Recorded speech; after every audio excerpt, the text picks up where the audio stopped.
Oh my god, he lives. Welcome. He's alive. He's real! Dude, it's Solid. He's real. Solid, what are you up to this morning? I probably go straight to the blacksmith to work on the thing we discussed. You would have tried to head towards the blacksmith.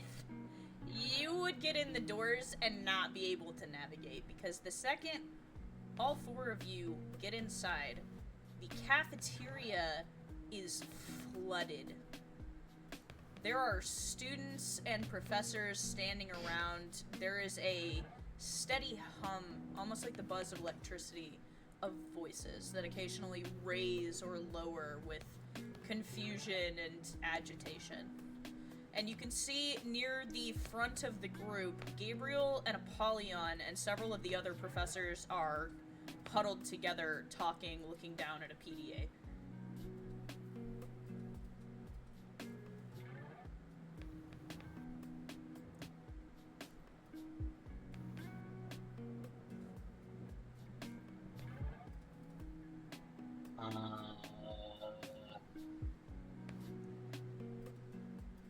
Guess I'm just gonna go up and talk to Gabriel and then... You start wading your way through the crowd of people. Isaac. You and Viviana would have noticed the commotion. Because even, surprisingly to you, Sophia, Lorenzo, and Avery have gone to the cafeteria at this point. So, the cabin is empty. I mean, they would probably go out to investigate. You guys have headed towards the cafeteria and have ended up in the same condition. A sea of people and concerned faces, and near the front, you can see a group of small children, younger than most in here, crowding near the front where the professors are all standing, as well as Apollyon, Gabriel, and several others. You can see Anna and Judah and Warden wading their way forward. Brian, I will add you were probably here as well, with your partner. Okay, I'll throw in now so I can actually participate in the conversation. I feel like you guys at this point are all just kind of making your way from different points towards the front. When you get up there, you see Apollyon looking over Gabriel's shoulder with a look of concern. Can Brian look over Apollyon looking over Gabriel's shoulder in concern? You could try, but you wouldn't be able to actually see the PDA. There's too many people huddled around it. Ah, shit. Well, can I try to get a good look at the PDA? You can't, again, you can't see the PDA from where you're at. Oh, God damn it, Cat. Why? No, come here. Bastard. I will say at this point, all of you have kind of reached the front of the chaos. I guess it's you can see it. You know, tap Apollyon on the shoulder and be like, what's going on? Wouldn't I like to know? Apollyon, you tap. Apollyon, Turns around. You also can't see the PDA. Yeah. Apollyon, ask Gabriel what's going on. Wait, what? What's happening? That's a great question. I'm still trying to figure that out myself. Oh, so that's why we didn't get a notification. The professors don't even know. So, Probably. Please, everybody. You hear Iger say, raising his hands up in front of him and taking a step forward. When we have information, we will give it to you. But until then, please go about your regular... There's an outcry from several of the students, especially the younger ones. What do you mean you don't know where they are? Tell us what happened! You can see one of Someone disappeared. Brooklyn's students is frantically... She's almost trembling, looking up at them.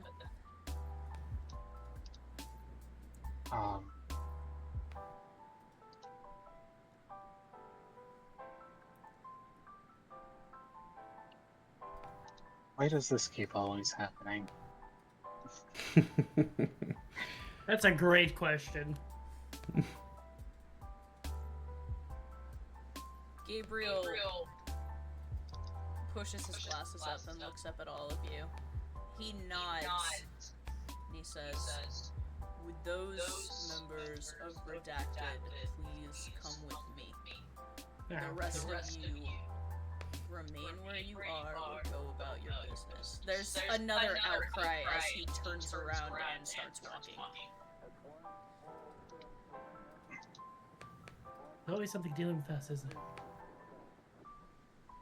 Who do you think gets into the most trouble here? Why do you think I joined you guys? Fair. Fair enough. Because we're awesome like that. Napoleon's gonna follow Gabriel. You all start following. Gabriel dips into the music room just as the closest room to get away from everybody. He allows you guys to file in after him and then he closes the door. There are several professors standing outside keeping your privacy intact. You want me to... You know what? Never mind. Gabriel sits down on the piano bench nearby and sighs.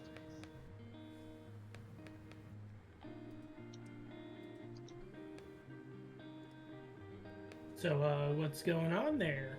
The door quickly opens and somebody else rushes in. You see a burst of pink hair. Caden has a very masked expression on their face. They walk in and toss a bag down against the wall and crack their knuckles. Alright. I'm ready whenever. Thanks, Kate. I'm getting ready to tell them. Caden nods and leans against the wall.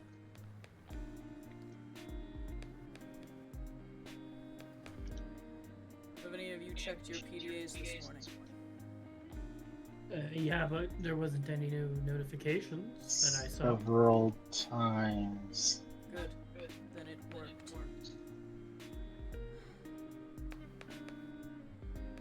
In, what was supposed to be working? I guess what did work?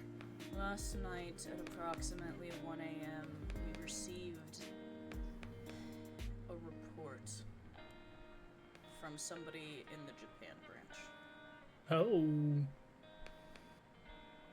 Admin quickly took the post down so as not to cause a panic, but it seems enough people saw it to raise concerns among the student body, as it were. He sets the PDA down beside him and folds his hands and looks up at the rest of you like a doctor about to tell somebody they have some kind of terminal condition. The forward group that went ahead of you.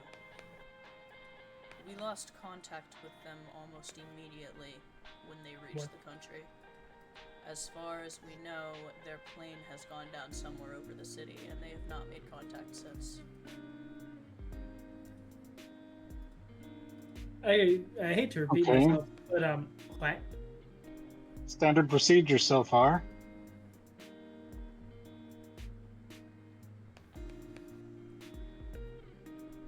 The report that we took down was from a member of one of the operating teams within the city advising that there was a plane that crashed into a building. That is, unfortunately, all that we know at this time. Sounds to me like they or something took down the plane. Correct. Do we have any eyes over there? Yeah. What could possibly... No. Communications are spotty at best with the new issue that has arisen. There is a storm that is covering the entirety of the country. It has not moved. It has not acted as a natural weather accumulation would. It has been going for almost 2 weeks now.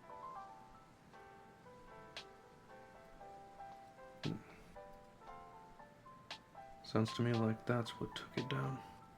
The pilots were aware of the storm and the possible issues, and that is why they took the plane that they did.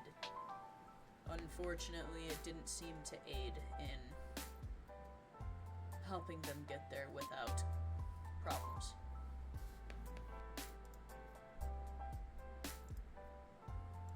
I see.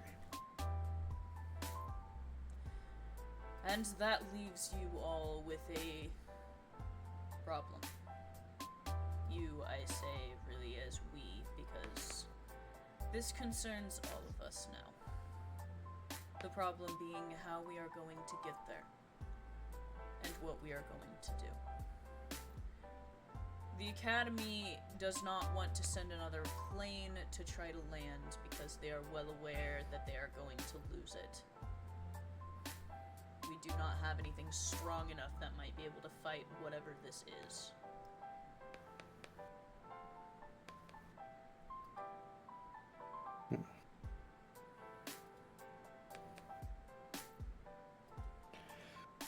What do you suggest then? Well, this is not the first time this team has made a Halo entry. At least, most of you.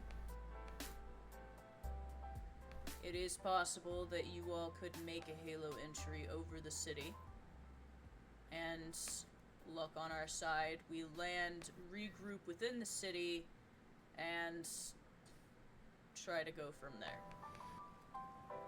There's also the possibility that we take something specifically to crash. A boat, a plane, something. That is the less favorable option, but it is still one to consider. Unfortunately, the mirror is now out of the question at this time. So that is no longer an option, which means going over there, there is no way that you will easily be able to leave. Wait, what happened to the mirror? Gabriel sighs. Have none of you paid attention to what Vale has told you when you've used it?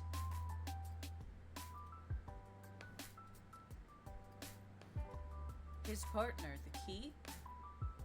Every time he is inserted into that mirror, it takes a portion off of his life. With his age and his lack of energy. I see. His partner is dying. He doesn't have the strength to open the gate anymore. And until a new key bearer is chosen, there is nothing that we can do.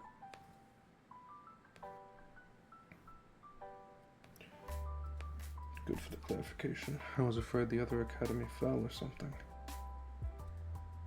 That is a problem also.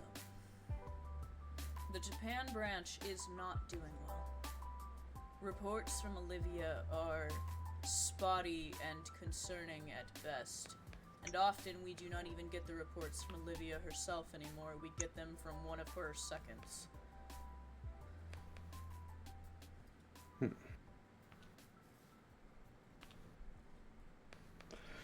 That's... I don't need to tell you that you are walking into a bad situation. You are painfully aware. However, I'm going to say it anyways. Make your peace. This isn't going to be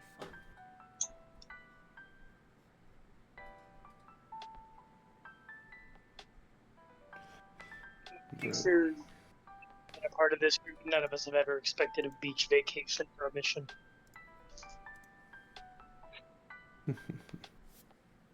As nice as that would be. Maybe after this mission's over. If any of us are still alive. The last beach vacation I had as a mission did not end well, so I don't expect much anyway.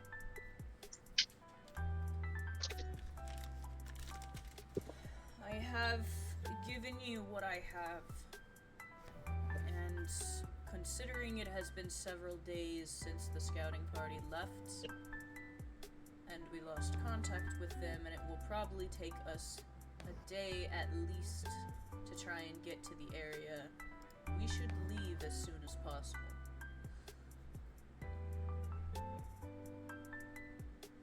If you have anything you need to do, get it done. Then get packed. Meet me in the death room with a plan on what you all would like to do. I would like to go check on my patients one last time before I join you, he says, and stands up, grabbing his PDA and walking to the door. Caden grabs the bag and looks at the rest of you and nods and follows Gabriel out.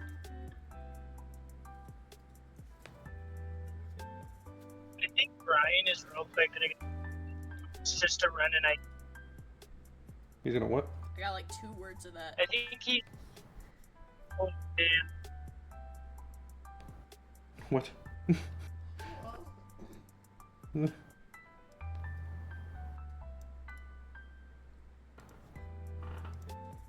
believe Brian's dead. Brian fucking died.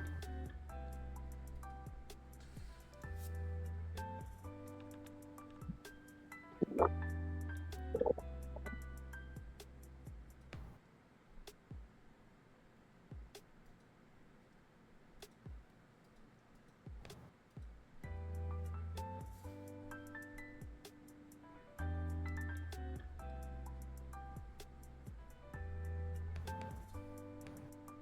I'm getting a damn. message. The facts from me. Can you actually hear me now? Vaguely, Yes. yes. Thank fuck. Sorry, I'm having to bring something to you. Got it. I think I understood that. Oh, it's trash. My brain went to wild places thinking about a facts from Brian and just thinking about like facts from God, facts from Brian, life of Brian, and the no, you are all unique individuals with your own perspectives. Yes, we are all unique individuals with our own perspectives.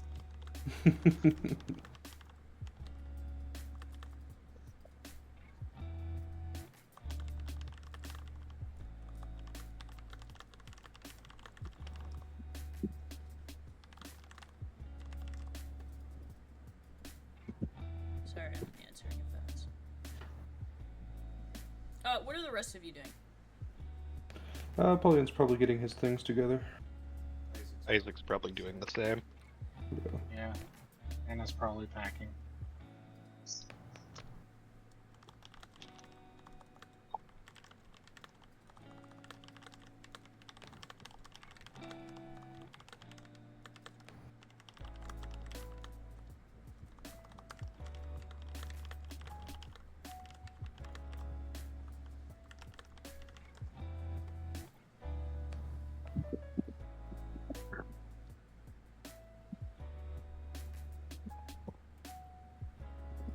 So, all of you grabbed your bags and started packing. What are you guys' plans? How are you going to approach this situation? I'm not going to guide you the whole way. You guys are going to have to figure this out yourselves. I suppose we'll get everyone together so we can all discuss it. I'll say at this point you've gotten your shit together and regrouped. Okay. So, how do you guys think we should, get there? Well, the Halo jump isn't a bad idea. We can get over the storm. True. We Do have we know where the eye of the storm is, though? Because it would be a rough landing going through it. we would have to go through it, and what if like your suit got torn when we were below it? I think Brian's caught in a storm currently. Yeah. Like, did you cast one of your hurricanes on yourself? Brian's just standing there, and there's inexplicable winds blowing on only him at all times. Probably the AC in the car, hearing. Or I just sound like shit. I don't fucking know. The only issue is that if we're falling into the storm, we expose ourselves to whatever might come. I do kind of like the idea of just crashing something in there. I agree. A beachhead would be effective. It would also mean we could establish a base. Yes.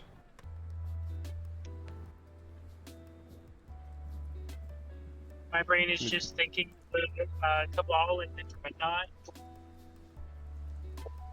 Excuse me? Not a dreadnought. I heard that. I heard Dreadnought. The Cabal on the Dreadnought. The Cabal and the beachhead. Dreadnought. I mean, that's one way of doing it. I don't disagree with that plan.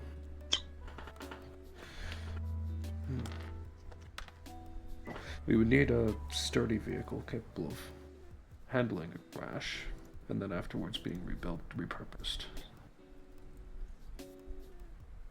All things considered. One of those cargo freighters, if we can get a hold of one. Apollyon looks to Brian.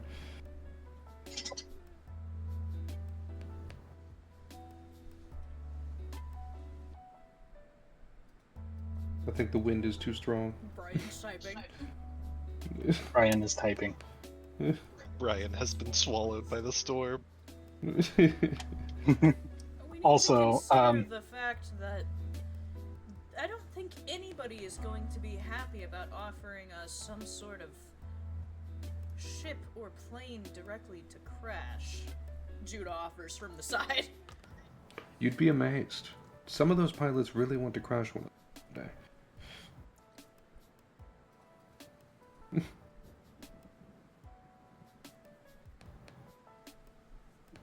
Sorry, the Brian is typing got me thinking, and I just need to post this.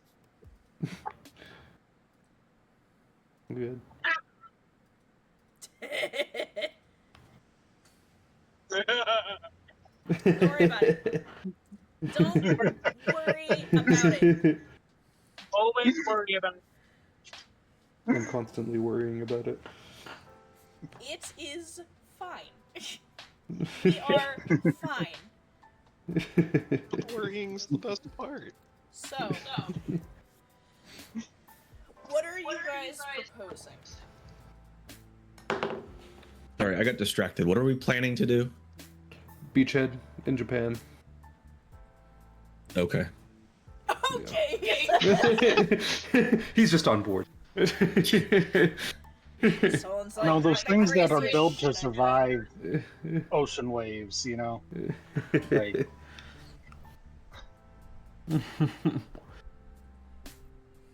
Hear me out. Yeah. That's Apollyon's favorite thing. Submarine. I mean, I feel like you would have the same problem with the submarine. You would get close to the shore and then bad things would happen. I mean, bad things will happen regardless. Yeah, but what's more expensive, a boat or a submarine? Both are quite expensive. A submarine would be more expensive, I'd imagine. It depends on the size and the material. I mean, And the equipment. aren't most subs, like, nuclear powered? Like, Non-futose. of the options, like, I feel like freighters are just I'm so sorry. vastly This more is bad available. at me. What happened? Are you the only one that heard that? Am I the only one that heard that joke? What? Aren't subs normally nuclear powered? Not if you toast them? Wait, yeah, I just got that. Uh-huh.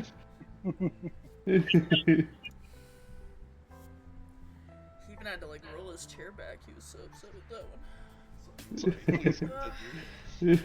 one. Like, I bulldozed through that. I didn't even hear you. Yeah. Didn't even register. That reminds me, I gotta tell you guys a joke before we continue. Sorry, now that we're taken out of it. Oh god! Don't worry about it. Last night my officers were all, a bunch of them were standing in the parking lot, so I messaged the guy that was sitting in his car, and I was like, dude, I was like, what? I was like, did you hear about the officer who arrested the celery? He's like, negative, what? I was like, yeah, they arrested it for stalking. And he... And then he immediately was like, blocked. And I was like, nobody appreciates my jokes. And he was like, take that as a hint. And I was like, okay. So yeah, nobody appreciates my jokes anymore. Anyways, all that to say, what are we planning? what is the go-to? You've been presented with several options. I'm up for a naval vessel that isn't super expensive, sturdy, and we can put a lot of equipment on it. I'm fairly certain that, and correct me if I'm wrong here, didn't we sort of assault a place that was technically part of the academy that had a yacht out front? Be more specific. When we helped Liam Kill his dad? yeah. I wasn't there, but maybe? Oh, there was a creature. There was a creature that floated you guys to sea, I'm pretty sure. Yeah, there was a giant sea creature that picked you guys up. Okay.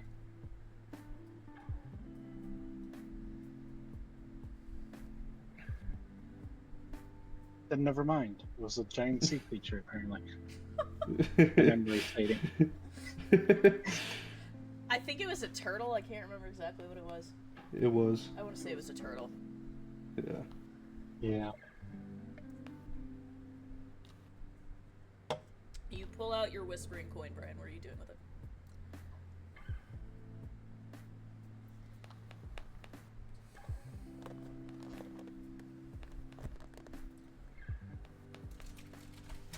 Roll charisma.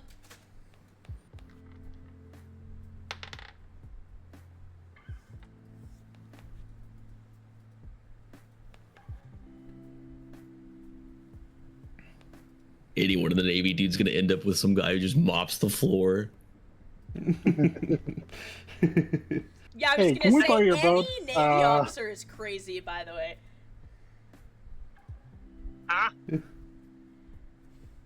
Try to make contact with any Navy officers. He gets one of the cooks in the galley. But Can we get Sanji? For the last time, this is for emergencies, not to ask what the main course is gonna be. Mm-hmm. No, he gets that guard that has the direction sense of Zorro. Yeah. And we're Wonder like, when we we're gonna need run your into- help. You need to come over here. I Okay. wonder if we're ever gonna run into Zoro. He gets lost often. Always ends up in other universes. I mean, I've been expecting 2B to show up at any point. She's in everything now, so.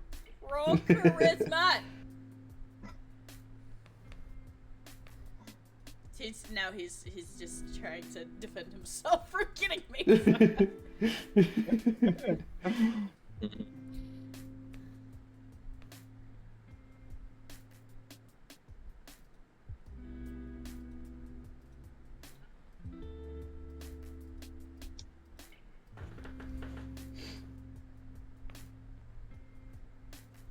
One day, Brian will roll charisma. One day it will happen. One day. One day. Right? I'm putting that in the notes. I do it. Oh, charisma for me. What? You want me to roll charisma for you? No Okay. idea what he's saying. He told me to roll charisma for him. Okay. Here, let me find Brian's sheet. Thanks for watching. The Okay. Gale Force winds assaulting Brian or keeping him from having a conversation with you from 5 feet away. It's canon. It's canon because he was trying to work on that wind armor that he was doing, and it's just blowing profusely. He rolled a 15. Understand you. With a 15, you flick the whispering coin, and it hovers above your palm. And after a moment, you hear report.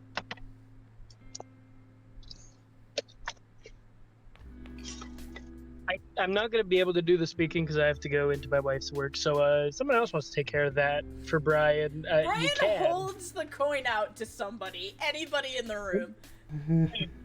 Isaac, you're handed a coin. Sitting there, you handed a coin. What is this? Why do I hear talking? There's a coin hovering above your palm. Oh god, he gave it to the antisocial one. Hey, this is Apollyon.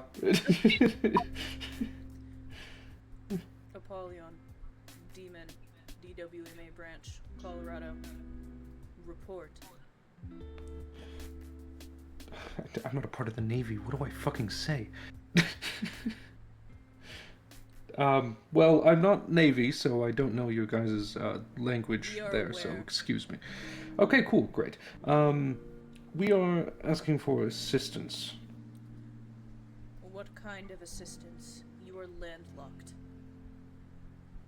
We need a vessel. Specifically Material. one we can beachhead into Japan and basically set up shop. There's a pause. You are asking us for a boat that you can wreck. Ship. Yes, ship we can wreck. What's the exact term? Beach. We will literally beach it. You are aware Beachhead. the conditions that surround the entire country you are speaking of. Indeed, that's the point. We've sent a aircraft vessel into Japan, and that has also crashed immediately upon arrival. So if we intend on crashing, we can at least set up shop there and create a foothold. There's another pause. The suits are not going to like this. They don't tend to like my ideas. They don't tend to like anything. This is also true. We will inquire. Do not get your hopes up. The coin stops spinning. As a backup, just spitballing on theories here. Would anyone be able to get a hold of Bingus? Oh, him. I may be able to possibly pull some strings. Who's biggest? Just as a last ditch effort. What on I'll- earth is this thing that they are speaking of, Isaac? I've never heard of a Is this an bingus American before. thing they are speaking of? I am not familiar It's- with this term. It's a creature who resembles a cat. Is this like a dealer of small furry creatures that seems to appear out of nowhere? No, that's a different guy. So you have multiple salesmen who manifest out of aether. Indeed. Outstanding. They are like door-to-door salesmen we have back home. Okay. Hi, I'm back. Welcome back. Can you hear me? Yes. Thank fuck. And You that haven't my wife. been So- consumed by the wind. Yeah. So what? Escape the torrent. The Navy ship thing. What The was Navy that? ship. No promises is what we got in response. I just asked like what happened with the conversation Oh, yeah. that was happening with the Navy captain officer. What Anna said. No promises, but they're gonna try to inquire. Hell yeah. Caden's standing with their hands in their pockets, and they shrug and say, I mean, or we could just not wreck anything in Halo Jump. The risk would be to our own persons, sure, but that risk is going to be there regardless of the course we take. Is it not? We could either drown or we could crash into a building. Personally, I like the second option more than first. At least it'll be quicker. Well, I do like the idea of having a foothold along the shores. Yeah, that's kind of my reasoning. Assuming there If isn't I- already some kind of foothold on the shores. I mean, didn't you guys go on a mission up there and they had plenty of footholds across the country? It's, in my opinion, best to try to take as much ground as possible before too much of ours is taken away. Well, the problem is assuming you can hold that ground, Caden says, shoving their hands further in their pockets. This is a small Yes. group, and unless you're assuming that part of this group is going to stay where we land and maintain that, you can't count on anybody being there to hold the ground that you overtake. That's the gamble assuming we... anybody's even alive there. In war, you take as many gambles as you can feasibly make. I think trying to set up something defensible would be a good idea, even if we're not able to hold it in the long run. I was thinking of more of the I'm not resources sure about available that. from them. Like, we Halo jump in and all we got is the stuff on our back. Indeed. That's And why whatever we're going else to we the drop out of the Japan plane. branch, is it not? That's going to be our best location to get to. That's where presumably the supplies and reinforcements would be. Well, the problem is we don't have eyes over there, so we don't know how much of our ground has already been taken, meaning that we don't know how long it'll take for us to reach the academy. Unless we Halo jump over it. Or close to it, at the very least. I mean, With the you're storm? assuming that you don't know where the academy is set, do you? The academy's not coastal. It's built into Mount Fuji. Yes. I'm aware.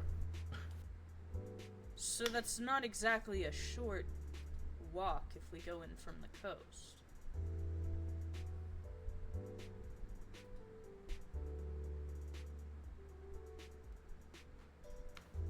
Any other opinions? Actually, wait. Mount Fuji is not too far from the coast. Yeah, but we'd have to go from China's side. We can take the highways up. Assuming the highways are still there.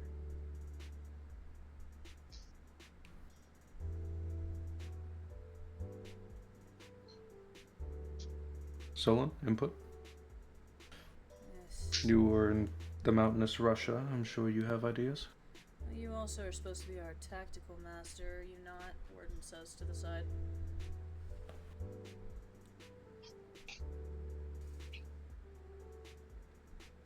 Someone's arguing with a cat again. I agree that the safest manner of infiltration would be to use the Navy and probably borrow one of their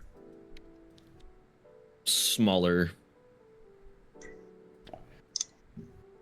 boats to get to shore and then allow them to go along their way. But the quicker and more stealthy manner would be to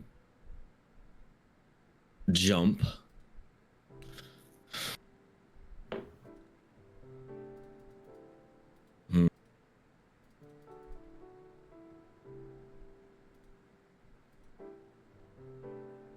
we sure that that there's already been beachheads established by those already in Japan? I can check our records, but I don't believe so. We had one. We did a mission out there. So I know we have at least one. It's on the southern side. Closer to the exclusion zone, isn't it? Yeah.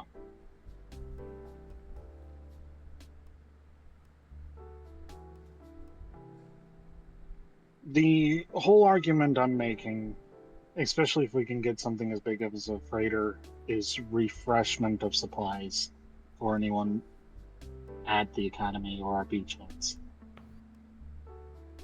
But if we're needing to move quickly, the Halo job is probably our best option. Depends on our urgency. I feel like it's pretty fucking urgent, Judah says. It's been days since anybody heard from the team that went ahead of us, and their plane crashed into a building.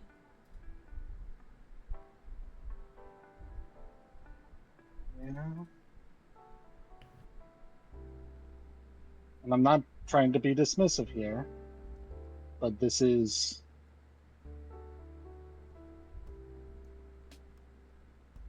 Maze and Pridwen we're talking about. Like, And coach, yeah. I think I've seen them get hit by trucks and walk it off as if This nothing is happened. a truck, you hear from the side.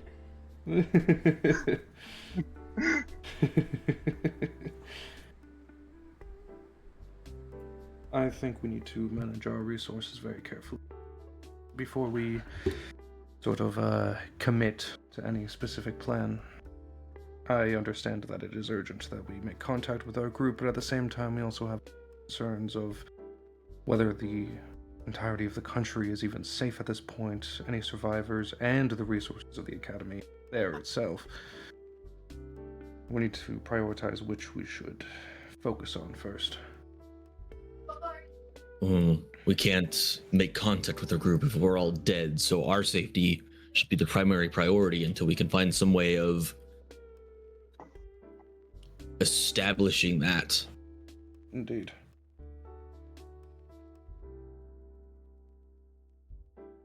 There is, of course, the issue. Regardless of where we go, we're going to be in danger. Our enemies would most likely expect us to attack from the coast, especially with the storm presumably being used to keep people out of the air. We have shown a pattern of doing halo jumps in the past, so maybe they would be more expectant of us doing that, however. Doubtful unless they were a member of a group that we've engaged in the past. The only jumps that have been done in the past, I believe, were when your group went into Russia and Brazil. Those were our biggest operations, is the problem. And this too is a big operation, and there was a traitor in Brazil who likely already relayed information before we killed him. Although we've already dealt with the individual who was responsible. Also, you have to remember that before we dropped in Brazil, I'm pretty sure the Navy was assaulting Brazil from all sides. So that would have been reported as well. The Navy also tried to reach Russia multiple times, so the fact that we have a Navy in general is something they're going to be on the lookout for, right? Warden says. And who would they be more concerned about? An entire naval fleet or a small group of people parachuting in?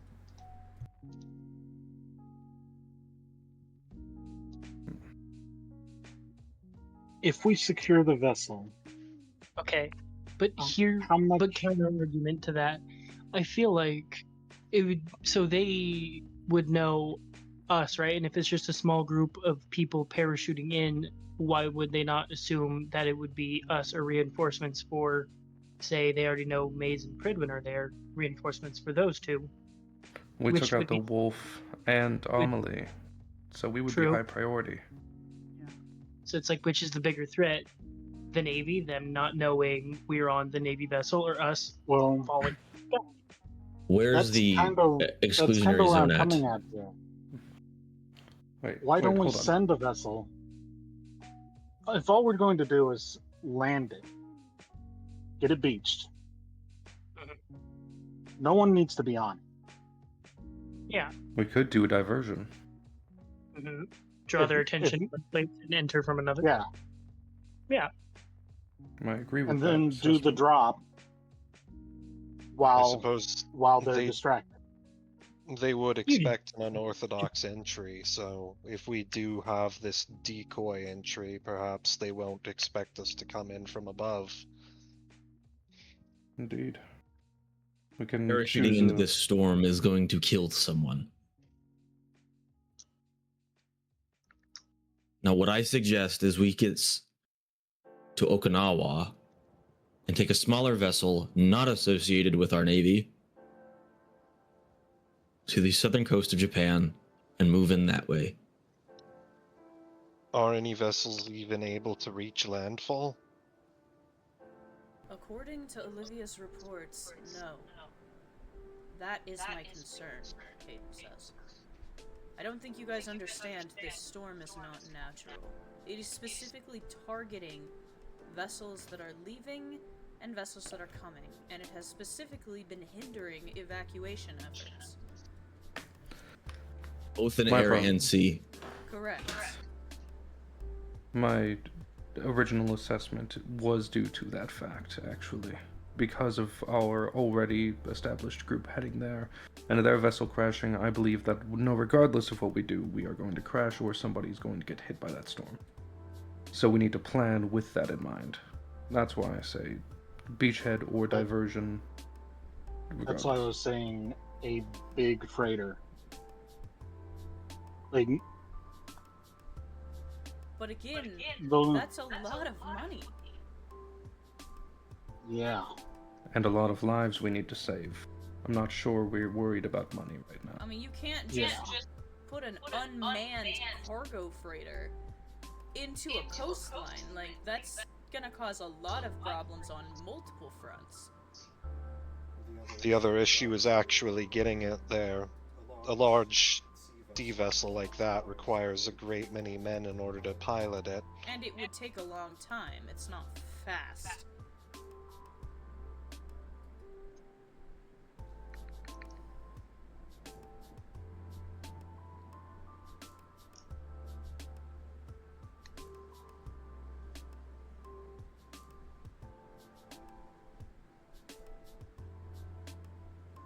Is it bad? My brain still goes back to submarine because it can go under the storm, under the waves. So Not I if don't it's think also ocean affecting the currents sea can get currents. really strong. This is the Pacific we're talking about, and this time of year is when the Pacific tends to shift.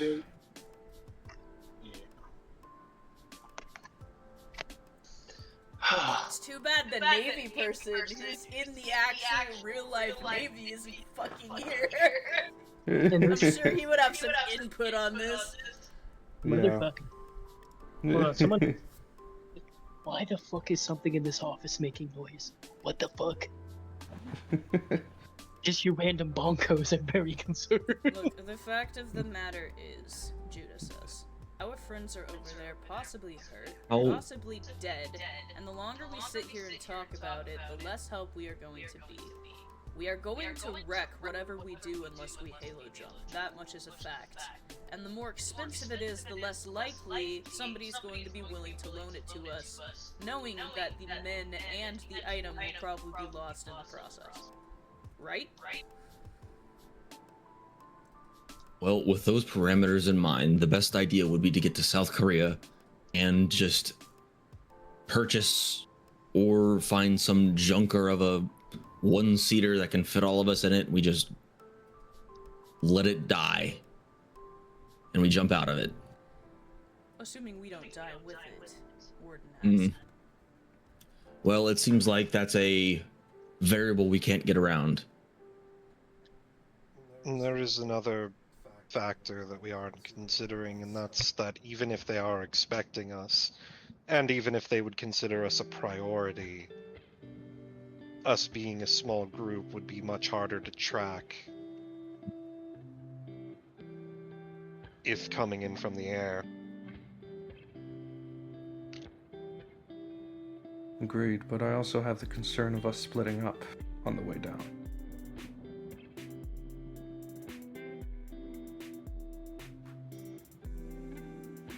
That's just something we're gonna have to risk. Plus, they're a lot less likely. Split up on a ship as well, though. I mean, assuming that the ship or whatever vessel we're on capsizes, Imani says, then we could end up halfway across the seaboard if we're not careful. One of us could be Assuming on the southern we get to the coast, seaboard. and one of us could end up on the eastern coast. I mean, like, the fact Assuming- that the storms and the sea currents are not acting naturally means that we have no idea where we're going to end up. And while Brian and I are pretty decent swimmers, I can't say I am that convinced of the rest of you. It's all fun and games until you get hit by a 30-foot wave. It's all fun and games until you get hit by a 100-kilometer gust of wind. Any way we go in there, it's going to be horrible.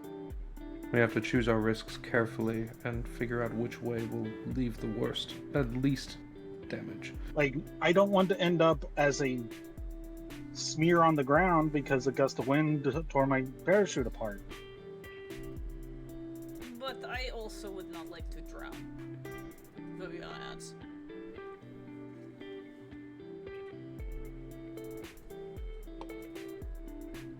I am saying we send a literal thousands-ton bullet into the coastline.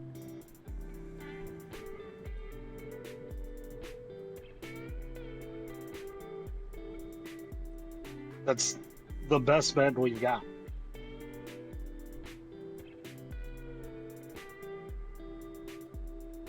Or we do a low altitude jump instead of a high altitude jump.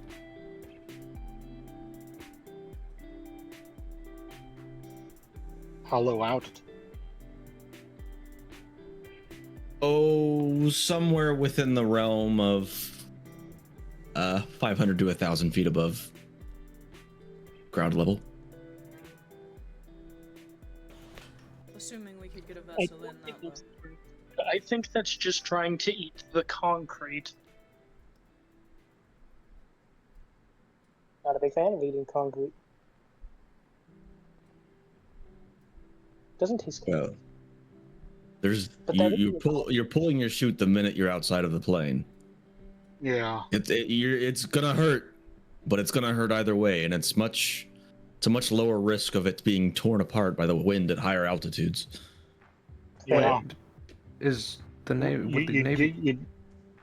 Oh, continue. Especially if we're trying to get in over to Fuji. Like we'll have the mountain to cover for most of the wind. And what are we going to do about the oxygen at the top of the mountain? Well, the academy's not exactly at the top. It's kind of built into the side by a lake up there. It's defensible. It's only accessible by foot for the most part.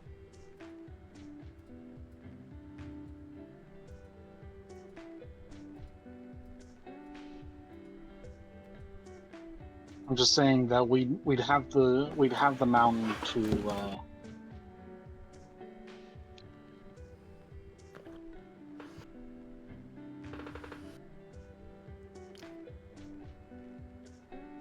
There would be Navy vessels scouting along the coast and the ocean, correct, outside the storm?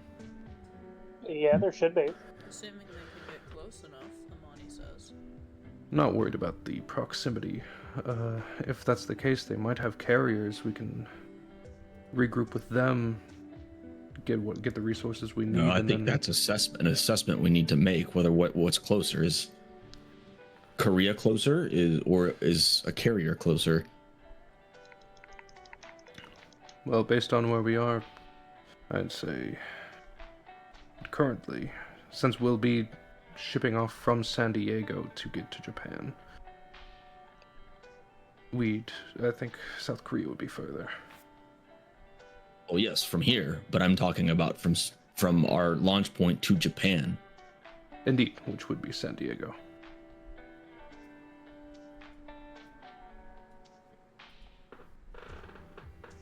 We could cover that in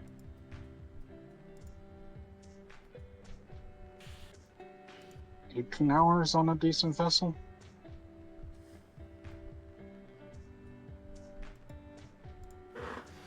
We could.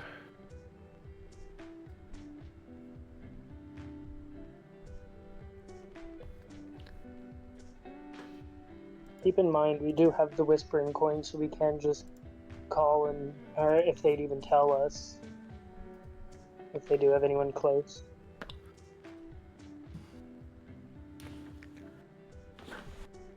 I mean, we're not the only team going. True. Yes, we are, Caden says. We're the only team that has approval. They've been evacuating everybody out. Except for those 3, 4, and above that have wanted to stay. No other teams are going in except for us. They're not gonna risk losing any other people.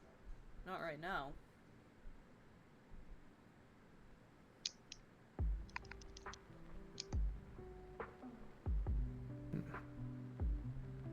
Then that gives us all the more reason to try to establish more foothold out there.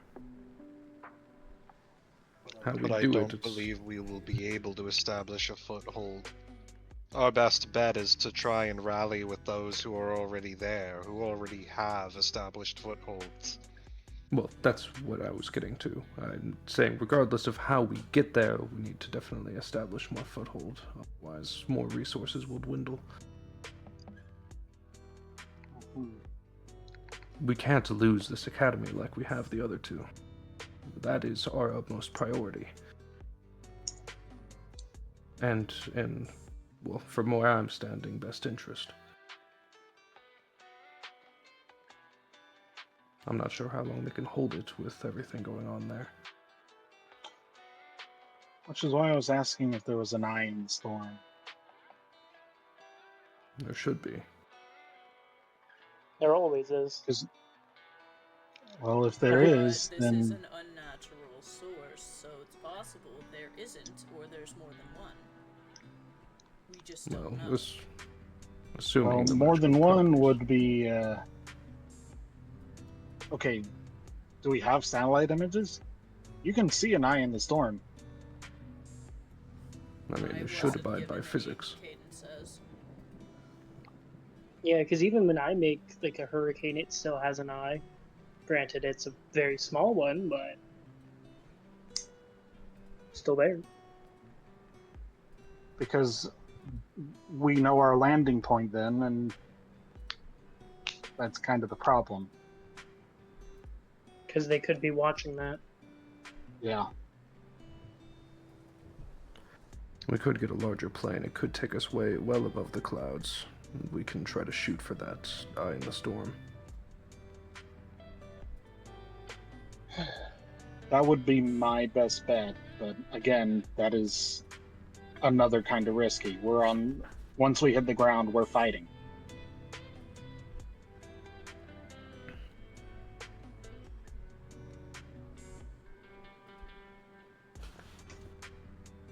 Now, I like a good fight, but I think it needs to, but I don't really want to immediately be, like say they have their strongest guys, but I don't really want to be fucking jumped.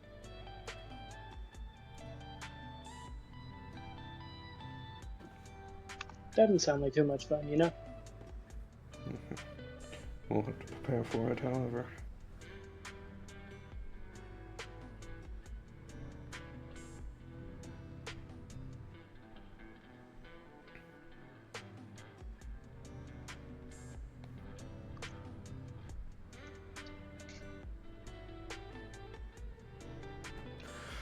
Well, since we have the coin, I think we should definitely establish a firm communication with the Navy and keep them updated. I say we go with the plan of diving through the storm. We will try to look for that eye in the storm, dive from there, and try to... Sorry. I No, you're... think in order to try and make sure we don't have a welcoming party, we should try and do that distraction as well when we do that jump. Yeah, that would definitely help our chances. We can also get any threats away from any points of interest. That distraction could be very helpful. But we could try to find a vessel that does not require as much manpower.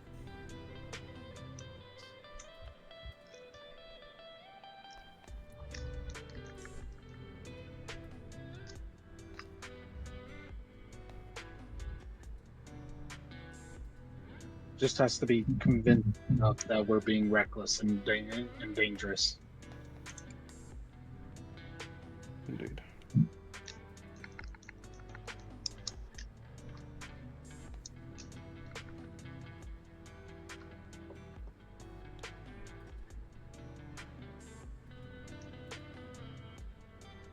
So what exactly are we doing? Viviana says. A diversion in trying to jump into the eye of a storm. Assuming that you, pirate, can convince your friends to let you do this. True. You'd better get to convincing then, she says, crossing her arms. I suppose I should. Everything we're doing is under assumptions. I mean, we're well aware we have no eyes down there. We don't know anything. And we need to make sure that that academy is well protected. That is our priority. Not anything else. And making sure our teammates come home safe. Second priority. I love Pridwin, I love our group, but this is war at this point. We cannot lose Japan. True.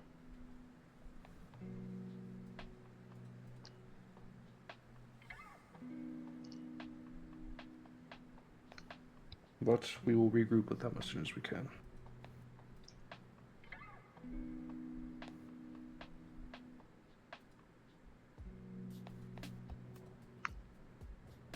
So, what are you guys doing? I think we'll go with that plan. Jump from the sky, try to have Brian get into contact with them about a distraction.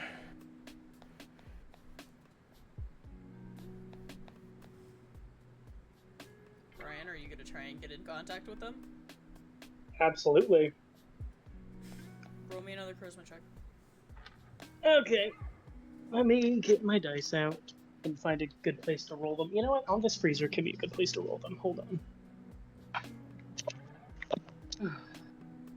I don't have a d20. Fuck my life.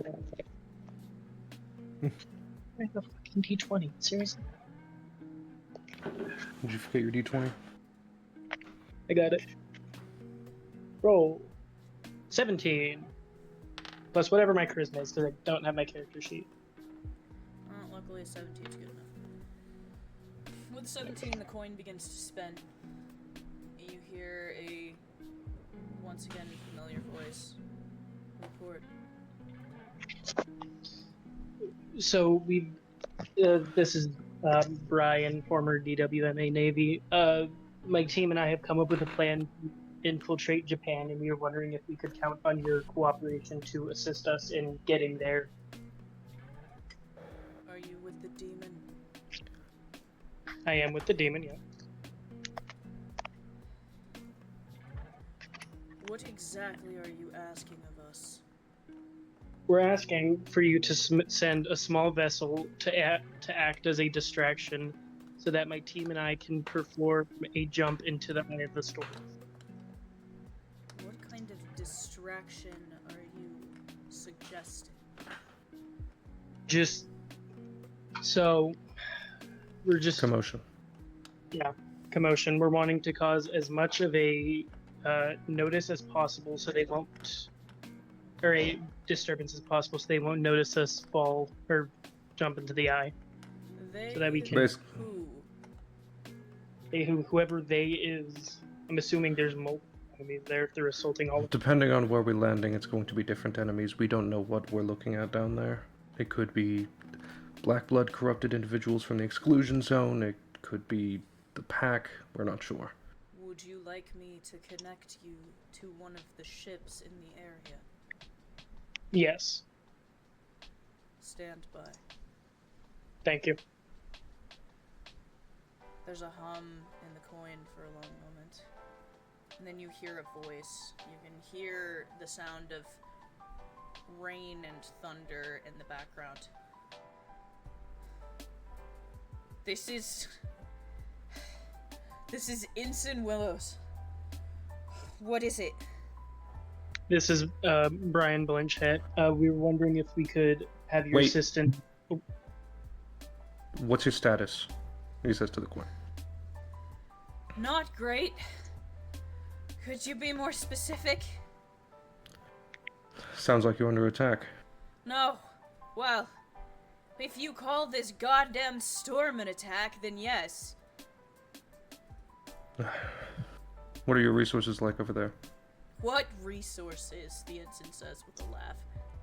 We've tried to bring supplies into the country and pull evacuees out, but nobody can get close. We've already lost 3 ships. We've been told to stand by, so we are trying to get out of range of whatever the fuck this is. Great. That's a excellent idea. We need you. We're redacted. We're attempting to infiltrate the country. As far as I am concerned, it seems like the only major attacks have been on people trying to get in and out. The only people that have tried to get in and out are with us or other forms of vessels, which is about when the storm started to crop up.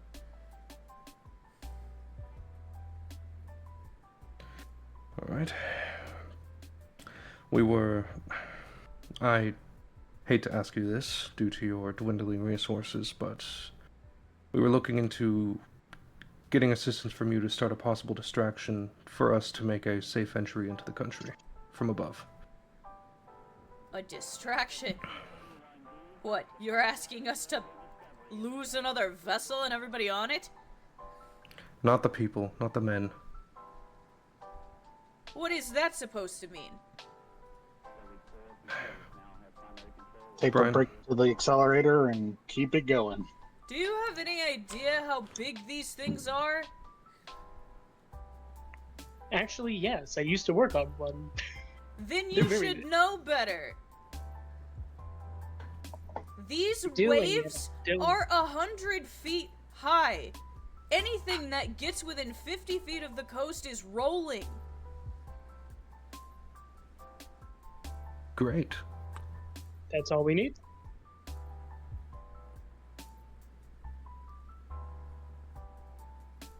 It's not going to make it to the coast. Just needs to look like it will. Just needs to get close enough to look like it will for it to be a good enough distraction. The only But that's way not for going us to to get happen. it close to the coast is for people to man it that far.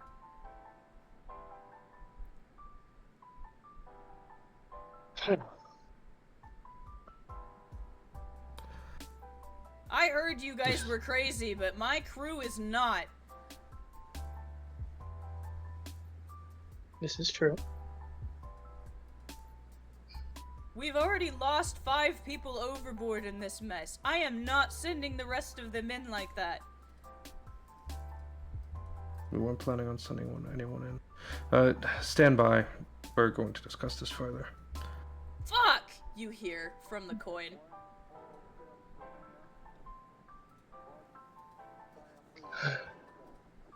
So if someone has to man it, and I have knowledge of those types of ships, I could theoretically pilot it.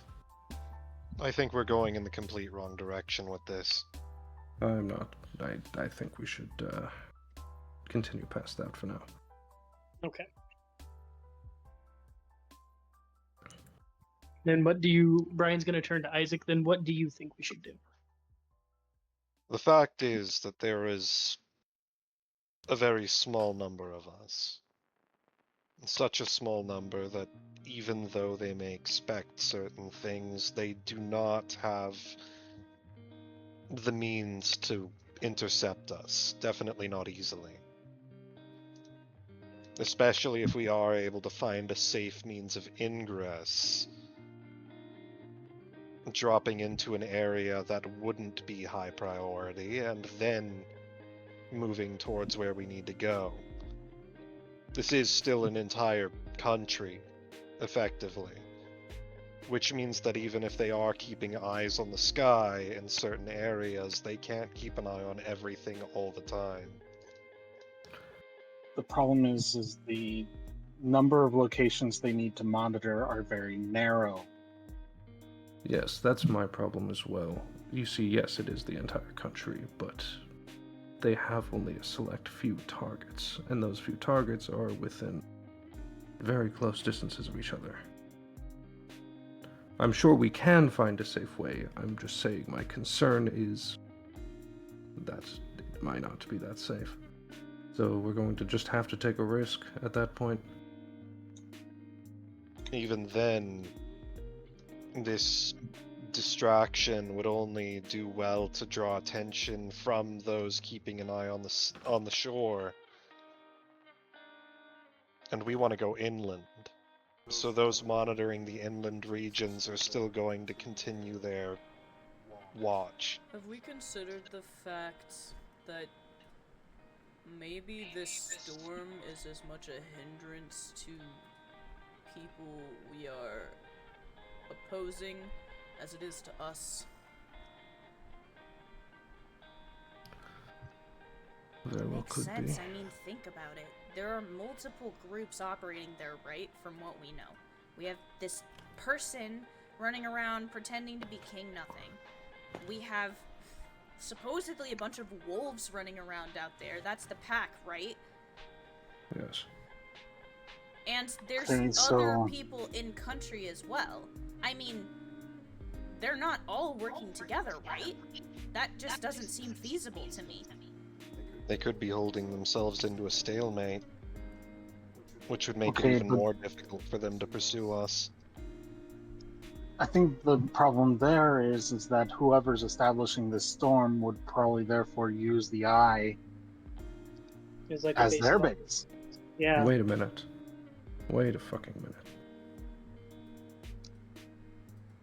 I think I know who might be causing the storm. Who? Rika. She had one of Amaishi's eyes. Wasn't that destroyed? No, she had the other one. I forgot what it was. Amaishi had two special eyes, and Rika had one of them.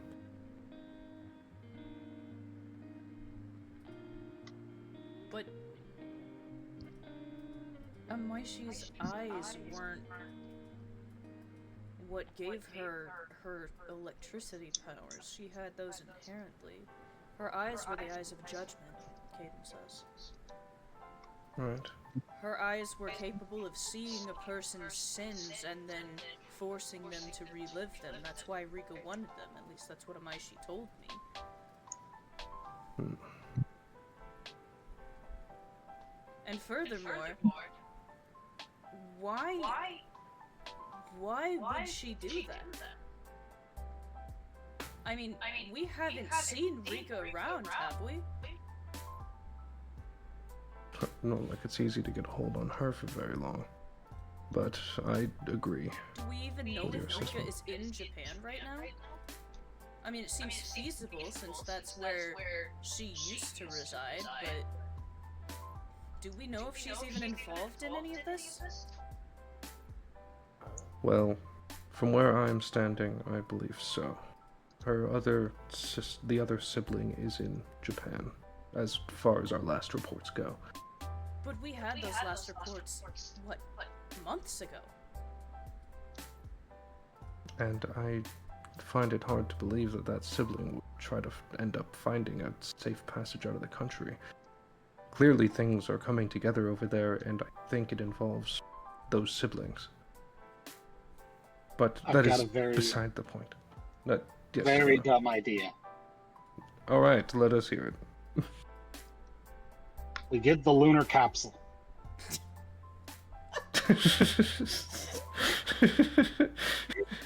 Oh my god. I'm gonna need the Apollo capsule, a trebuchet, and 5 sticks of gum.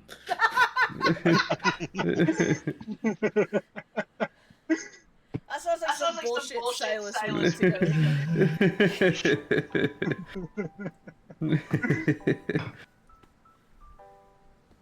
The sun is just a factor. It's a factor, okay? Just fix But it into the algorithm. our biggest problem is being exposed to the storm while falling and trying to get a safe landing. Wait a The minute, capsule, wait a minute, the lunar wait a minute. capsule. The issue is the storm, right? Amani says. Yeah. She slowly turns to look at Brian. Yeah, wait a minute. Hey, yeah. Wait a minute. Wait a minute. Brian, you haven't spoken up about this the whole time? You're so busy worrying about You're vessels telling and... me we've had a storm user in our group this whole time, Caden says, and you didn't think about that? I don't Well, think about. I mean, in my defense, I have been dead for like 4 months. honestly, and no offense to you, Brian, but I just didn't think you're capable of doing it. No, that's completely. That's where I'm at. The real I'm glad someone else was thinking it. I was gonna keep it to myself. I'd like to report a murder. He's already dead. You don't have to keep kicking him, guys. Don't get me wrong. I I know didn't it's a think. dead horse, but it just, I know I keep beating the dead horse, but the horse just keeps getting back up. Me when Wait I a hit minute. the board. Damn necromancers. Hold on, I'm thinking. You're thinking. I'm thinking. That's very He has a dangerous, thought. Caden God, says. run. So what would I even be trying to do? Make an eye for us.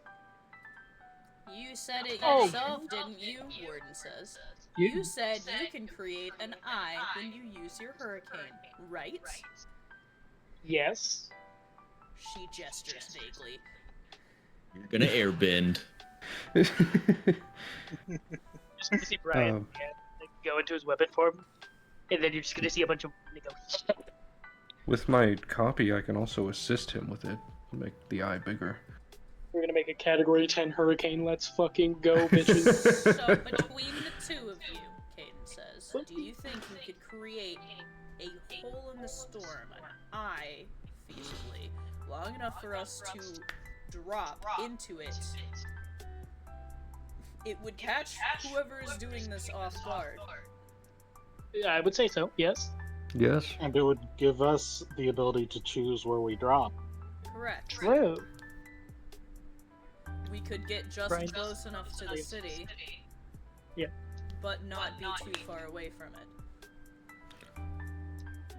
Brian's Yes. looking up all the you can copy from Hurricane. Still know it.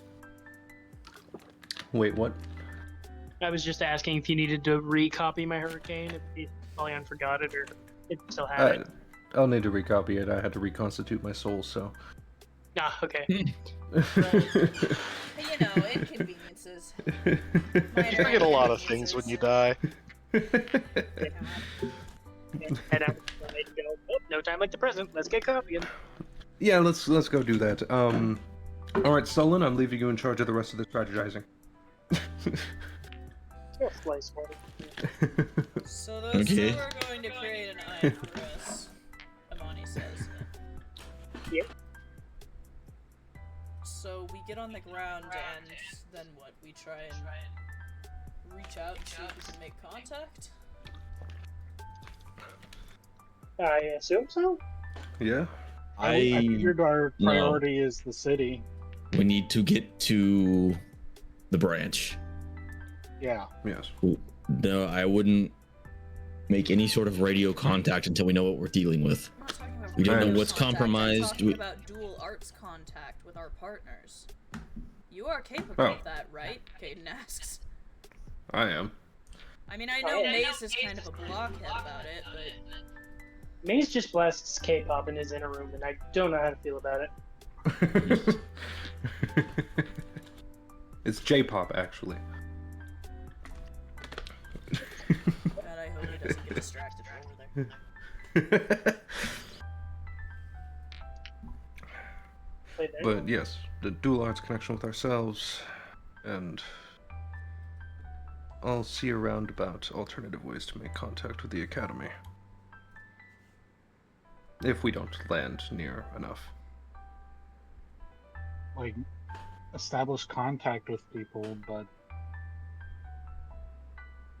yeah, we need to know what's there once we're down there.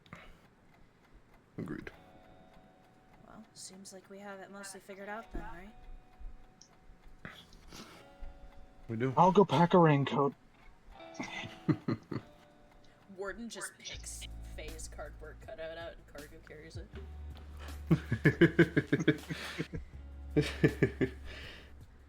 So, you guys gather your things, head to the garage to meet up, and Apollyon, you recopy Brian's Hurricane. Is there anything else you guys Yes. want to do at the Academy before you leave? I was gonna speak with Lady Death first, but I'll let anybody else do something else first.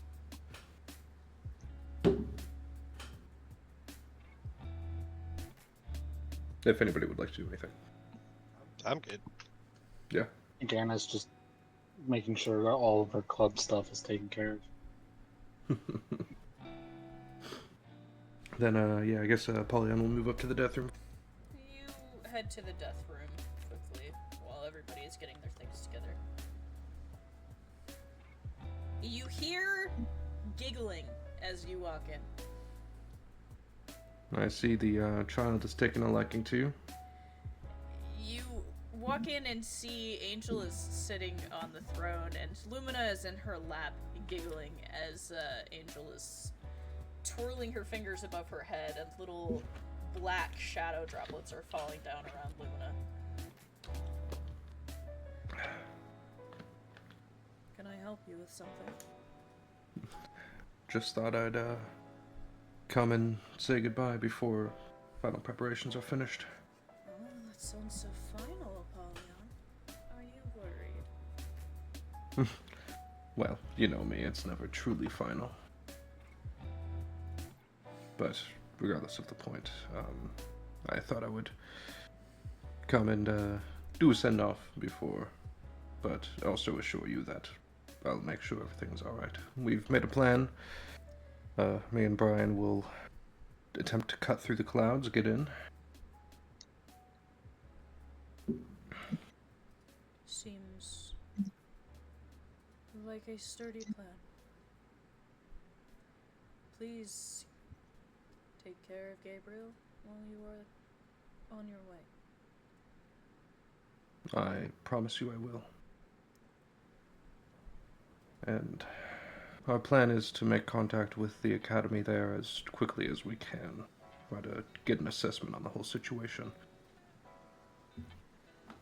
In our last few reports, Olivia said that the Academy walls were holding and they had not been infiltrated. The fact that you have to approach on foot is a huge detriment to anybody who has tried.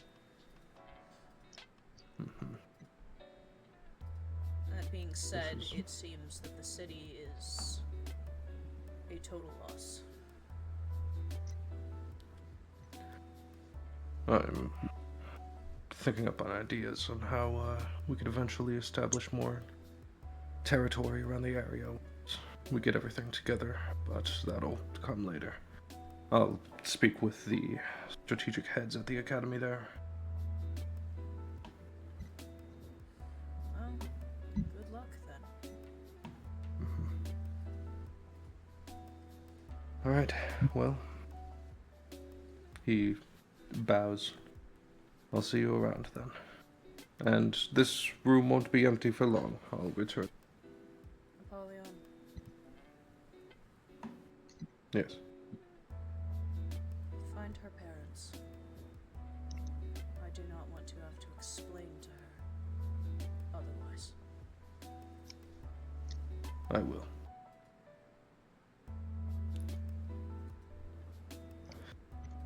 He salutes and walks out of the room.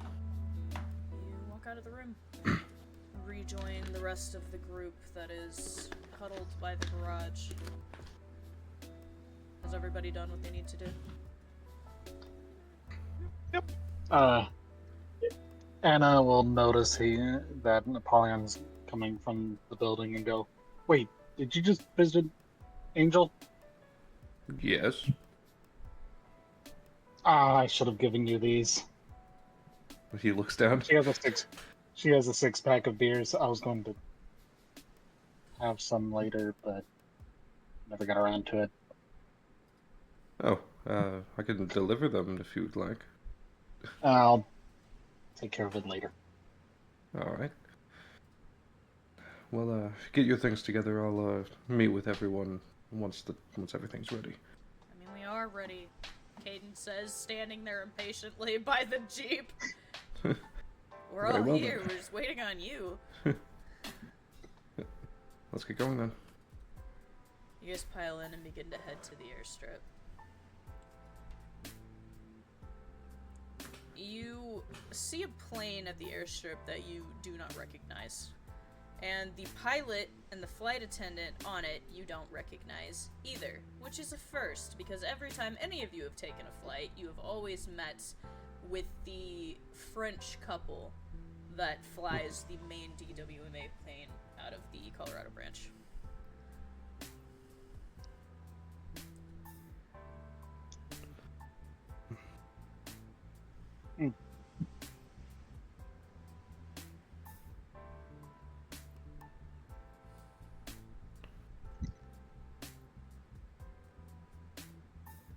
Alright. You guys unpack your things and quickly load them onto the plane in front of you and begin to leave. As you guys are in your seats around the tables in the small jet, the flight attendant approaches you. She has long golden hair that is pulled back into a thick braid, and she looks at you all, and there's a look of somewhere between pity and concern on her face. Y'all are going in from the air? That is the plan. Well, what we're gonna do here is take y'all to one of the major ships out in the waters there, a ways off, and they'll put you on a plane that'll let you drop in from above. We ain't exactly suited for that kind of weather in this thing. Y'all might as well get comfortable. It's gonna be a bit, okay? Stand for it. Very well. You guys get cozy, as it is going to be a while. As she stated, is there anything you want to talk about while you guys are flying to the meetup point? You know, I genuinely don't know how I didn't think of creating our own eye in the storm when I said I can create an eye when I use hurricane. It's okay, we're not surprised. Oh my god! He's already dead! You don't understand him! Why does everyone keep stabbing me in the back? Because it's easy. It does a lot of damage. Right forward. I had to hit him with the vicious mockery. Congrats, 20, brother. Critical damage. It's okay, we still love I you. will, You're just a I will little completely special. change my opinion about you When if you pull give this me a off. reason.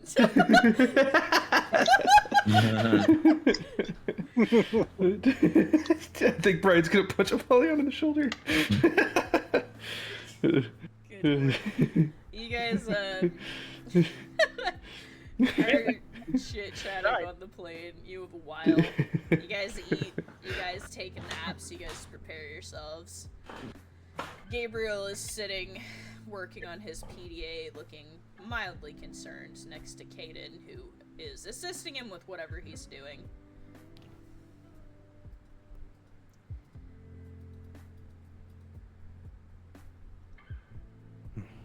Apollyon's probably working on his own paperwork for the audit. Don't you look studious? Judah says mockingly. Well, I've kind of tried to take up a role of doing Death's paperwork, so I tend to get absorbed in it. Why on earth would you volunteer for that? Warden asks. Well, we I had tried. several traitors in the last 2 years. Wait, what was that, Anna? I tried once. She said I was too young. You were. Judah Thinks back to the says. time I was 5. Well, yeah, we've had several traitors over the last year or so I'm making sure every single dot on the paper lines up well. I'm really hoping that's not the case over there, Gabriel says from over his PDA. I have a lot of respect for the people who are still there. I'm afraid it may be the case, however, but I'm hoping it is not. I can tell you who it's not, he says. That would be helpful, actually. He sends you a message, your PDA beeps.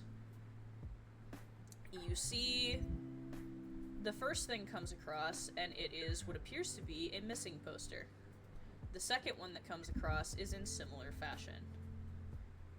The first person you see is wearing a white coat.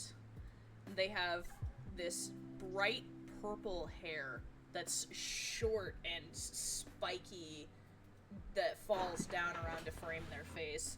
And they have a smile that could break even the hardest shell. The second one is a very large, finely chiseled man that is wearing what looks to be body armor, his thumbs resting in the holes near his collarbone. He is smirking, looking amused. You can see the names on the two postings. The first one is Dr. Haruka Hase, and the second is Detective Robert Vaughn.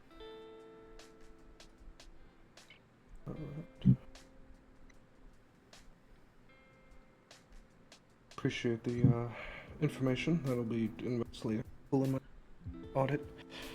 I went to school with Hase. She's a good kid. Smart. Like, Pridwin level of smart. I think she had her first doctorate at 14. She was studying the illness that seemed to be spreading after the incident in Yokohama, before she disappeared. The detective, he says, nodding to the second posting, is more recent. Olivia sent that last week. He's actually one of ours, believe it or not. He's from the other American branch on the east. He's, specializes in tactics more accustomed to law enforcement, investigation techniques, interrogation, that type of thing. He went missing more recently.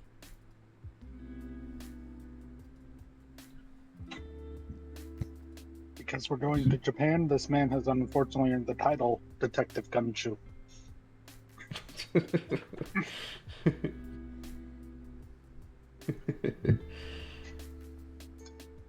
Alright. If it helps, he says, sending you another notification. This is a list of all the teams that are operating as well. You get a message that has 7 team names on it. I'm not exactly sure who and where the teams are stationed and who is left among them alive, but those are the ones still operating from the Japan branch, from my knowledge. Good to know. Let me get those names. Uh-huh. I have to copy paste, hold on. You good?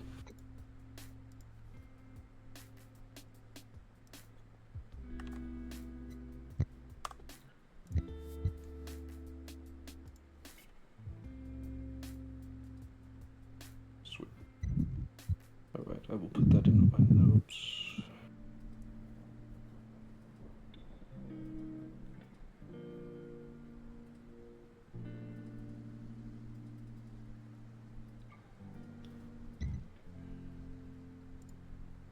I will keep these in mind. And these are the other two I gave you.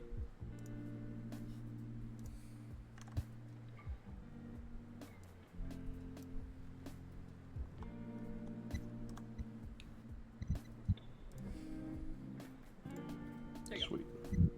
Alright. Anything else you need? Gabriel asks. I think that'll be useful for now. I think end up getting to know the leadership there very well, so.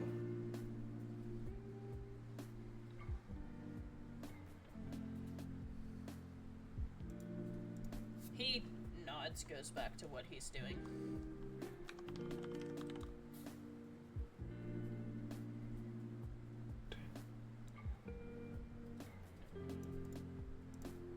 I'm also gonna send you this. Is there anything else you guys want to talk about?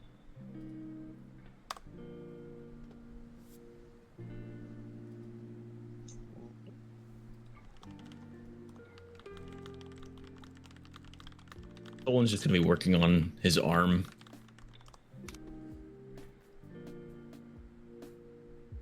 Wait, are you doing the thing? Huh? Are you doing the thing? I think I'm doing a thing. I'm doing it! Do you want to try and figure out what he's doing? Sure.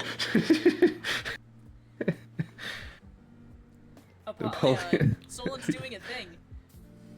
he gets his attention is grabbed and he looks over at Solon.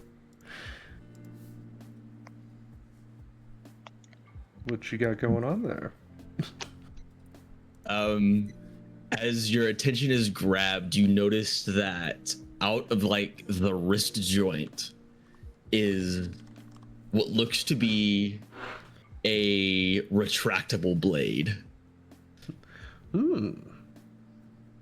So that tail that I ended up taking from that chimera thing at the end of the last mission, I kind of repurposed its venom glands. So I wouldn't touch this. I don't know what it does yet. Apollyon, a single tear runs down his eye. You've learned from me so well. It's beautiful. It's exactly what I would have done. And as he finishes up that sentence, you kind of see the arm kind of like slightly flex, and the blade just disappears into the forearm. I love it. You're going to do great things.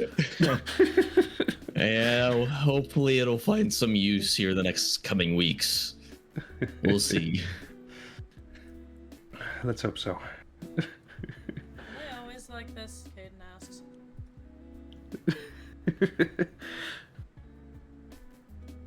Yeah. From what I've seen. Gabriel asks.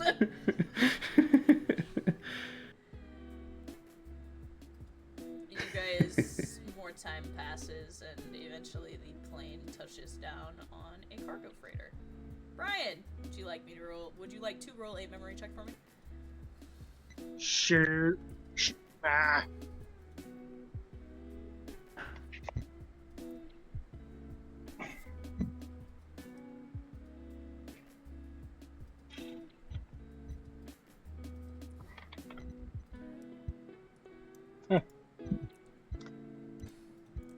Okay, you didn't need a very high check, and I'm going to give this to you just because I think it's neat.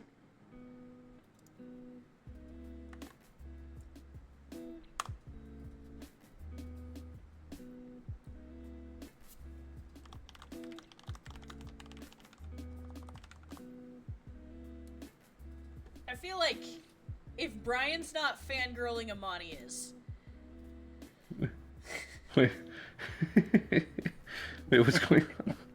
I'm giving Brian insider knowledge. I see.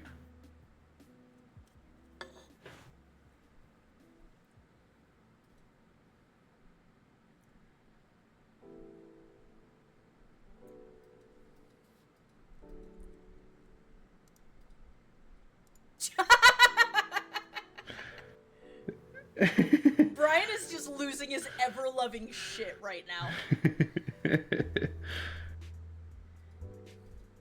You know, this might be the worst time to bring this up, Apollyon. But that candle trick you pulled with the last class, bullshit. I'm glad you think so. I was going for that. I'm glad you Wouldn't have caught it on any to what I other was doing way. with it. Soul's like, I didn't even do it. Homework? Nah. Not for me. And I used that illusion for the class. So. Caden, as you guys are talking about classes and grabbing their bag, says, anybody sign up for that new class that's coming out? Napoleon looks over confused. Yeah, the one Anna that usually the keeps track of redhead's these teaching. things, so.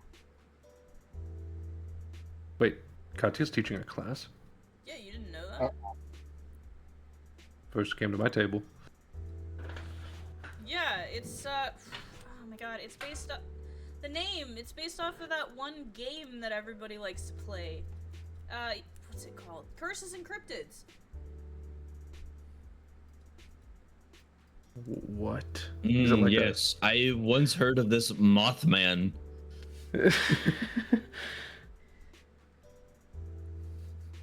Is it like Mothman helped us at the Battle of Waffle House. Yeah. Yeah. All of the players having horrible flashbacks right now. No, I have great flashbacks. I drowned a person. No, I was still playing Pidge at the time, so.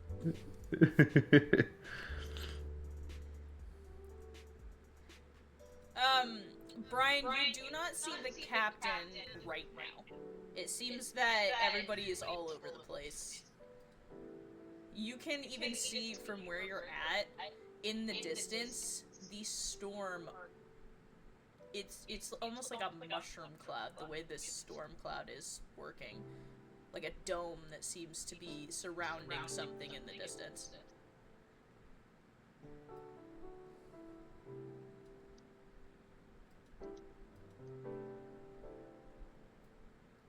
The crew refills the plane you guys flew in on, and you guys are ushered into a meeting room somewhere on the top deck. This ship, by the way, is massive. Like we're beyond cruise ship level of massive. This thing is huge. This is a floating city. I think. Why does my phone hate me? Oh. We can hear you. Oh, okay. Thank God. Okay, I think Brian's just gonna be fanboying to Amani if she doesn't know where they are, and he's gonna be like, "Dude, nothing has ever gotten past this ship. Let's go." Imani is also freaking out. Don't worry. She's equally freaking out. The rest of You you just just see see Brian and Imani freaking out. Yeah, they're just off the walls. They're just so happy. Are they alright? I think there's a shopping mall here, so. No? I think freaking Brian hearing them not know, he's just gonna turn to them and just go, "Would you like to know about this ship?" And he's just gonna start walking over to them. Ah, the autism is kicking in. It's okay, guys. Yes. I Okay, can tell. so I had a growing opinion of you. It is slowly shrinking.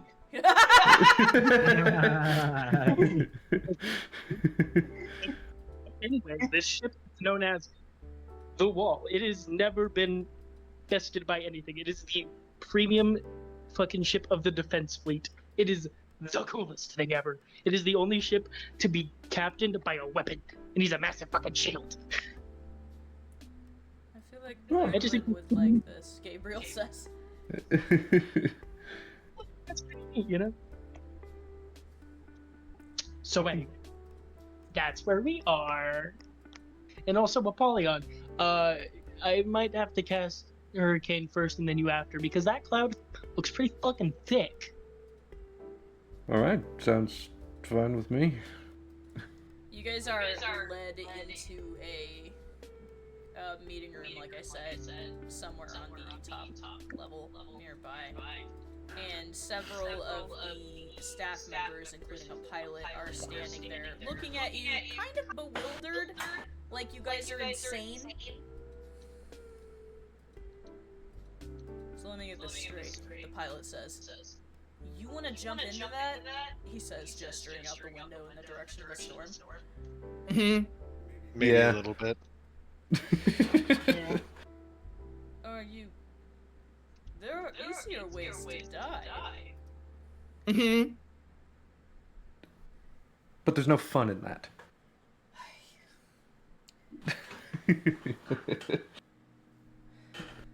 Regardless of the point, it's our best option currently. This is why I joined the Navy, he says, flipping his hat around backwards. So what exactly is the plan here? Fly over the storm, preferably at a point of not my choosing, someone else's. And we're gonna hop out of the plane. I'm gonna cast Hurricane to get as far as I can into the hurricane, and then Apollyon will copy that, hopefully creating an eye to catch the enemy off guard.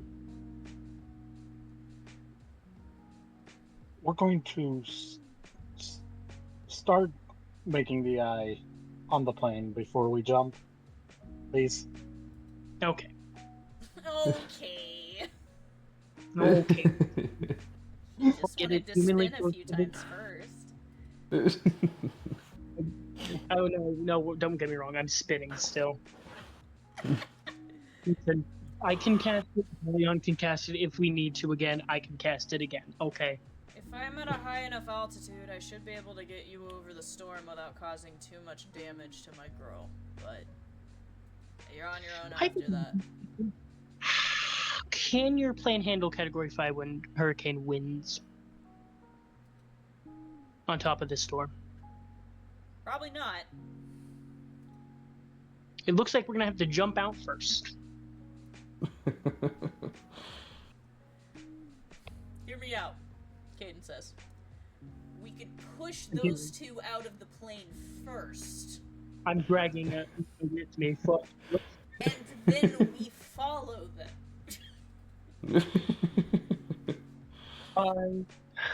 Also, you don't have to push me. I am very good with jumping.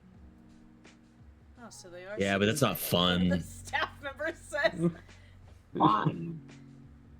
Whoever wants to push me out of the plane can push me. I don't give a shit.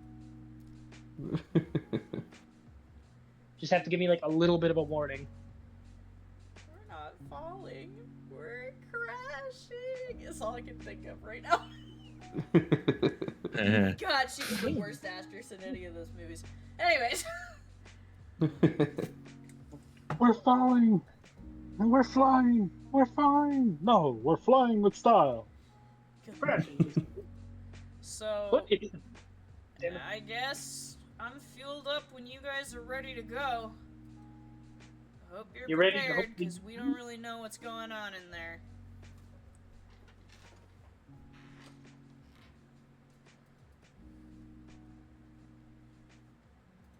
Well, I'm ready.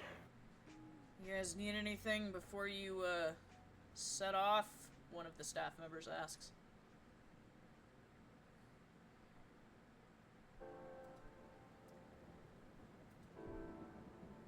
My weapon needs a cup of coffee. Xavier's already making coffee. coffee in the corner. Like a gremlin. But fucking Gollum. Yep. Sipping on his little coffee cup. Yeah. Great. Well, we wish you luck. And we don't expect to hear back from you. You will be missed. It was nice knowing you for 5 minutes, he says, clapping one of you on the shoulder.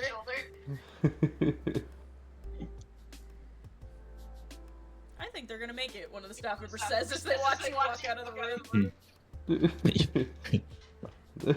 I'll take anything. If we come back and there isn't a running pool, I'm gonna be angry.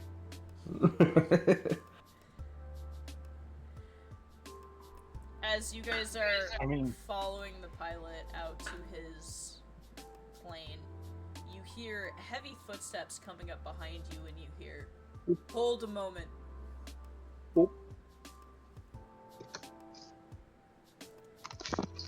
Brian's gonna turn around and look.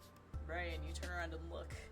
And then you look Please. up, and you see a very, very, very large man wearing a captain's uniform. I think Brian's jaw's on the floor. He approaches and holds something out to you, Apollyon. You're the tallest, he just assumed. Alright, he takes it. Can you deliver this to Olivia if you make it to the ground? He nods. I'll make sure it gets there safely. I would like to hear back from her. We've had no reports. You see, you're handed an envelope with Olivia's name on it in very neat, almost flowery handwriting. Oh. Oh? He says, alright. Don't judge me, demon, he says, glaring down at you. No judgment here. No. I mean, I would have put a heart over the eye, but that's just me. Oh, damn it, you're right. Do you want was me a to much give it better to you so you use. can do Give that? it back, he says. He does. He pulls a pin out of his coat pocket and scribbles the dot into a heart over the eye and colors it in and hands it back. He takes it. Perfect, no notes. Wonderful. 10 out of 10. I think if that's all, Brian's gonna give him like a Navy salute and then keep walking to the ship or the boat, the plane. Why did I say boat? As he hands the letter back to you, he looks up at you and he says, "You do anything for your kid." And he turns around and he starts walking off. I was here for a real thing. Sorry, what did you say? Allie walked into the room. Hold on. He was talking to Apollyon.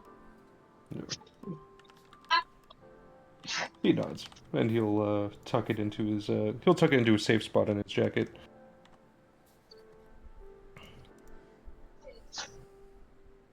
You guys get on the plane and the pilot begins to rev it up. And you guys hold tight as the plane takes off and begins heading towards the storm. As it gets closer and closer, you could see rolling clouds, pitch black and gray and almost greenish in color. And as you guys get closer, the pilot leans back over the seat and shouts, "Last chance to stop being crazy!" We've had a lot of chances like that. I don't think that anyone's gonna take it. Never. Can't say I didn't offer. I'm gonna run in a tight circle at this altitude. You're at about 15,000 feet right now. I can't get any closer. Well, Brian, you ready? Brian is dead. I'm playing evil game. Hold on. Brian's dying. Brian is dying. Okay. Brian's gonna look to Apollyon. Fuck yeah, I'm ready. What the hell? Shut up. All right. I hate so much. Don't shut the phone in the freezer. Okay. Jesus fucking Christ. As you guys, with great effort, slide the door to the side of the plane open, immediately getting buffeted by violent wind. I need Brian and Apollyon to both roll d10s. D10? Oh my god. He has the D10. You are doing a tandem ability, which means you need to try and get close to the same number with each other. Brian, We're going please to- roll. We're gonna have Anna and Judah give a binding anthem just to make that easier. Okay, you can roll, and both of you either take the highest number or the lowest number, depending on what the two of you choose. All right. You go first, Brian, since you're the main caster. Before you Okay, roll, you- tell me if you are going to take the highest number or the lowest number, so it's fair. Oof. So wait, am I rolling 2d10s? You're gonna roll 2d10s, but before you decide, tell me if you're taking the highest or the lowest number. A higher number. I'll take the higher as well. Okay. Go ahead and roll. Okay, good. I got a 6 and a 1. I got an 8 and a 4. That's Okay. bad. Yeah. The two of you look down at the storm above you really quickly. I'm assuming you would have discussed this while you were with the pilot. Yeah. Where are you guys trying to land? Probably around Fuji. Yeah. Yeah. Yeah. But where? Here. Specifically. Let me pull up a map here. For reference, Yokohama and part of Tokyo was destroyed during the incident. Yeah. And the Japan branch itself is on the side of Mount Fuji closest to Yokohama and Tokyo. Probably Hachioji or Hakone.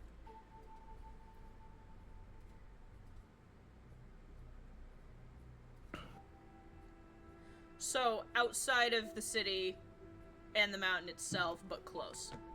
Yeah. Are the rest of you in accord? Yeah. Alright. The two of you look down at the storm beneath you. And the two of you jump together and activate Cat 5. There is a burst of wind from the weapons. Don't forget your radio. And suddenly the clouds beneath you begin to turn. Almost like in Pirates of the Caribbean when the ships are there and the water cyclones downward. That's what's happening with the clouds. A hole forms and begins to spiral downward, opening up. And it works. You have created a new eye. Do the rest of you jump?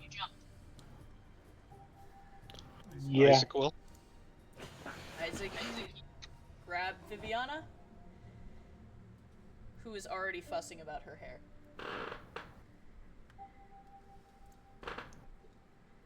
And you guys jump. You should be fine in weapon form. I should have gone into weapon form before they opened the door, she says fussily from inside her weapon. This is gonna take me an hour to fix. 10 fucking hurricane As 2. all of you jump into this new eye that the boys have created, I need all of you to make me 1, a dexterity save. 2, a constitution save. Sorry, wait, we all have to make that? Yes. Yeah. Oh, Put okay. them in a group rolls and which one is what. So we need a con and a dex. Correct.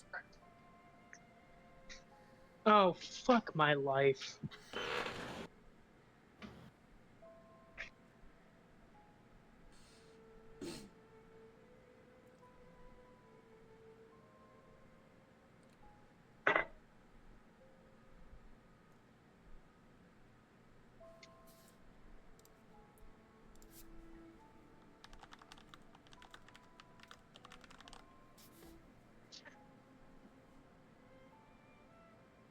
I rolled like shit.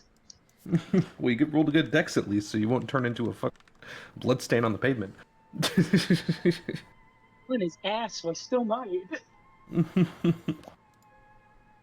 The Brian puddle is not off the table yet. God. I don't like it. Alright, 1, 2, 3. I need. There's Anna.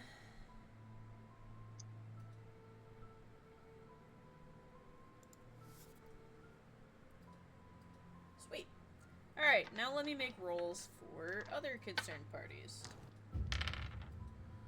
That is not great. That is even worse. Oh god. No. Oh my lord. Okay. Rip Caden. Here's what happens. You ripped everywhere, I think. As you guys are jumping into the eye of the storm, soaring down. Most of you, this is not your first time doing this.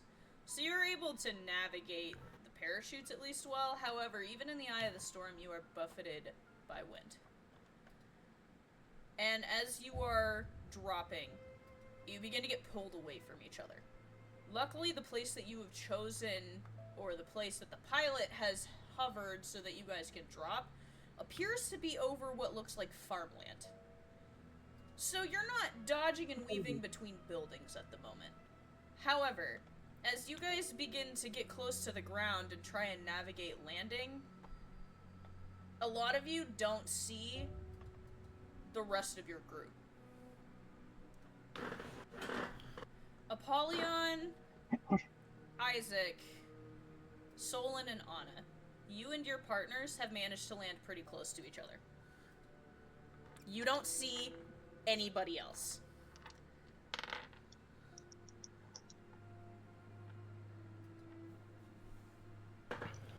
Apollyon will get into Interlink and try to make contact. How's everyone doing? Everyone land safely? Isaac, Should Solon, I and stab? Anna, you all can hear Apollyon immediately. Should I stab? Anna, what did you say? Huh? What did you say? Oh, she's just asking if she should scout. That would be helpful. Isaac? We've landed mostly close together. I'm not sure where some of us are, though. Isaac, you're covered in mud. Like head to toe. In mud. Viviana is dismayed. We also had a bit of a rough landing. You got No injuries. dirty. Look at this mess. My grooves are completely filled with mud. Solon, you've made it safely, I assume? Yes. Alright. We're We'll try to fine. get... That's good. Let's all group up, try to find some vantage point to see if we can find the others. How bad is the storm here right now? The eye above you has made it manageable. However, the eye above you also looks like it might threaten to close faster than you would like. Okay. With that being said,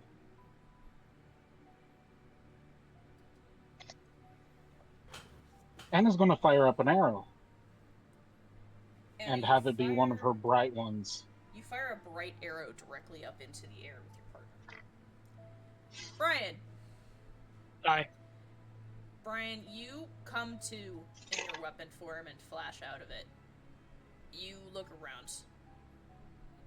You're laying in what looks like a field, caked in mud. And a few feet away from you, you see your partner. Oh shit! Brian's gonna rush over to them. Imani groans.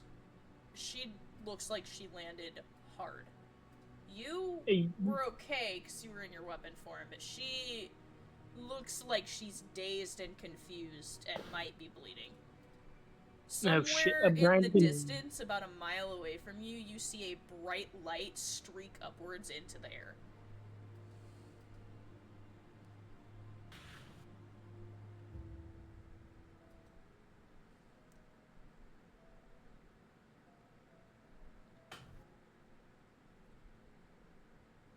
The 7 con kicked your ass.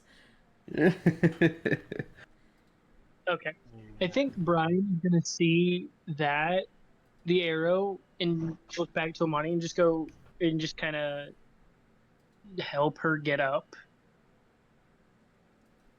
You try and drag Amani to her feet, and you hear something rustling through the crops behind you. And then you hear a Brian? growling.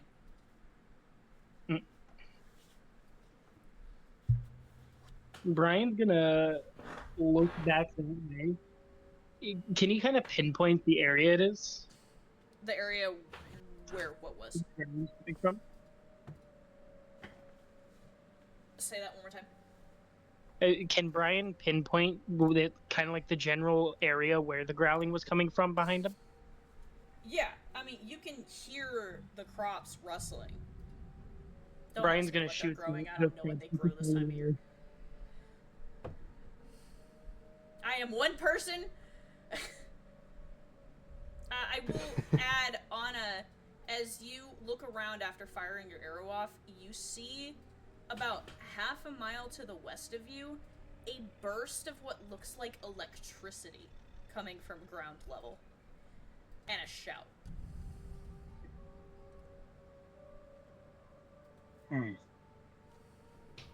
Going to go off to investigate. So, probably going to leave little light arrows in the ground. A little trail of light arrows sticking out. Yeah. What are the rest of you doing? I think Brian's gonna cast Thunder Wave in that general area of where the growling is coming from and pick up his booster and start going towards the light arrow. You try to cast Thunder Wave in that direction, and it blows the crops backwards, and as it does, you see a gleam of eyes looking at you from the shadows beneath the crops. I think Brian's just gonna maintain eye contact with it, continuing to try to pick his partner up. You try and shoulder Amani. Roll me a strength check. Ooh, okay. Have to check what Brian's strength even is. Damn, Brian's got good strength. What the fuck? Okay. Plus 7 in strength. That's a 19. Okay. With a 19, you're able to pull Amani kind of over your shoulder in a sort of fireman's carry. However, it's got you at very much a disadvantage. There's not much you can do with her over your shoulders like this. She's not exactly light. That's fine. If Brian needs to, he can cast Whirlwind Step by himself, so... But with her on your shoulders? He can try. As you start backing away from the eyes, what are the rest of you doing?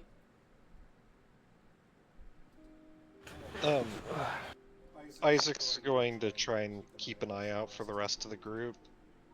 Isaac, you look around and you see to your left a trail of golden arrows sticking out of the ground, and Anna and Judah disappearing.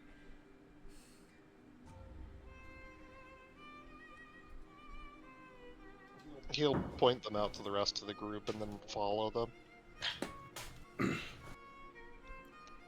Isaac and Viv begin following Anna. Apollyon, Solon, what are you guys doing? Wow, I was muted. We saw electricity up in the air, right? Correct. He's gonna go towards that way. That's where Anna and Isaac are going. Okay, that way then. Following the group. I'm assuming Solon's gonna go with you guys. Yeah. You guys start making your way towards the sounds of electricity when off to your left you hear growling. Growling in the crops. Napoleon will take note, but keep walking until they do something. Take note, keep walking. Brian, the eyes are getting closer to you as you're backing away. What do you want to do? Hold on, let me look at my character sheet really quick. That's my dice I'm using. First step. First aid. I think Brian is gonna cast Blessing of the Storm.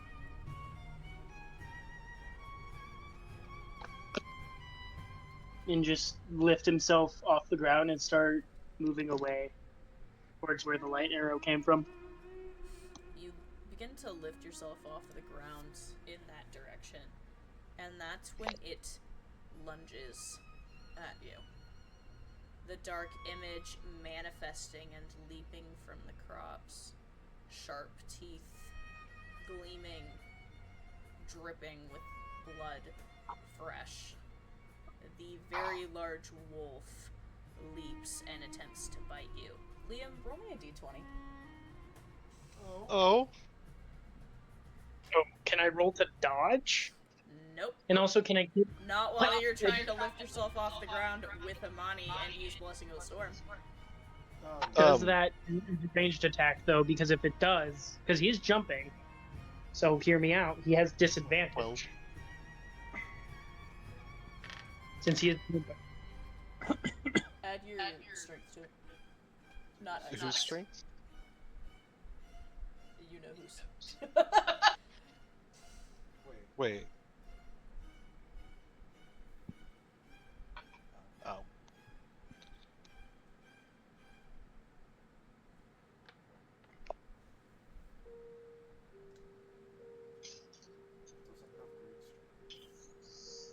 Alright, Dex. You can use Dex too. Whatever your basic attack is. Thanks. 23. Brian, as this thing lunges for you and tries to bite into your leg to keep you from getting off of the ground, you hear... Describe the sound to me again.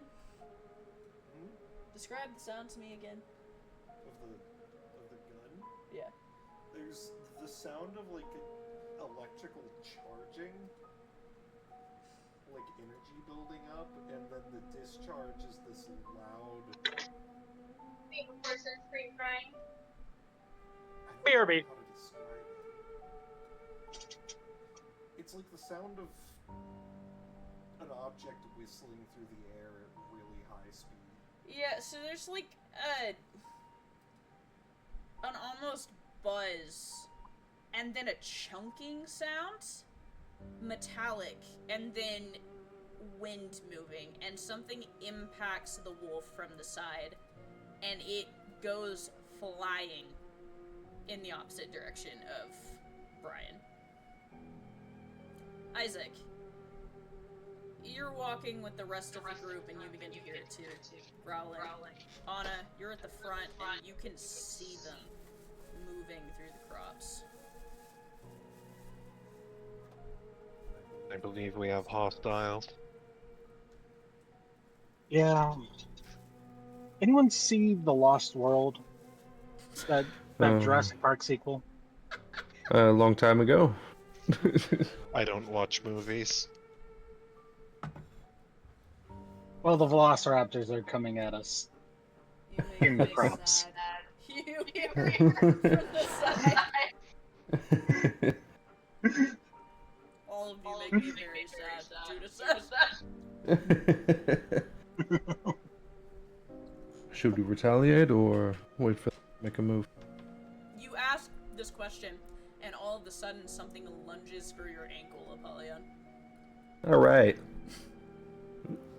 Retaliation it is. Retaliation it is. Should I dodge or can I make an attack? So I rolled a nat 20. Can I stab it with my wrist blade? Yes, you can. Perfect test subject. I'm gonna soul menace that. You,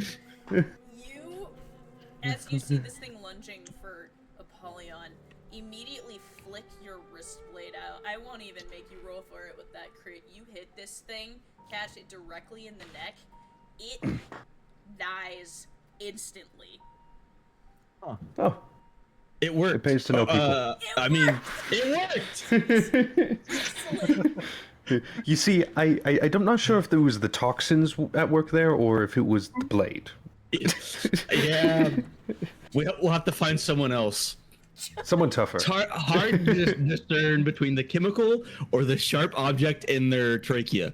Yeah, We gotta run it back. We'll have to do a bit more testing. We'll find another lab. I agree. Another wolf is lunging for you, Anna. You have the chance to Gonna. do something. Okay. Gonna fire an arrow at it. Okay. You try to fire an arrow before it can grab you. Roll me let's see, a speed check. Ooh. Judah's going to need to make that wisdom check. Mm-hmm.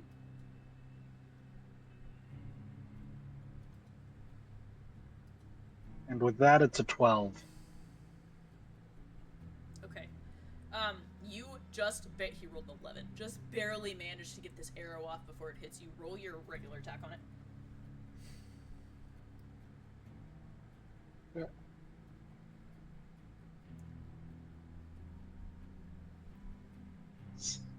16, I believe. With a 16, you shoot this thing and manage to shoot the arrow directly into the wolf's mouth. It staggers off to the side and immediately starts trying to use its paw to pull the arrow out, shrieking and whining. At the same time, another wolf tries to go for Isaac.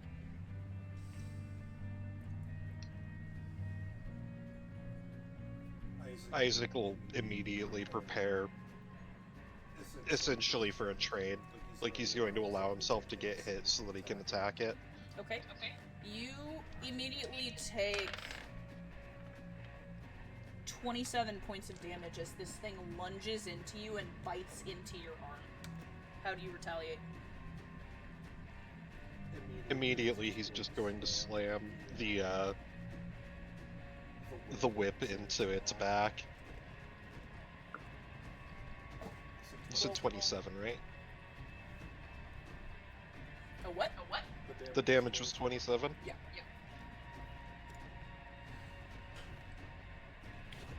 There we go. He's gonna make a melee attack. Can he get an advantage for... Yeah, I'll let you have it. Alright. So that's a 19 to hit. You're gonna hit. Roll damage. And he's going to take...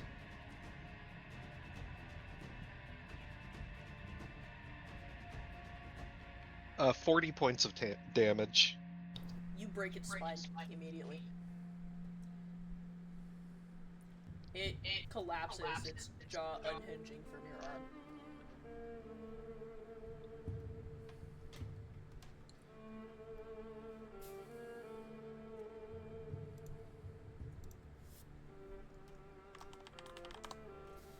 He just rolls his shoulder.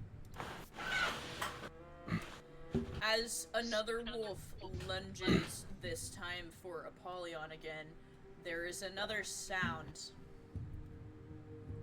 An almost electronic whirring, buzzing sound. That metallic chunking.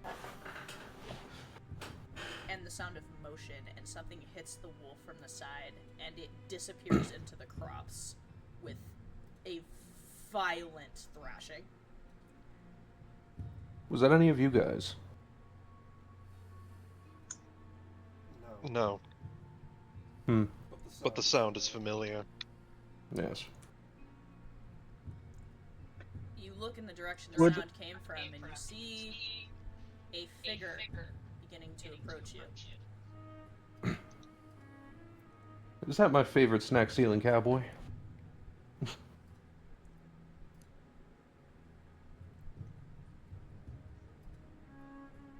So y'all decided to go in the hard way? Yeah, the hard way.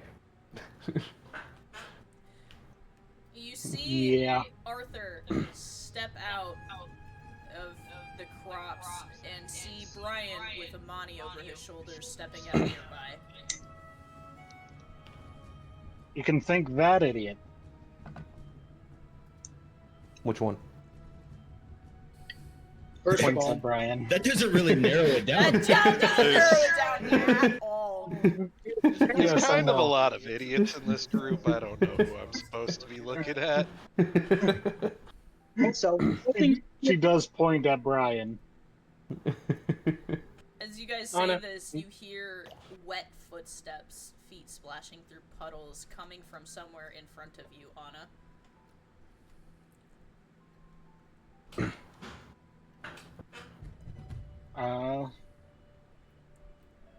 Guess I'll look over. You look in the direction, bracing for another attack, and you see the slice of a blade through the crops in front of you. And then a familiar face. Katya narrows her eyes. This is awkward, she says. She has Caden over her shoulder, and Gabriel is walking behind her, his hands up defensively in an almost prayer-like stance. Well, it seems like most of the gang's back together. Indeed. I think since now we're together, Brian's gonna put Amani down and try to, I guess, her first, like, try to help. Isaac, you see Brian has put Amani down, and Caden is over Katya's shoulder. What do you want to do? You need a hand getting out of here? That would be helpful.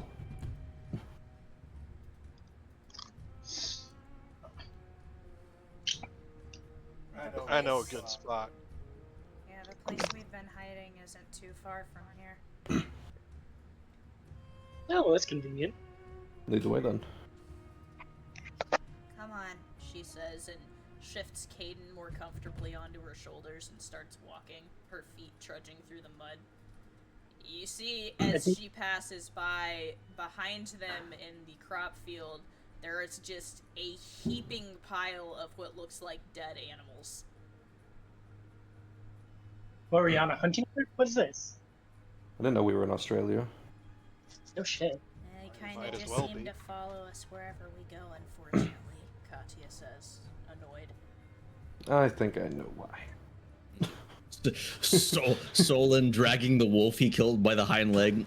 I feel inadequate right now. Hey, I'll catch up. Probably, she says, not sincerely, as she keeps walking. I mean, There'll be plenty more to up your score. They're probably tracking us using those. Assuming they can tell where the wolves are, they can tell where they're being killed, therefore knowing where we are. It won't really matter. They haven't been able to infiltrate our hideout. I'm not super worried about it. So, that's a good point. Who is they, exactly? Which Like, who are one? we She fighting and for? Arthur say at the same time. Well, there's... actually, that's a three-person. Which one? Yeah. I was just meaning which ones were trying to infiltrate the hideout. Well, Which probably the ones? pack. She says again, tiredly. Jesus. Well, there's the Hounds are pack. from the- yeah, hounds are from the pack. Tin Man said something about them being able to see through these things, but they ain't doing much. They don't really seem to come out into the populated areas. We've mostly only seen them out here in the farmlands, in the forest, or in what's left of the city.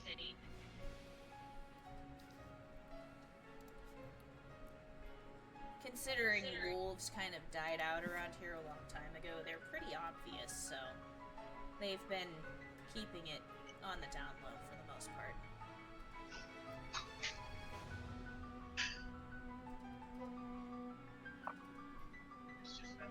You guys trudge through the crop field until you come to the edge of it. Step over a culvert with deep water rushing through it. Yep. As the eye of the storm begins to completely close up and the rain begins to fall heavily once more, you guys begin walking down a paved road. You'll see it up in the distance. It's not too far from here. Are the rest of you okay?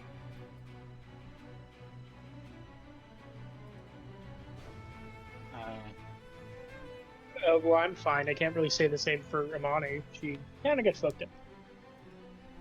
Shockingly, falling from a plane does that to a person. Anna will be sort of using Mending Touch, I believe that's the spell, the ability, Okay. to treat her wounds.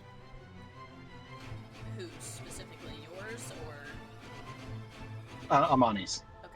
You're working on Amani. Katya is keeping a hold of Caden over her shoulders, and as you guys continue walking through the gloom of the rain in the distance, you begin to see a neon glow. Did you set my... As you get closer, you can make out it's a gas station at the edge of the farmland. And in the distance, you can see dark shadows, the ruins of the city. Very few lights on. Hardly able to make it out through the pouring rain. Katya quickly walks inside, nods casually to the vendor behind the counter, who nods back, and she begins heading towards the back of the store. Have you guys been able to make contact with the academy yet? We haven't exactly tried, Katya says. Kind of a lesser priority right now, unfortunately. Bucket list then.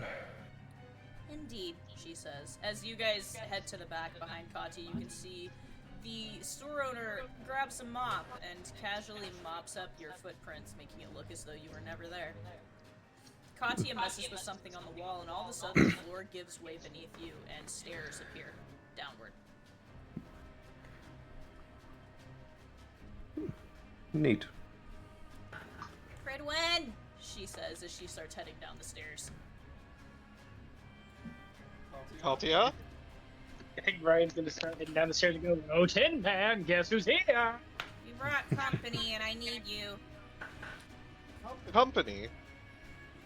It's alright, I'm... people in the whole In this world. economy.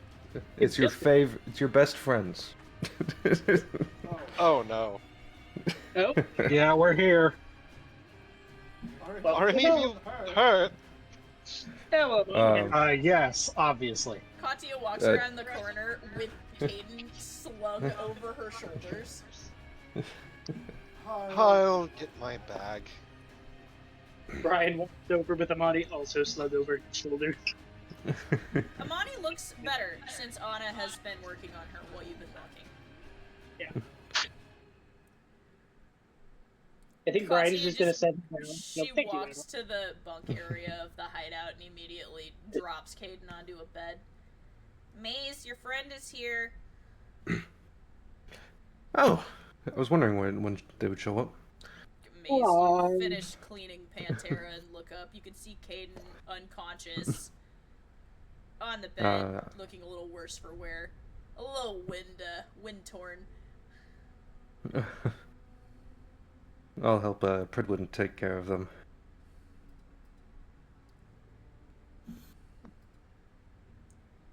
You guys should meet the boss, Katya says as she gets out from underneath Caden and walks back into the main room. You can see that this hideout is very large underneath of this gas station. There's 2 large bunk rooms. There's a central area with tables set out that appear to have maps on them and supplies around the walls. There's a couple other tables that appear to be used for, like, eating, and then there's a whole kitchen area off to the side of that. And there is a girl standing over one of the map tables, looking down at it curiously, her fingers pressed against her chin thoughtfully. You must be the boss. She looks up and smiles. Hi, I'm Siri. She holds Pleasure to meet you. He takes it. Yeah, I've been taking care of this place for a while. You notice a strictly American accent from her, interestingly enough. Well, since you've been at work, what's the situation down here? Could you be a little more specific? She says, gesturing to the map. You can see Well, it what is kind of... full of notations. He starts stringing his hand through them. What kind of threats are we looking at the moment? Quite a few from all sides, but nothing to be surprised about there. We've always had to deal with witches and the like. The Yakuza are just part of the issue. The wolves are a new touch. Not really used to them showing up. Seems like they caught wind of our armored friend over there. That's my fault, Katya says from the kitchen. No, they were here before you. Seems some of them showed up during the incident, Siri says carefully, and stuck around afterwards. And then, of course, there's the infection. I was concerned about that. Yeah, the Academy was looking into it, and it appears that other groups are as well now. I've seen people carting bodies out. She gestures to different spots on the map with notations and times. I don't know where they're taking them. I know that there were search and rescue efforts from some of the students trying to get people out. I'm pretty sure they had some sort of infirmary base camp set up where they were trying to quarantine those that might be infected, but that's all I really know. I don't really leave here. I'm waiting for someone, she says. I see. And is there a current plan going on? You guys have been here longer than us. Are you saying this to Siri? Just generally, and to everyone who's here before. Cat looks at Arthur carefully. Well, we have a personal business to attend to. Guessing it's a lead on the matter of our memories. No. Although that's a different problem. All right. Well, there's a bunch of free hands here now, so we can help with whatever. We were planning on making contact with the Academy soon. That is the debate, Katya says. We really have two options here. She sits down with her tea that she's just made and takes a sip of it. On the one hand, we could try and press inward towards the mountain, make contact with the Academy and get settled. But she trails off. But on the other hand, we could finish what Arthur and I have been working on. What have you been working on? Retracing our steps.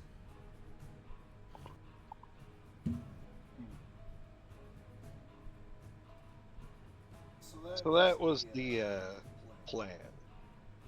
Figuring out what missing memories she had and the rest of you and all that. Sooner we get that done, sooner I can attend to my own personal issues. very well. Well, let's lay it out on the table. I'm excited to get back into field works. There are pros and cons to both sides.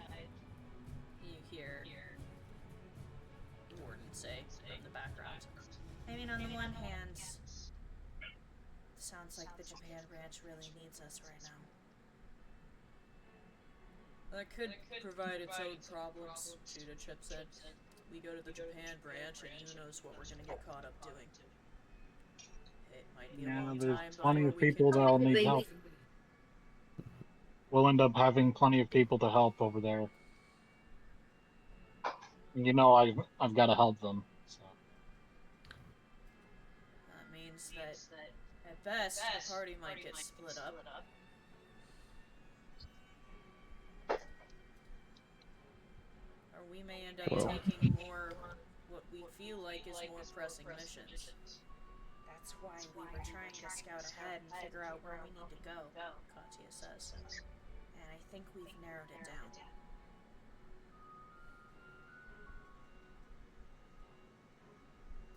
down. Here's how I'm thinking it. The storm is likely going to go back to being really strong soon. Tonight, or I say we could likely handle the current matter of you retracing your steps and make contact with the academy when the storm and our enemies aren't as dense. Not sure about that last one there, bud. You hear from the side. The He looks storm over. doesn't get lighter, Rasada says. Then it looks like we're going to have to get rid of the storm. That is looking. Well, we'd have to figure out who's causing it We and haven't where the hell they're hiding. find them yet, Yeah. Kat says. Could Brian use weather sense? No. Oh. You can sense that there is weather, Brian. That's about it. Oh. I was just hoping that I could sense like a more concentrated area because I feel like that would be kind of where they're trying to defend the person at. No, it's like problem when is there is not Like a more how- concentrated area. There is a heavy storm that seems to cover the entire country. Well, shit. So the I storm's want to- just not concentrated, it just covers the whole thing. And Brian is once again useless and stupid. Yippee. We'll get you back up and working eventually. Then, I think scouting and intelligence right now, bet we can bring this information to the academy when we're ready. That's what we've been doing, Katya says, taking another sip of her tea. Then we'll continue it. What have you guys got laid out right now? Where exactly are you planning on heading? Katya looks at Arthur and pulls out a notebook from her pocket. North looks over her shoulder, takes a sip of Katya's tea. Well, we've crossed a bunch of places off the list. We've narrowed it down to 4 locations we think might trigger something strongly. She offers the notebook up to you, Apollyon, to look at. You can see a bunch takes of it. like names and locations and coordinates crossed off, and little notes scribbled in the margins, like hints of a memory that started to surface and then disappeared. Tiny, minute details that don't seem to make sense or matter. You can see that there are 4 locations that are not crossed off. There is a bar. There is the sewer. You see Frostwing written in parentheses. You can see the city and a set of coordinates specifically in the city somewhere. And lastly, you can see the Fight Club. It's at the bottom, and that one seems to be underlined.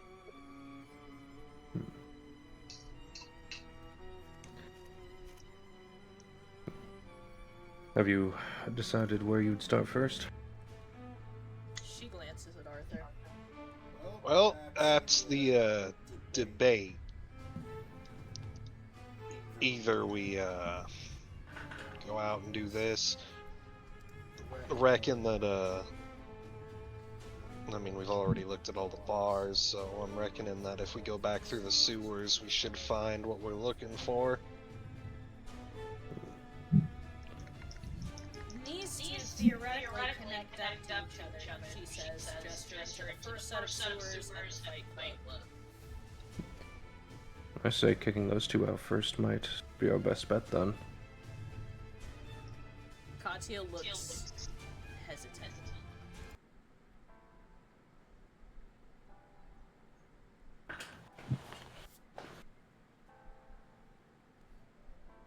But it's your mission, so it's up to you two entirely. It's our mission. We all need to remember, right? She says, looking at Brooklyn. Semi. Yeah. Indeed.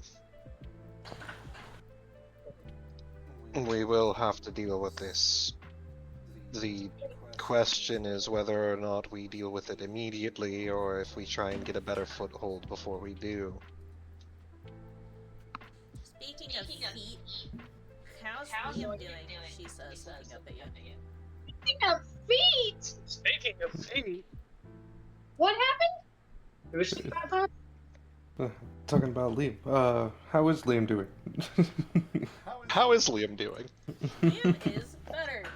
You have been pretty steadily healing him over the past 2 days, and his bones have re-stitched themselves together for the most part. Well, his skeleton no longer looks like a jigsaw puzzle. That's good.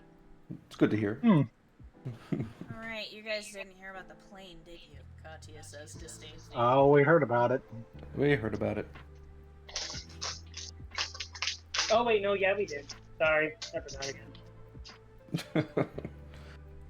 The pilots are taking longer to heal, unfortunately. But you've been tending to them as well. You should kill the stupid fucking lizard. Actually, you know what? Were you informed about the cause of our crash? The storm? No, actually. We prepared for the storm. We were handling it just fine. Unfortunately, we were attacked by something in the sky. Something in the sky. None of us but the pilot got a good look at it, but they haven't been conscious to tell us what exactly happened. The plane was struck multiple times by some sort of creature. It also seems to have done something that put the pilot in a daze. Interesting. Out of curiosity, could the two things be related, the storm and this creature? I would have to assume so. My only two reasonable theories would be either that this creature is related to the storm, or it's some sort of countermeasure by a group who isn't. But the most likely possibility is that it is related. Sounds like it to me. I'm not sure if it's the cause or just the pet of whoever is causing it. Or just something that is taking advantage of the storm being here. Either way, it can operate within the storm, which is already concerning enough. Yes, that is a very high possibility. Unfortunately, we haven't really seen anything about it. No reports or sightings, no indication of where it could be.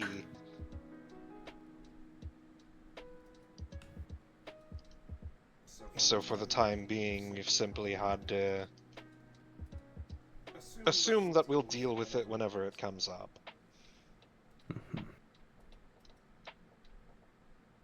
Very well then. What should be our first list of priority then? There are some locations we can go to. We can also... Should we take a vote? Well, I was hoping perhaps with everyone here we'd be able to better discuss the pros and cons of any of our decisions. Obviously, dealing with these memories is going to be important, but like I said, from the way that I see it, our two options are we go and deal with this sewer, or we go and establish proper contact with the academy.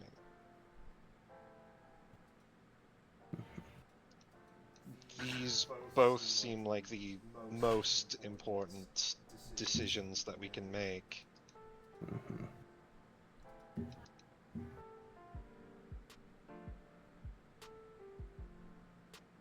Any other opinions? And Polyon looks to the rest of the group.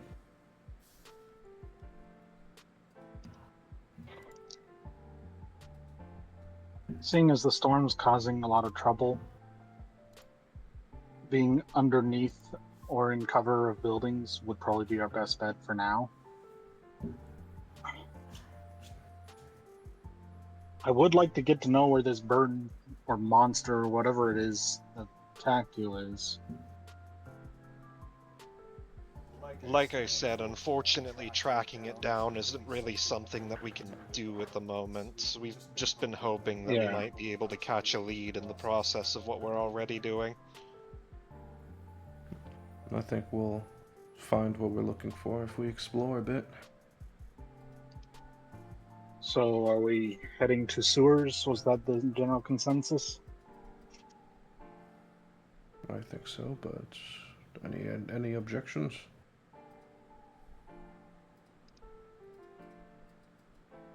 Well, it seems like a rather unanimous decision. Very well. Who all is going? I'll go with. I mean, I like to scout.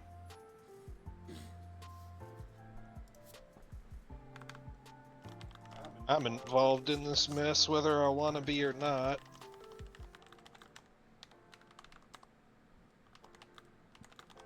Solon, Brian?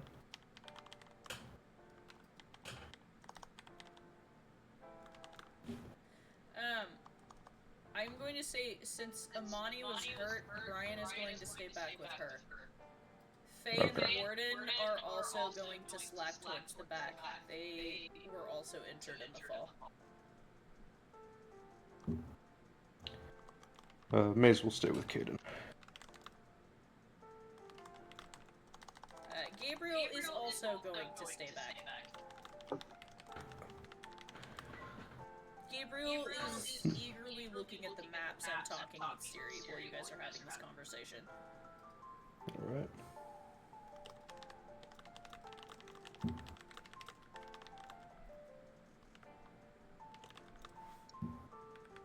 So, just to clarify, going scouting, Anna and Judah, Apollyon, Arthur and Rasada, Kat and North, are Pruin and Lunella going as well? Yes. Isaac and Viv will stay behind to keep an eye on things. Okay. Is anybody else going scouting that I missed? Is Solon going? Oh god, Solon's doing it again. He's fucking dead. He's throwing away my Pocky Bowl. Ah. I thought it was the cat. Who's going scouting right now? Mostly I'm asking, the reason I'm asking who's going is because this is going to be a lot. So if anybody needs to dip out now, this is your chance to do it since it's 7:30. We're going on I'm good for a few more hours. I'll go. Okay. I'll go. Yeah. Sol and you and Xavier are also going scouting. If Brian comes back, I will consider letting him rejoin with you guys. Alright. Okay, so as you guys prepare to go out scouting, you are offered some rain jackets. Thankfully, Apollyon's already wearing one. So we're going straight to the sewers. Cat says to Arthur. Bright yellow rain boots. Yellow rain boots is crazy. Seems like the best option. I mean, I don't know if we'll be able to get into the fight club from the way we went in the last time. Right. Still, what we found at that last bar worries me. We didn't even tell Privlin yet. We were on the way back. What did you find? There was... You remember when I told you I wanted to bartend? And I went into the bathroom that one night and I got attacked? Yes, I do remember that. Well, the bar's kind of destroyed. But there was something left there for us. A message. It was spelled out in broken glass over the old bloodstains. Just said, remember. That's not good. You're telling me, she says. It sounds like Rika is attempting to also have us uncover these memories then. Does it think it's really Rika, or was just somebody taking advantage of the broken glass? I mean, I remember somebody broke the bathroom mirror. That was how we got saved, but Bad luck. it's not bad luck when somebody's trying to crawl out of it, she says, looking at you. Depends on what's crawling out of it.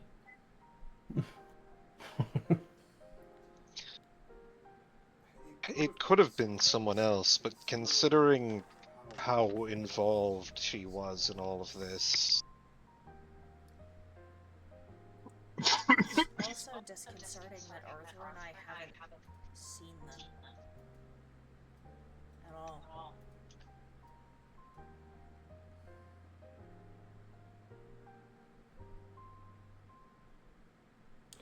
I think we'll get more answers as we press on.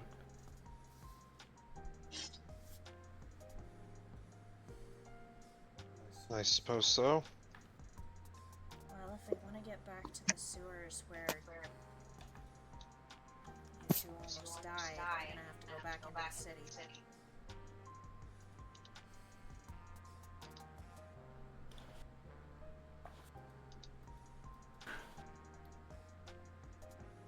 I'm ready when everyone else is. Ground rules, North says, buttoning up her raincoat. If you see people crawling out of the wreckage, don't touch them. I Noted. Mm-hmm. Yes, the number of infected is high. And I'm pretty sure none of us are immune to that except for Cat and maybe Pridwin? I might be half immune. I've come to the theory that those with a connection to holy magic are resistant, but the resistant and immune are two very different things. Assuming that if you Got get it. hit No with a big touching enough the people dose, then. you still get messed up. And trust me, Kat says, you do not want to be infected.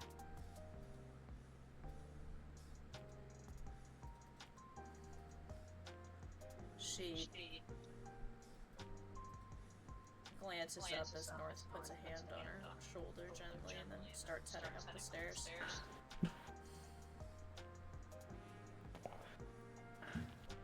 Also look out for the wolves. And the witches. And everything else. Noted. Yeah, And seems to everything be else, Lunala says disdainfully, walking up beside Pridwin.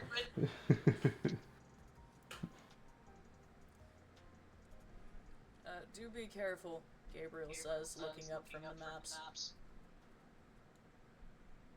Well, certainty of death, small chance of success.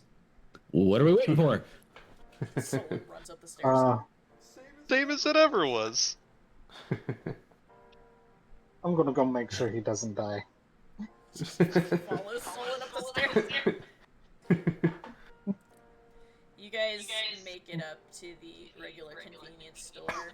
Arthur closes the hideout doors behind you, and it looks like a normal back room again. As you guys walk out to head for the door, you can see Kat and North purchasing a few things from the cashier who they're making quiet small talk with. The woman smiles and takes the cash, puts it in the register. Kat takes a bite of the candy bar and looks up at the rest of you. So, you doing this? Do they got parking here? Mm-hmm.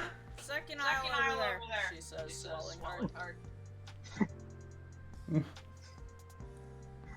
Anna Judah just just walks off. Yeah,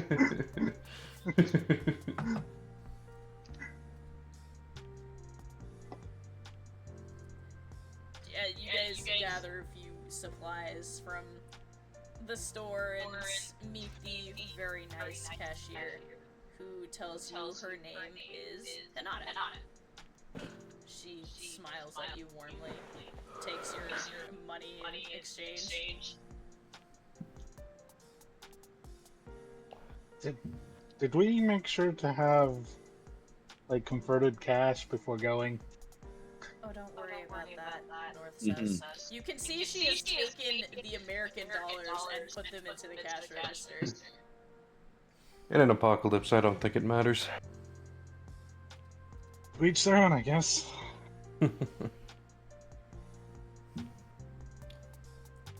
As you guys open the door, you are immediately hit with wind, and rain is whipped up into your faces.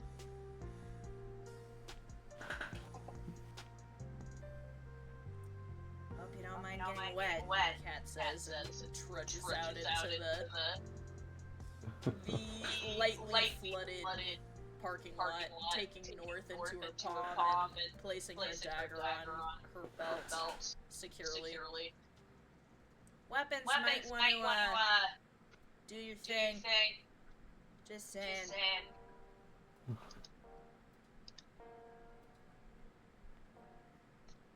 Fredwin will flash into weapon form. Lunala catches him and carries him.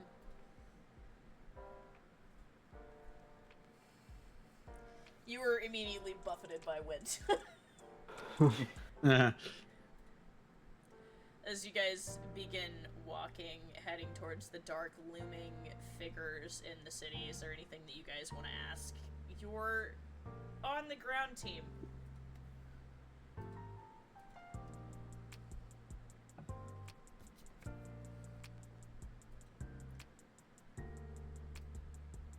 Nope, nothing at the moment. Not at the moment. As you start to get closer to the city, Kat stops and glances at Arthur. You see anything? Arthur's gonna do a perception. Using his scope for the advantage. With an 18, does he spot anything? With an 18, no, but not because you don't see it. It appears that the edge of the city is unoccupied for the most part. I'm not seeing nothing. Alright.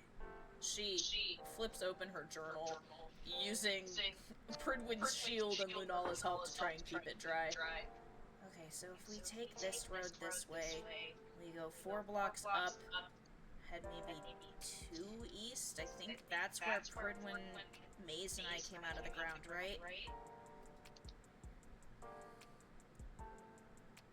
I believe so. Pridwin, you glance down from your shield form. It does look like the same area for the most part. We should be in the right area. Okay. So, keep it quiet, keep it close. And if you see somebody, or think you see somebody, she snaps the journal closed. No, you didn't. She starts Very walking well. again. I need all of you to make presence checks. 4 days. Apollyon is not good at presents anymore. Let's see. Oh, I can't wait. Wait to see how these go. Ooh.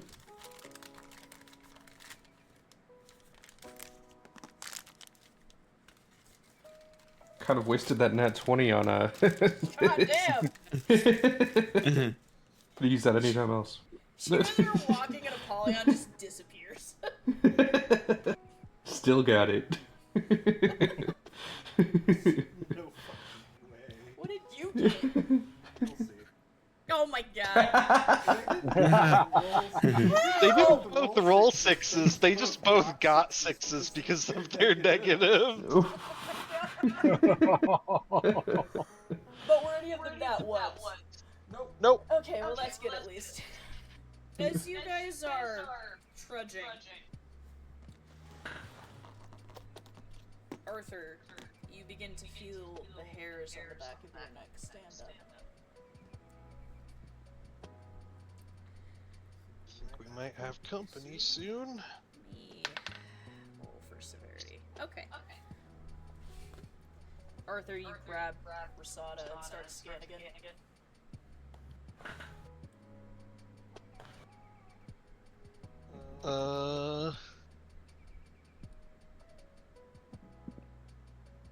19.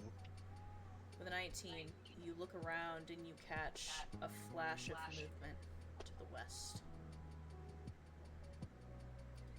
Something emerging from an alleyway across the street. It's looking at you. You can see the glint of what looks like a blade or a gun, some kind of metal. Arthur's immediately going to take aim in that direction, and he's going to call out, I recommend you don't do anything rash. I know that accent, you hear from across the street. The voice sounds familiar to you. Who is it? It is Xander.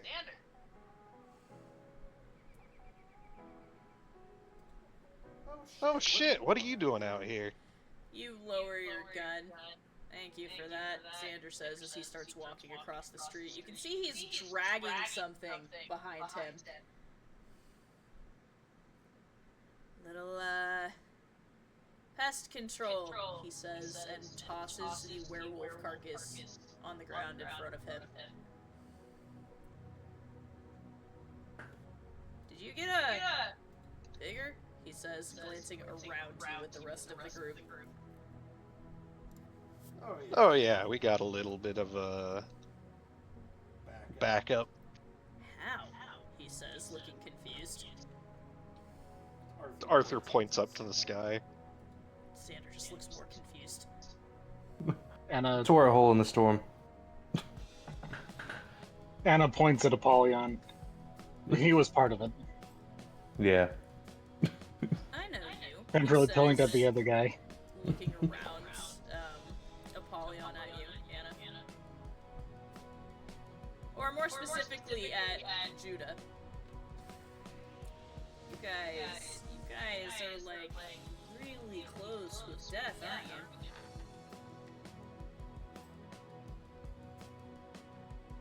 I mean, Auntie Death,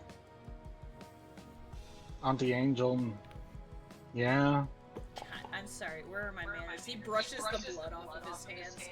You see his other hand releases the weapon he's holding, and they flash into another figure beside him. The girl starts checking her nails, which are caked in blood. He extends his sort of clean hand in your direction. Xander, we're part of Team Himiko. Also, we kind of saved these guys' asses, he says, gesturing at Arthur. We had it handled. Handled. Pretty sure the building collapsing on half of your team isn't exactly handled. I've got several questions, but Yeah, it's nice to meet you. I have more questions, Judah says. Ask, he says, shrugging.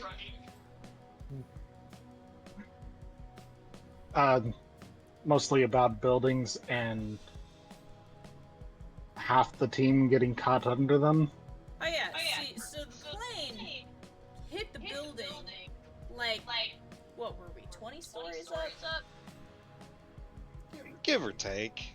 Went through the building and got caught on the other side of it and was, like, dangling precariously, which kind of, like, completely destroyed the structural integrity, right? We had like what 10 minutes before that thing went down. And Give or take. yeah, we couldn't get everybody across the lines before it went down, but he gestures at Prigwin. I mean, you seem okay. We managed to find our own way out, You're welcome, avoiding getting Cat crushed. says. By the way, one of the bow arms for Anna's bow form is currently sticking out with a hand reaching out to shake. Xander takes your hand. Apollyon puts his hand out too. He shakes it. He gives I'm you Apollyon. a warm, charismatic smile. Cool. I think Gabriel mentioned you, actually. Your team, more like. We're one of, what, 7, 8 that are left? Used to be a lot more of us, but Olivia kicked all the littles out when things started getting bad. Probably good she did too, because this storm hasn't let anybody in or out in weeks. Yeah. Well, yes, I'm Apollyon, left hand of death. Over there's, he looks at Katya, seeing if he should say. Oh, we're acquainted, Katya says. Okay. Well, she's the right. Yeah, we've worked together the last couple of days. She's pretty cool, he says carefully. Damn right, his partner says behind him. Well, this sector's clear for the moment. Seems like everything is moving a little bit westward, so whatever you guys are up to, your shenanigans should be fine for a couple hours. Appreciate it. I'm gonna get back with the rest of the crew. You guys, try not to collapse any more buildings, I guess, he says, putting his hands in his pockets and turning. Well, we don't have Maze with us, so...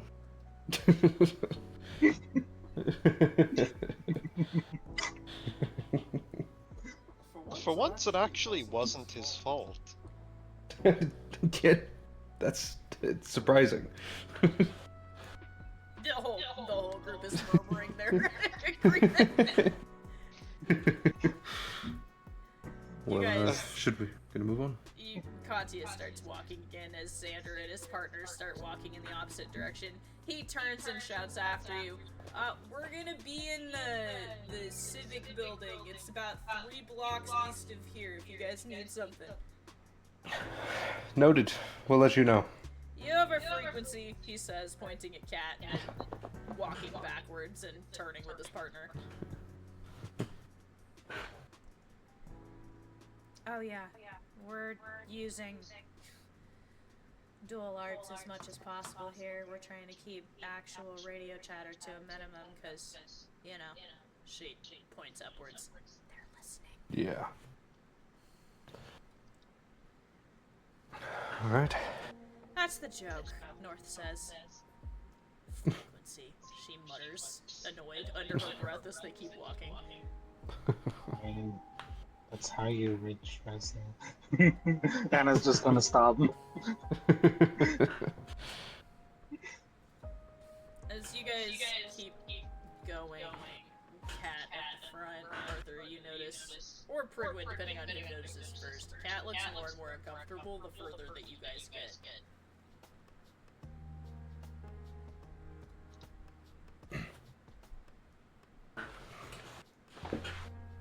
Which, entry?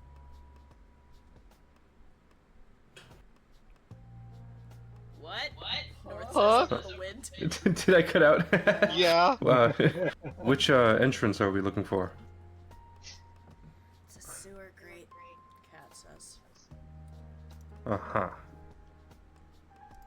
It's kind of down an alleyway. It's just better if we show you.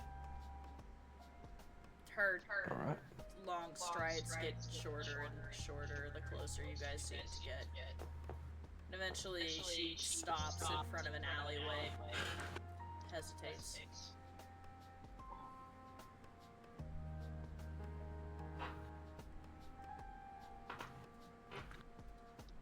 She shakes her head and starts into the alleyway. Eventually walks up to a large, what looks like a square manhole cover further in.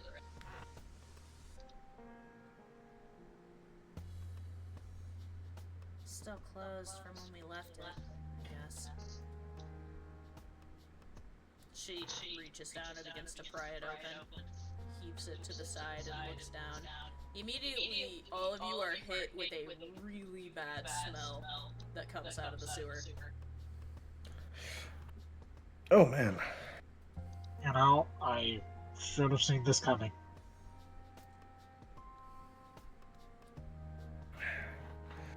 Well, Try not to touch it, Cat says, and then immediately drops down into the hole. As in, like, the ship? Yeah. Apollyon will drop down next. It is not shit you're smelling.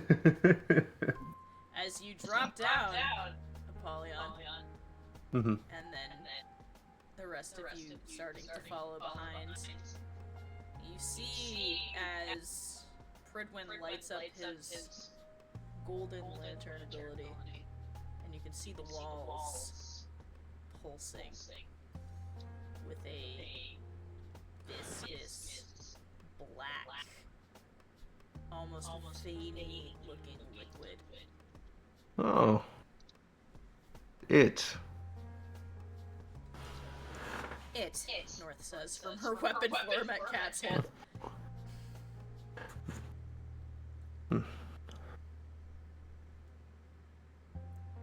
Well, what are we looking for down here? It's not far, Cat says and starts walking. It follows.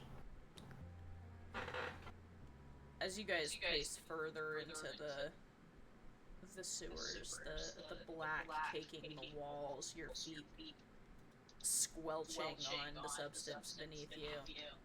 Cat eventually gets to a more open area. There's a wall that actually is crumbling inward, and appears there's a room behind it. And Apollyon, interestingly for you, as you step up, you see a very strange-looking sigil burned into the floor. He's gonna take a look at this. You look at the sigil. Roll me a, I want to say intelligence? Yes. Let me get his. Okay. That is a unnatural 20. Then a natural 20. Apollyon, it's not difficult. This is a transportation sigil. Is this where?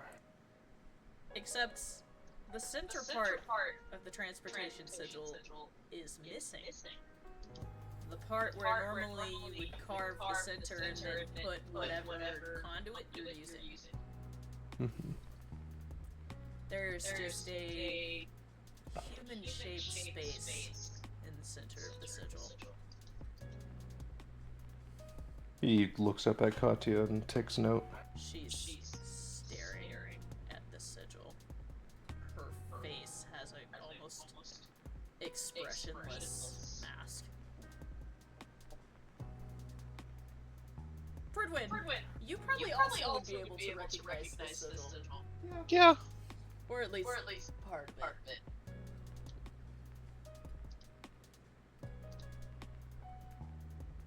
If you need to take a moment, you can.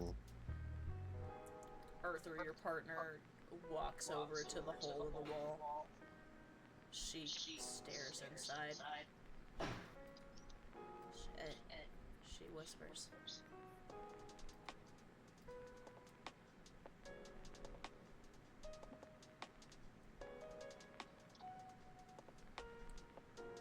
That's where we started dying.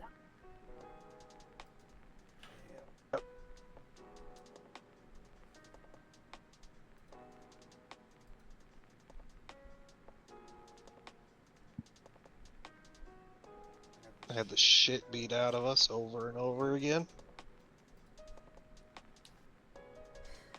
By what? Fucking bird, she whispers, looking at the skeleton. You see A huge bird? tremor run through Katya's hand. Yeah, Arthur just points over to the remains of a giant bird. Solon, you look over Arthur and Rasada's shoulder into the room, and there is an enormous bird skeleton, black feathers, and the viscous black liquidy material is encasing the skeleton and the feathers. Hmm.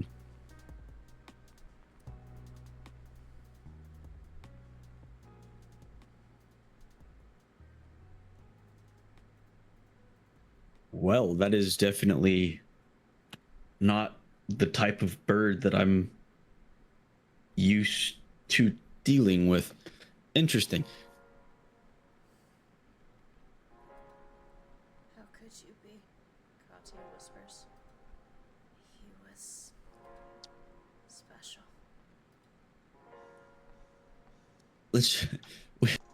We had some special interactions with birds, quote unquote, back in Russia. This one was different. Clearly. I can see it in what remains. What gave the difference away? The fact that it was massive, or it's just a bird? It was a very particular bird. Mm. A bird we once knew. Eliza Celestial.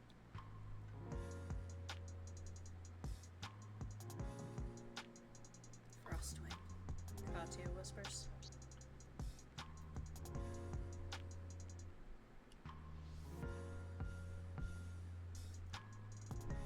It wasn't his fault, she says, walking towards the skeleton and crouching down in front of it.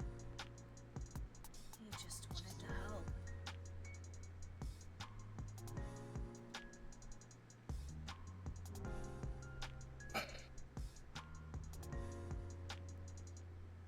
Did it lose control of itself? Wanted to do, she says, turning and looking back at the sigil. That's why we're here. That's why we came down here. We came down here to try and get Mom, and then someone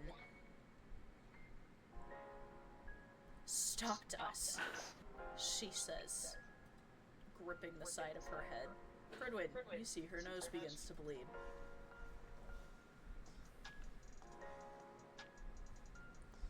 You're bleeding again. He did this, she says, scratching at her back suddenly. He did this. I know he did. I know he's responsible for this. I just don't know why, she says. Fredwin, the back of Katya's armor looks like it's leaking blood. Katya, you're back. She doesn't seem to notice. She's staring at the sigil.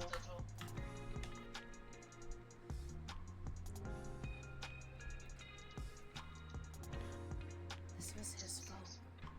Tell me this was his fault, Birdwin. I don't know. I wasn't here. I know it was. It had to have been. It had to have been, because if I was here, I could have done something. Her back is bleeding heavier.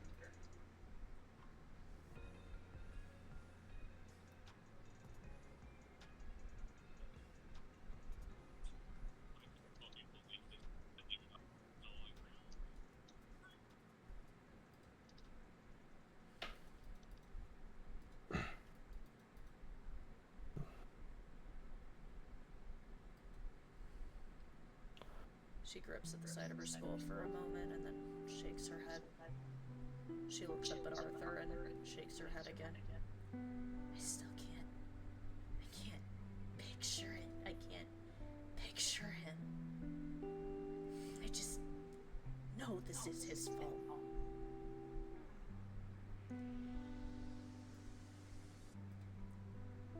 We're just gonna have to keep going, kid.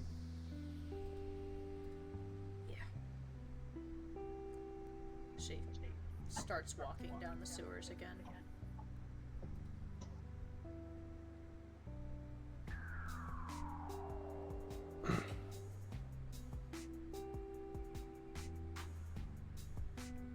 As you all are walking, you pass by a section where the black material seems to spread across the sewer. There is a person-shaped hole in the center of it, where it seems like the tendrils were wrapped around someone. Someone wasn't there. Katya, Arthur, and Versada keep walking past it without looking at it.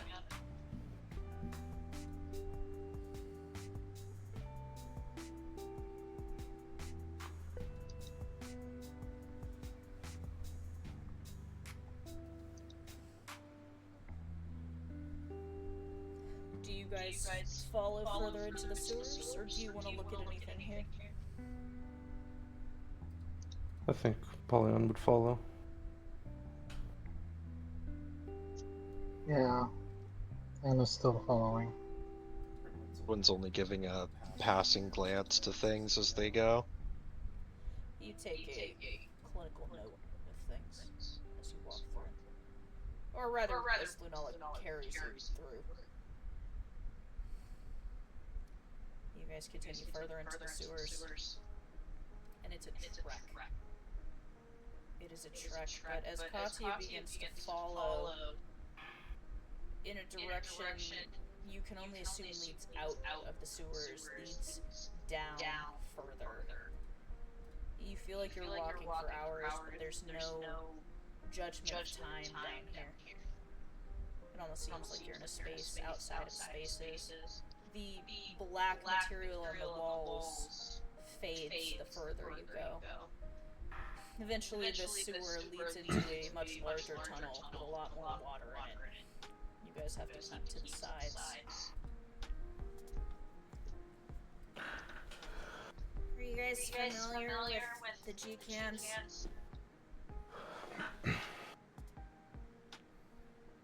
I can't say that I am. It's like the biggest sewer system in the world. What she's trying to say is this place is a maze. And with the storms as bad as they've been, they're going to be dangerous to navigate, so try not to get lost. Noted. We're separated. As you hear Katya say this, there is a rumble from behind all of you. The water around your feet begins to get higher. That can't be good. Ah, shit, North says.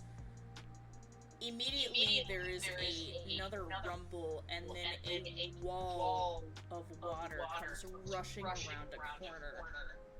About 20 yards up the sewer from you. Let's be quick then. Immediately, all of you take off running. I need all of you to make speed checks. Well, Fredwin's gonna fail this. I'm a fast boy. I'm about to take off. Same with the Polyon. Actually, would Pridwin be able to use his water wall ability to try and reduce basically slow it down to make it easier for people to get away from it? You could try, yeah. So he's gonna try and do that instead of running. Instead of running, you turn and throw up a water wall, trying to stump the water a bit to give everybody else a chance.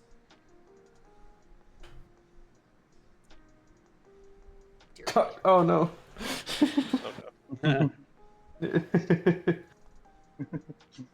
Sullen and Apollyon taking off.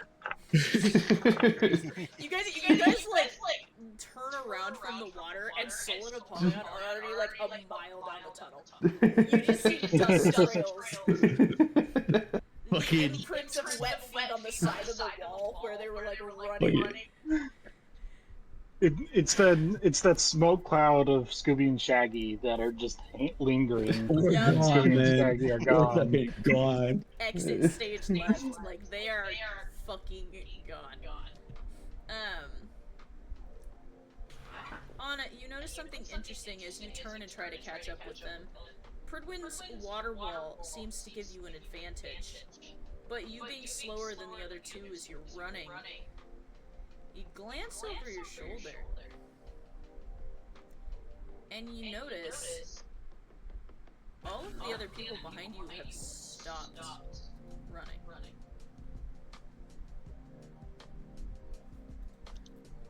It's very hard for you to notice that they've stopped, though, because the water wall is coming rapidly, and before you can try and get back to them, it bursts past Pridwin's wall that he put up to try and hold it back, and immediately comes rushing at you and catches Judah up in it, and you are being dragged in a current. I need you to make me a dexterity save.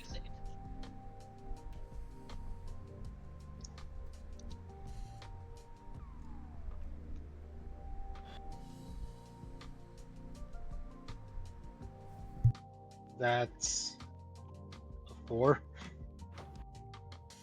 Oh.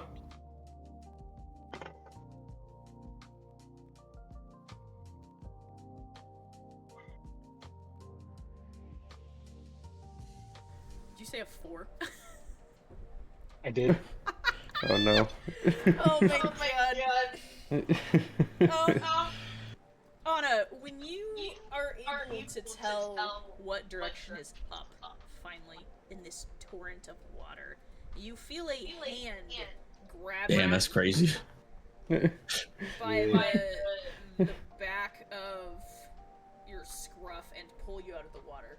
Pridwin, you have managed to finally grab Anna and Judah out of the water from where they have been held under, unfortunately. You're kind of just holding them like a dripping wet cat. Are you alright? No. Understandable. Judah's like throwing up water on the ground behind you.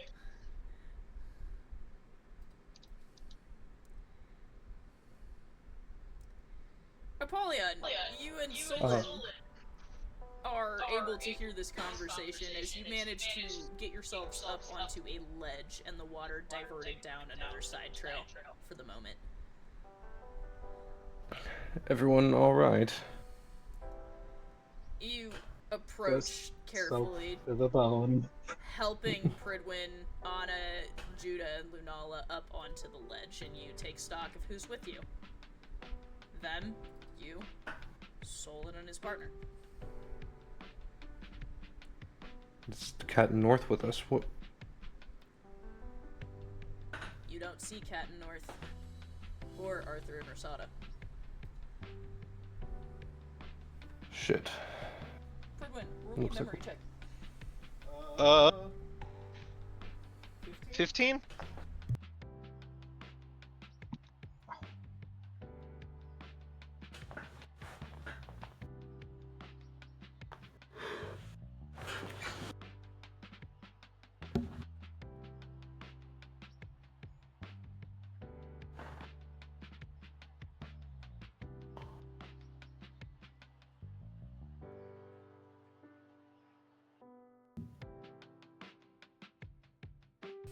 I can't say for sure what I saw, but it almost looked like they were intercepted by something.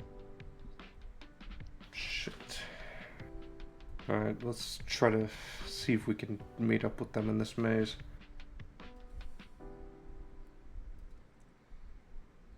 Does this seem kind of familiar to you guys? Judah says, finally no longer throwing up. How so? Us getting us split up No. right at the beginning of the search. No, I mean the area didn't we hear a story about something like this? She says and starts walking. You think you can hear sounds ahead in the distance. The story? Didn't Kat tell us something about this? Look, she says, and jogs a few yards forward, stops at a T intersection and points. There is color along the walls. banner hanging up that looks like it was placed there recently. Is it a Fight Club banner? It is. And you hear more sounds of voices further in. There's Sounds like a people down here.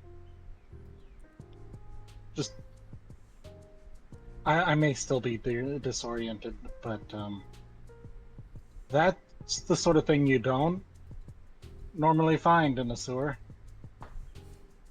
Especially not in this state of the world. Well, actually, Manola says, I'm pretty sure that Kat told us that they had some sort of club down here because it was hard to reach. Don't you remember, Love? She said something about students that would fight down here? Yes, I do remember. It's just It's hard for me to remember, but this was the right place, wasn't it? She says, and starts walking forward with Judah. Polyon follows. we should be cautious. We're not sure how they're going to react to us. Anna wrings out her cloak. Yeah. I feel like it's just best to get in there and see what's going to happen. Better than being out here.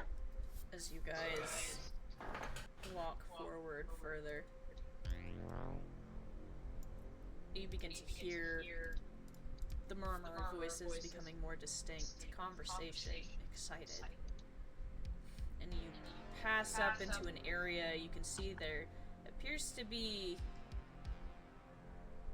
like defensive barriers set up to keep the water from ingressing any further. And as you continue forward through this area, you see people and an entire place set up almost like a club down here. There's an enormous ring in the center. There's an entire bar off to the side. There are viewing stands around this ring. And there are dozens and dozens of people mingling and drinking at the bar and placing bets. And off to the side, there's a table, and you hear an announcer's voice revving up. Ladies and gentlemen, if you are going to sign up for tonight's Fight Club, you are running out of time. What's going on? Fight Club. Yeah. Fight Club. He's not here. You can't talk about it. Okay. First rule, Fight Club. Can't believe he's already breaking the first rule, Fight Club. No. I think it's best if we don't try to interject with anything going on here.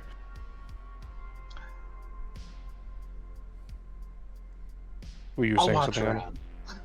All right. I'll watch around. And then I decide. don't want to see how they would interrupt, how they would feel about us interrupting. So.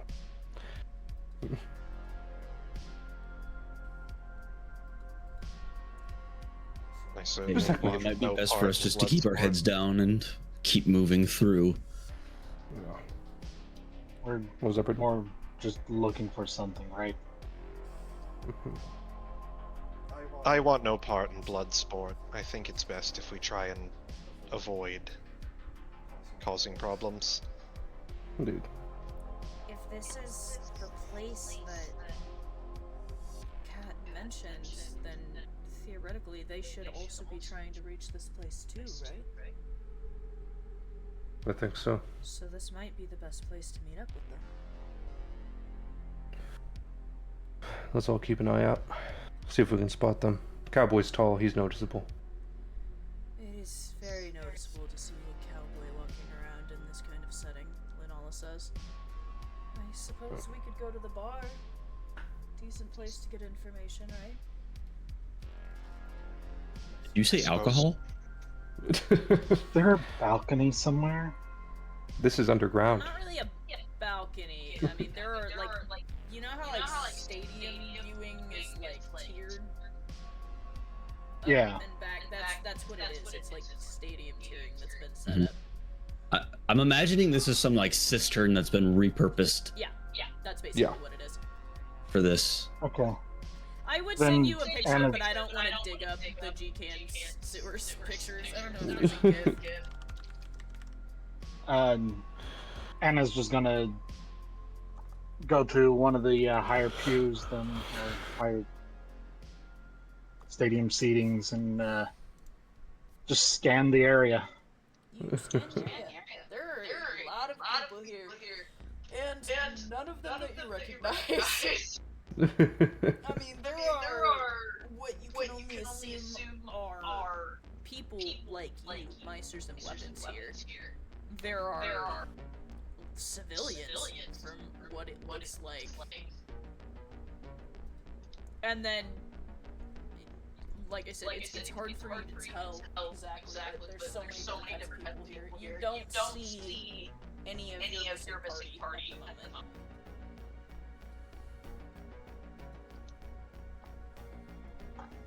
One of the rules about finding someone: wait for them to come to you.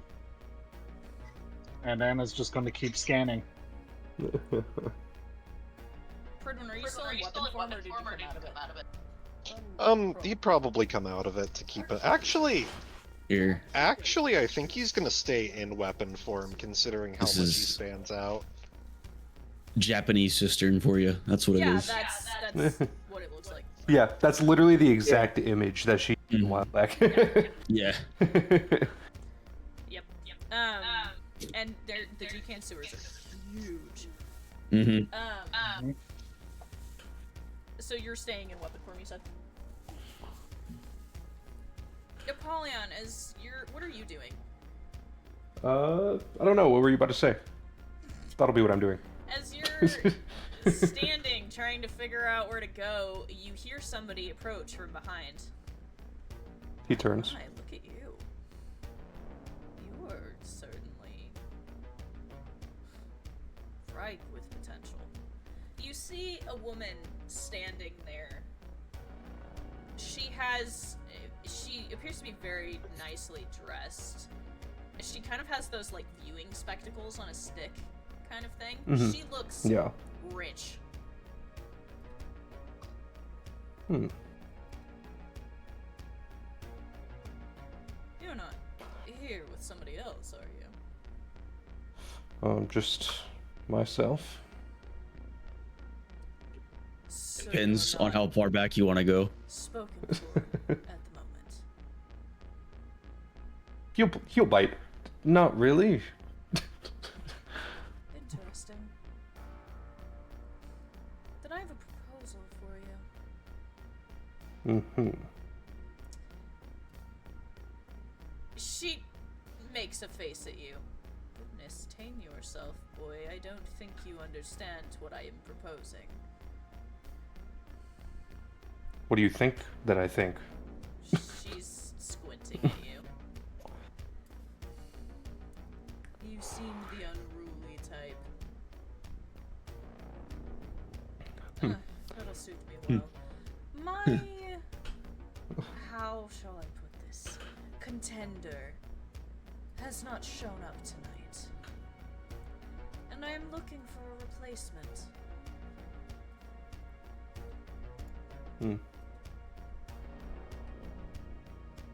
I think I'll probably be able to get some useful information out of this. He says this in his inner link to everyone. Do you get... Several of you turn your heads and see Apollyon being talking to a very rich woman. Promise They you're get no going context. Promise you're going to behave yourself, please. He always thinks I of will. his Ooh, dick the bourgeois. when he says- What? Not that way. I'm more worried he's gonna try and rob her. Whatever you. I'm more worried he's going to sleep with her and then rob her. You know what? No, I'm actually very worried that he's likely. going to sleep with her, rob her, and then end up fighting her. If he doesn't kill her in the process because she looks like she's 70.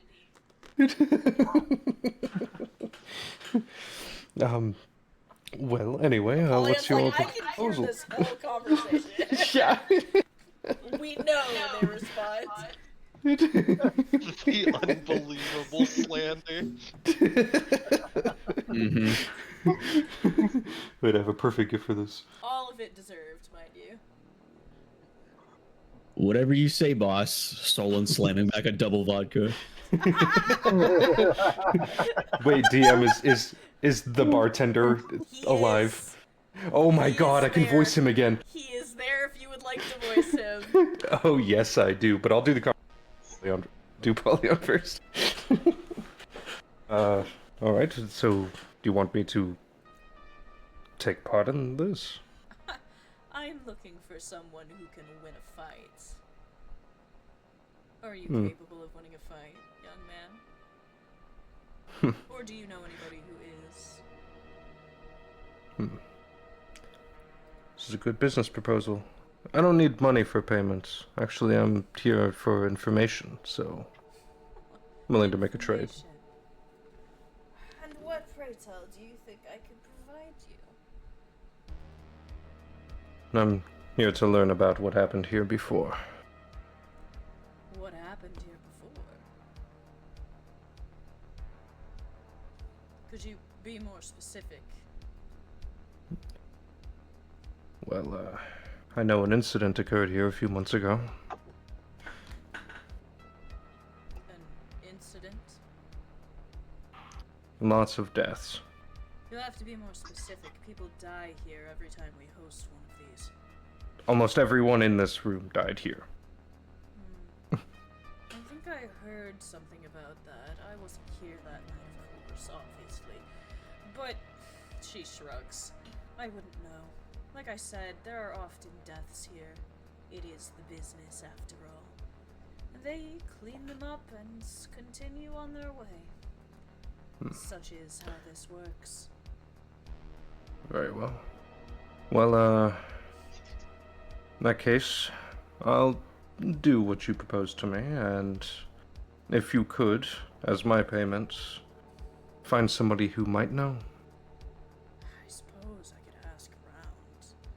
I mean, you might have some luck with the staff. Very well. After all, they do work here often. And all of us sponsors for the fighters. Well, a good portion of us are around for most of these. You could have luck there. Very well. It's a deal then. Do get yourself a drink on me. You're going to need it. These contenders are quite the troublemakers. I can tell. Alright, I'll meet around when I'm ready. Do just go up and get yourself signed in. Tell them Lorna sent you. Alright. You'd better not lose. Polyon will nod and find the place to sign up. What's her name? Lorna. Lorna. Okay. You walk up to the table where people are standing around and a couple people are signing things. You see the sign-up sheet and walk over. The man behind the counter stops you and looks at you and says, "Do you have a sponsor?" Lorna? Oh, big money, huh? He says, and looks for a space and then shows you where to sign next to it. He signs. You sign and put the pen down. What are the rest of you doing? Anna's just watching the stadium, so Anna, you watch Apollyon talk to this rich lady and then walk over to the Fight Club sign-up sheet. oh man. Anna's just like, oh dang it. Ah, dang it. Ah, dang it. Ah, dang it. Solon, are you at the bar? Of course. Solon, there is a bartender at the bar. Well, darling, what can I get you? I actually was drinking. You can't hit me with that while I'm drinking.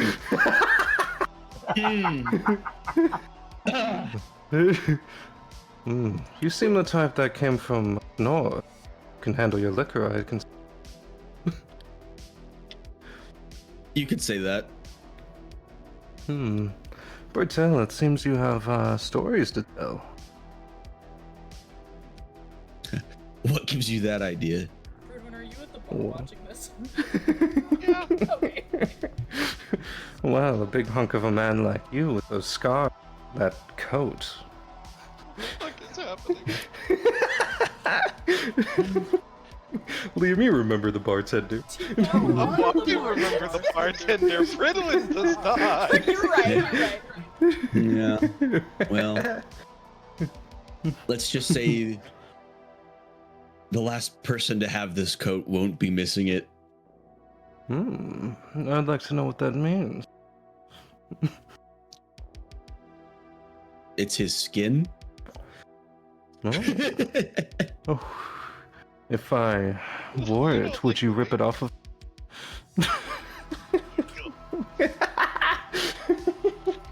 Depends I regret how much. I think that can be arranged as long as the alcohol keeps flowing. Throwing back another double. This Solon swings both ways. Love. Of course. And you? He looks over to Luna. Oh no, leave me out of this, she says. Are you sure I can't get you anything? Right, I actually can't have alcohol right now, thank you though. It's a shame. Though I'm sure I'll see you come. Like that though. I'll distract myself with the white-haired one then. Oh, though I'm sure my husband would love to talk to you, she says, nudging the shit. Do tell. Do pray tell. Oh, please do. I'm here for this. Someone getting closer. I'm not interested in anything you have, and neither is my wife. Oh, it's a shame. That's not what you told Apollyon the other night. You be quiet. Does this bartender know of Apollo? Yeah. Oh, you know Apollyon. You know, I distinctly remember a party he went to a while that I barred. He was quite the party animal. And I can see a party animal in there. He says. I'm just getting increasingly more uncomfortable. I think I'm going to go somewhere else. Oh. You'll miss me. I'll miss you. No. No. So matter of fact. No. Not even a little bit, no. Do send me any of your other friends. I want to go home. Oh, darling, you are home. You stay away from me. This bartender is in fact worse than. Oh god. Oh my god. When Hala turns you away from the bar, and immediately you see Apollyon walking back from the side-up table to the fight club. Oh no. I'll be right back. I'm gonna go take real shots. Oh god. All right. Apollyon? Uh-huh. I thought that we agreed we weren't going to do that. You agreed. I'm doing it for information. I'm still keeping to the mission. Lunala says. Well, business and pleasure can sometimes go hand in hand.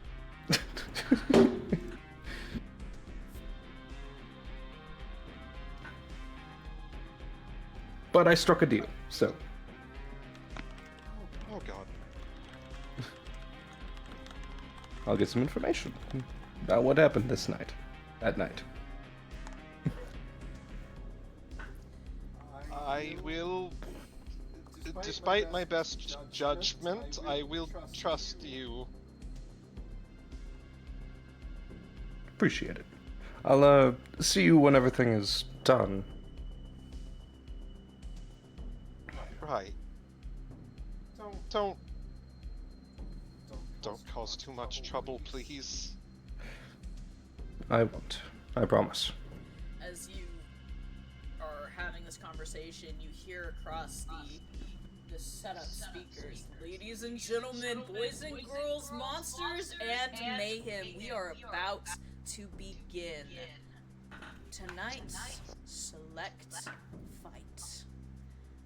Apollyon, what did you sign yourself up as? What name did you pick? I was just gonna grab that. Let's go with... Let's go with... a classic. Let's go with Electo. Okay. Not again. Tonight, our first fight that will be occurring. In one corner, we will have Electo, the tall, the mysterious, the first-time underdog. And in the left, a veteran, a monster, a creature of the night. Ladies and gentlemen, you know him, you love him. Introducing Vampire. He's still alive? Apollyon, you see there's a figure getting into the ring at the other corner.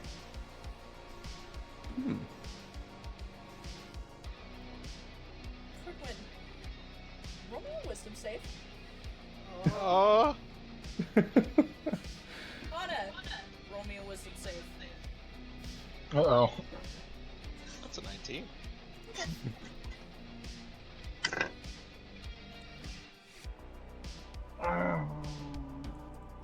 Something malicious is brewing. Oh no. Something stirs in Japan. That's 21. 21. Okay, good to know. So, Apollyon, do you get into the ring? Mm-hmm. You get into the ring, and a lot of the spectators are taking their place across the viewing stations and at the bar. You see your opponent across from you, a very large, burly-looking man with red, hungry eyes, staring you down. Anna, for just a moment, you think you hear, right, from some of the spectators beneath you.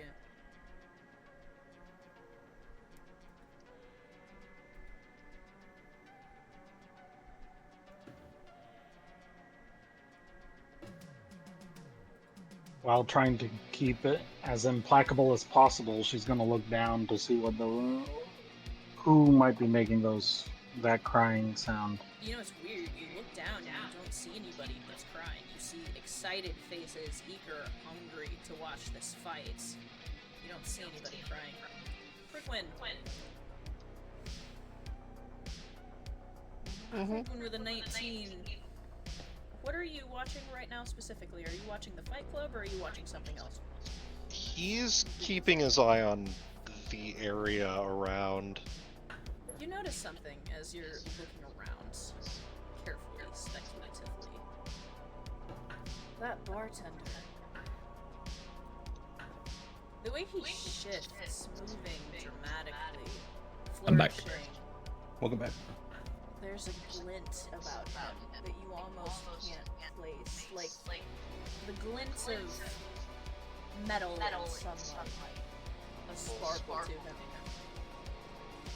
Though it's very difficult to tell if you're just not catching some of his extremely reflective jewelry. lights. He winks at you when he sees you looking at him.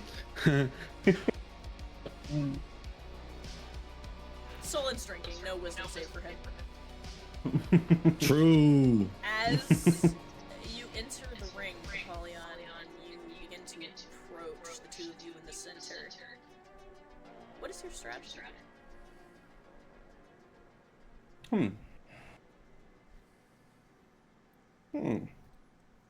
He is going to.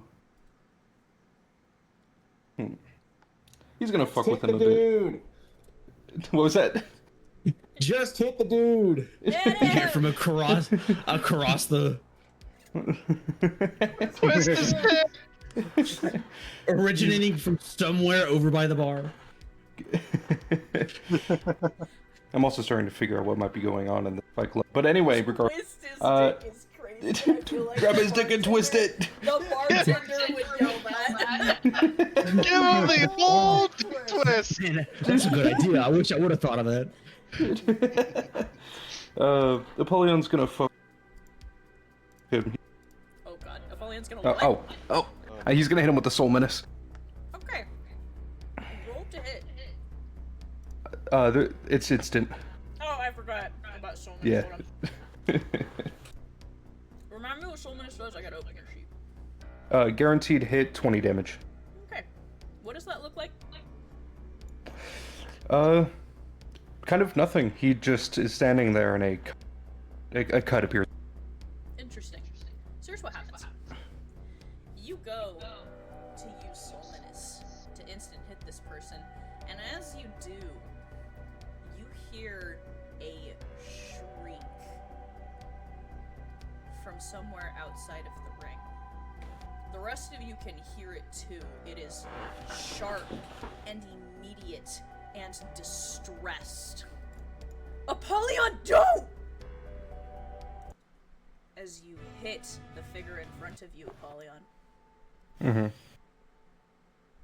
The face shatters inward.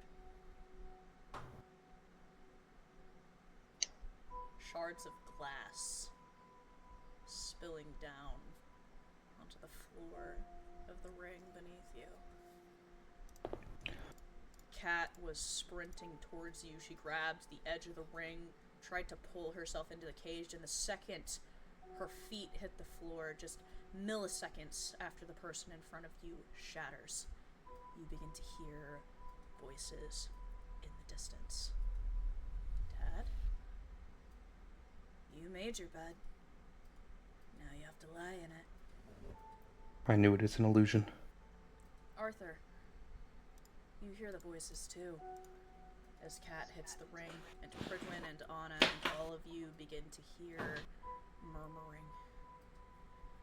Muffled sounds of crying and screaming in the distance that you can't quite seem to make out. And as you're standing there, you begin to hear another voice, a sharp, commanding one. Remember. Seeping from the images around you. Katya staggers backwards and grips the side of her head, her nose beginning to bleed. Pridwin, with your 19, you glance to the side. The bartender, more reflective. So much more reflective and sharp looking. And the people around you, the same way. And all of them are staring at Katya. And all of them seem to be mouthing the same word over and over. Remember. It was a trap. Arthur, how do you feel walking into the Fight Club that you know that shouldn't be here?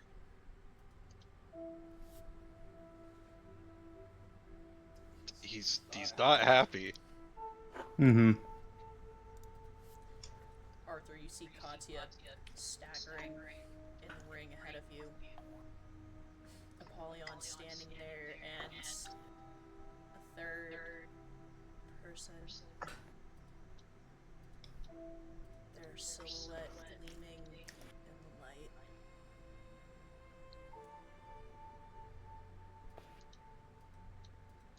You hear another voice murmured through the haze of the illusion.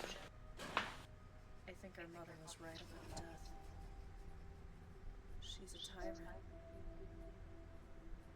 I wish to make a deal.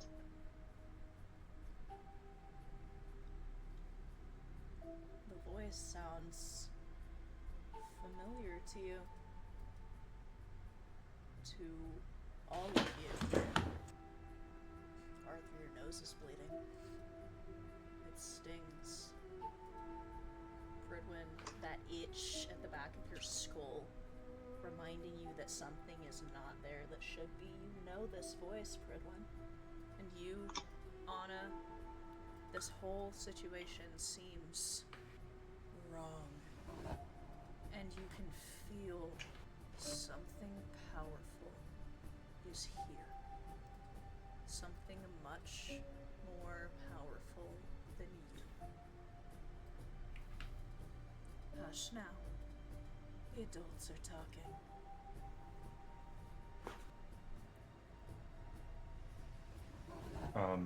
Apollyon is gonna try to get towards Katya.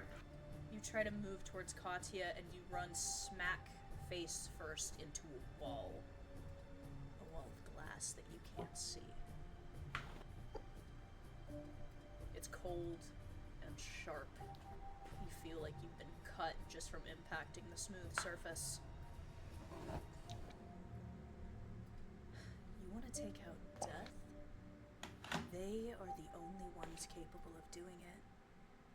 So what if a few million people die in the sidelines? So long as death and that stupid academy are washed from the face of the earth, what does it matter? Our kind would be free to walk the earth, little brother. Fuck all of these useless humans. Fuck all the witches and the warlocks. It could be us. And that familiar voice again. Alright. Deal. On one condition. I will join you. I will join the cause. But I do things my own way. I follow my own ends, but I will still get you your ultimate goal.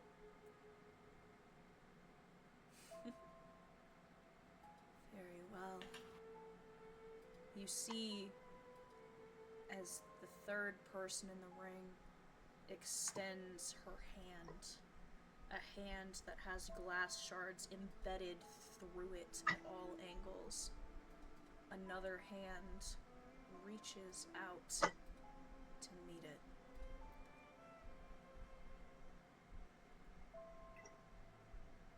I will help you.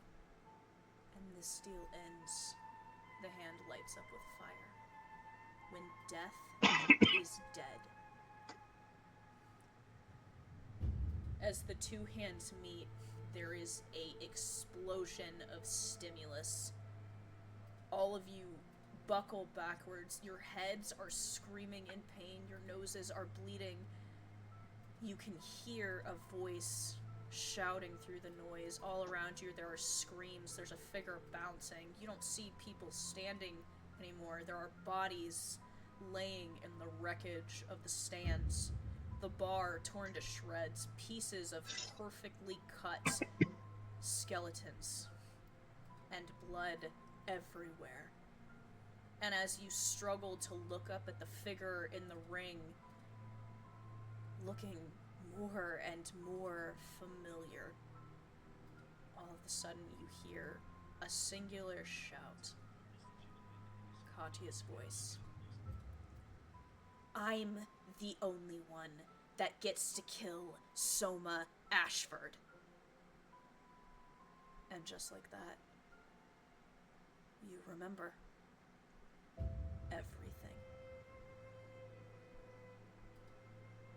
look up. There's a figure standing in the center of the ring, alone. Now that Katya has collapsed, Apollyon is pushed back by a wall. You can see the figure standing there in the center of the ring. You don't see the familiar pink hair. It's almost white and hazy, but the facial features and the way that ice seems to gather around his feet where he stands. Soma.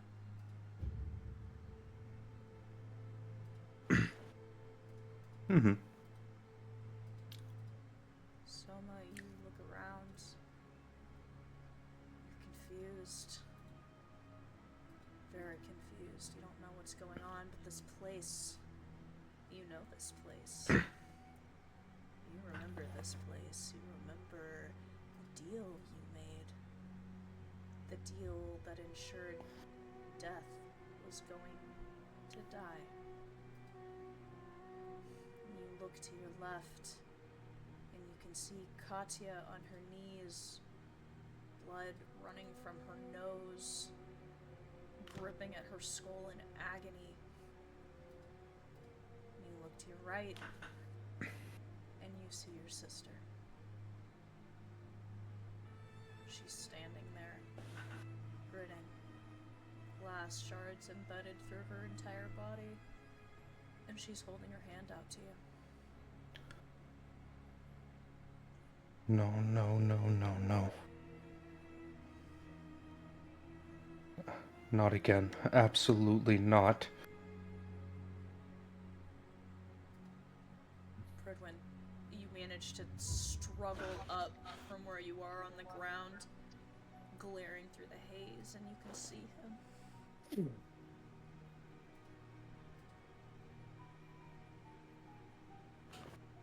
So can the rest of you. What do you do?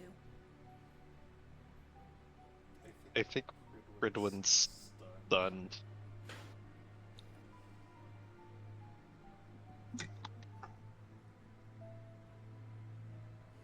Is Arthur stunned?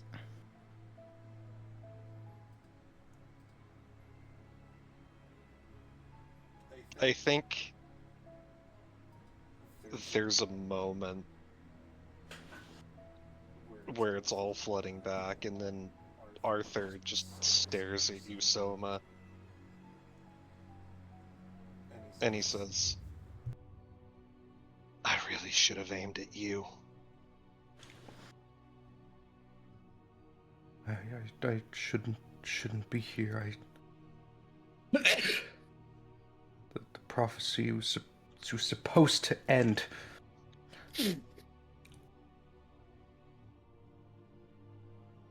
My madness was supposed to end. Oh no, little brother. You have her to thank for that, Rika says, looking down at Katya. Don't give me that little brother shit, you bitch. That's okay. We don't have to be friends. But you are coming with me. Absolutely not. You can either come willingly, or I can drag you. The choice is yours.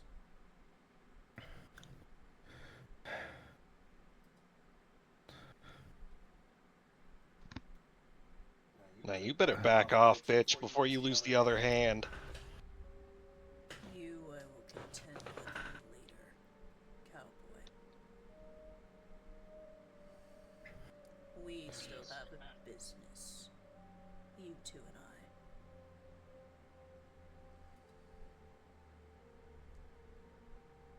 I. Bet you wish you, had aimed for something other than my prize.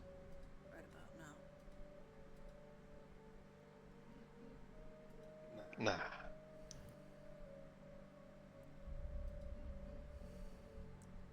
So, Because it's we are going. Come on. She holds her hand out again. He begins to back up.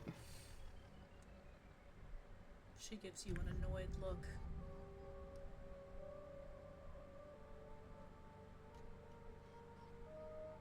I will not become that thing again. You already are him again. You never left. And I still own you, she says, looking at the glass shard embedded in your wrist.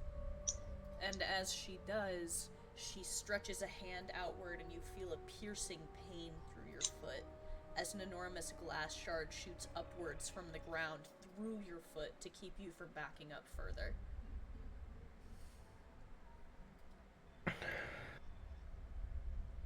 I will not be your tool. You feel another piercing in your other foot. Another shard of glass. This haze is going to wear off of your friends in a moment, and they're going to try to help you. And I'm gonna have to kill them. Do you really want that, Soma? You wanna watch your friends die again? He looks to the others. Don't let me become that thing again. Kill me if you must. Katia is staring up at you, and there are tears streaming down her face. She doesn't look like she can move. Isn't everyone tired of Soma Ashford?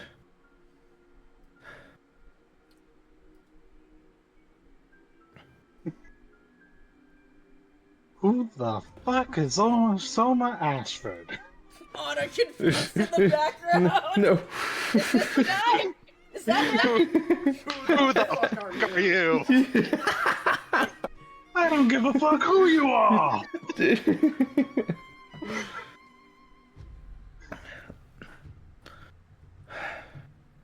I should have aimed for the head.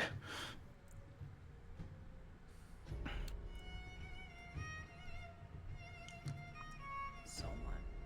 Cat whispers. You're the only Ashford I have left. And it's your fault. Ooh.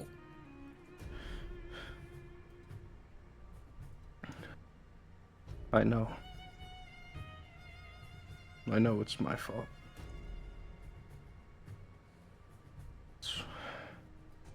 I didn't do what I did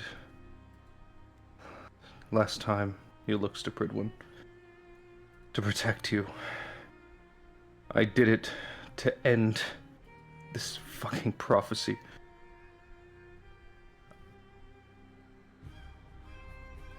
And now it's back. For those of you on the ground, you begin to feel a rumbling under your feet. Shit, Rika whispers under her breath. The floodgates opened. Soma, we are going now, she says, and reaches out to grab your wrist. He's gonna try to slap it away. You try to slap her wrist away. She goes to grab you, cutting the back of your hand as you try to hit her hand away. Immediately, there's motion beside you as all of you hear the rushing sound of water. Like thousands of gallons of water coming from Not behind again! you down the sewer tunnels.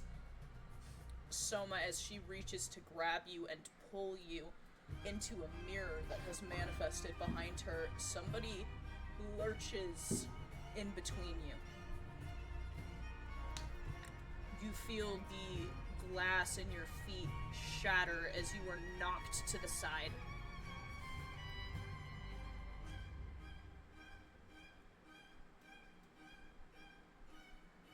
He looks up at who it was. You see that Rika has embedded her glassy hand into Katya instead of you. Katya looks at you with a look somewhere between desperation and hate.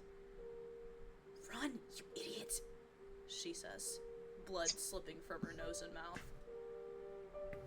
He nods and gets up.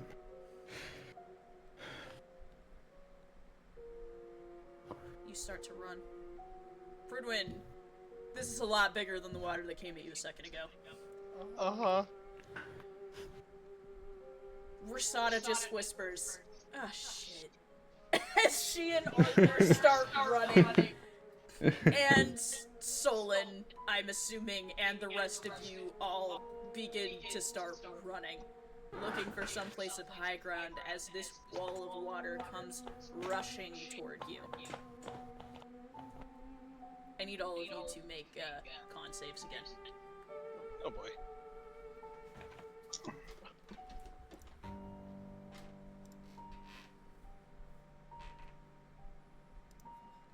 Okay.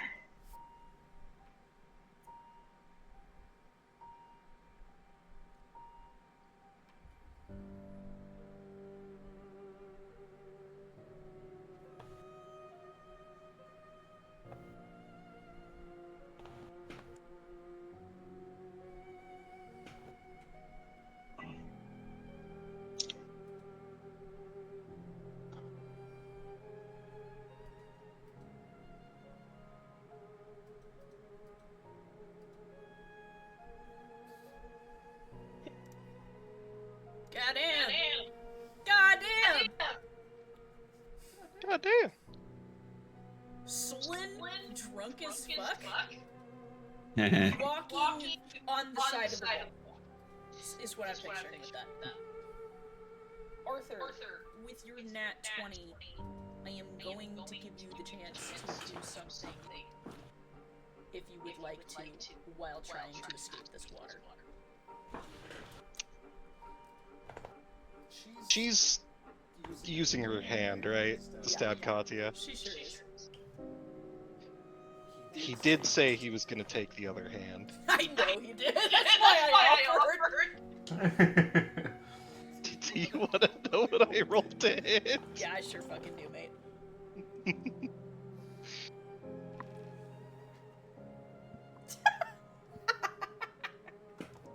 Please tell me I All took the the hand. years of rage that have built up.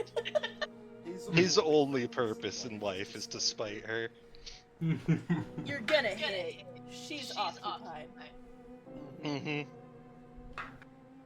You shoot, which is the only thing that saves Katya from being pulled into the mirror with her. And as the mirror disappears, the wall of water impacts where it was seconds before, and catches all of you in the process. That nat 20 wasn't for avoiding the water. It was for surviving. As all of you are hit by this immense wave. And once again, that experience that Anna and Judah had a moment ago, you're all feeling it now. You can't tell which way is up or down. These sewers are dark and immense. And by the time everything stops moving and you are spilled out and begin falling weightlessly, you realize you're outside. Somewhere on the coastline, you can hear the ocean in the distance and rain.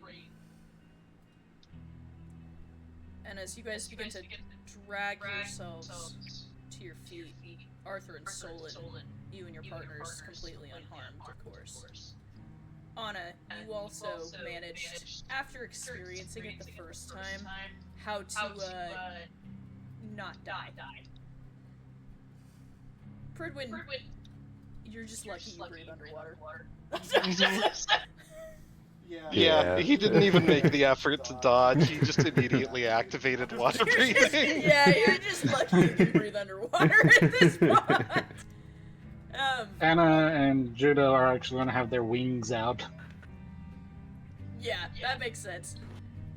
As you guys begin to drag yourselves and each other, helping each other climb up the embankment to avoid getting washed out to sea, you look around and try and take stock of everything that's going on. You see, in this runoff that leads down to the ocean, trapped up on things and debris, there are skeletons. Decaying corpses that have been there a long, long time. As well as fresh, new ones.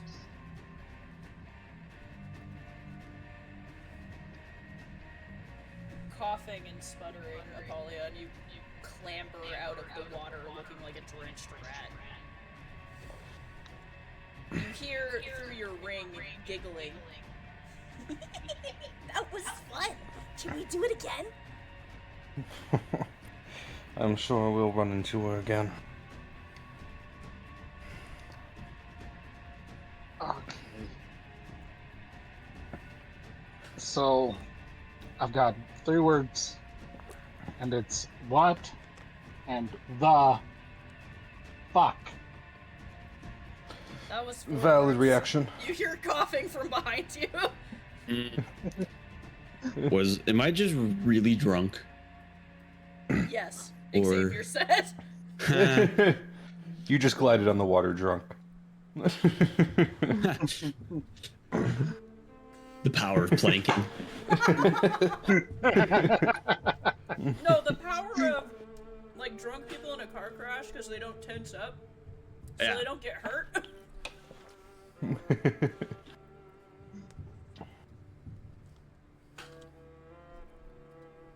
So the bartender wasn't real? He was, at one time. There was a time. There was a time. Decisions were made. They were fake? Of course they were fake! This saddens me. Believe me, he was just as boisterous in life as he is in death. Yep. Hell, he can haunt me whenever he wants.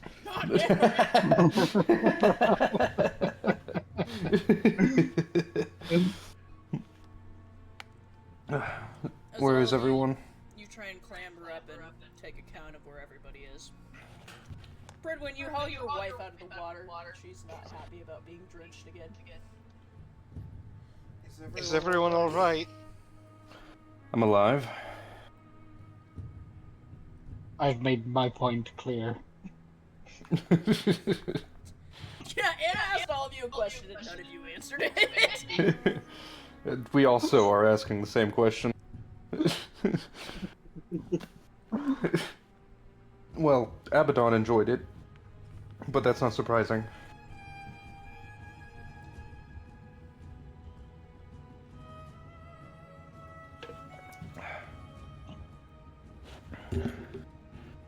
Is everyone alive? Yes. You hear a Yes. shriek through your inner link. Katya? It's not Katya. It's North. He's immediately trying to figure out where. You look further down the embankment, the rushing water leading out to the ocean, and you think you see in the churning undertow of the waves something gleaming and being dragged further out. He's immediately going to rush after her. You start running towards the shore, Lunala shouting after you to wait. He's gonna just grab her and transform. The rest of you see Fridwin start running. Anna and Judah still have their wings, right? They can fly after, right? They still have their wings. However, it is torrentially downpouring. Oof.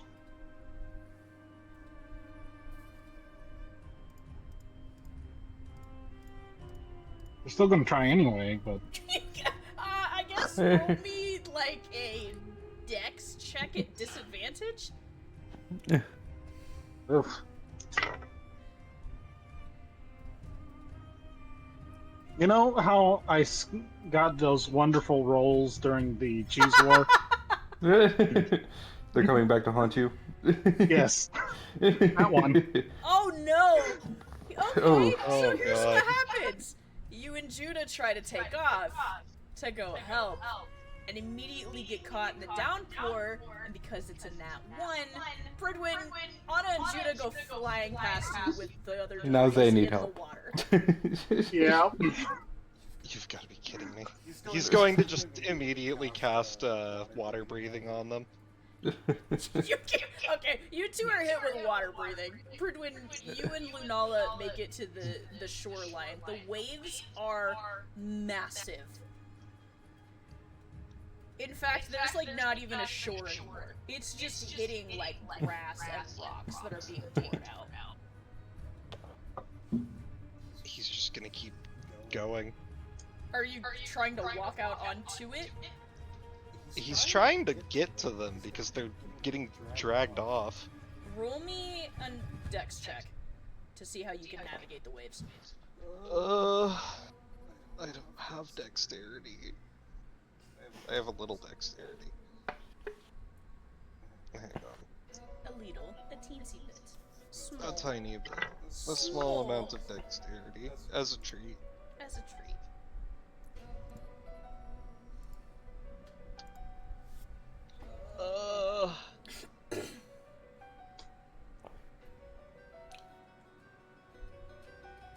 17? Okay, 17 is not bad. As you and Lunala, with Lunala's water walking and yours, run out onto the waves, it's kind of, you know in Frozen 2 when she's, like, trying to deal with the lake and running on the water? That's kind of how it's going. Like, several times you're running on it and the waves uproot you and go over top of you. Lunala has to regain her ballast and clamber back up onto the surface of the water. But you start running further and further out. What are the rest of you doing? Trying not to drown. Yeah, Anna and Judah are not great. What are the other rest of you doing? Probably just waiting for everyone to get saved. Pollyann's just standing there stressing. Staying out of the way. Oh my god. Okay. As Pridman is going sprinting after, you hear North shrieking again through your inner link, just shrieking your name and for help. And you see her heavy armor is pulling her beneath the surface. If he can get close enough, he's going to activate water breathing on her. You activate water breathing on her desperately, trying to reach her. She is well beneath the surface at this point. She's panicking because she doesn't seem to have ever been in this situation before. It's okay. It's okay. Just breathe.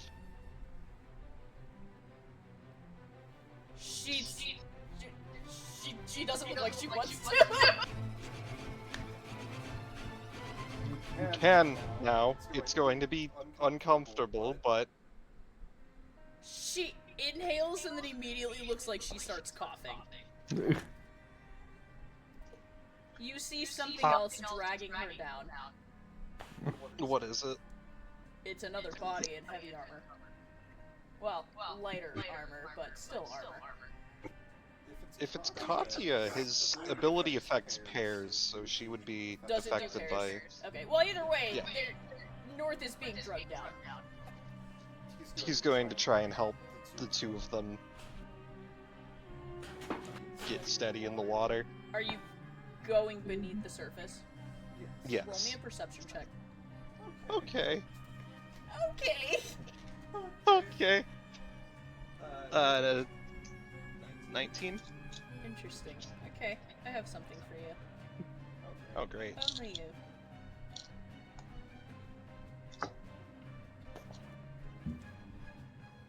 Hmm.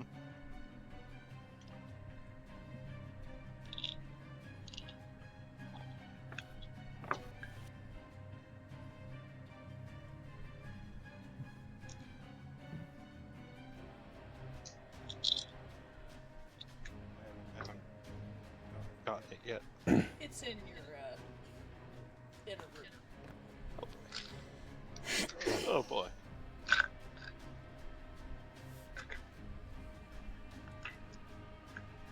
Hmm. Indeed. Is this... You weren't exactly able to tell the sentence after what I just sent you, but you can kind of, sort of presume. Okay, it's nearby. Yeah, it's not close to Is you, it- it's just nearby. I'm just giving you a hint as to what's going on. Hmm. A handy-dandy little hint while you're trying to save people. You know. That's it, that's all you get. Anyway, yeah, they're being pulled down to the bottom and the waves are slamming into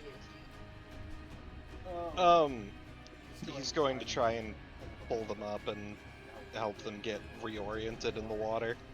You do your best to... North wraps her arms around Kat as you're pulling her.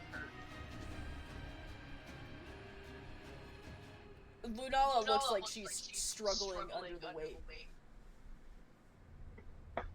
He's going to exit his weapon form to help. You grab hold and try and work in tandem with your wife to pull them back towards the shore. It is not easy. The tide is pulling you out violently. These waves are enormous. Anna, Judah, roll me a dexterity save.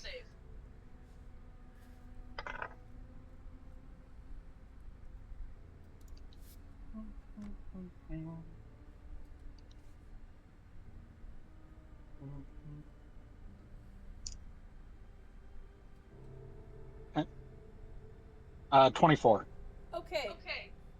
Because of the water breathing and the fact that you guys are not wearing anything heavy, Judah manages to use you to clamber her way in the sand back towards the shoreline before the larger waves can rip you out further. Apollyon, do you assist? Yes. You feel Apollyon grabbing onto the two of you as he drags you up onto what used to be the shore, and then further up out of the way of the pull of the waves. A few minutes later, you see Pridwin and Lunala emerge, dripping wet, dragging two figures. Arthur! Mm-hmm. What have you been doing this whole time? Considering that shit's just happening around him, he's just trying to make sure that they don't have to deal with it. Are you keeping an eye on your surroundings, is what I'm asking? Yeah, he's keeping an eye out. Arthur, you're being watched. Great. Any idea by who? No. But you know you're being watched. He's gonna use the thermal scope to try and figure out where that's coming from. You use your thermal scope, and you see, in the distance, crouched on a rock, overlooking, like, nearly half a mile away from you. You can barely make it out because of your scope, as a figure wearing all black. And their face looks white to you. Are they familiar in any capacity? They sure are. At least the outfit is. God damn it, they're still watching us.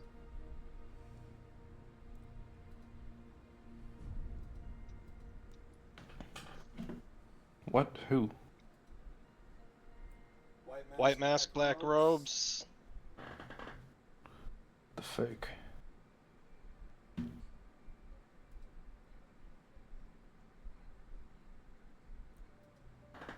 Fredwin, you drag the two of them up onto the shore with your wife. There's something large moving in the waves off the shore. You think it might be a good idea to leave post haste? We need to get going. Agreed. There's Yeah, that's a good idea. something monstrous beneath the waves. When is there not?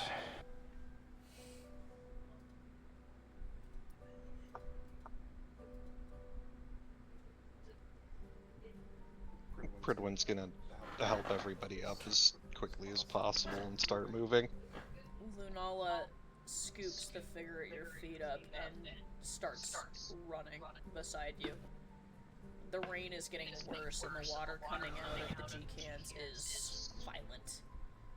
You all struggle to make your way up the wet, slippery embankment of stones up onto more solid ground.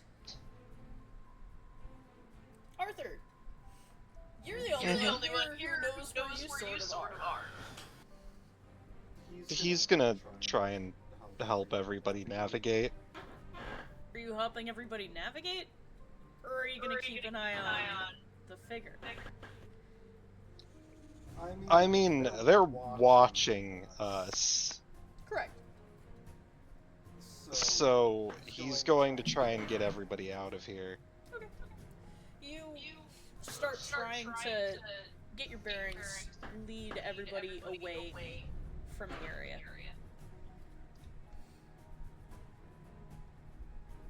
The rest of you staggering behind, you find yourselves rushing through trees and foliage, branches whipping at you, your vision limited to what's just in front of you because of the wind and the rain. You're buffeted, being knocked around by just how strong it is. It seems like it's getting worse. We should try and shake them. Sounds like a plan. Find some places to weave in and out of. Roll me presence checks if you would like to try and find them.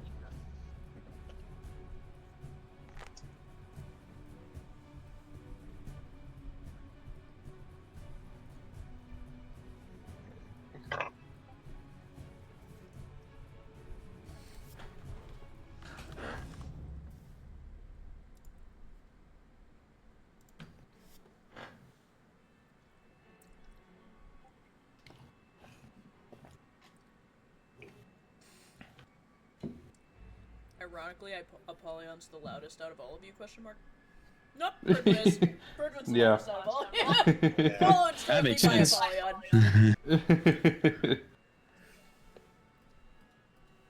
Maybe we should split up. You hear North coughing behind you. We could all meet up at that. Oh. They won't be able to track both of us. Are you sure that that's going to be a good idea? No, North says. I don't think it's a good idea at all, but it's better than leading them back to where we've been staying, right? I suppose that's true. Heard when you dodge a tree branch as it snaps loose from the trunk. I'll take a few with me. You guys take a few with you. We should go. Us and Arthur and Rosada, we know the area.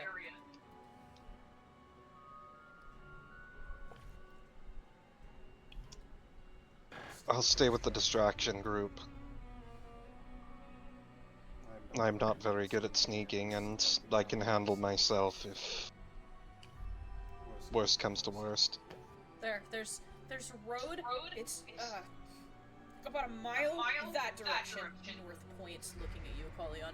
Get to the road and then follow it, and you should be able to find the gas station. Okay?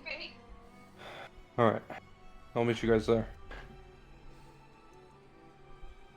You guys start running into the storm, dodging debris that are kicked up, the wind pelting you, completely freezing you to the bone. It is so cold.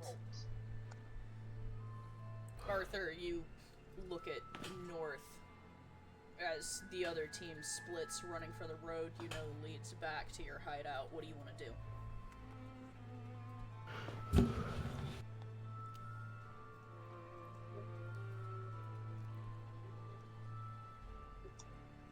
Hang on, so is Arthur with the group heading back to the hideout, or? I thought he was staying with the distraction team since they know where they are. Fair enough. He's going to keep his eye through the scope to try and keep, to try and track if anybody's following them still. You have lost sight of the figure.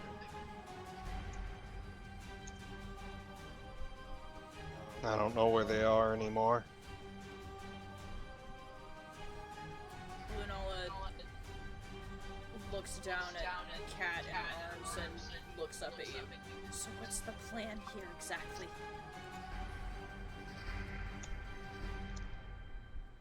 We're gonna take the long way around until we're certain that we're not being tracked. Lead the way then, Arthur. Arthur will, do his best to guide them. You start trying to maneuver your way the long way. Peanut butter jelly the long way. A long way. I saw the look on your face. I knew. I knew. The long way. As you guys go the long way around, roll me another perception check. Alright. With advantage because of the scope, right? Yeah. That's gonna be a 17? 17. As you guys are going, you are sure of it. They're still following you. You've caught glimpses of the unnatural whites in the foliage behind you.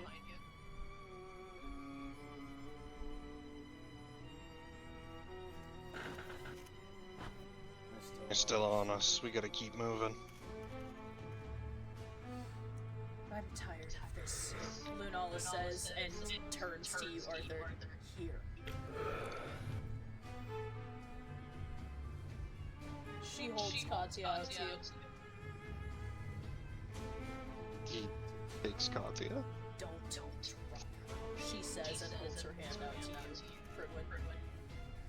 Fredwin will take her hand. Fredwin, you feel yourself pulled into the shield form, and Lunala starts running in the opposite direction. Oh boy. Your wife is very angry. Please roll to attack against your will. Okay. That's a 19? Oh fuck, they rolled a nat. Oh. Slammed. Oh my god! Here's what I'm imagining happens. This person who's been following you, they see Lunala, like, sprinting. And they turn to try to run, except they get hit with a tree branch that comes off the tree, and it just wipes them the fuck out. Straight off of their feet, sliding through the mud. Move off, you say. When your shield impacts where they were about a half second before. Immediately once they hit the ground, Pridwin's probably going to transform back and investigate. You try to investigate, and the figure immediately tries to kick you. Roll to dodge. 7. And you rolled a 17. So, you immediately catch the edge of a boot in your knee, the side of your knee, and you feel something sharp pierce through your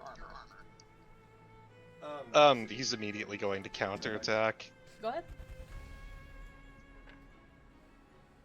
That's a natural 20. Jesus Christ, they rolled a 9. What are you doing to this poor person? He just looks down. Like he does. I'm just imagining he doesn't even dodge when they stab him. He just looks down at where he got stabbed and then looks back at them and he says, "You really shouldn't have done that." And then he just bops them on the top of the head.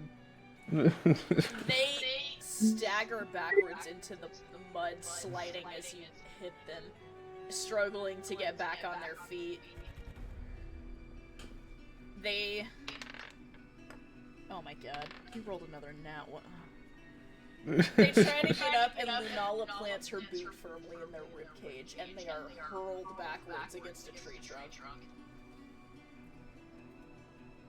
The figure coughs violently, looks up at the two of you as you start approaching it. It tries to scramble around the tree.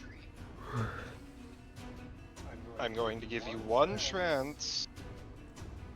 One trance, you say? One chance. Oh. That's quite the bargain. I'm going to give you one chance to surrender. If you refuse, you're not going to like the consequences. You see from on either side of the tree, two hands shakily outstretched in your direction. Here.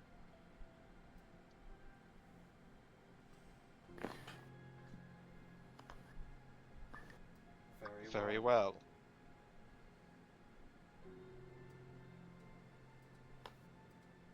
Remove your mask and step out so that we can talk. You see one of the hands disappear behind the trunk, where you can't see the figure. There's a motion and a mask is thrown onto the ground just to the side of the tree.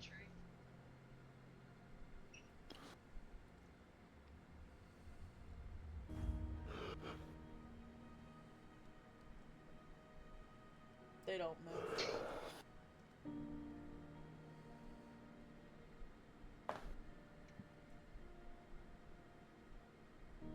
Step out.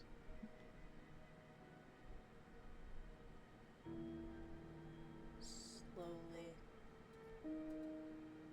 the figure emerges, their head bowed so their hood conceals their face.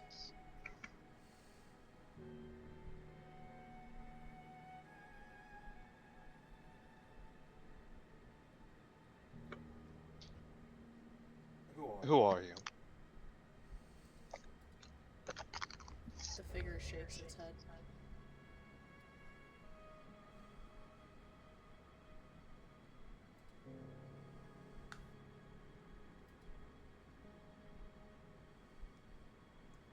She just told me I had to wear these. And keep an eye on you.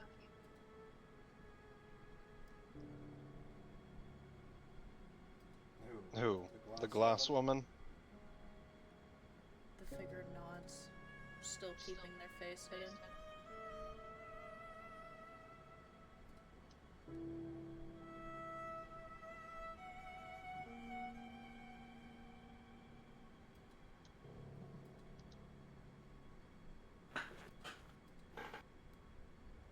I'm going to ask again, who are you?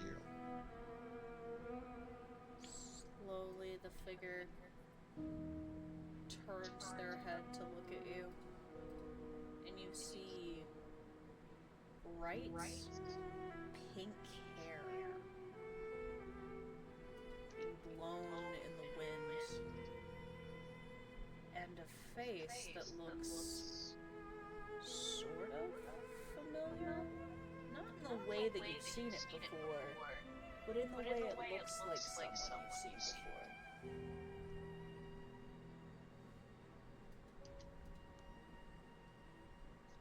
So he doesn't recognize them, but obviously he recognizes the hair. Their features. Yeah. Mm. The girl looks like Rika.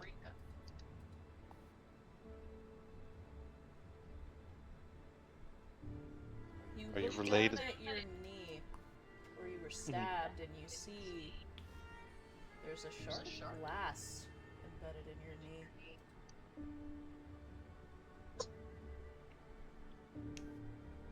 He's gonna grab it and rip it out. You do so, and it shatters in your gauntlet.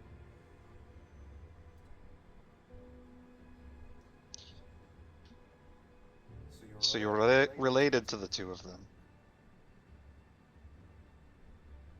She doesn't say anything. She watches you warily like a creature caught in a trap.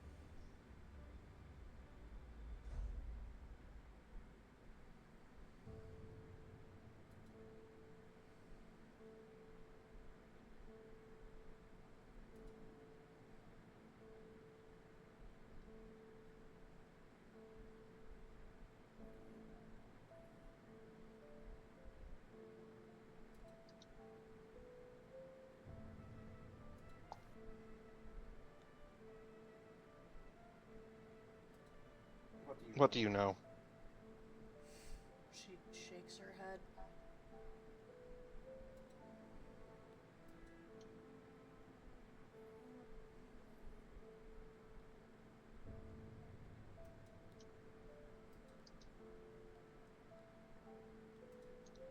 I need you to give me something. She shakes her head again. If you're gonna kill me, just don't make it hurt.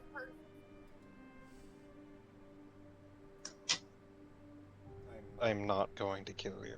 She doesn't look like she believes you.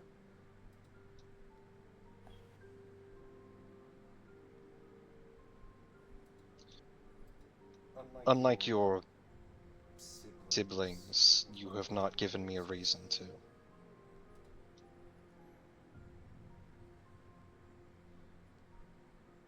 I can't tell you anything.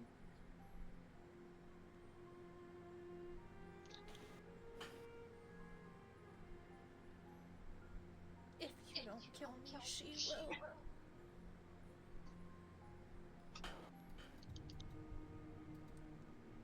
I feel like you'd be nicer about it. Arthur, by this point, you hear conversation in the distance.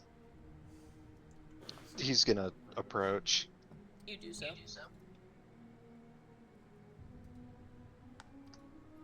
Got everything handled? Thereabouts, Lunala says.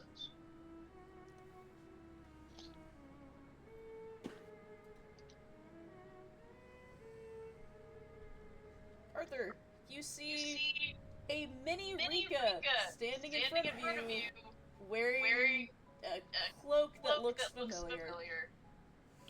Oh god, you're the third one. Third what?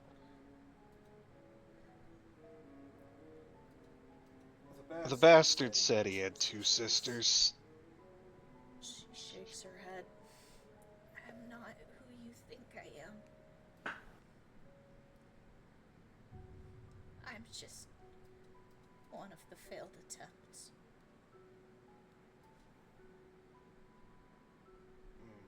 I was supposed to be the child of glass.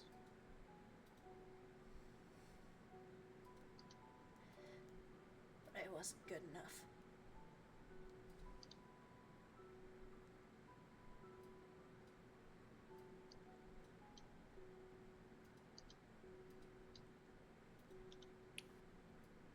If we make ourselves useful, she doesn't cut us into pieces.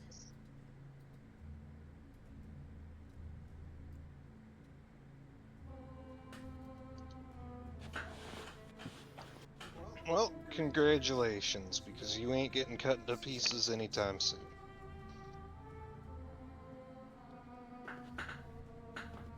Could we maybe have this conversation elsewhere? Lunala says, ducking under another piece of debris that goes flying past. Yeah, we need to get going. We're taking her with us. I'm gonna bring this thing back to the base, Rosada says. He shrugs. Prisoners of war. I mean, I could shoot her in the face, but I have a feeling that the Tin Man's gonna have opinions about that. I feel like shooting her in the face is too good for her, North says.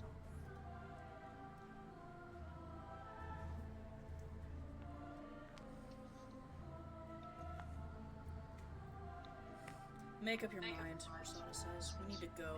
She turns around and starts walking.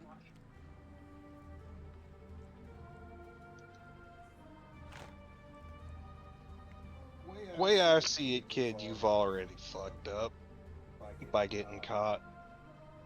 So I'm gonna give you two choices. Either you come with us and hope she doesn't get to you, or you go running back to her and hope she doesn't kill you for this.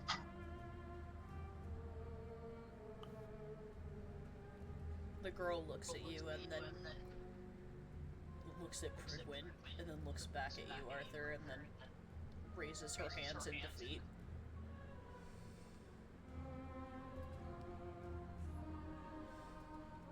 If she stabs anybody, it's on you, North says.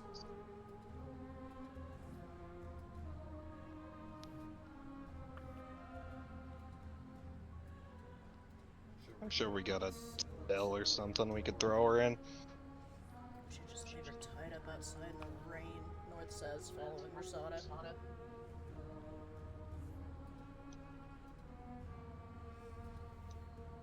Arthur shrugs.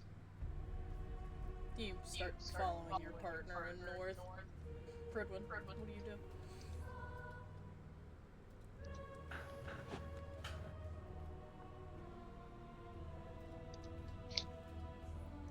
I do think it would be a good idea for you to come with us. Precautions, Lunala says, and reaches into her pack and grabs a piece of rope and ties it around her wrists. She gets very close to the girl's face and says, "If you hurt anyone, Rico will look like a house cat compared to me." The girl just stares at her with big eyes and starts walking. Arthur will guide everybody back to the base. Apollyon, Solon, Anna. Yeah. Not long after you guys make it back to the gas station, drenched and soaking wet, about 5 minutes later, you see several other figures coming through the rain. Like more than you remember. Oh no, they People picked up stray? another string. Yeah. Adopt another one. More like arrested. I see. What's their crime? North says, annoyed. We'll talk about it more inside. Get everyone out of the rain. Their crime is being a dick, Rosada says as she walks past all of you. She did stab me. Oh, so violence was involved. Not much of it, Lunala says. As you all make your way down into the back room and into the safe house, the doors closing behind you. Those of you that stayed behind are able to see the group completely soaked, looking worse for wear. And also with somebody tied up in tow. I got a prisoner. What on earth happened to you guys? Gabriel says. Do you want the long version or the short version? Recap the long way. A long way. We retraced Katya's steps, ended up in a illusory fight club. I think that was reconstituted through his memories. And then promptly brought Soma back to life. Fuck, Gabriel says. Because Gabriel can remember everything. And you can tell Gabriel can remember everything. Oh, great. You know, too. Who the... I'm gonna say it again. What? And the fuck? I would explain everything, but it's a long story. All you need to know is that he was one of the first of us. And then we found out he was a demon. And then he decided he was going to make that a problem. And then he killed himself. Well, And then he came That, back. that didn't look like a dead person to me. He's not dead, North says. He tried to erase himself from existence. It just didn't God. work. Because somebody, she glances at Katya in Arthur's arms, wouldn't forget.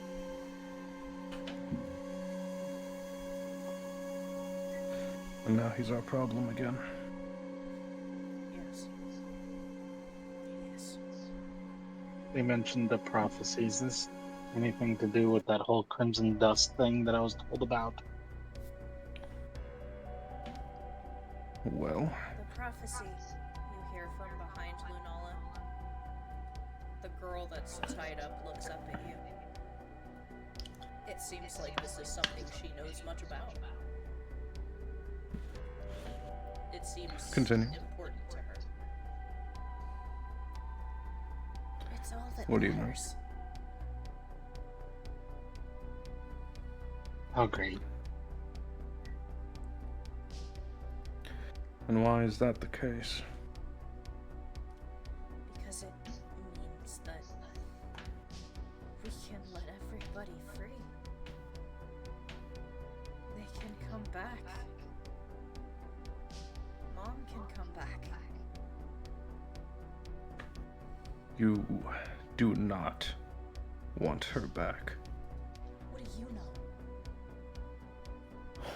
know? What do I know? I knew who that fucking bitch was. Don't talk about her like that. Oh, I knew her personally. Actually, she was one of my subordinates for a time. You're wrong.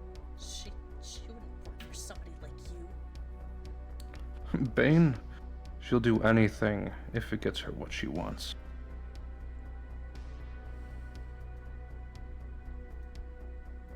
Well, it's not like it matters.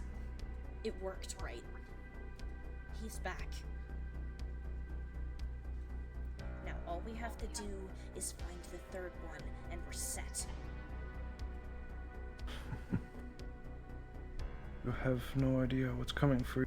Your siblings succeed. Your mother is going to throw all of you away like trash. She wouldn't do that. Oh, she would. She did that with everyone she cared about.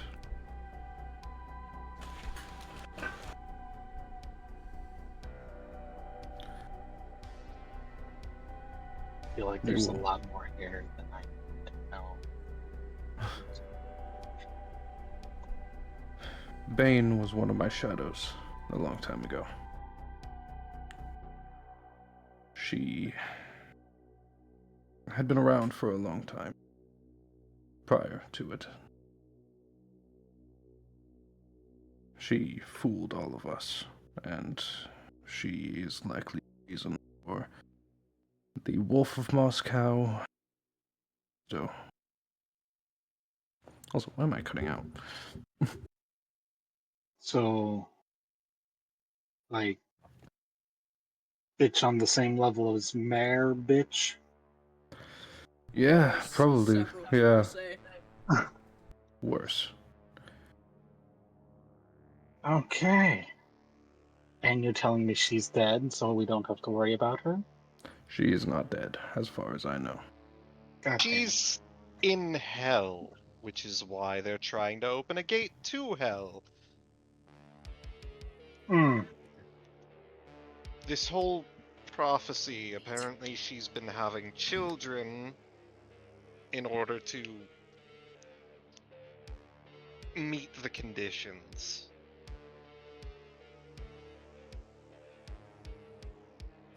Yeah, no, that's fucked up. Yeah.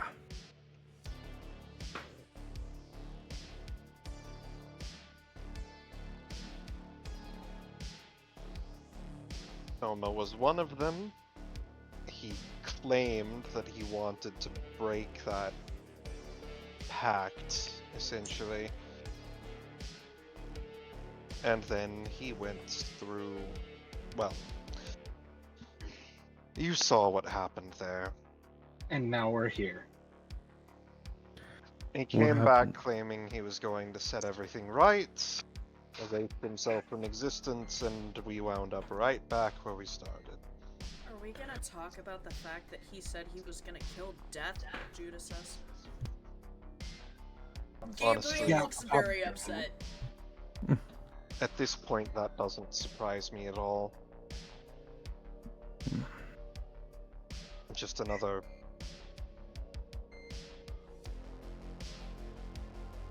He's broken every single pact he's ever made with any of us. It's just And we- another betrayal on top of the rest. And we brought him back.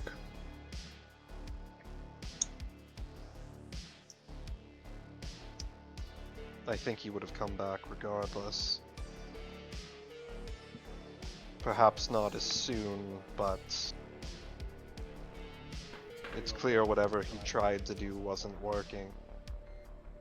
It was going to fail eventually. Something held him here. Her, the girl says, angrily.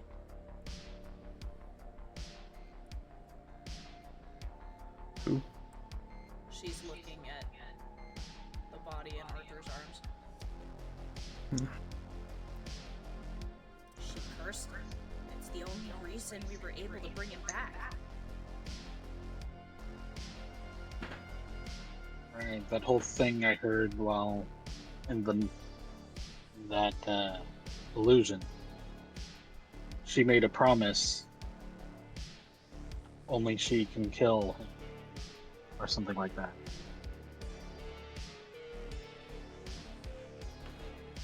And since ceasing to exist is tantamount to death,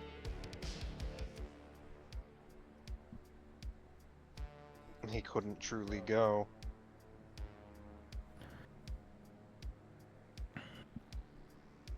Regardless of the fact of what he's done and that he should pay for it.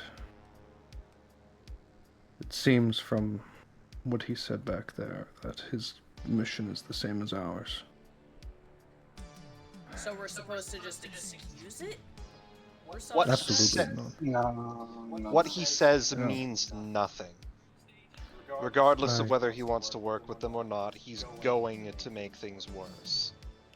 I'm not saying we should excuse it. What happened in your last meeting, Pridwin? You skimmed over it awful quickly.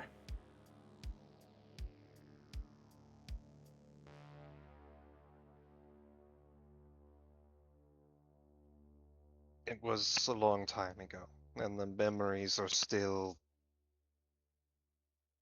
reconstituting.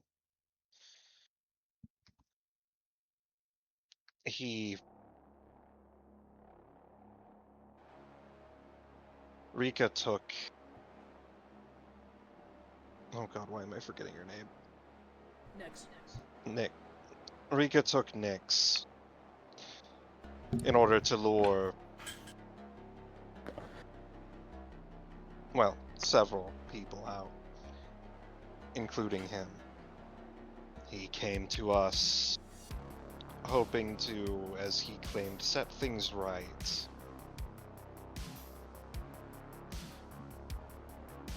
She set up this game at an abandoned carnival ground, tossed a bunch of children inside of it. And created a sort of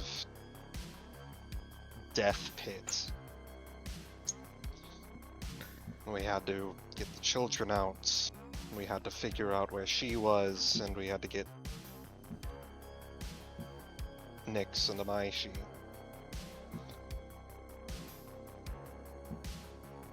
She got her hands on Amaishi. She took her other eye. But Arthur. we made sure that didn't happen, Rosada says. Yeah, we shot her fucking hand off. And took the eye with it. Yes, that.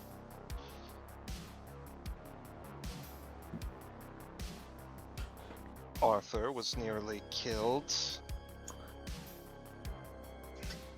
And Soma landed a grievous wound on her. In the process, he did something. I'm not entirely sure exactly what. But that action erased him.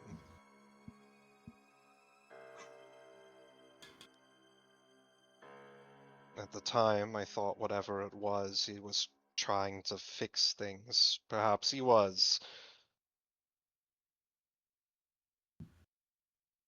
But that changes nothing.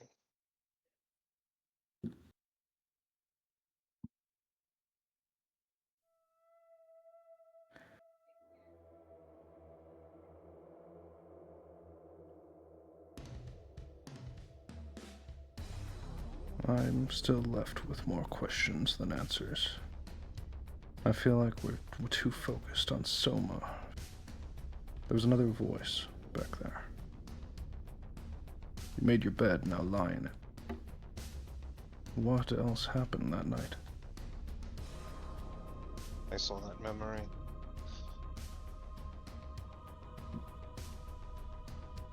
Well, there's only 2 people here who were there, right?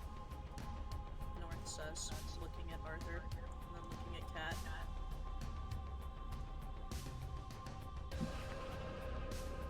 Yeah. I can tell you exactly what fucking happened. The kid, he gestures over to Katya. She ran off to go join the fight club. And absolutely nobody gave a damn where she ran off to. I even pointed it out, because I saw her sneaking off, but I wasn't her fucking babysitter. You know what they did? They just shrugged their shoulders and said, ah, she'll turn up eventually. And she did turn up in the fucking fight pit. Fighting her dad.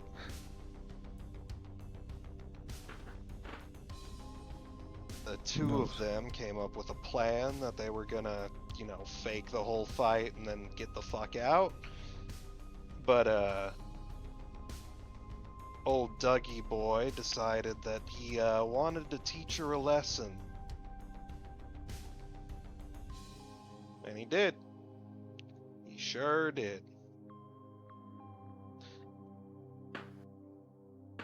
He beat the snot out of her. And, she lost it. He grabs her, teleports out to God knows where. And then Soma goes into the ring.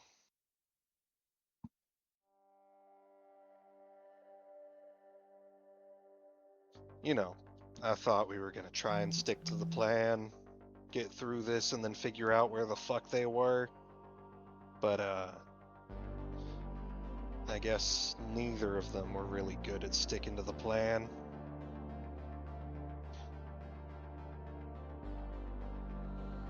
He calls for the announcers to shut the lights out.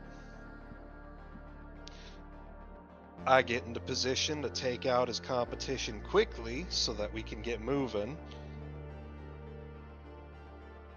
I shoot the fucker square in the chest. And as he's sitting there dying, mind you, and this dumbass knows, he decides he's gonna call up his sister.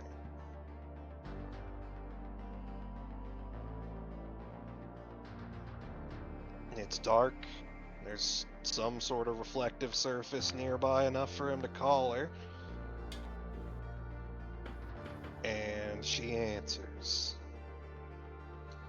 I didn't hear much of the conversation that went down between them, but he gave her everything she wanted. And he asked for fuck all in return.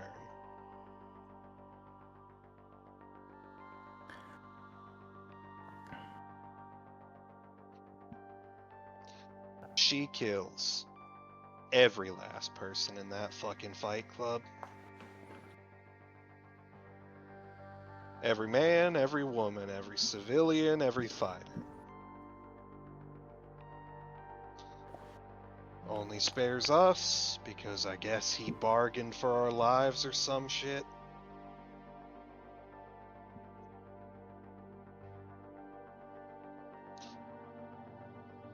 And I want to kill him, but we have to deal with the kid.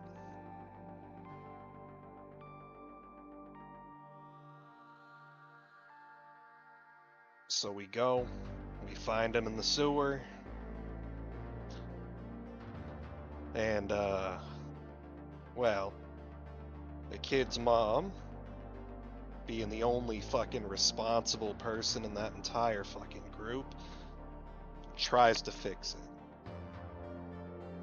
Unfortunately, how she went about doing that just made things worse. And, well, it pulled her back, but, caused all of, the mess that you see up top. Soma grabs her, carves something into her back, and then they vanish. That leaves me, Rosada, and Douglas to deal with the rest of the mess. Wait. Soma carved it? Yeah, think it was a plan between him and the fucking witch or whatever the hell's knocking around inside her head. I was about to say, Soma doesn't know transportation. Yeah, but she does. Must have instructed him on how to do it. Let's see.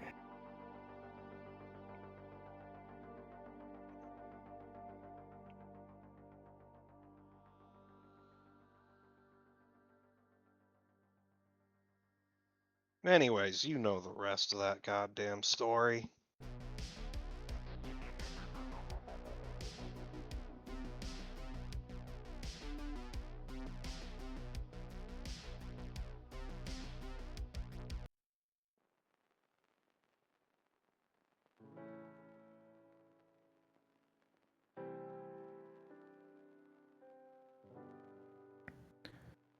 Well, now he's out and about. We're gonna have to find him.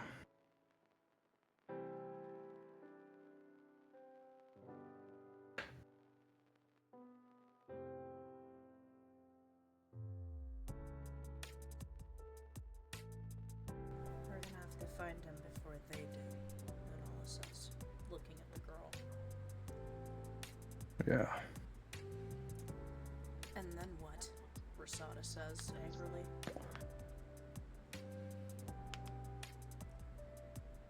I mean, the only reason he's here is because the kid made a promise. Wait, you really expect her to have to do that? You heard what she said in there, Nanola says.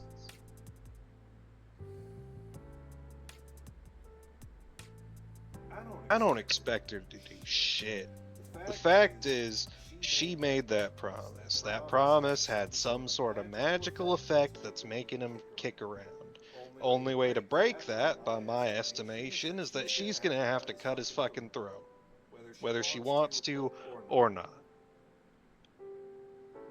How can you be like that? Linola says, looking at him.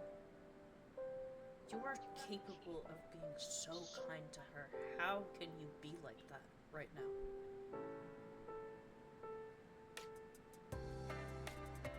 I'm being realistic. She don't got a choice. I'm not sure she'll see it the same way.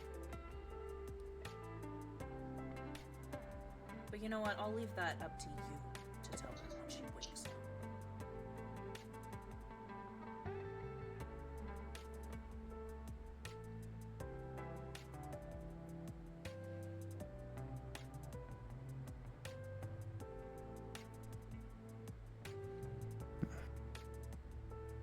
So what now? No.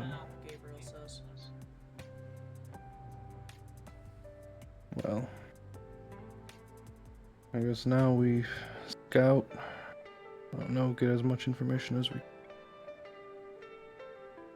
Wait for her to wake up and then ask the questions we need answers to.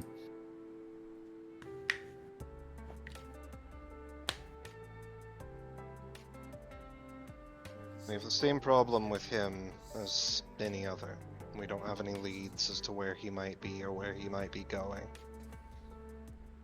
The only thing we can do is keep moving and hope that we find him in the process. If I may interject, Gabriel says, I would really like to try and make contact with the Academy. Agreed. I think it's safe to say we have accomplished what Katya and Arthur wanted to do. Unfortunately. Yeah. I think I need to continue my work. And if we're in contact with the Academy, we have access to their resources, whatever they can spare, and their information. That means that if he turns up and gets spotted by any of them, we would know. I could use those resources. I'm hunting Mare. She's in the area. Or whatever she was doing is in the area. She's here too. Yeah. You want me to help you with that? I'd Got a little appreciate the bone to help. pick. I'd appreciate that. All of us do, North says. I need to put an end to her little cult.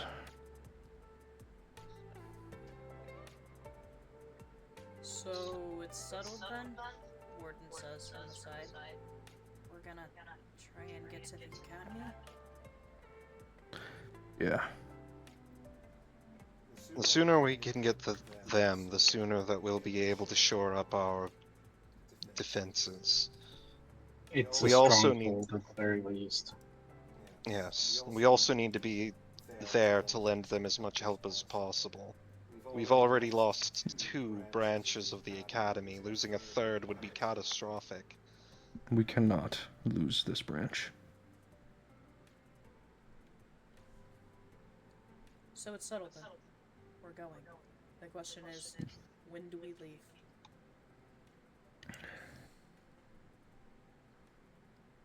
I'm ready when you all are. How much rest does everyone need? I can take like a 5-minute nap if needed. Otherwise, I'm good. You should probably look at that. The girl tied up behind Lunola says. What? She's staring at Huh? Katya's body. I'm not sure if she dies that it won't reverse whatever happened with Soma. I mean, she is the only thing keeping him tethered here, right? Cridwin looked Katya over before everything. Did she have some sort of injury? She does. He's going to have treated her. It would be very hard to tell from a brief examination. I'm going to tend to this. Do you want You do some support, like just mending? Any assistance would be appreciated. Here. She drops down the pool. I forget what the ability is called. Your AoE. Yeah, the AoE heal. Thank you. The rest of you get ready to go, Gabriel says. Will do. I'll be upstairs. Apollyon, looking irritated, walks up. Apollyon trudges up the stairs. Fridwin, you walk over to Arthur, who's still holding Katya. He's going to take her and set her down. Presumably the AoE's put wherever he's been I'm sure. tending to people. Yeah. You lay Katya down and begin looking her over. You thought at first it was a through and through, where Rika's hand went into her and then was pulled out. However, it looks like when Arthur shot her, she left her hand inside of Katya, which seems to have crawled its way upwards into her. Oh, you've got to be kidding me. He's going to work on surgically removing that. Arthur, what did you do? North says. I took her hand off. He kept her from getting pulled into that fucking mirror, Rasada says, watching. Besides, if she needs the two of them alive, why the hell she got her hand trying to kill her? I'm not sure that Rika thought that far ahead. I mean, she doesn't really strike me as the bright type. Agreed, Uh, Nala says. The presence I felt there when she was doing whatever she was doing indicated somebody who usually just did whatever they wanted. That sounds like Rika, the tied-up girl says, sitting against the wall.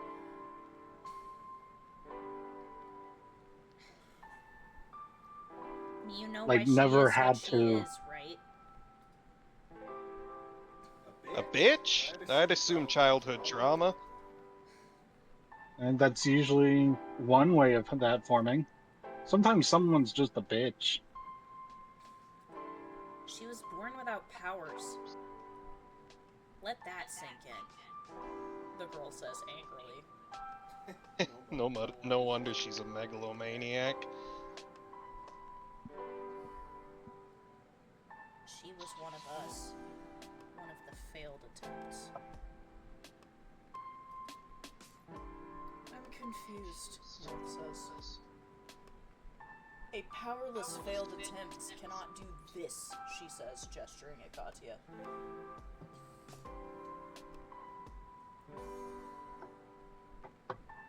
Failed is subjective. Just because she didn't meet her standards doesn't mean that she can't do damage to anything that stands in front of her. It's not... I don't understand how she could wield glass, is what North says. She must have done something to gain her powers. I don't know if she simply didn't develop them until later, or if she went through some sort of process. Her name's the answer to that, the girl says, sitting against the wall.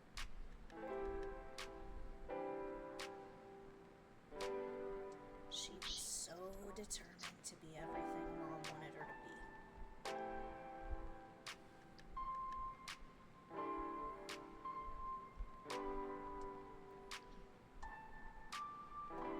be. You know, I'm surprised that you're still so convinced that she's like some great person, I never considering... said I thought she was a great person. The way you've been talking about her, it sounds like you got some really complicated feelings. There's a lot of admiration. I You know? hate her guts. Like not respect. Or even like. But like awe. Yeah, okay. She is amazing. I am in awe of her. She pisses me off. I was born with glass powers, and I wasn't good enough. She didn't have anything when she started, and look at her now. She's Mom's favorite. She can do more than any of us can.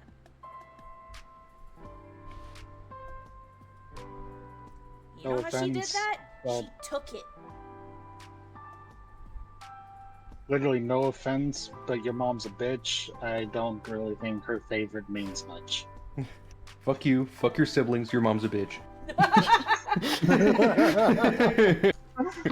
I mean, a favorite fork is still a fork. You can sprinkle glitter on dog shit, but it's still dog shit. That's as It's that's just like a a tool either way. It's not like she's gonna miss southern metaphor as you can get. A favorite fork is still a fork. That's going in quotes. Hold on. Oh, wait a minute. That's like saying Hitler's bad butt.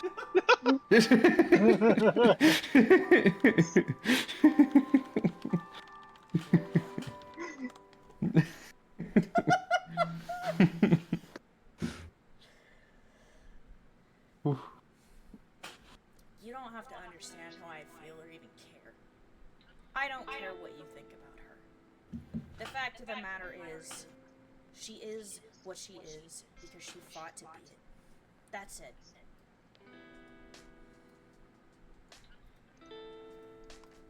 If you can give her credit for anything, it's being a fucking idiot and brash and not afraid to do whatever it takes to get something done. So yeah, maybe I idolize her a little bit. I idolize her as much as I hate her.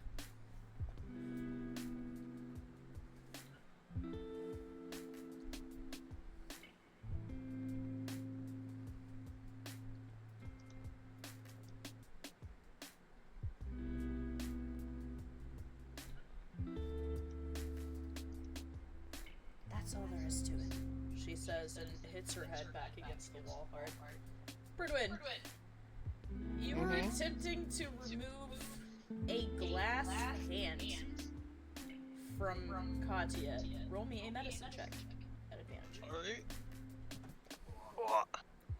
Oh no, where did the dice go? There it is. Just to add to the horror of this whole thing, just with my experience with it, glass is some of the worst stuff to remove. Yeah. It sure is. That's a 17. With 17, Bridwin, you were trying to remove this glass hand, and just like Anna was describing, it is coming apart as you're trying to take it out. Love that. Like, it's not even like the shards, it's the dust. He's just doing what he can to try and remove as much of it as possible. What are you doing? North says, starting to panic. You're breaking it. There's no way to prevent it from breaking. Do something, North says frantically. Let me focus. I'm doing everything that I can. Come on, North, Gabriel says, pulling her back a bit. Bridwin, is there anything I can do? I'm trying to prevent it from breaking into smaller pieces.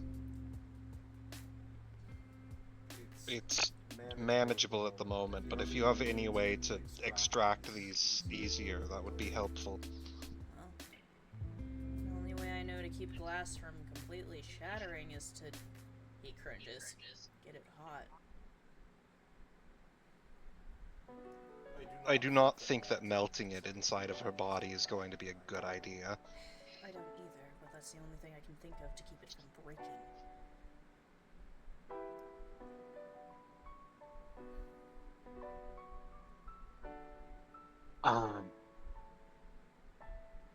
As a part of your surgery tools, do you have any of that biodegradable glue? Yes. Maybe just use that to keep it together as you get it removed. I'm trying. Okay. Here, I'll hold it open and you can work better with your hands, Gabriel says. I might be able to flush out some of the finer particles.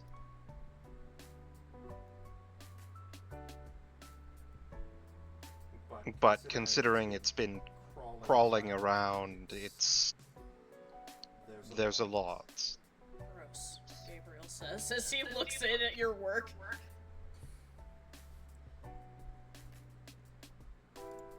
He's going to just continue trying to remove pieces. You keep trying to continue to remove pieces. Roll me another medicine check. Okay. That's a natural 20. 20 minutes go by. 30 minutes go by. And you pull pieces out, and I'll collects them in a pile and make sure they don't go anywhere.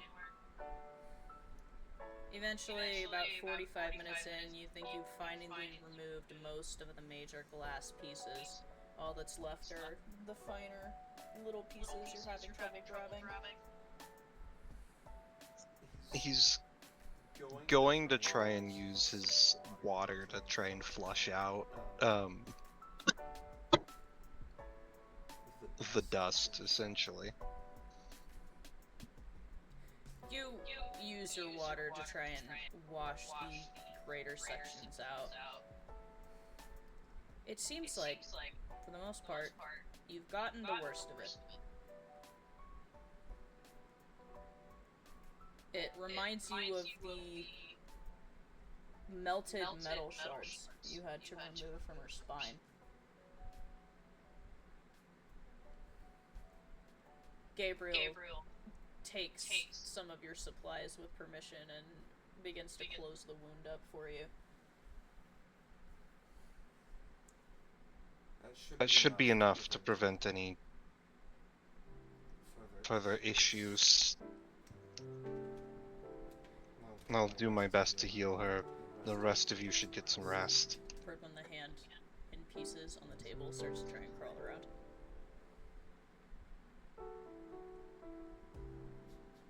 He's going to,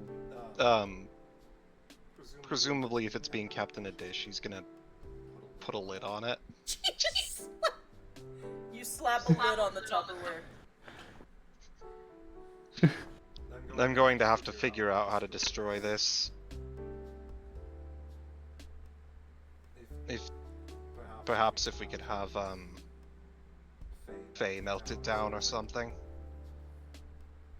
I feel like Faye would emphatically hold her hands out at the idea of getting to light something on fire. He'll hand the Tupperware off. Faye takes the Tupperware outside. Warden goes to supervise.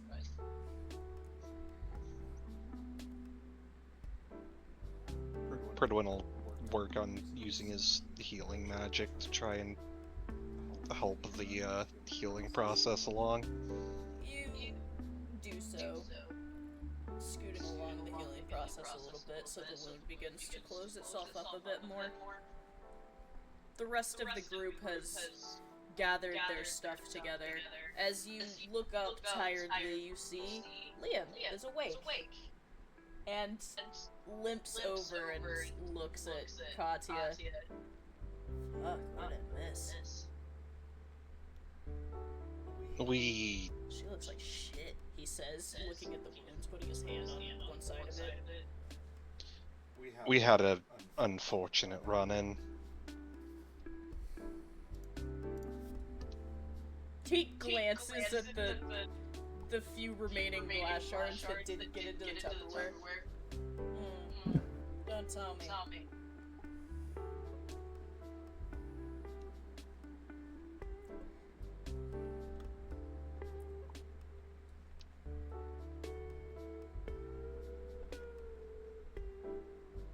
I took her hand off. Again. As you should, Arthur. He says, clapping you on the shoulder, as you should. I hope it hurt. Well, she was real pissed about it the first time I took it. Alright. The old man said we're supposed to be getting ready to leave, he says. Gabriel gives him a middle finger.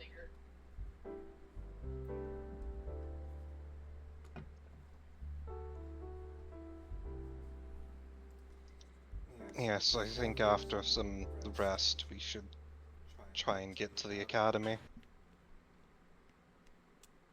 Understood. Well, Minnie and I are ready to go, for the most part. Might be a little slow in the storm, but I think all my bones have finally fused back together, he says, shifting his limbs around to make sure he feels good. Apollyon, you went upstairs. What are you doing? He's just, like... He'd probably be, like, hanging out, like, just outside the door of the, building, but not, like, in the rain. So you're loitering. That makes sense. He's loitering. Okay. Yeah. You're brooding, you hear from the ring. What's the matter, Polly?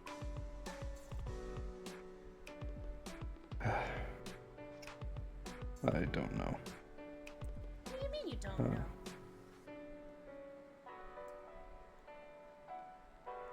Soma, the memories coming back.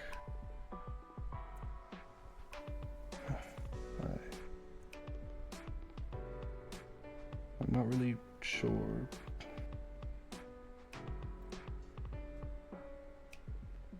I blame myself for what happened. Well, that doesn't really seem fair, does it? I mean, why is any of this your fault? I'm sure you remember back when we first met them. First met him. No, Polly. I've slept since then. Back then, after we found out he was a demon, he would come to me for help. On trying to figure out and harness his demonic side. And so I did. But I never warned him about it. Never warned him about what comes with it. And with it, he also was possessed by a Wendigo. And Well, that was before you even met him, wasn't it? So that's kind of really his fault. I didn't teach him to control it. Can anyone really control that? The hunger got the better of him. And because of my lack of guidance, he killed a lot of people. Polly, you look up and see she is on your shoulders, her face in front of yours upside down, her hair flaying out crazily. You can't just blame yourself for him doing stupid stuff. I mean, sure, yeah, you could have done something about it, I guess. Like, in the same way that you could step out in front of a moving bus and maybe delay somebody on board from getting into a car wreck later on that they might have gotten into. There's a bunch of endless possibilities that could have happened, but that doesn't really matter anymore, does it? Maybe you should stop thinking about what happened back then and start worrying about what we're gonna do about it now. Oh, I'm already thinking about it. It's just Never thought the psycho shark-toothed weapon would be the voice of reason, Warden says from the side where Faye is blasting the hand with fire. It's up to us of the older generation to teach the younger not to be stupid. You know, just because you're older doesn't mean you're smarter. It's not always up to you to do everything to make sure the younger people don't fuck up. It's kind of the whole thing about being a parent, remember? We're supposed to let our kids make their mistakes and be there for them when they do. You're right. But there's a difference between those small mistakes and not warning them about what could have caused the bigger ones. She shrugs, still hanging upside down in front of you. The fact of the matter is, I guess if you want to be sad about it, you can, but there's not really any point.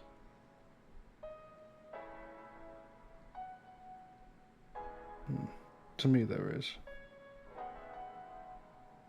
But that's in the past now.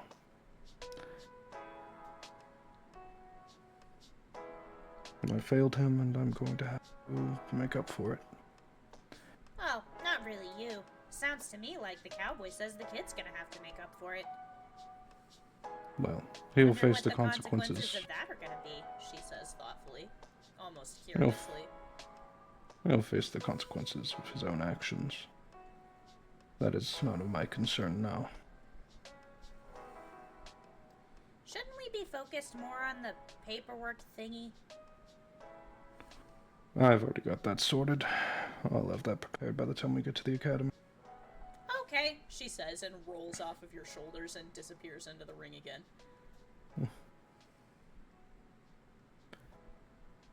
Warden, any clue on downstairs? Why am I cutting out? Why? What did you say? Any clue on what's going on downstairs? How should I know? I've been making sure she doesn't light anything on fire, Warden says. Faye is still laughing maniacally and blasting it with fire. Well, seems you're failing horribly. Hey, I said I was gonna keep her from lighting anything else on fire. And I have done so. You didn't include the else part when you first said it. She glares at you. It is a tired look. I'll go check on them. You head back downstairs. What are the rest of you doing? What is Anna doing? What is Anna doing? She is currently in the gas station shop. She's got like buying a bunch of 17 snacks. boxes of Pocky in her arms. Yeah.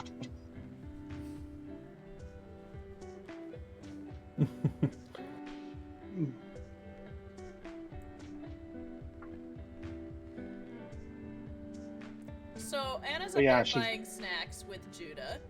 Apollyon went downstairs to check. What is Arthur and Isaac doing? I think Arthur's probably going to be keeping an eye on the outside to make sure that they didn't get tracked at all. And so that he can be away. Okay, Arthur is away. Arthur, your partner is approached by the cashier. She is exchanging words with the cashier while you are brooding, much like Apollyon, out just slightly out of the rain. Seems to be a lot of outdoor brooding going on right now. This is a very brooding moment in our lives. All I can think of is that And, episode of Family Guy where they're like talking about new spin-offs of the show, and it's the teenage version, and all of them are like super buff and standing in the rain dramatically. Does anybody else know that episode? You know what I'm talking about? Well,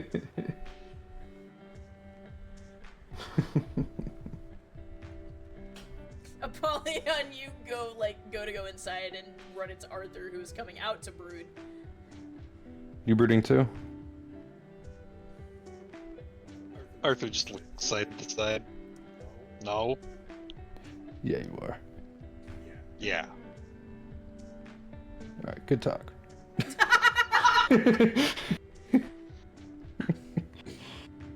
Good talk.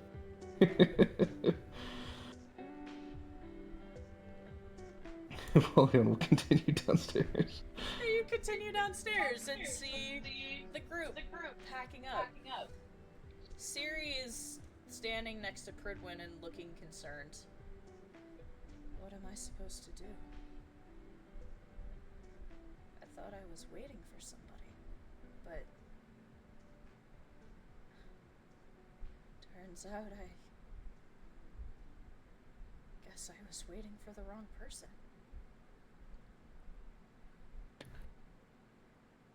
You could join us. But I've been keeping this place running for months. Who will do that if not me, right?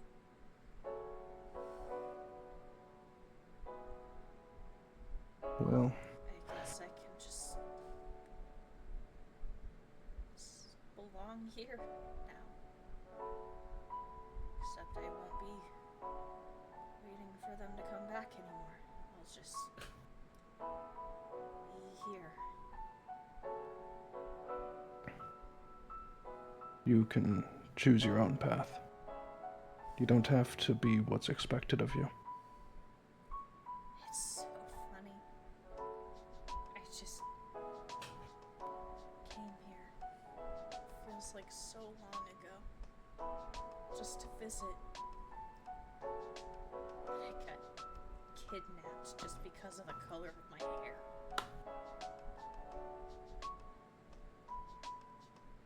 All because they were looking for that girl.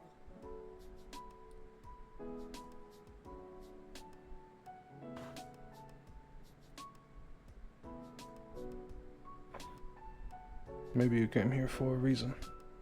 Maybe you were placed here for a reason. You can find that. Find out why. You can come with us, you could go on your own, or you could stay here. You have a lot more choice in this than you think.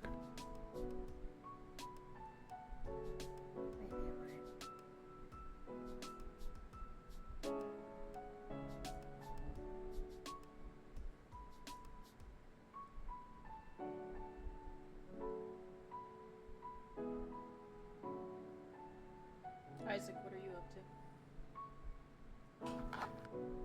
I'm not sure. He's probably doing his best to help anybody who's hurt. And he doesn't really know what happened exactly. Do you want to talk to anybody about that? At the moment, you see North is standing quietly by Cat. Lunala is sitting in the corner looking at what looks like a piece of paper. And who else is down here? Brian and Amaya were resting, so they're probably still doing that. I imagine Solon's also brooding somewhere. Solon likes to brood. Probably. Yeah. So, I mean, there are options.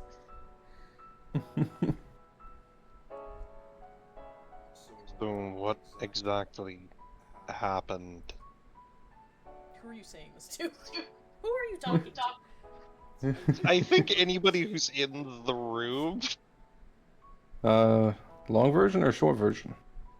I think I got the major details from that conversation. Yeah. So, Maniac, we used to know, is back. He's alive again. His sister is making the rounds, and probably wants to kill us. Oh, What do you want to the know? girl in the background says.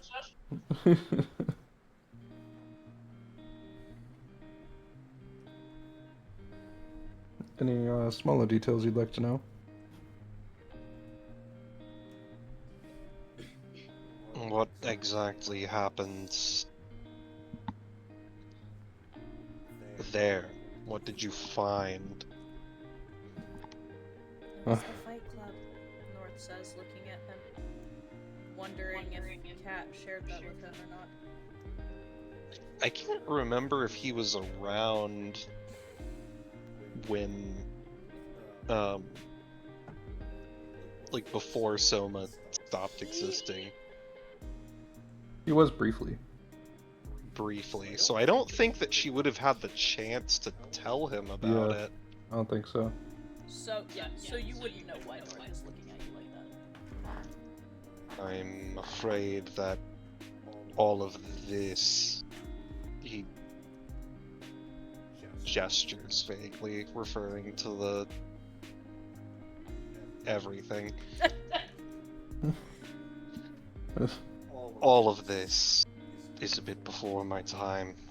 I don't think she had the chance to tell me anything before it stopped existing.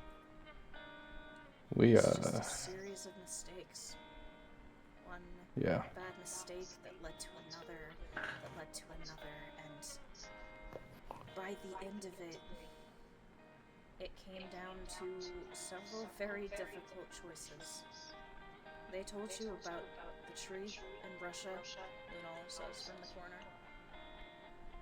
How they could either leave it, and generations later, thousands of people will die. Hundreds of thousands. It might even wipe everyone out. Or they could have gotten rid of the tree and taken 100,000 with them immediately.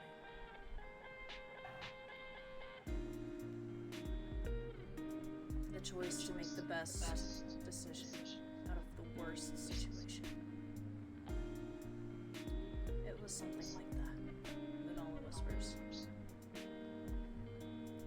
Or a mom had to decide if she was going to let her child face the consequences of her actions, or if she was going to step in and do something about it.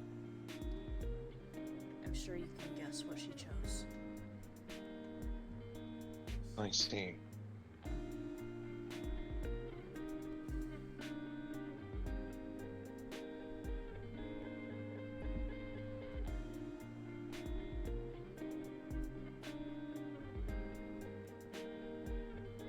Perhaps I should speak with her once she's awake.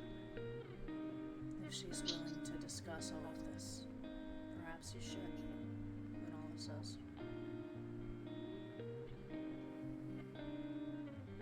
Her fingers are gripping the page, trembling slightly, and then she almost frantically uncreases where she was holding it and folds it back up and holds it against her palm for a moment before sliding it back into her pocket.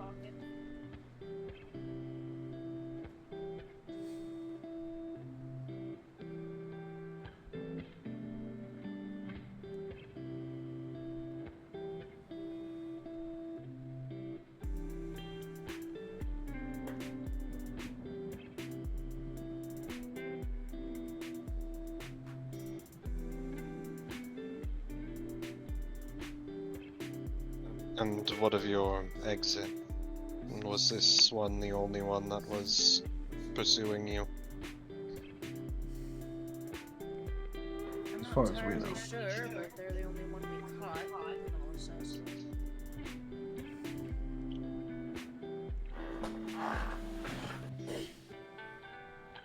It wasn't exactly a pursuit, but I did see something else while I was in the water. Can we not talk about that, Lunala says? I think it would be good to inform everyone, probably.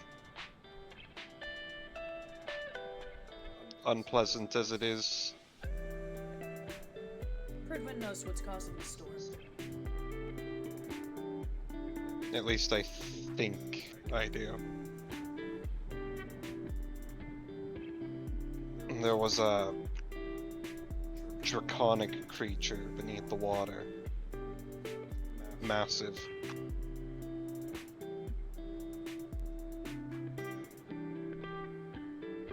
And there were electrical currents around it.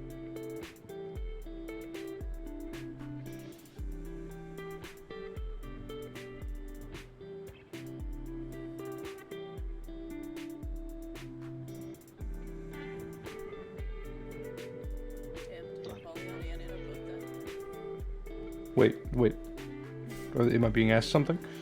I mean, he was telling you something of grave importance. Oh, he's listening. Yeah.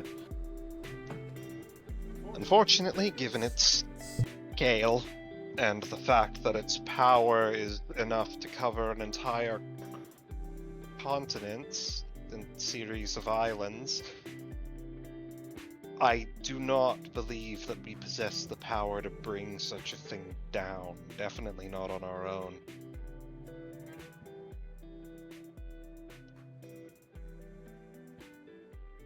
You know, I had a Could be. thought about that, Lunala says.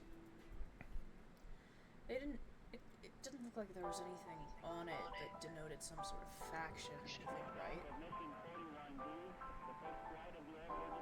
It didn't seem to have any sort of markings.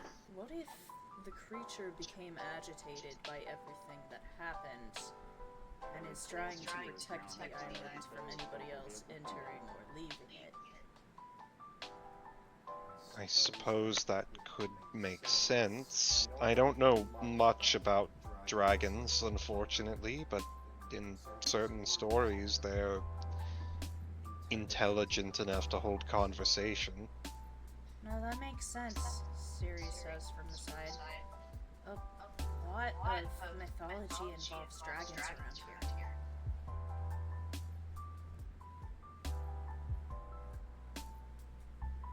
And so it's acting as a sort of guardian spirit for the island.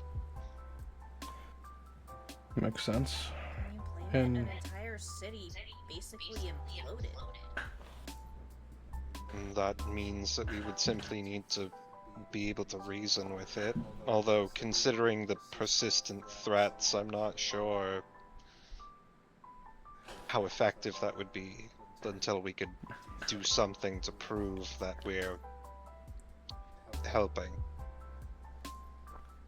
well, it's probably as ancient as I am. I could try to speak with it. You might be more of a threat to it, Lunala says. Me? I wouldn't be a threat to it. One ancient creature encroaching on another ancient creature's space? Isn't that the definition of a threat? Not usually.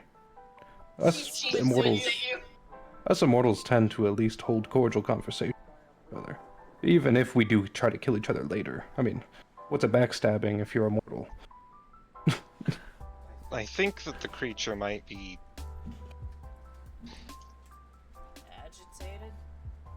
agitated at the encroaching of anyone, really. Although if it is reasonable, then presumably all we'd need to do is figure out how to make an approach that would allow us to communicate. Assuming we can communicate with that, Lunala says.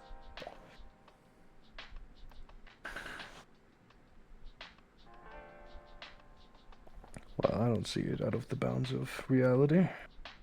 I've never had any particular beef with any dragons before. I suppose that's something we can try after we make contact with the base. Unless you want to do it before, but I don't recommend it. I really think that we should make contact with the Academy before we do that. Agreed. Yeah. But generally, if it is a guardian spirit of sorts, then wouldn't there be a shrine we could offer an offering to? Like I was going to say, in ancient times in Japan, they often did that. They even worshipped spirits of the mountain. Perhaps we'd be able to find information about that at the Academy, actually. Yes. Yeah. So yet another reason to get there. You hear excitedly from your ring. There was that class, right? On the paper. You mean the one where the person that we operated on? Wait. Hold on, you're right. Apollyon's looking at his sheet. Hold on. There's somebody at the branch who specializes in that stuff. Oh yes. Would it be Ichika? She nods. I'll have to find her when we get there. Wait. My brain's probably just mixing up syllables here. Is that the person who was part of the missing persons? No. No. You have no idea who this person is. Or maybe... Okay. Abaddon's looking over your shoulder. Or maybe those two. She points further down the list. Oh. Shigure. Yeah. Actually, There's that probably a couple people. I mean, if they're natives, a lot of people would know the mythology of the area, right? indeed. We'll have to gather them. I was planning to anyway as a part of my audit, so it'll be convenient. Right. So, as soon as everybody's ready, I guess we can leave. Agreed. Which is the point I am going to ask the three of you, since we've been at this for almost exactly 6 hours. Do you want to pause here, or do you want to keep going? I have I'm going to keep going. I mean, I'm going to keep going. I could keep going. I can. I've got this food that I'm going to eat real quick. I was about to ask, can we take like a 5-minute break so I can get coffee? Yeah. Or so I can convince my husband to make me coffee? I can make coffee. He just rolled his eyes at me. I want you all to I did not roll my eyes. I looked over at you. Cut. He rolled his eyes over Oh, to it's one of those raise your eyes and then look over. Mm-hmm. Like an eye roll, of course. Now he's glaring at me! I am doing no such thing. He's lying to you. Slander and lies. It's I'm the Slander one and lies! slandered. Okay, we're gonna take... it's just the first. It's the first 5-10 minutes of Princess Bride. As you wish. He hasn't learned that yet. We're not even a year into this marriage. Oh. You gotta give him time. Well, you're going to have a very good movie to enjoy. I've watched Such a good peak Princess movie. Bride. It's so good. Such a good It's one of my favorites. But Yeah. Wesley, You what have? about the ROUSs? Roots of unusual size? I don't believe they exist. Whack.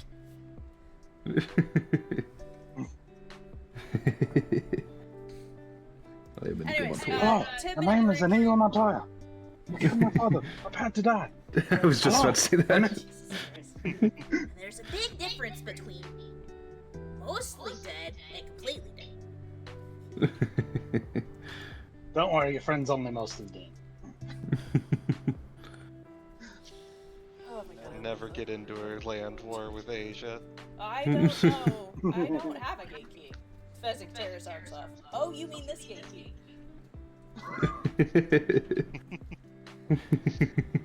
Anyway, 10 minutes. I keep trying to say 10 minutes. Go, take a break, eat food, get coffee, and come back in 10 minutes. Yes. We'll be You made a mistake. You challenged All a right. Sicilian to a game of death. You challenged a Sicilian to a game of chance while death is on the line.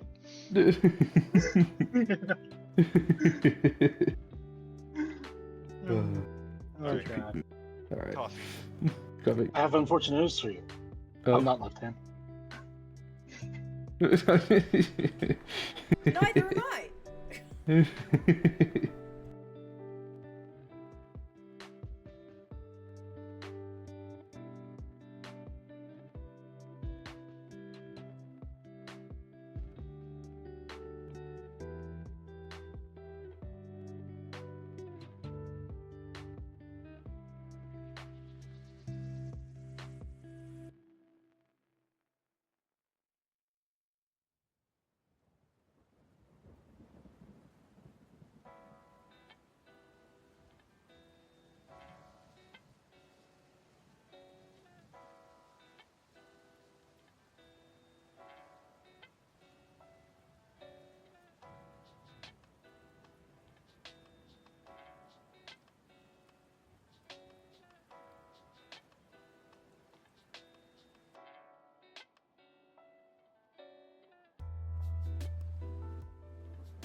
Oh, welcome.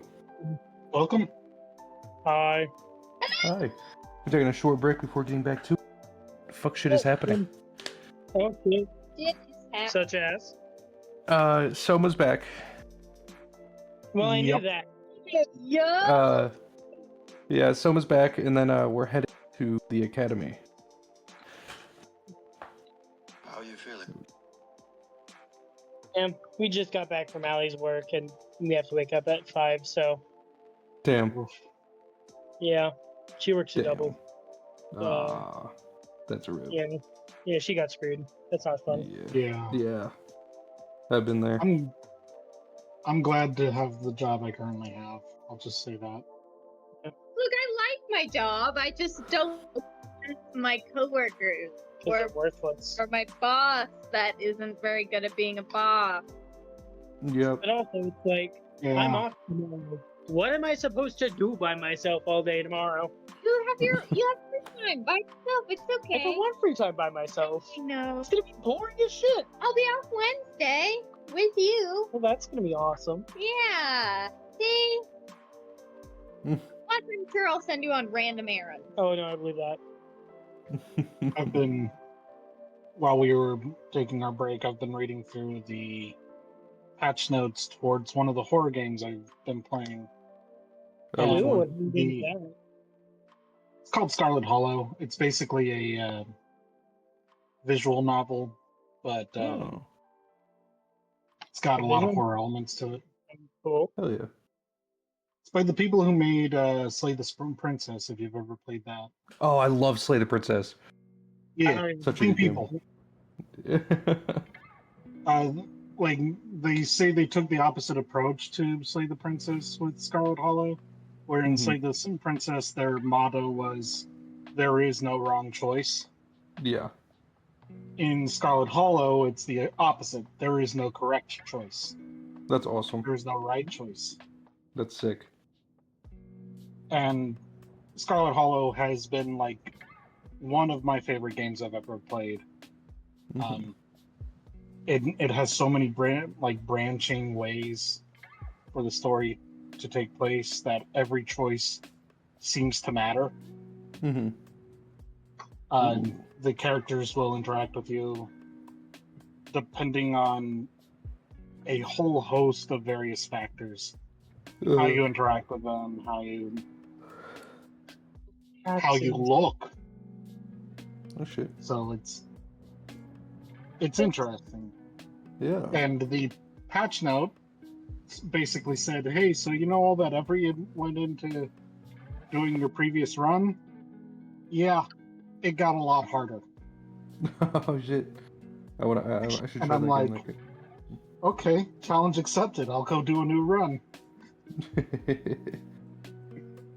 I do have a question about Session real quick. What's with the hand gif in Session 10? That's Rika's hand. Almost back. Soma's back, and so is Rika's. Yeah, we cut off Rika's, or Arthur did, and then now that kind of sentient. Oh, sentient hands. That's cool. Yeah. Yeah, that was crawling up inside someone's guts. So Yeah. not cool. Yeah, not in a good way. Yes. And not in the good way. To be it's clear. Crazy. Soma's gonna try to murder us all now. Well, no, I think I'd be more worried about. He be murdered. He is like level 3 on the priority list right now. We've got a few things above him. Yeah. Unfortunately. Yeah. He's not trying to kill us. I'm gone for 5 minutes. What's priorities 1 and 2? Rika, Academy, and Storm. That's 3 things. Dragon. Yeah. Dragon. Oh yeah. Dragon. Yeah. Yeah. Storm Dragon. Yes. Okay, that's it. Yeah. DM, can I have that? Can I? No. You will not fuck the dragon. Did you not learn your lesson in the mini arc, Ryan? I want to ride on top of the dragon into battle. Uh-huh. Maybe at the climax. I was I saw someone started watching the Gargoyles TV show, and they're like, "Guys, I think this show might have started a whole generation of monster fuckers." And someone commented, "Might have." Laughs walking away. Might have. Might have. What's that show called? Gargoyles, the Disney TV show. No, I was gonna say I had no clue.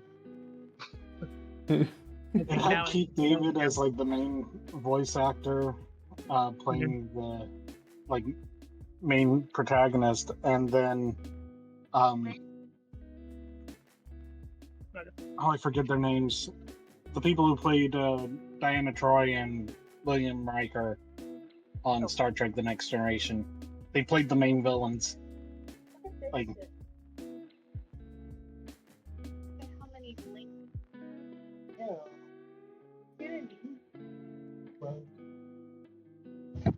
All Never got to any of those. they were all linked. Link. Hold on. Wait, there's more. Oh look. Oh, these are more. Fucking God. The porn box, they come out of the woodwork. Look. I saw it, yes, I can read. My God. Ryan, that latest update.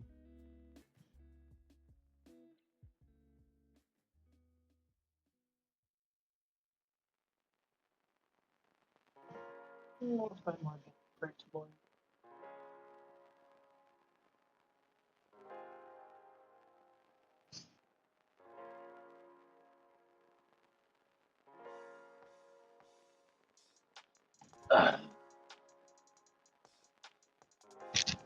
Okay, well, I think Allie and I are gonna go to sleep. So good night. Good night. Have a good night. Good night.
Sorry, Liam will be back in a minute. It's all good. Just enjoying myself some Slay the Spire too.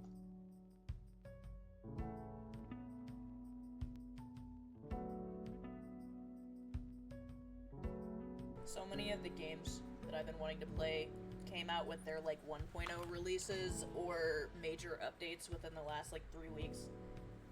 Oof. Oh, hell yeah. I'm excited to I know about. have days off so I can finally play things this weekend. I know that Power World did its big thing. Hell yeah! Their update's great. I'm waiting for Space Marine 2 to have its mod support. Good lord. I've been enjoying whatchamacallit? Grand Blue Fantasy Relink with their latest expansion, Hell yeah. which fixed a lot of the problems I had with it. Yeah.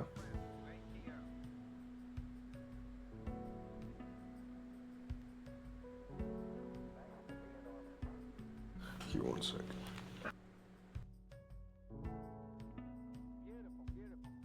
Water Park Sim released its 1.0 this last week. Fields of Mistral released their 1.0 this last week. I'm waiting on Chef RPG to release their next update, and then I'm gonna be like set. I believe what is it called? Valheim is getting its 1.0 soon. And one of my favorite games is getting its console release in the next week or two. Kinseed. Yeah. What? Kinseed is so good. Okay. I've been supporting Kinseed since like way back at the beginning Kickstarter though, so. Yeah.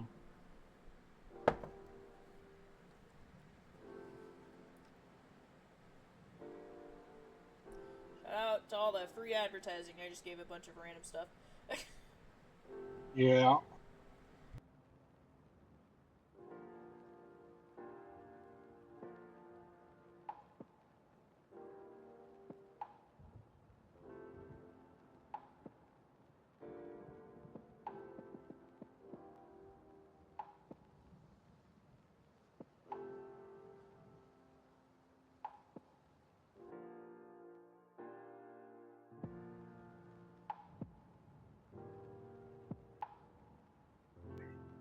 I'm looking forward to October because Abiotic Factor gets its big DLC, and then Dragon's Dogma 2 gets its big DLC. Oh lord.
Also, another game that just got its release is that I have been enjoying is Sephiria. I don't know if you've heard of that one. No. It's like a little rogue. I struggle to define the difference between roguelike and roguelite, but it's one of those. One of those two. Most roguelites are low. Most roguelikes are roguelite, as meta progression has become the standard. Either way, it's a cute little like pixel styled version of one of those games where you play as a rabbit, and I have been enjoying it. I've only gotten a little bit into it, but it's pretty good. Yeah, I've been playing Everything is Crab. Oh god. Oh god. Yes. That game is ridiculous. It is. Oh, Necess. Necess also just got its Rust and Romance update. That's another one.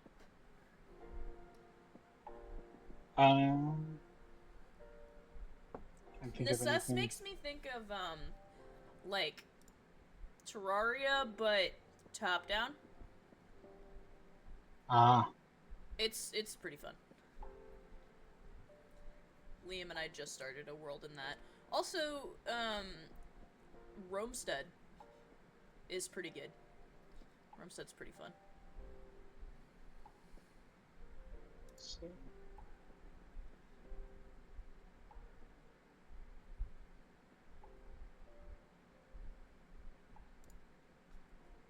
I didn't expect to enjoy Roamstead as much as I do, but it's pretty good. Yeah.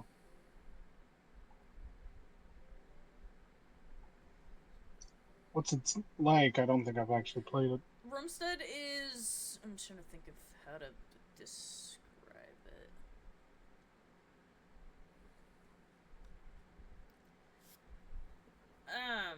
So basically it's set in, like, Rome after an apocalypse happens, and you're a survivor trying to rebuild your little village.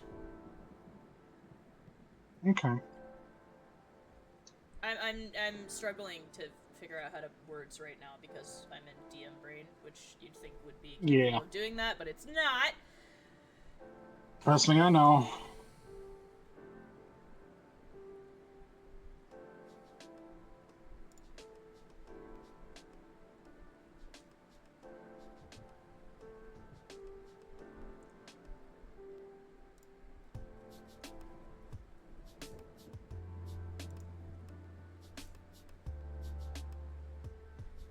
It's like a action survival game. It's multiplayer. You gotta deal with zombies from the apocalypse. Oh, it's one of those games. Okay. And then you have like you build your own village and... Yeah. It's cute. I'm a big fan of it. Also, it's on sale. There's a bundle with it and Necess together, and those two are fantastic. There's also a Kingdom 2 Crowns in Roamstead bundle, and a Core Keeper in Roamstead bundle, and all of those games I recommend. Core Keeper, fantastic. Liam and I have played a bunch of Core Keeper. Great date night game. Necess, like I said, is really fun, and Kingdom 2 Crowns is just gorgeous. I am not a side-scroller person, but it is fantastic. I'm once again going to evangelize for Abiotic Factor. This time to tell you that they collaborated with Core Keeper. Oh, I forgot about and actually find the core. I just wish it wasn't $30, dude. Yeah, I know.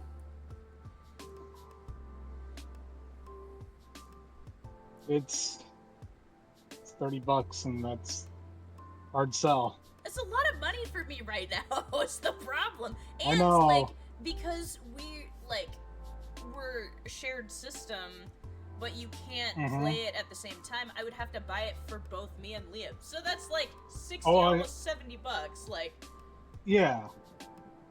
I'm evangelizing because I want more people to play it with, but I'm not going to force people to play it. Yeah, when I'm not broke, I will grab it, or if it goes on a better sale, I'll grab it. Yeah. Because right now there's like a 10% bundle, but it's still like $31 on the 10% bundle right now, so. Yeah. Jeez! Hi! Hello! Hi. Hi! Hello. Hello! Just scared the shit out of me. I'm sorry. My husband's back. Is everybody returning? Yes. Oh, Tiny Teams there's a big Tiny Team sale. Bellatr's on sale. Ooh. Dungeons and Degenerate Gamblers is on sale. Rimworld's on sale. Hold up. Oh my god. Whoa, Rimworld? It's on sale, but it's still $27. God damn it. Oh. Peak Retro Rewinds, which I have both of. They're pretty good. Ultimate Chicken Horse is insane. Escape the Backrooms.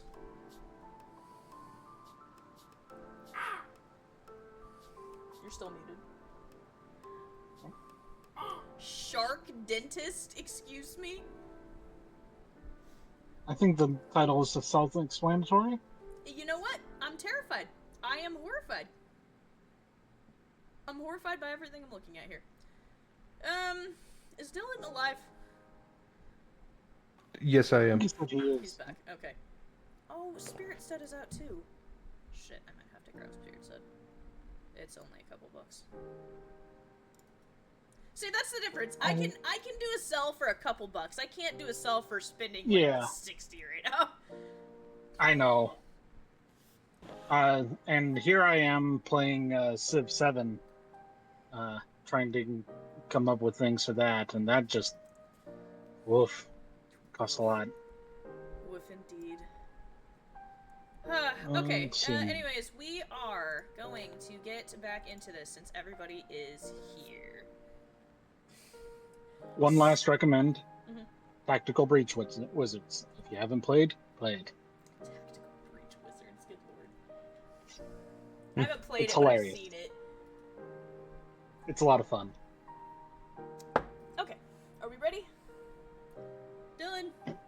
Yes. Okay, it's good. Yep. So, Yeah. you guys have rested. I will say you guys took a couple of hours to rest. You rested, and now you are gathering the group to try and move towards the academy. Pridwin, you're going to have to make some decisions because you have the two pilots, the pilot and the co-pilot, who are not in great condition. You have Kat, who still has not woken up. I'm pretty sure there was somebody else that was out, but I can't remember who it was. I mean, I know... I mean, Liam was down, but I think he's fine. Yeah.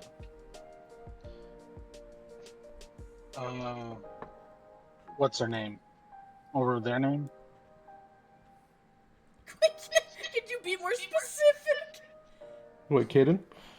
Oh, Caden! Caden, that's the one. Thank you. So you've got 4 people who are not conscious. Obviously, Maze is probably already carrying Caden. No, Yeah. Maze. Yup.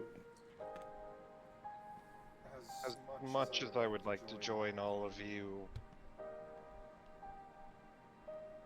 I think it would probably be best for me to continue to tend to the wounded. You are not staying behind. You hear several people say it once. Like, how are we gonna leave our only doctor? Hey, Gabriel says, behind.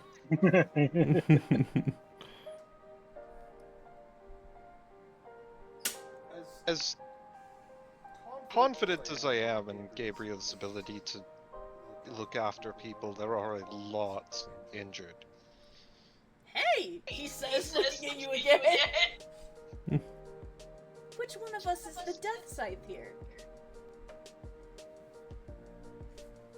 My point is, due to our limited resources and the fact that we both only have 2 hands, I don't like the idea of leaving all of these people here in their current condition. So we take them with us. Yeah. I feel like that's a worse idea. I mean, the path to the academy cannot possibly be very safe. There's also the problem of altitude. These people need oxygen. Why don't you leave the pilot and the co-pilot with me, Siri says. I've been helping tend to them since you got here.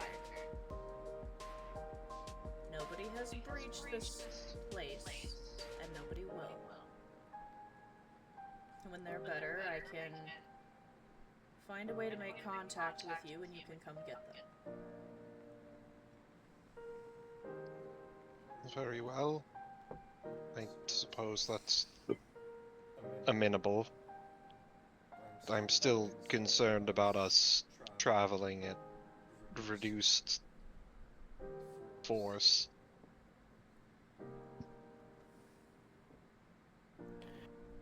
I think we can manage. Maze doesn't look bothered, Gabriel says. He doesn't. Maze is like doing squats. Give me more weight. Yeah. I can handle it. Anybody else want to ride? I got another shoulder.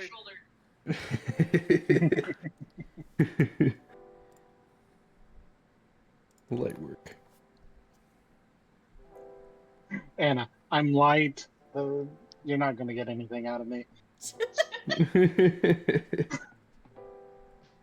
Please get into contact with me if you need me. I will handle it. They are already doing okay. They just need rest. You did good, Siri says, patting you on the shoulder. Me and Henniko got this, okay?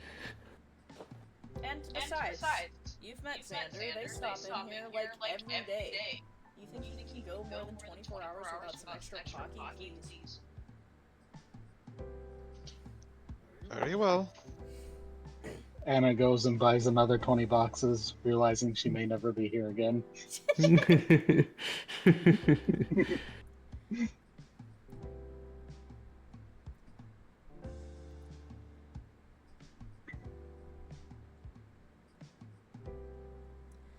As you guys gather your things and head to the door, Kat is shouldered by North, and North shifts her and starts to walk behind you guys.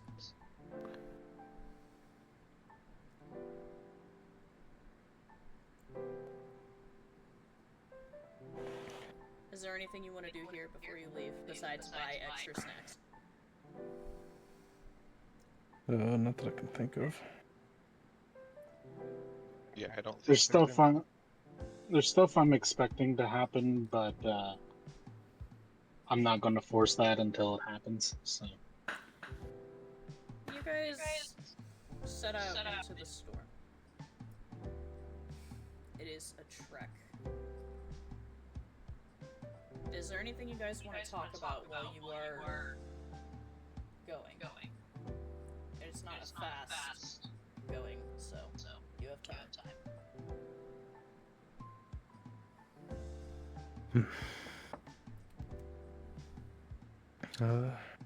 Not that I can think of. So, like, how much are we prepared for this prophecy? Well, between jack shit and fuck all. Cool. Yeah. Hey, the first step is knowing it exists. So we won't be surprised when it happens.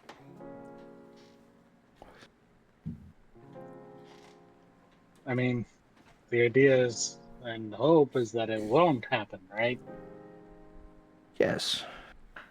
That's the hope. You better hope it doesn't happen. You hear North whisper from the back of the group. Let's hold on to that hope.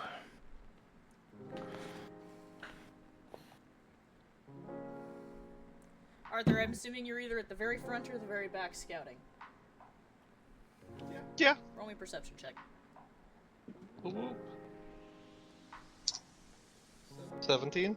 With a 17, about a mile down the track, you see an enormous creature barrel out of the brush, slam into a car that's trying to drive on the road, and completely take the car off the road and disappear.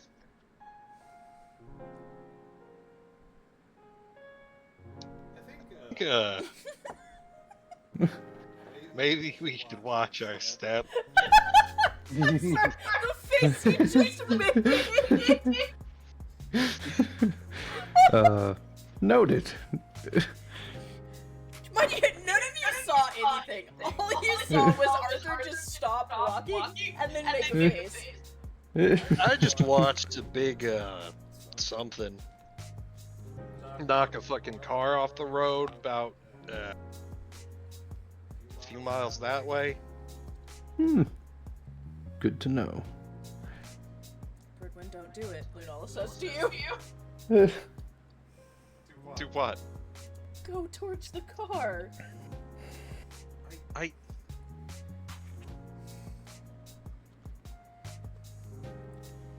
would like to know what happens, but also I know that we don't want to go picking fights.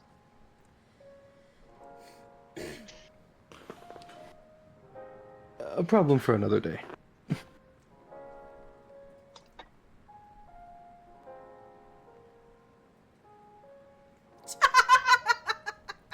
So anyways. Oh my god. You guys keep walking a lot more carefully. About 5 hours into your walk, Isaac, you notice North is starting to struggle a little bit.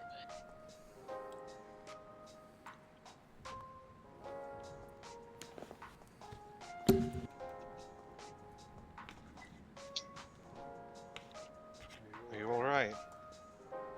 She almost trips when you talk to her and then regains her balance. You can see she's lagging a little bit under the armor. I'm fine, she says. If it's weighing you down, you don't need to keep carrying it. I'm just not used to her weight and mine. She usually carries me. She trails off. I could carry her. It's fine. She's my partner, she says, and pulls her a little closer on her shoulders. Alright. If you need help, though, don't be afraid to ask. I'm fine, she says, and immediately eats shit. You're not. Heard when you hear a splash several feet behind you. You just see North laying in an enormous mud puddle.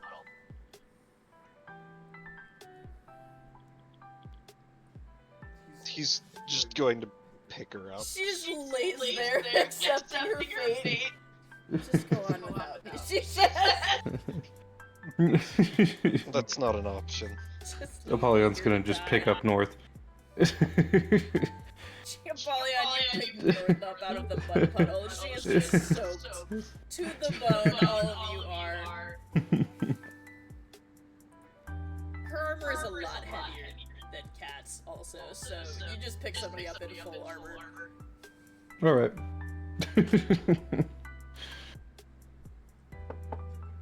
Isaac, do you grab Katya? Yeah. You grab Cat. She is also covered in mud now. You guys continue up the trail. Arthur, roll me a perception check. Great. 19. With a 19. Arthur, you're scouting up the trail. You see an enormous rock tumble down the mountain, which is a ways ahead of you guys. Foot of the mountain and crash, destroying several trees. Did it look like something caused it, or Yeah, did it look like a natural rock slide, slide? like a natural, Okay. the storm is loosening everything up type shit. I'm surprised the flooding hasn't occurred yet. And then the wolves came. And then the Fire Nation And attacked. then the Fire Nation attacked. Guys, there is no war in Bossing Say. There's no war in Japan. We're gonna want to be a little careful when we're going up the mountain. It's looking a little unstable. Not surprising. Fantastic. You hear Fernala say. Day just keeps getting better and better. Well, we know what we signed up for. You hear Warden say as she starts trekking forward. And you get further. You get to the foot of the mountain, finally. You've been walking a long time. You've lost track of time. The lack of sun. How dark the storm clouds are makes it almost impossible to tell. All you know is you're tired. You are cold to the bone. You don't remember what it feels like to be dry anymore. As you guys start trekking up the mountain. Arthur, roll me another perception check.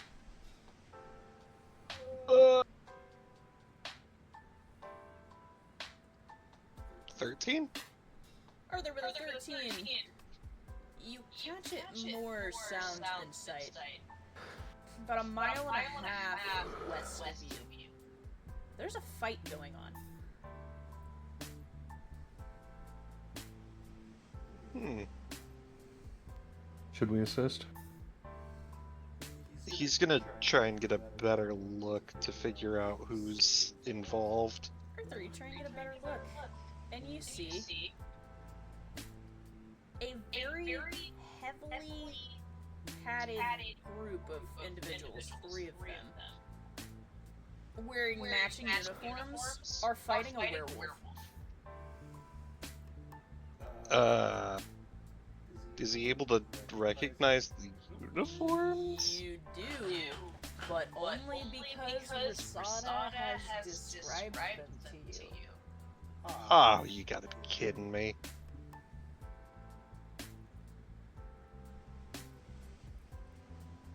Is that Ian. who I think it is? She says.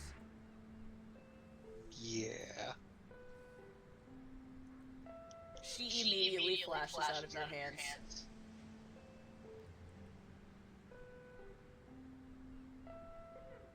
I think it would be best if we let them get themselves killed. Oh, okay. Oh. What if they somehow manage to beat it? She says, staring in their direction. Almost I mean, longingly. we could go kill them.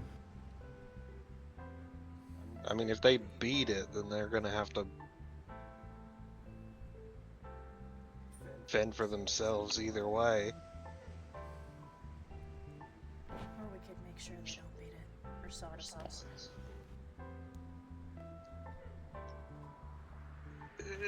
Problem is that then we're gonna have to deal with the werewolf. She glances longingly in that direction and then sighs and flashes back into your hand. Fine, you're right. Let's just go, she says, her voice shaky. You'll get your pound of flesh soon enough. You keep walking, the sounds of fighting fading into the rain.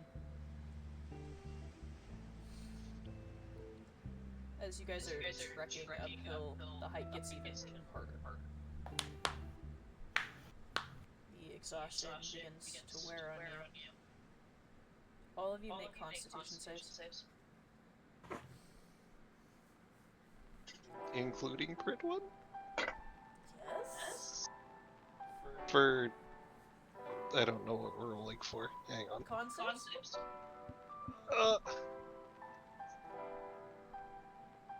You're all making con saves because you're fighting exhaustion. Oh, okay, that makes more sense.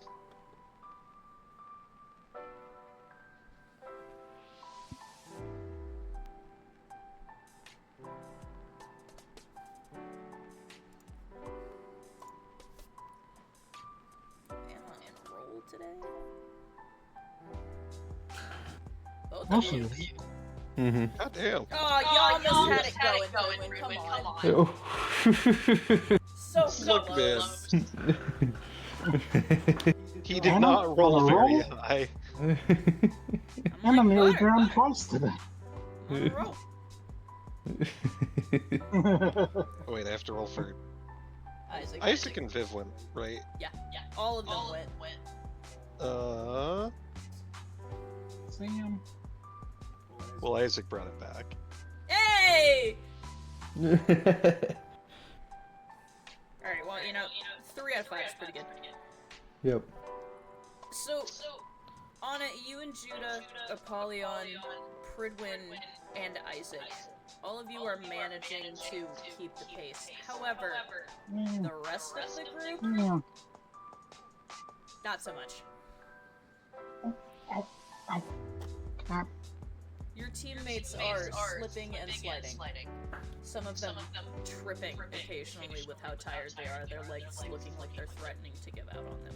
Arthur, even you are having trouble.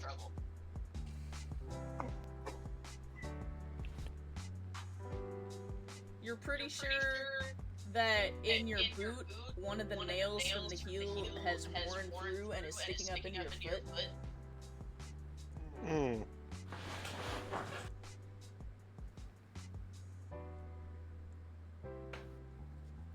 Perhaps we should stop, Gabriel suggests. He's trying to help Warden back onto her feet. We can take a rest real quick. Mace is like half a mile ahead of them. Come on, guys! You don't stop for nobody. Try to keep up! Ain't nothing gonna break his stride. Ain't nothing gonna break his stride. Ain't nothing gonna slow him down. Slow me down.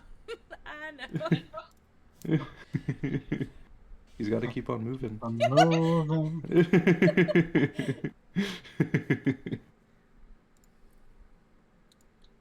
Ah, this is the demon. Okay.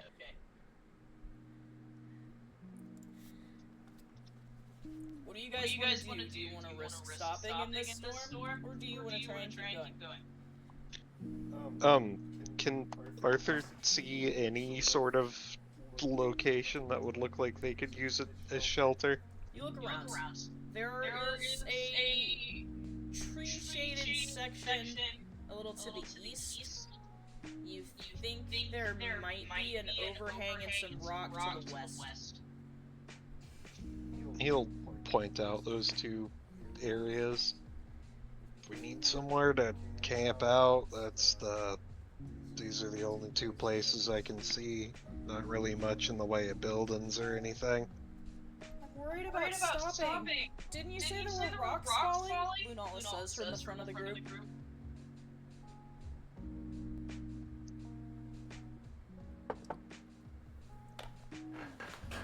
Yeah. Although, I mean, they're gonna keep falling whether we keep moving or not.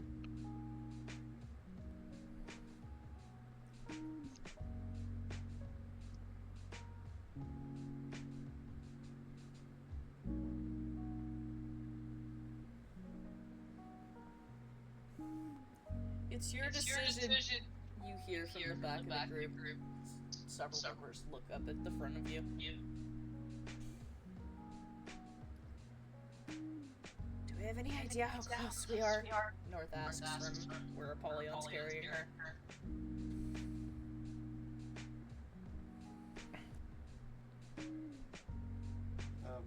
Does Arthur have any idea how close they are? Or you have any fucking clue?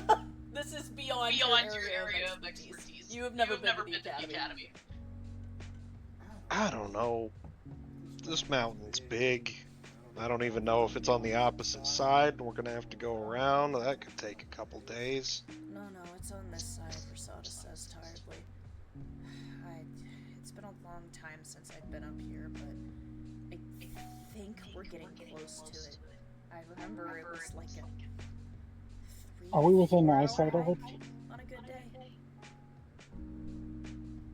Are we within sight of it? Like, if somebody there were to see us, or see something out here, would they be able to see it? Well, that bodes a concern, because if somebody up there sees us, we might get shot.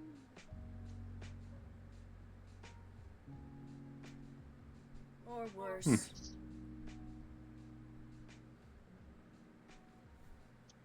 I don't know, we could light a flare or something, if you really want to try.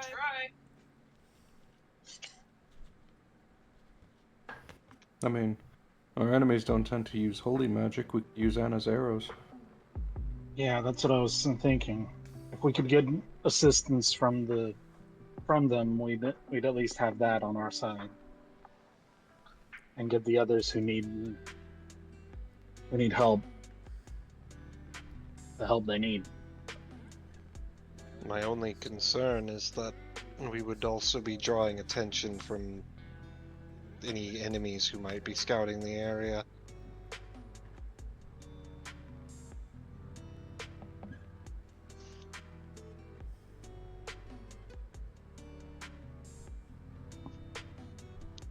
Then why don't we set up camp at the tree?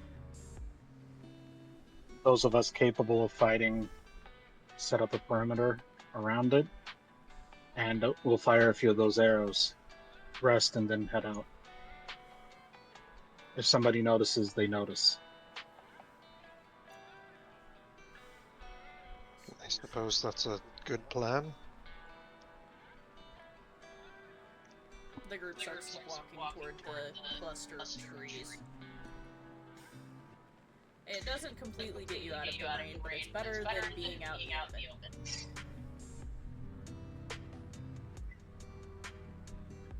Immediately, half of the group just sits, trying to catch their breath. Whose idea was it to put the academy up so many flights of goddamn stairs? I can ask around later. I don't know. I just want to talk to him. Just for a minute. My assumption is some jackass who thought, look at this imposing monument to our design. This is definitely a fitness instructor. I'm done. I know it in my bones. Actually, I kind of think. Oh? If I recall correctly, especially in Asian castles, the many flights of stairs are actually used to exhaust invaders. Oh, Yeah. Wonderful. And, well, honestly, if I know Lord Death very well, he probably just thought it was funny. These students gotta be the most in shape they've ever been in their lives. Lunal says, laying down under the tree. Yeah, it was definitely a prank by Lord Death. Yeah, I'm starting to. Yeah, Yeah. I can see it. Yeah. I just want to talk. If Angel's anything to go by.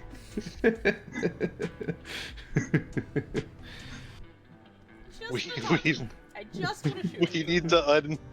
need to unkill Death so that we can slap him after that. Unkill Death just to kill him again. Yeah. Oh yeah. I need to unkill Death so I can slap him for letting himself die.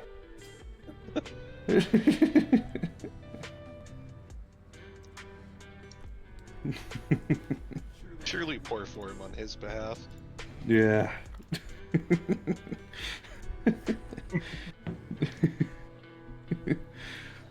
You rest under the trees and try and get your bearings for a moment.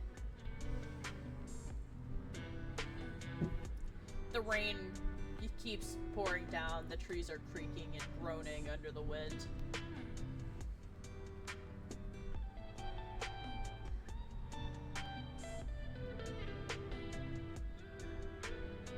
What do you guys want? Anna's going to be watching, like, look out sort of thing, but won't pressure anyone to move on until everyone's considered themselves rested. Fridwin, being the most unbothered by the water, is going to stand vigil. Unbothered in his lane. Fridwin's We standing should. dramatically out in the rainstorm, watching down the trail. Fridwin, you think you see movement?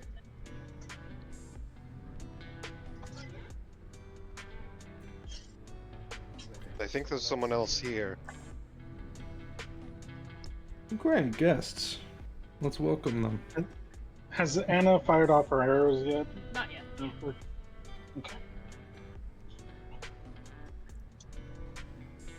Arthur, do you and Rosada go out to where Fridwin's standing? Yeah. The two of you walk over to where Fridwin is. He'll try and look for whatever could be out there. You see a very large creature skulking up the path. It looks like it is carrying a severed head in one of its hands. Something carrying. Rosada says. Does it seem to notice the party? Yeah, it sure fucking does. Oh, great. Yep, it's heading our way. Oh, great. We should get the welcoming party to. Is that a Dillahan? Please shoot it now, Rosada says. Arthur's gonna take a shot. Roll 2 hit. 12? You miss. Fuck. Shooting over its shoulder. It's hard to aim in this rain. However, it stops walking and turns its head to look at you. There is something flying in your direction. Oh, great. Do I need to dodge? Roll the dodge. Natural 20? Well, you're not gonna believe this. Oh my god. Counter roll? Yep. 19? 15. So here's what happens. You see it coming. You expertly dodge out of the way. And it goes soaring past you. Just barely missing hitting you with the force it was hurled. And it immediately lands at Apollyon's feet. Is that a severed head? It sure fucking is, bud. Oh. Okay. The second Apollyon's that you gonna- look back from the severed head, the creature is sprinting towards you on all fours. Oh, cool. Alright. I'm going to throw a dismantle at it. Okay. I'm gonna roll a hit. Does a 17 hit? Yes. Yes, it does. Alright. Cool. He's so, like, not wanting to deal with this shit. What's the damage? Okay. D12. 18 points of damage. With 18 points of damage. Remind me what this does? Is it It's just another slice. Yeah. So Yeah. you hit this thing, and it doesn't seem to do anything to it. It staggers for just a moment in its run, shakes it off, looks up at you, and the werewolf snarls. And then chaos. As an enormous rock comes tumbling down, he rolled a nat one, and hits this thing, and takes it tumbling down. Oh. Which is hilarious for about 4 seconds until you look up the mountain and see there's a lot more rocks heading all in your direction. I need all to make dice saves. Oh, you gotta be kidding me.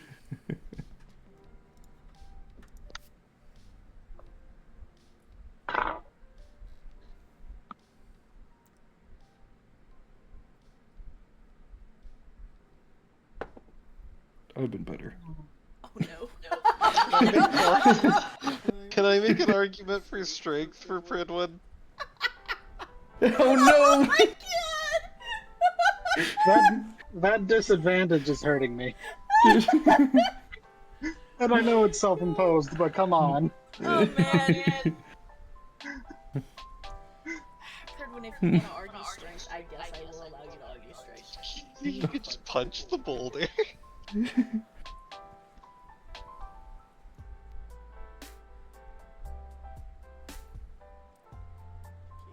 Give me all three of your homies rolls real quick. Hang on. Great, now I've got that song just stuck in my head.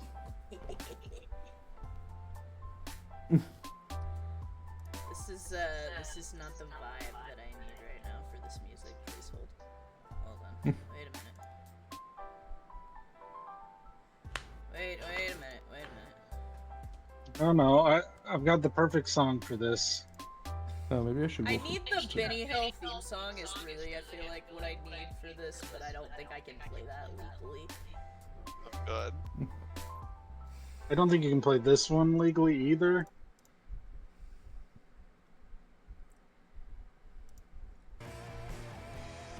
I'm just gonna put the vibe up here. There we go. Alright, so... Dear God, these rolls. Okay. Let me see who's unlucky out of the rest of the group.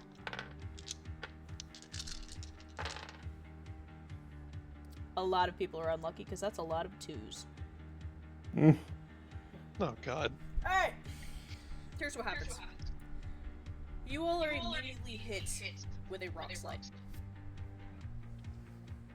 Pridwin, you and Isaac immediately try to move to the front of the group to shrug some of the boulders out of the way as best as possible.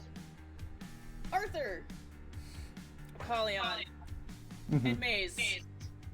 Even you are Maze? all not lucky. Maze, God damn. not so much that you're not lucky as the fact that Caden is not lucky. Oh. Yeah. So it's like you were gonna be able to easily dodge, except Caden, slips out of your hands. Oh no. Yeah. Why'd you move? Caden didn't do it on purpose, man, okay?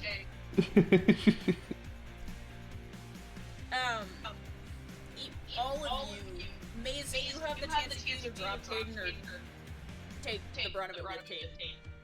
I'll tank it. You take it for Caden. So yes, Apollyon, Arthur, Maze, you were all hit with this rock slide, and you are taken tumbling. Anna is the worst of it. Anna and Judah try to scramble, thinking they're going to help. Maybe be able to throw up a barrier or do literally anything. Nope. Immediately, your thoughts go back to them trying to fly and immediately falling in the water. Like that's pretty much how this goes. Oh no. As you guys scramble, trying to get out of the way of these rocks, trying to find purchase so you aren't hurled off the side of the mountain. Finally, things settle. Pridwin, you and Isaac shrug off the boulders around you and try and travel around. Pridwin channels his inner Chris Redfield and punches the boulder. Shatters.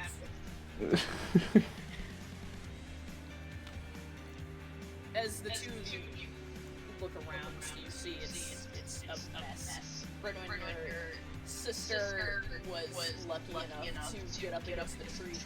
The two of you seem mostly unharmed. You don't see Gabriel at the moment. You definitely don't see Anna and Judah. He's gonna call out. Who's hurt?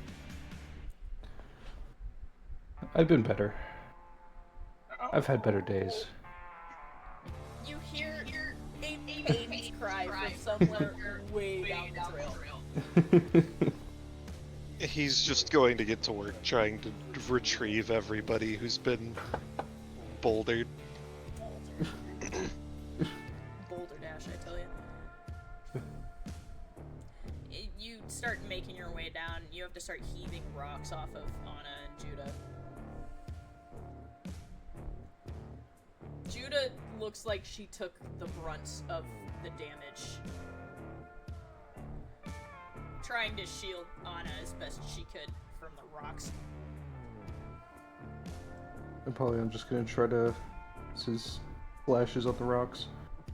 Apollyon, you're also hurt. That didn't feel good. And the fact you were carrying North was not great, because you dropped her and you don't know where she is. Ah.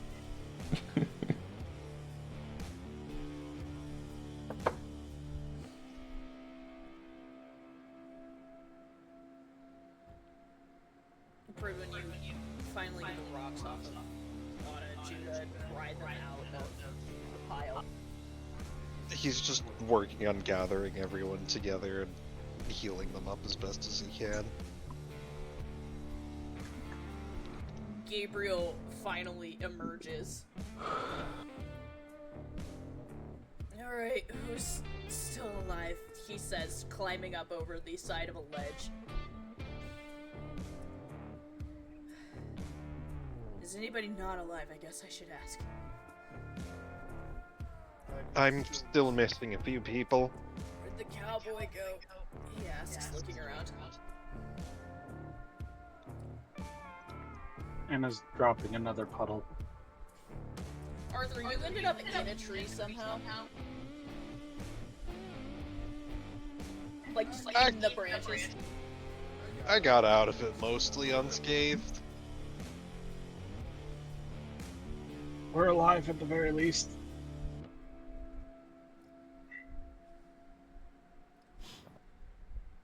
Okay, I'm starting to think stopping at the trees is a bad decision, Liam says. I don't think the rock outcroppings are going to be much better. I don't think anything's gonna be much better. We gotta get out of this storm. Agreed. We need to keep moving. Anna, are you gonna try and shoot your arrows off? Or are you just gonna keep going? Yeah. I'm going to try shooting them off. You try shooting your arrows off into the air. They disappear into the storm clouds. Oh. Don't know what I expected. You guys gather the group together. North groans, climbing up over the edge of the ledge with Gabriel and collapsing next to him. Oh, this place sucks, she says.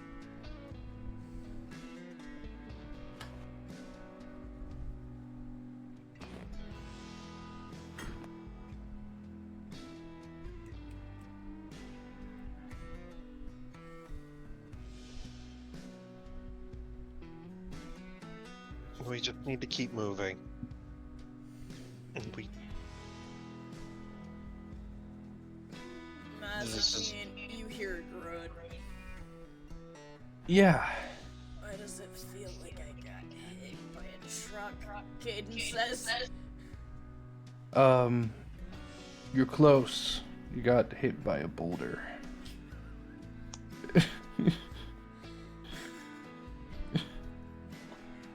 I think the overall tonnage is higher.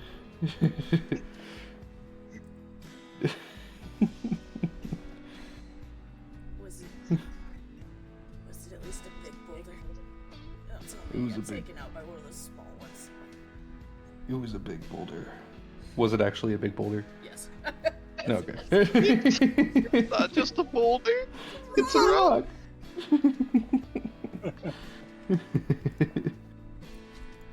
You guys start trying to make your way up the trail again further. And that's when you hear a rumbling sound coming from somewhere above you again. Oh, god damn it. Oh, fuck, you hear Gabriel say as he tries to get behind the trees.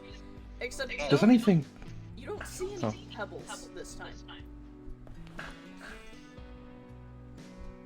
No precursors to rocks tumbling down the mountain, and in fact, as it gets closer, you make out individual sounds. They sound like hooves. Haunts? Excuse me. Haunts? Horns? You hear whinnying coming down the mountain in your direction. I'm Is it the hungry. Mongols? Oh no. I'm so hungry I could eat it. I know I keep beating a dead. As you guys look up, you see it looks like several riders on horseback coming down the mountain towards you. There are about 6 horses in total. They rear up, sliding on the loose gravel and stone, but seem to keep their footing with a practiced ease. They almost ride past you guys too. Do you try and stop them? What's the worst that could happen? That's a lot of horsing around. Hey, you're that guy from the hit TV show, Horsing Around. I'm gonna start making all of you take psychic damage. A horse. A horse. Of course, a horse. All of you psychic damage. Every single one. Every single one.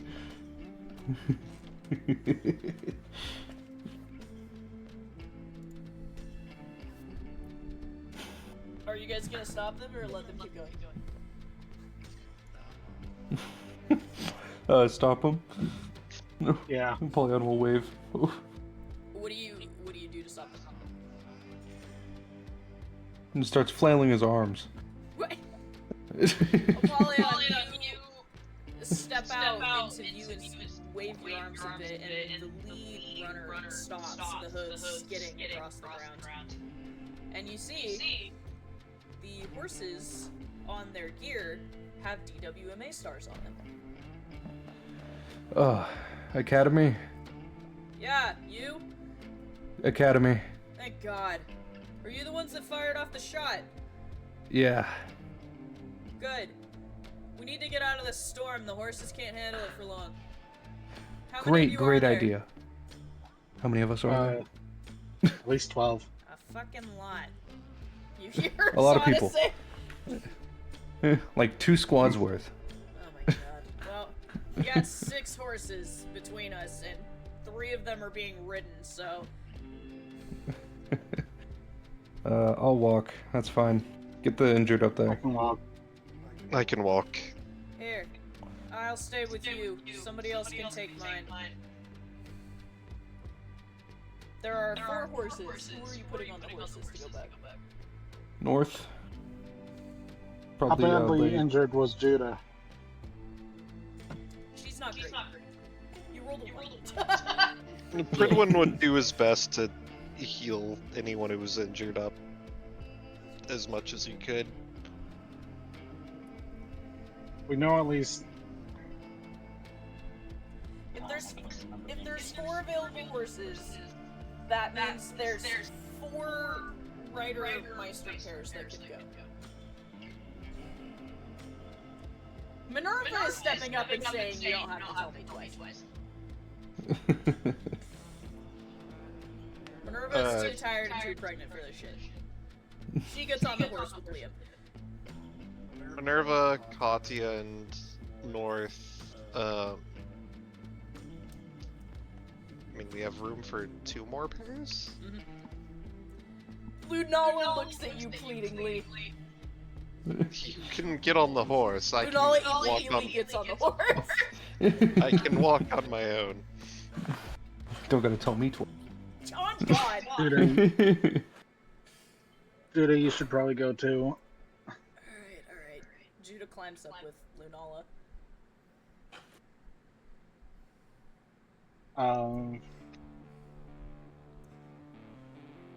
Hurry it up, the lead horseman says, What's her looking name? around. There's What's her movement name? down the trail. Gabriel says, "I'll ride ahead and see what I can learn before you get up there." He takes the 4th horse. The 4th horseman? 4th horseman. 4th horseman?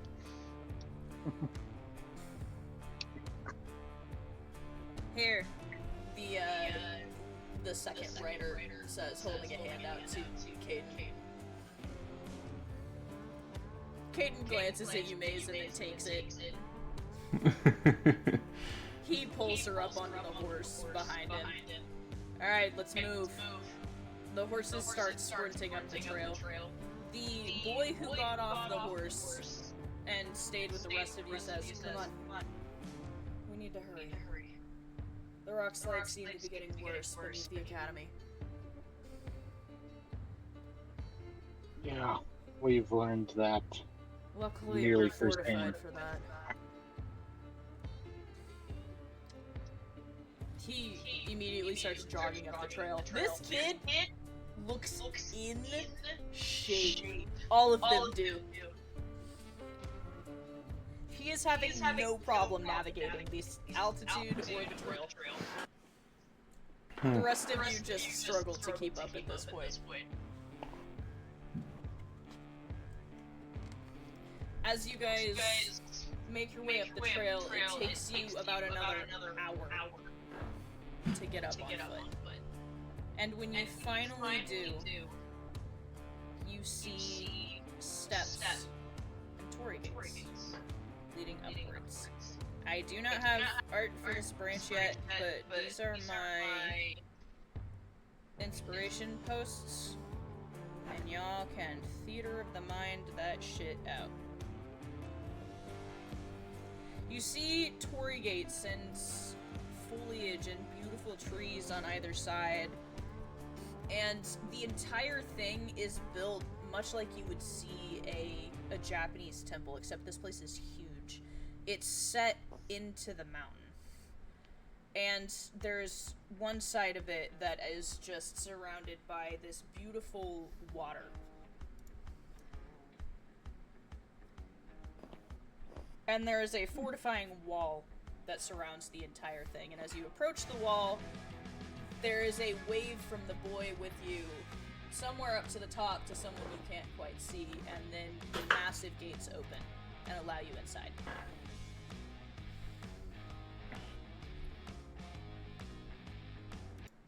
Don't gotta tell him twice. All of you hurry inside and the gates close behind you. You pass through an open area at the front, that big open area past the walls, full of nature, and you see stables off to one side. You can see what looks like a yard where other creatures are kept. You're not sure. It's a very, very big open area, and as you guys trek further in and make it inside, immediately you are greeted with staff and other students who are running in and trying to help you guys with your things. Who are they? I don't know, I've never seen them before. They're not some of ours. There's a lot of excited murmurs from a lot of these students. You can see everybody here has at least 3 stars on their jacket or more. All of them are wearing DWMA uniforms in some sort. Fashioned, of course, to each of their individual styles, but they look a lot more official. I think I'm starting to see why our academy gets sieged a lot. Yeah. Yeah. We need to do something about those defenses. Another day. What do you want us to do? Pick the whole academy up and put it against a mountain? Like... Yeah. Okay, I'll get right on The whole that. city of them. What if we just we took the crater and we just turned it into a moat? Just made it way bigger. Giant moat around the entire academy. We should just move the Can't get to academy. the academy except by boat. That's the only way. Why don't we just take the Come on. academy and push it somewhere else? That's a great Why don't we, idea. like- To get us We should all just- killed! Let's just build a new one that isn't smack dab in the middle of a valley. Beneath. Or we like make a big bowl that can hold the entirety of the academy, and then have 2 legs carry. Just Yeah. have it walk around. Baba Yaga style. Let's just put it inside Lake Michigan. Oh my god. I mean, Lake Superior. It's Superior. Are they okay? You hear one of the students murmuring to another. They're all just standing there. I think that the exhaustion-induced delirium is starting to set in for most of us. Come on, let us It help has been you. a long day. Several of the students, they usher you guys off to the side. And you are led to what appears to be dorms. These dorms are a lot more like actual dorms would be, not so much individual cabins, but more big units, almost like apartments. You all are given your own entire wing, which seems to have been cleared out or abandoned, you're not sure. There's furniture in each one of them, and it doesn't look like there are any belongings. Please tell us if you need anything. Are any of you hurt? We can have the doctors come help you. Are you kidding? Do you know who that is? The third one says. Uh-oh. Yeah, the realization's Patient. probably setting in for some of you. That one in the armor, that's that doctor. The Italian one. Oh, has anybody told them yet? You see one person hurriedly run off to the side. And that one's a demon, I'm pretty sure. Was. Look very demon-y. I'm the left hand of death. He got better. I got better. And that guy, I don't know him, but his gun, I know her. Arthur, Rosada is starting to feel very tense in your hands. I don't want to be here, she says to you through her inner link. Arthur's going to take Rosada and link off somewhere away from the commotion. Go into one of the rooms and slam the door. Yeah. Actually, if any of you could take me to the leadership here. They're really busy, but I'm sure they'll meet with you as soon as they're available. Great. Yeah. Alright. Yeah, that death scythe stormed off, and Olivia hasn't left her office since. I'm pretty sure the two of them have been in there talking this whole time. Well, as soon as they're available, please let me know. You guys should rest first, and then we can show you around. Please, again, I'm just tell glad us to if be there's- somewhere dry. Tell us if there's anything we can get you. They all bow to you in unison. Do you need dry clothes? Anything? Please, let us help. And Anna does the polite bow back before going, yes, can you, do you have, like, laundry? Absolutely. Come right this way.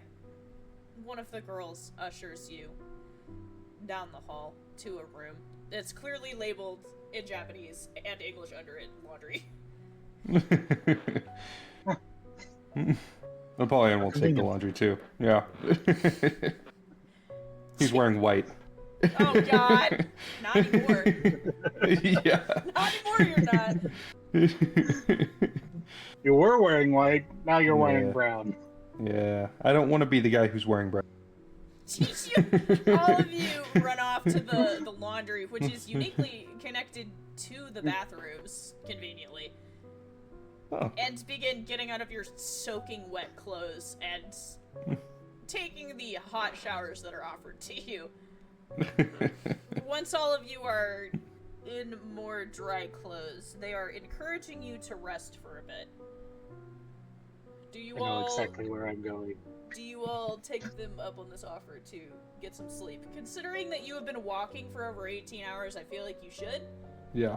Yeah, I was gonna let Yeah. Abaddon stretch, so... Before she does ask if they have hot springs.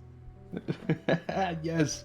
We do have hot springs here. Actually, there's also the Oh. bathhouse. Oh, thank God. I'm gonna go pass out in a hot spring. Yeah, I think I will too. What was the point of drying off? One of them says. They're just gonna go get wet again. I don't understand.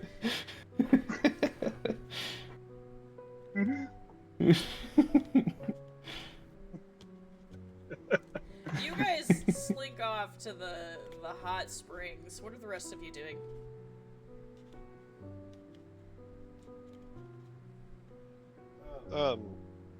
Pridwin will probably just be trying to make sure everybody's alright, and then probably resting.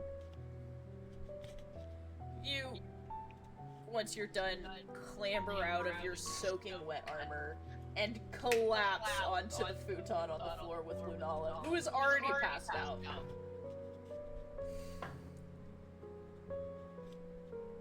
It takes all of like 30 seconds before you're underneath a cat. She's exhausted. Isaac, you go to put Cat down, and as you move to get up, you feel a hand grip your arm hard.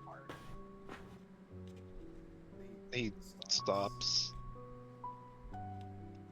Her eyes are still closed, but her fingers have completely dug into the gauntlet on his arm. He'll just sit down next to her. You do so.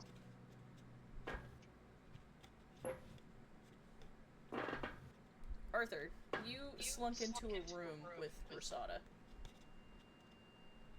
What are you doing?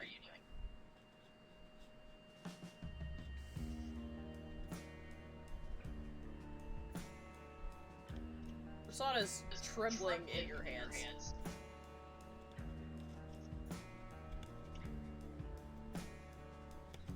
If you want, we can get the hell out of here.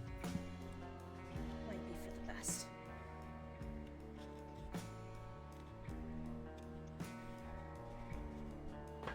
I'm not exactly allowed to be here.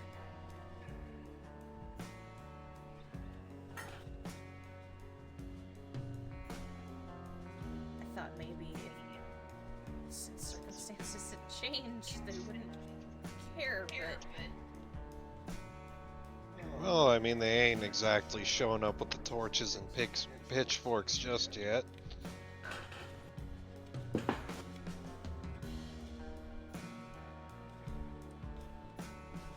I know you've never really cared about how other people look at you, but it still stings.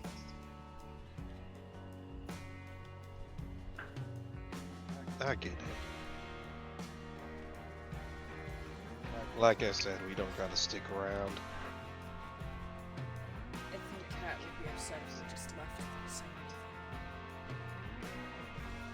anything. Yeah. Besides, you've been on your feet for almost a day. At least take a break. Please.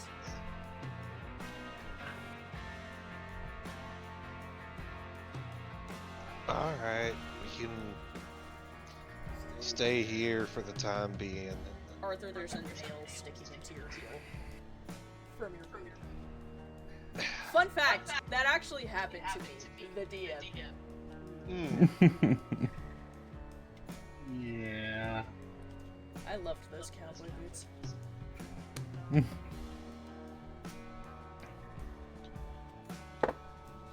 Arthur, you immediately try to pull your boot off, and there is a nail in your heel. Pridwin, you just hear, like yelling obscenely from the room down the hall. I'm sure they're fine. Oh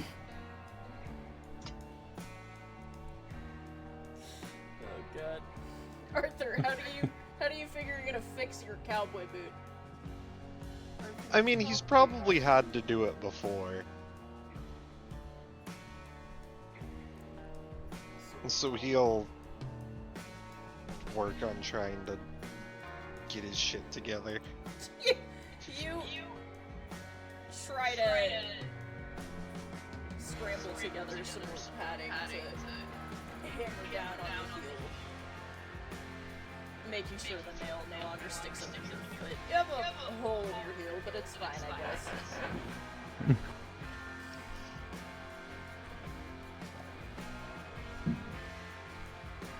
Apollyon, Anna, you guys are in the hot springs. Yes. In the rain, but it's fine. Yeah. Yeah. It's a vibe. Yeah. Yeah. He's in the hot spring. He's probably gonna pass out in the. Apollyon is unconscious in the hot spring. Face down, you're not worried about it. What's that meme with Zendaya and Tom Holland where she's like living my best life and they're like, Tom's drowning in the background and she's like, this ain't about him! I need a meme of that, but it's Anna and Apollyon. It's just imagining, like, Anna's leaned back in the hot spring and then Apollyon slowly drifts by face down with, like, bubbles coming from his face.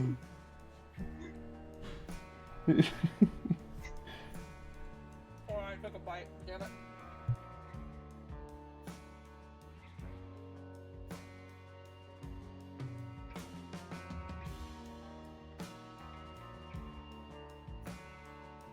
I've been ordered to vamp. So, To what? to vamp. Excuse me? Have you never heard somebody say vamp? No. Oh my god.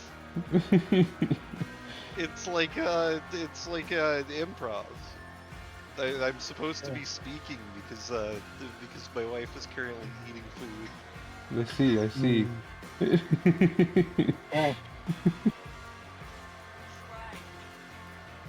I'm sorry. Anna's just vibing. Yeah, Apollyon's face down. Not really getting much oxygen, to be honest. At Who one needs point, oxygen anyway? Abaddon comes out of the ring form, picks your face up out of the water, makes sure you're okay, and then just drops you back down into the water and goes back. Leave me, this is where I'm supposed to. What is Maze doing right now? He's probably also in the hot springs. Oh my god. Anna There's does like a- acknowledge the fact that this is the first time she's met Abaddon. Oh yeah. Yeah. Oh no. Yeah. Yes, you've never seen Abaddon. Toothed, crazy-looking weapon comes out of the ring that is on Apollyon's finger, picks him up out Actually, of the water. Goes you've back actually into known- form. She's known Apollyon for so little time. I don't even think she knew Abaddon existed. I don't think she knew she even existed. No one will believe you. Maze is resting in And the Anna's hot just spring. sitting there in the hot spring. Yeah, Apollyon's that gif right now. Oh my god. Good lord. There's like a concerned group of students standing outside the hot springs, like watching you guys in the pouring down rain. All of you in the hot spring.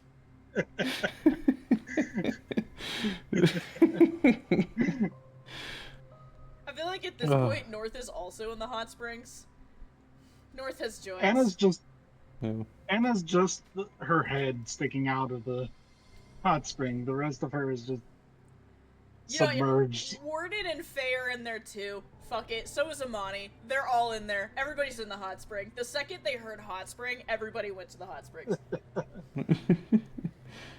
Multiple concerned people staring at you from the safety of the inside. Out at the hot springs. After a while, an indeterminate amount of time passes. I don't know how long you guys want to stay in these hot springs. You probably passed out. There's a certain point where a student hesitantly comes out into the hot springs and says, are you guys okay? I'm right where I need to be. Well, you've been in here for 9 hours, and I wanted to make sure that you weren't dead, and I pulled the short straw.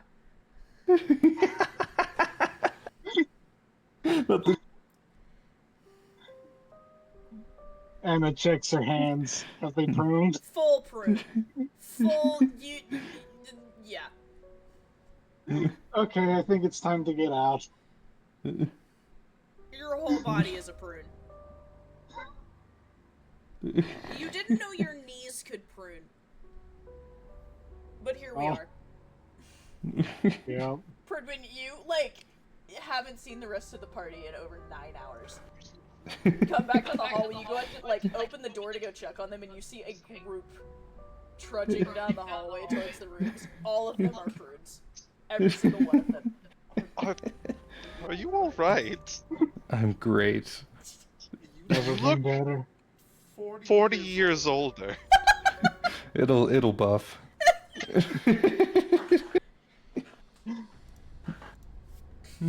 Don't worry about it. The healing properties of a hot spring. The rumors are very true about the hot springs. They're so good. Pridwin's like, they're like hot springs? I don't think that a non-aquatic creature like yourself should be in water for that long. Don't concern yourself. Rest. Do you guys get in another nap, I'm assuming? Yeah. When all of you wake up, you see that the students have brought you food. Like a whole meal to each of your rooms to make sure all of you eat and are taken care of.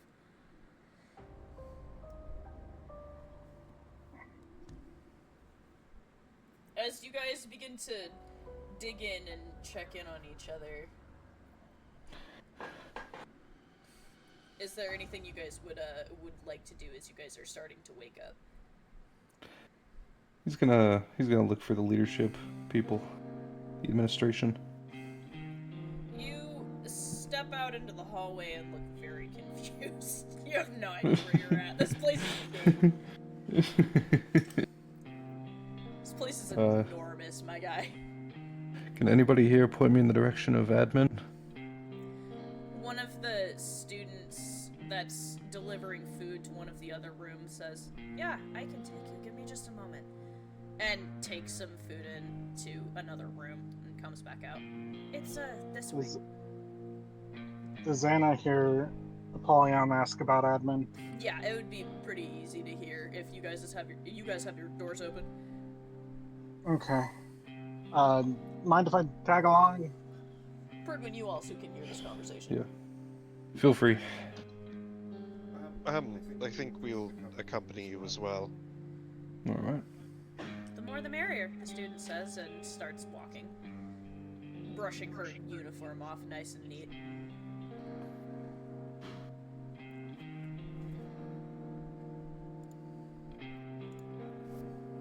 As you're led through the... I just saw the gift you post.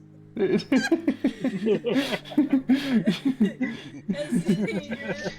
you're led out of the dorm building and further up, going up several stories into one of the main buildings, you're led into a large, very large office.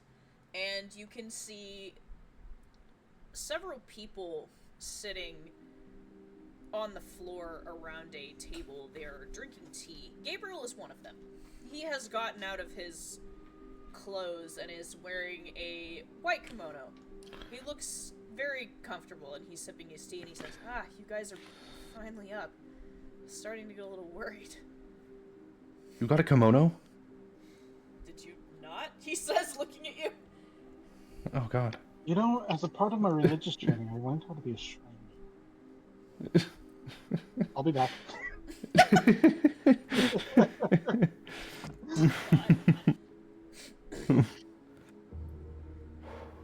Come on, there's plenty of room at the table. I'll introduce you guys. Alright. Polyon will sit. I don't have pictures for all of these people yet, so don't at me. You Gridwood walk in and sit. Go ahead. Fredwin will sit as well. Did you bring your wife with you, or is it just you? Oh, yes. He doesn't want to leave Lunala by herself. Lunala Just in case. sits on her knees comfortably next to you.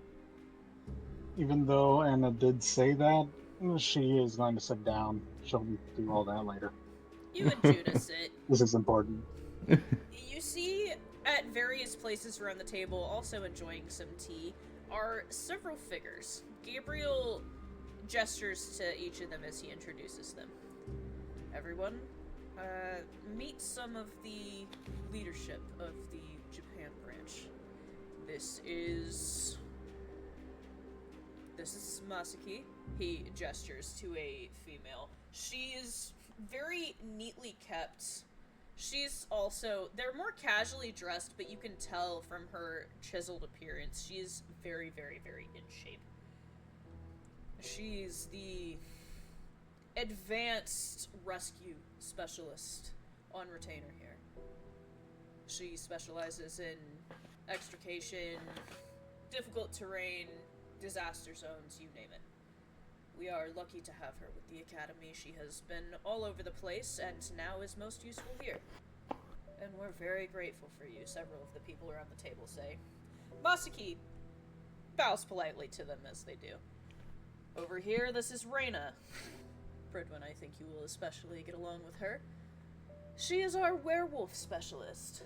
The girl sitting there has short, wavy hair, kind of spiked out close to her head. She's wearing very dark clothing. A dark hoodie, and the hood is pulled close around her neck. She has a very chiseled countenance, and she is watching everything very curiously, very carefully. She seems like she's always on edge. This is Takashi, one of the combat instructors. And his partner, WWE. Don't ask, Gabriel says. The man next to Takashi is a very large, very African-American male. He is stacked. Maze, he's bigger than Maze. Not for long. This man is buff as hell. He just looks at him like says, I need to get bigger. Another I will woman, not be. Oh god. Another woman comes in and sits down next to Reyna, and he says, this is Ichika. She's the curse-breaking and spiritualism specialist on campus. And of course, all of you know Olivia, he says, gesturing towards the head of the table, where there is a very beautiful woman sitting comfortably on her knees. She's holding a cup of tea in her hands, and she looks at all of you and she says, welcome. It is an honor to have all of you here at our branch. Though I wish times were less trying. Indeed. I should introduce myself. I am Apollyon. I am the left hand of death. I was hoping I would meet the right, but I was told she was injured on your way here. Indeed. Is she going to recover? I believe she will. She is actively recovering. I can't exactly give a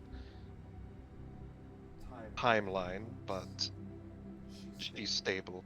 She's fine, Judah interjects. She's been stabbed way harder. Everybody around the table just looks concerned.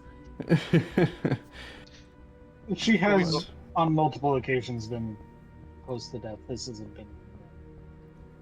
We've She's survived many things. So we have heard, Masaki says curiously. But, I am more of an advisor. That's in terms of paperwork and official meeting. I'm glad I could be here with you. Yes, we were told to expect you and what you are bringing with you. And Indeed. the rest of you. Olivia looks at you, Pridwin. I know you. How could I not know Rise of Stone? The others will be eager to meet you when they receive word you've arrived.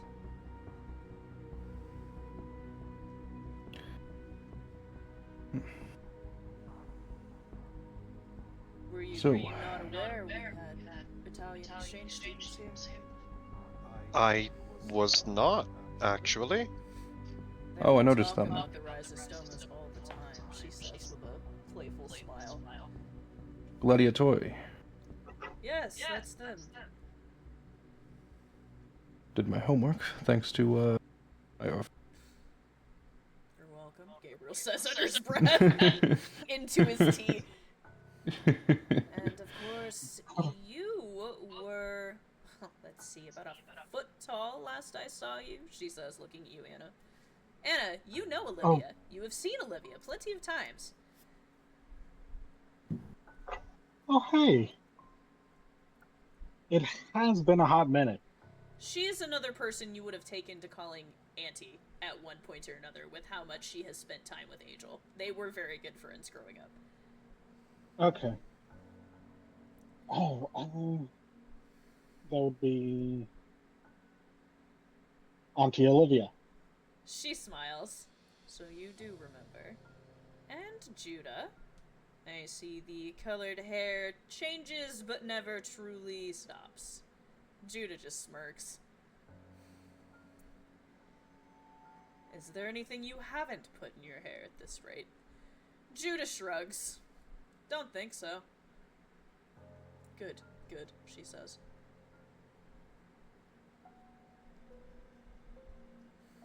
And this one, she says, looking at Lunala. You are the witch we were told about? Lunala looks kind of uncomfortable at first. This is my wife, Lunala. Oh, there's no need for that look, Olivia says. Yeah, relax. You're not the only witch here after all. Takashi says. There's another here. Oh, yes. You weren't aware. I was not told that there were any others apart from the ones in our retinue. Well, it's kind of a secret. We try not to broadcast it to the world, considering how they're taken, but yes, you will meet Salem somewhere around here. She is a student. A 3-star, actually.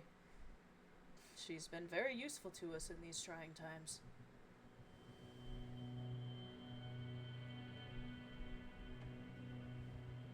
Huh.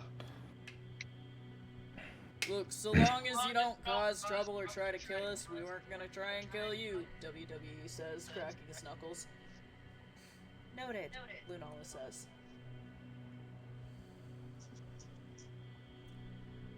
You know what, now that I think about it, Lunala, isn't that close to the name of that small little creature Angel had with her last time she met with us? Lunala's face perks up. Oh, you've met our daughter. Ah, that explains the tale. Yes, she was in Angel's lap when we last were in the death room. I didn't want to ask. She offered to look after her for us while we're here. Smart. Suppose you can see her whenever you want without the risk of her being out and about. She's adorable, Reyna says over her shoulder to you.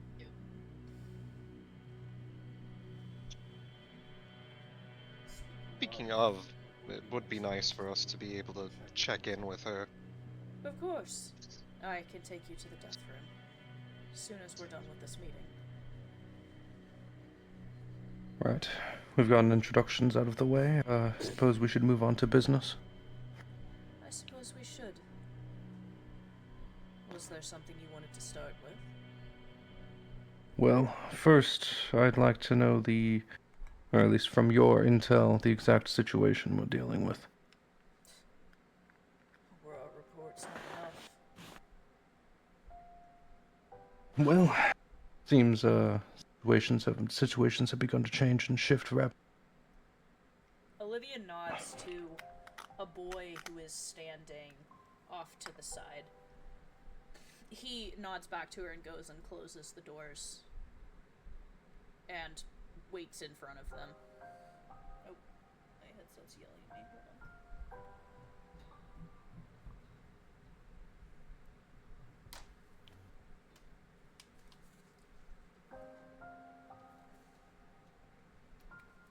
Hold on. There we go. She waits till the doors are closed and then looks at the rest of you. I'm going to be frank. There's a reason we tried to evacuate as many of the younger ones as possible. We are but holding out here. If things worsen any more, there is a good chance that this place will fall into enemy hands. We're losing too many people.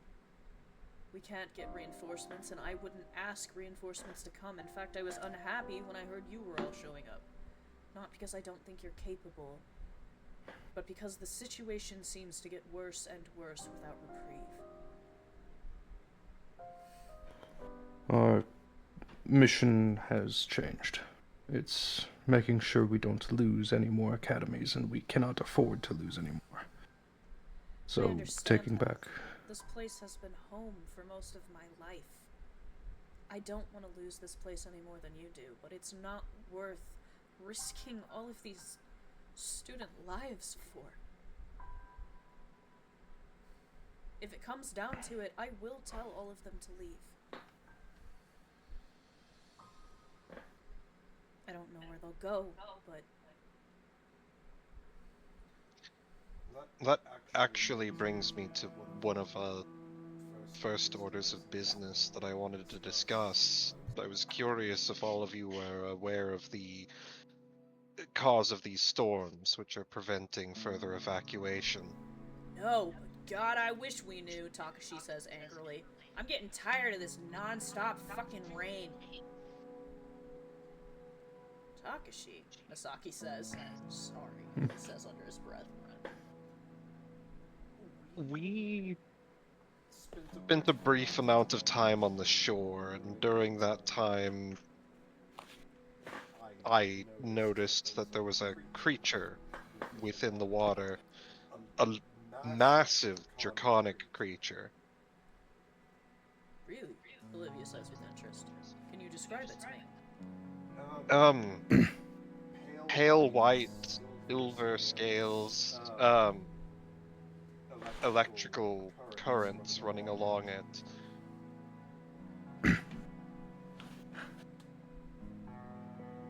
Massive serpentine body. We all came to the conclusion that it could be some sort of spirit or local deity of some sort.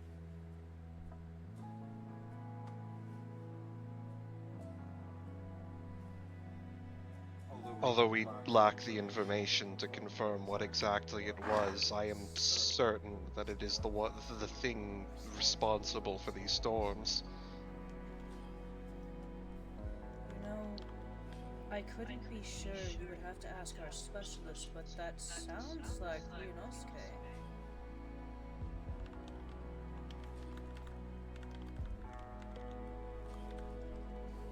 I thought he was a myth, to be honest with you, but he's a legend, an ocean dragon that's the protector of the coasts.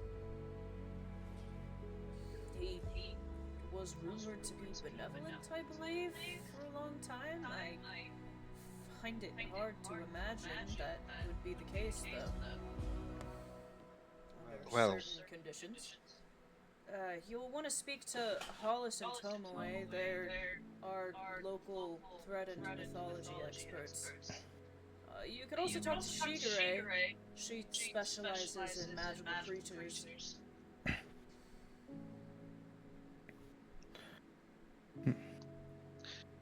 well, considering he seemed, at the very least, indifferent to us, granted we didn't try to draw his attention, our current working theory is that considering everything that's happened, he may have become agitated.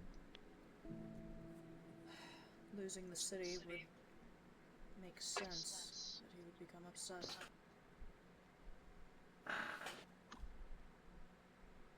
Are you suggesting there may be some way to appease him?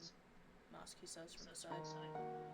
I believe so, especially if his objective is to protect the natural balance and the people of the island. Then if we could convince him that allowing further evacuations would facilitate this, I think we could garner some assistance in that. It's certainly a start.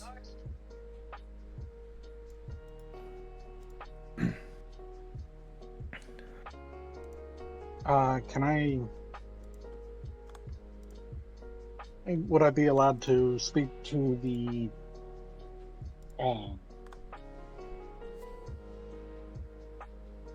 religious leads? I'd like to know their opinions on that subject as well. Ichika waves at you from across the table. Just if we can find some documentation of this guy, we might be able to figure out what he likes as an offering. Of course. And what messages we could send him for our intention. You're welcome to come look through all of my scrolls. I would love to. It would also be good if we could find out if there are any standing temples or shrines, which would make it easier to get into contact. Fredwin, you have no idea, Ichika says. There are shrines all over the country, everywhere, for all different kinds of creatures. Trying to narrow down which one belongs to the storm dragon would be a lot, but I'll see what I can do.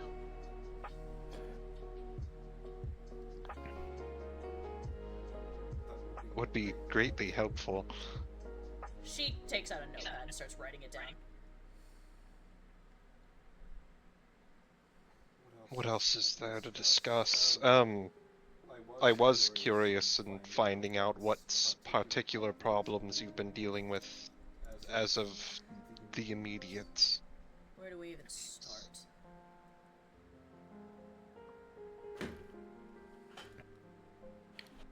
What are the most pressing threats at the moment? That's a bit hard to narrow down as well, considering it's hard to know which one is the more pressing issue. We have students and professors missing left and right. We're constantly being attacked anytime anybody leaves.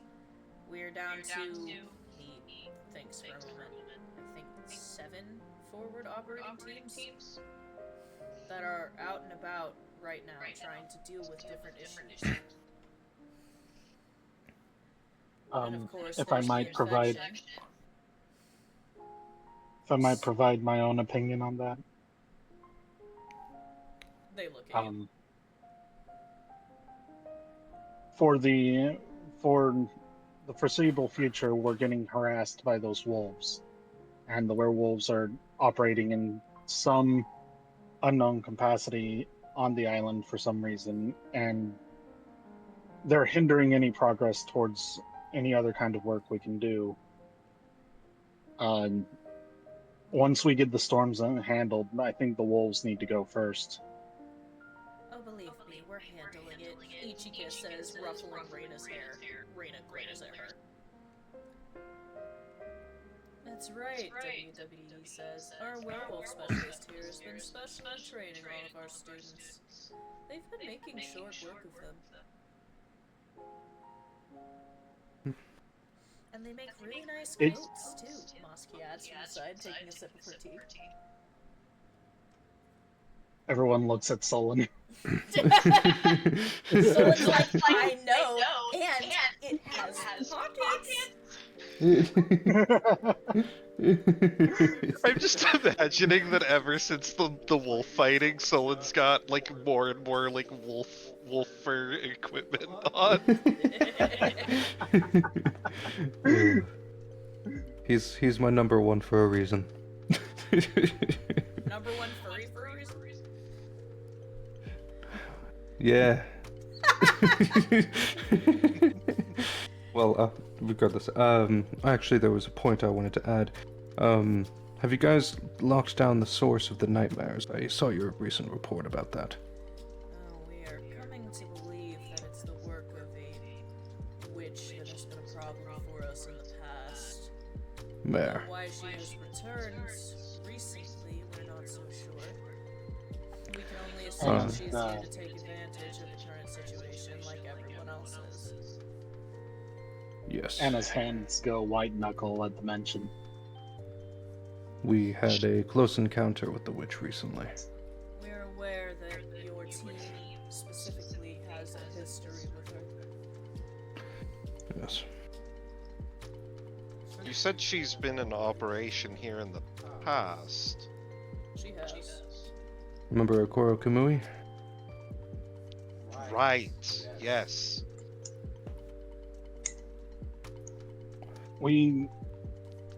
Could we actually visit there? On that, by the way.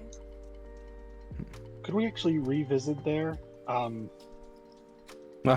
If she's left anything behind, which I doubt she would, it would be a good starting point. Place. She was careful. Thought there was nothing of use. Okay. Except somebody left a grill there for some reason. It was very odd. Huh. I wonder who did that. It's a very odd thing to find in a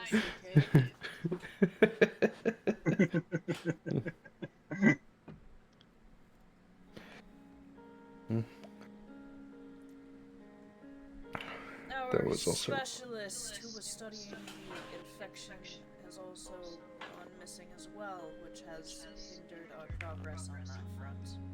In fact, we are losing medical personnel, among others, quite frequently. Concerning. Do you have I assume that there's been many disappearances. Would you be able to give me a collection of reports on when and where they went missing? I can try, but unfortunately a lot of the knowledge of missing people comes from the fact that they just stop coming back. I see. We don't know where they were when they went missing, we just know they haven't returned for a long period of time. So these people are disappearing on assignments, or...? Anybody who leaves this place, WWE says, is at a threat to not come back. I see. Mare was known for her experimentation. If you have that star, And she's got a habit of kidnapping people. that star is a warrant for your death. You need to understand that if you're going to walk our country like this. I'm sure you're used to it where you've come from, to some extent, but it is much worse here, right now. To unfortunately add on to your list of potential problems, Rika has returned, and along with her, so has Soba. There are murmurs from across the table. We don't know this Rika you speak of, but that name sounds familiar to us. Isn't he on the most wanted list? Raina asks curiously.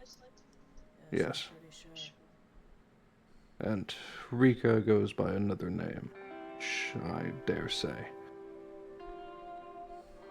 I'm sure you could fill in the blanks. Bloody Mary. Immediately, the entire table tenses up, and one of them almost lurches over the table and says, "Don't say it again." I'm aware.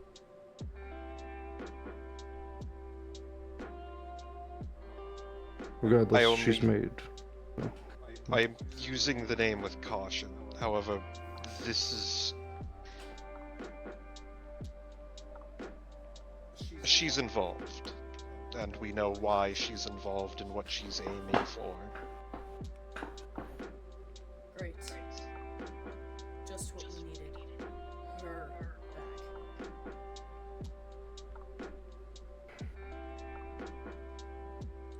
We had an incident here several years ago, Takashi says. A group of students thought it would be fun to try out the old prank. You know, put a kid in the bathroom, tell them they're not brave enough to say the name 3 times and look in the mirror, and then you lock them in the bathroom so they can't get out and freak out. People have different habits than I'm used to. Except the kid didn't come back out, Takashi says. Unfortunately, I've heard stories like that before. Witnessed some. The problem about urban legends around here, Ichika says, is that a lot of them are true. Anna's going through her list of urban legends, you know. Even the walking anatomical model? Which one? Oh god.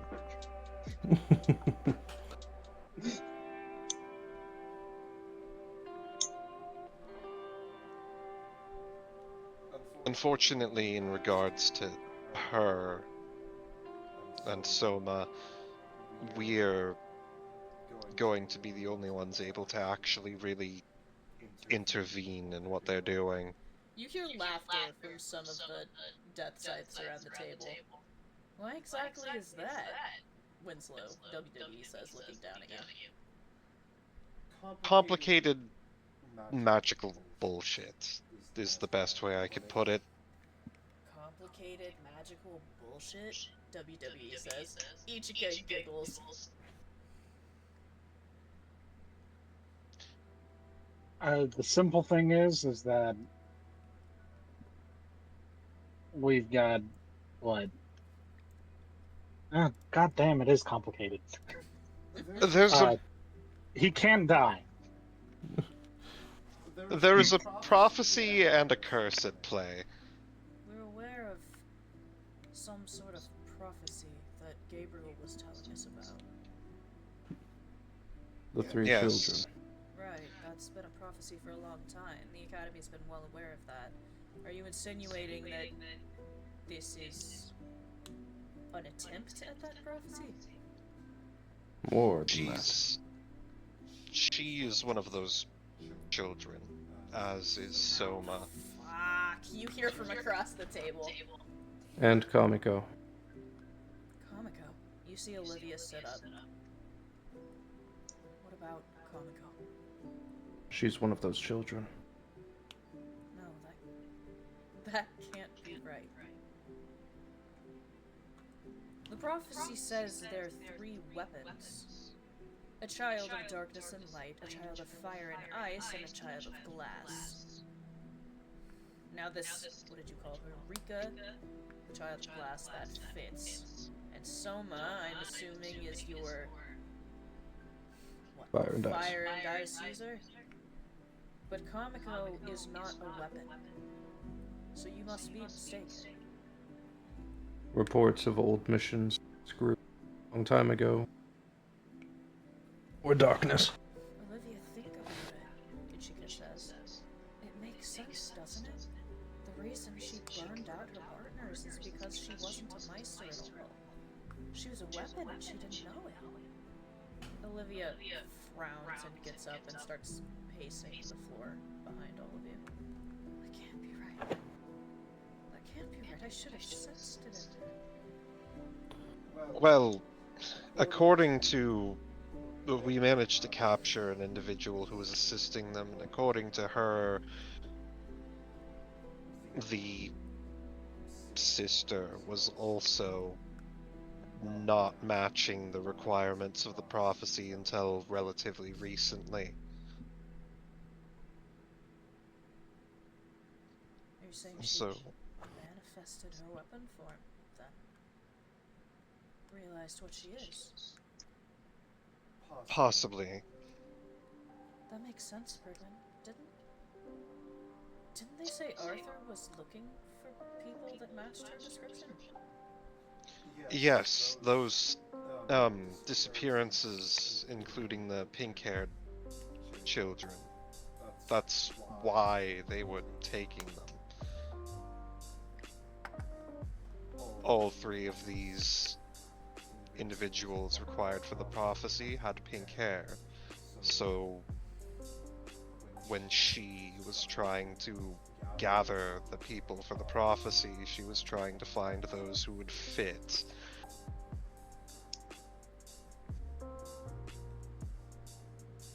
We also can't forget about John Doe and his involvement. Yes, I found some... I was informed that some people had been getting replaced here. I did send a report from several civilians who mentioned things to me in passing. I didn't know what to make of it. Well, it lines up with the operations of the Game Master, who this John Doe is connected to. I see. Is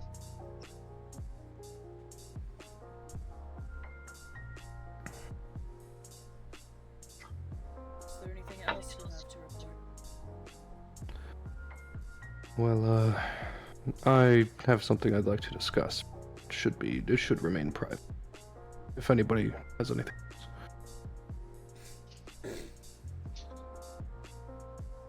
I did want to ask in regards to the wolves, considering that you've been keeping them at bay, does it seem that they've been thinning in number at all, or have they been consistently returning? It's kind of hard to tell, considering reports of comings and goings are spotty, since people, don't come back a lot of the time. But from what I can tell, their numbers are pretty steady. I have reason to believe that some one that they refer to as the mother is in operation here. Likely. Morgan, Olivia says from behind you. I believe that she's keeping their number replenished. Yes, that would make sense.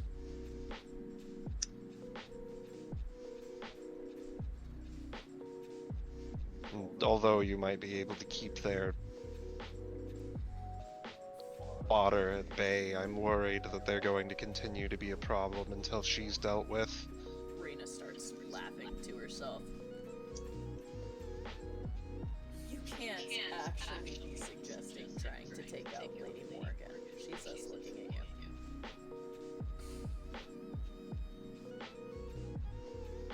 Do you have any idea how big that cult is?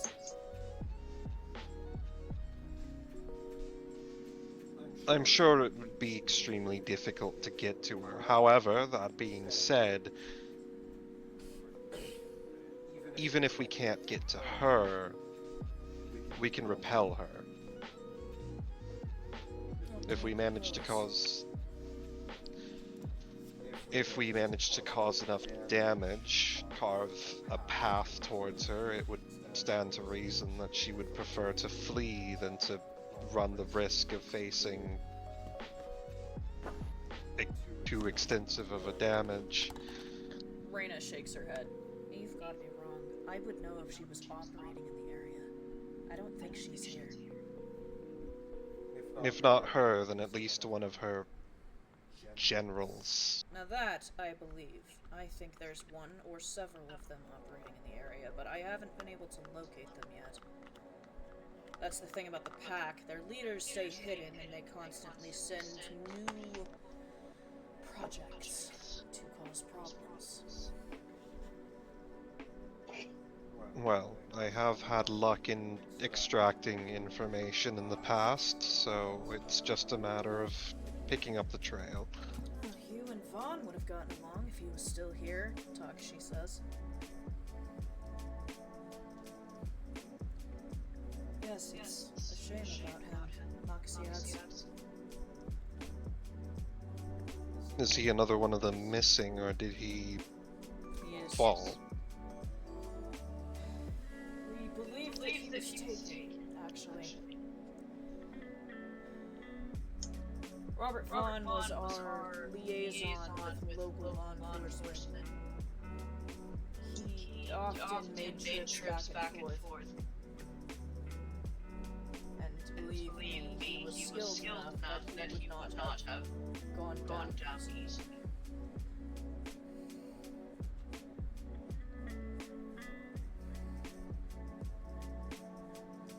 I see.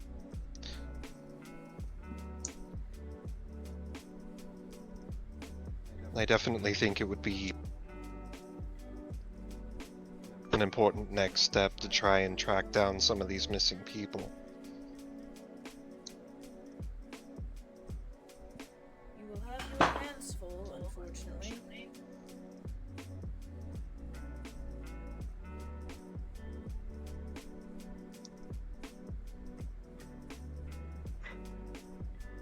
Well, we're used to that. So we've heard. You are the ones responsible for cleaning up in Brazil, are you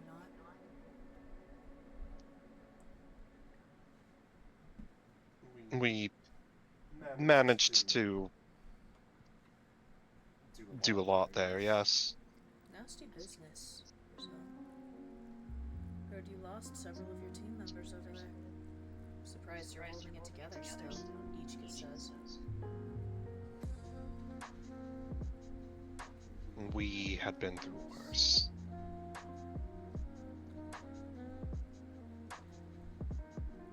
Several of them exchange glances.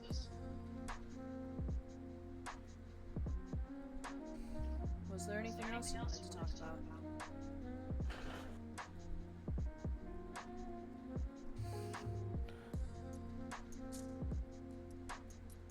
Not that I can think of, though I do need to discuss something important with Olivia after this. Of course. Come on, I said I would show you the death room, Ichika says. I'm sure you want to see your daughter after all this time. Very much, yes. Can I get directions towards the religious scrolls? I'd like to get started on. I'll take you after I show them where the death room is. They're close to each other. Alrighty. She hops up and walks toward the door. Do you mind if I stop by the dorms real quick? No, by all means, go ahead.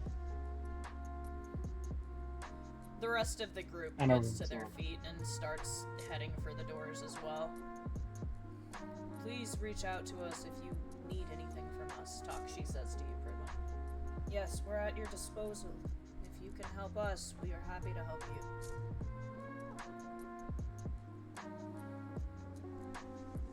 Of course. I'm happy to help in any way I can. And should any of you need any training or classes or whatnot, WWE says, stretching and walking out the door, you know where to find us.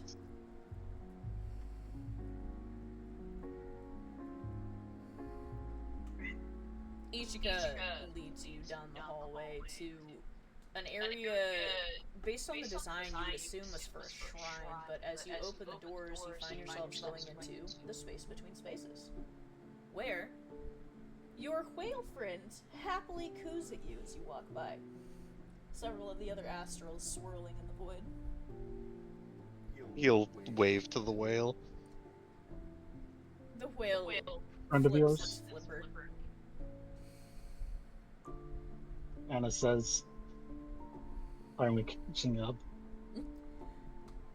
As you go through the doors into the death room, you notice the death room looks very much like the one at the Colorado branch. And as you step through, you hear giggling. Familiar giggling. Your wife practically starts sprinting. Gridwin also follows quickly behind her. Angel is sitting on the floor comfortably, and your daughter is in her lap, giggling and chewing on her hair. She looks up when you start running towards her. She looks relieved. I thought something happened to you two, she says, eagerly holding Lumina out. Lumina takes one look at you and immediately starts crying. And doing the grabby hands at you. He's immediately going to scoop her up. You take her in your arms, and she, crying, starts pawing at your face mask. She's not happy with you.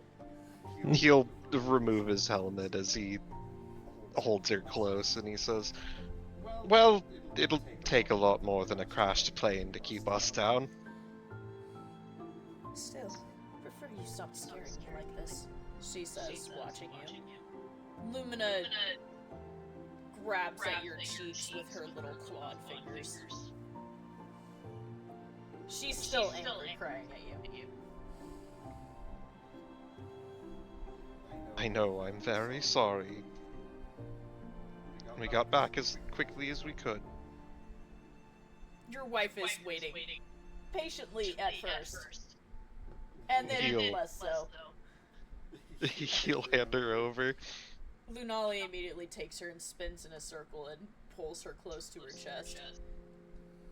Now both your wife and your daughter are crying.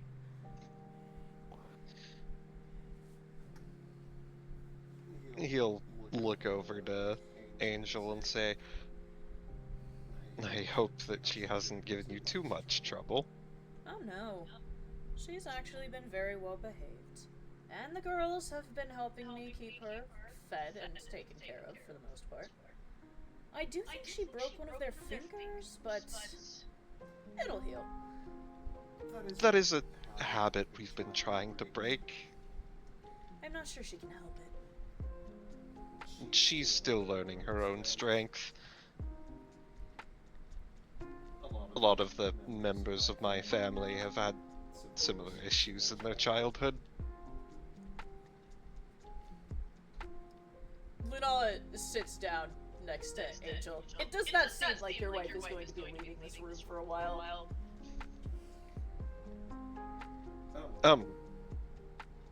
I did want to report. We think that we have a lead on how to deal with the storm and hopefully get evacuations started again. Good.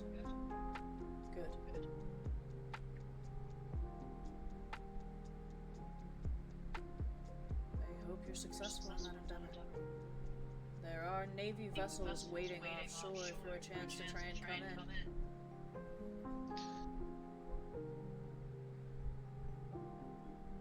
From what I understand, it seems that there is a protector of the coast that is creating the storm in an attempt to repel things. Interesting. We're unsure of what it'll take to calm this being, but hopefully we'll be able to figure out how to do so quickly.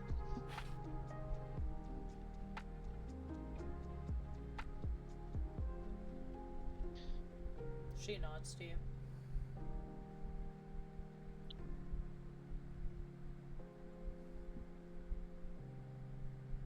Other than that, it's been mostly information gathering and,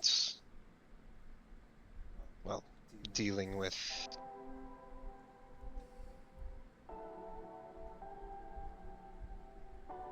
the revelations that have come.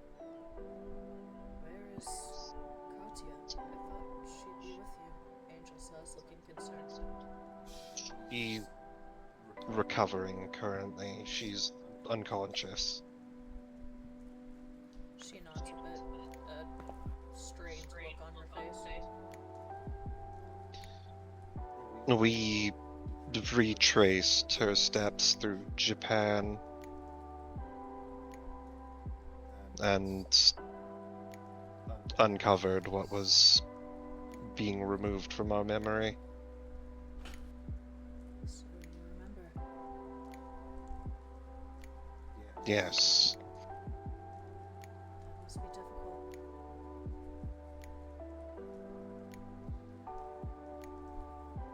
Not as difficult as the fact that it seems to have brought him back. I did try to warn you. I know. You and Narcissa both. That being said, those memories were already resurfacing. It was only a matter of time. And now you must deal with the consequences.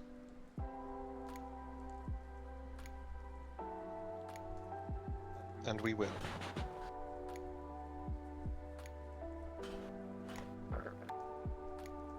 know you will. Well, do tell her to come see me when she's up.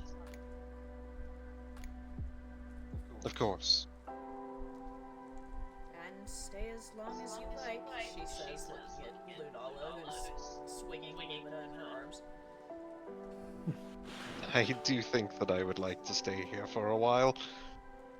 By all means, she says, scooting over, making room for you by the throne. They have these comfy pillows all over the floor in this one. We need to get some of these back at home. It is quite nice. You sit next to your wife and next to Angel. Anna, Ichika shows them to the death room and then leads you out and takes you to another room. A massive library. Before leaving the death room area, Anna just leaves the six-pack she had at the door with a little note. At the door? Aw. Okay.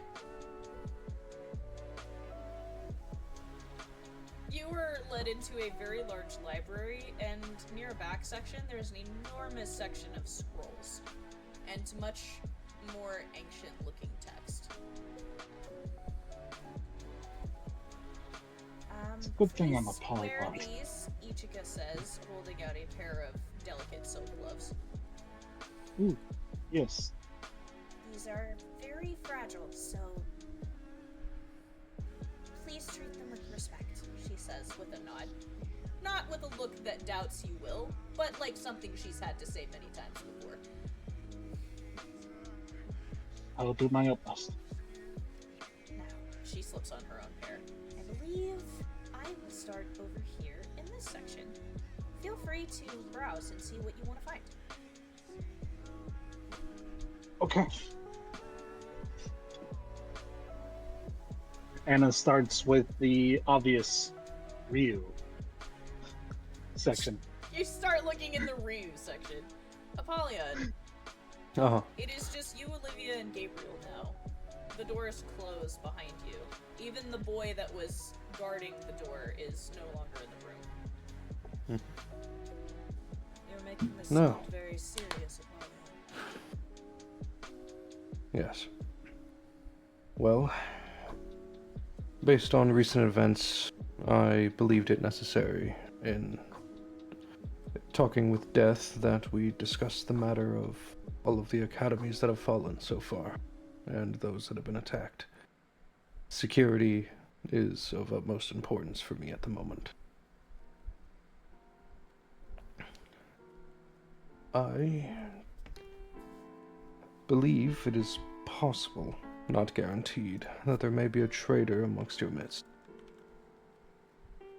Olivia has a very almost masked expression as she continues to pace in front of her large desk.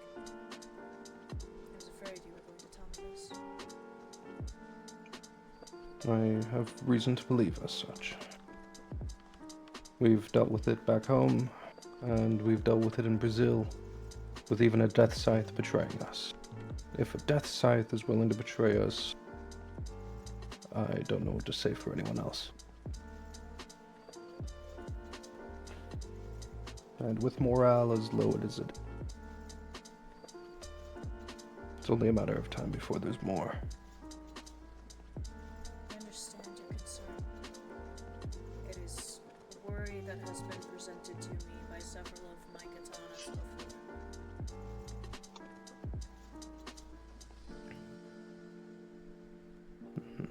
How are they? Gabriel asks. They're managing as best they can under the circumstances. Thank you for asking.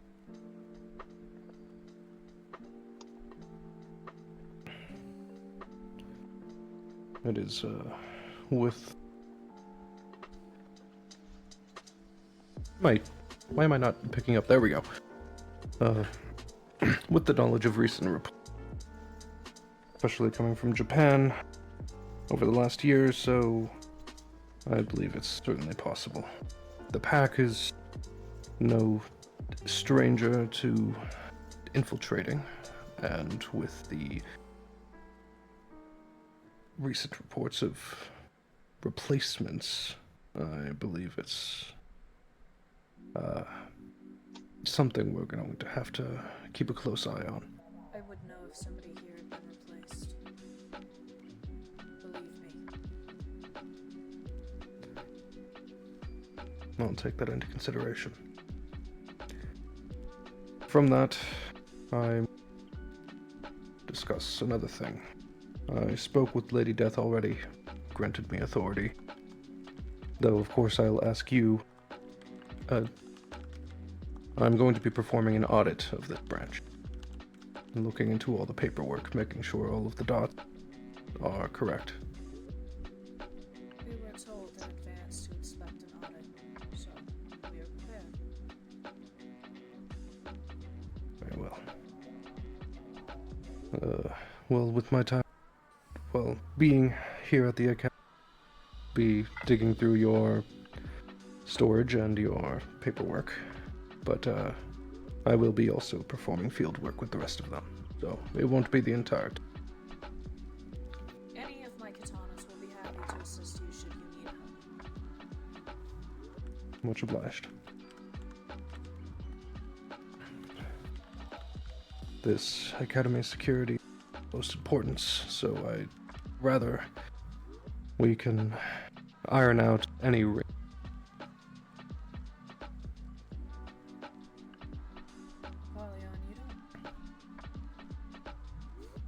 don't think I am one of these traitors, do you? She says, squinting at him. Oh no, I don't believe you are. Good. We would have had a problem otherwise. No, I brought it to a private discussion because I trusted you. And I know Death trusts you, so. They only grew up together, she says quietly. And I'm not trying to dismiss any of your other but I have to be careful. No. These things can leave people on edge. We understand.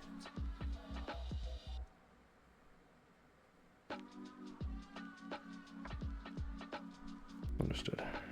And if you need help anywhere in this academy, do not be afraid to call. Of course. That being said, we are running thin in all areas, so if you are looking for something to do, there is plenty.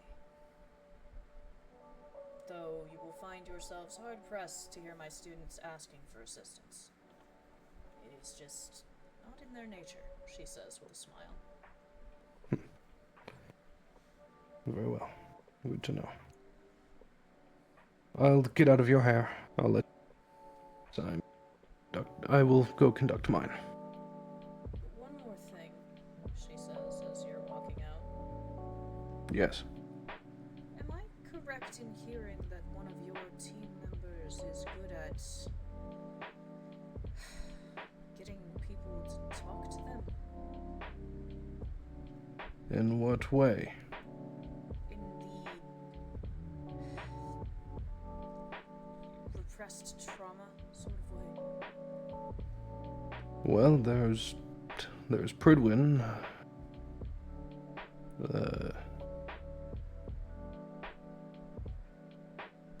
Who else could be?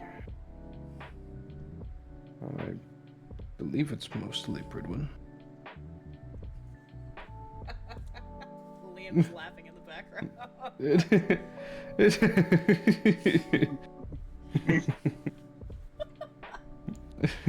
If Anna were in the room, she'd be offended.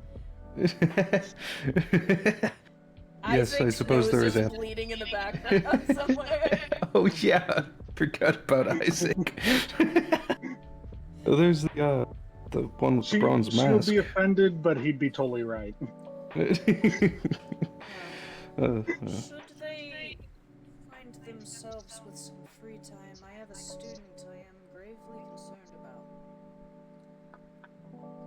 I will be sure to relay a message. I would appreciate it.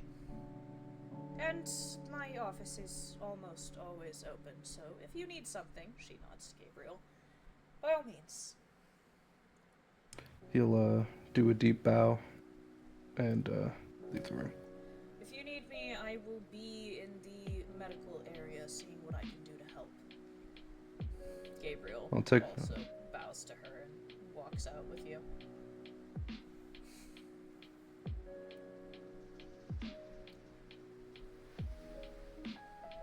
I suppose I should filing cabinet.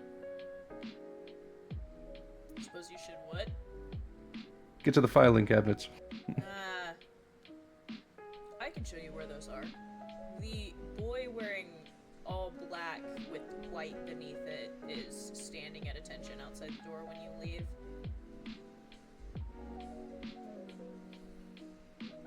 Oh, thank you. Hoshi, third katana. He bows to you. He bows back. He leads you down the hallway. All of the paperwork has been prepared and is laying in order. Should you need anything else, please don't hesitate to call. He slides the door open for you. Alright, he'll enter. And it's right after that that I will... You guys can continue. Heading out.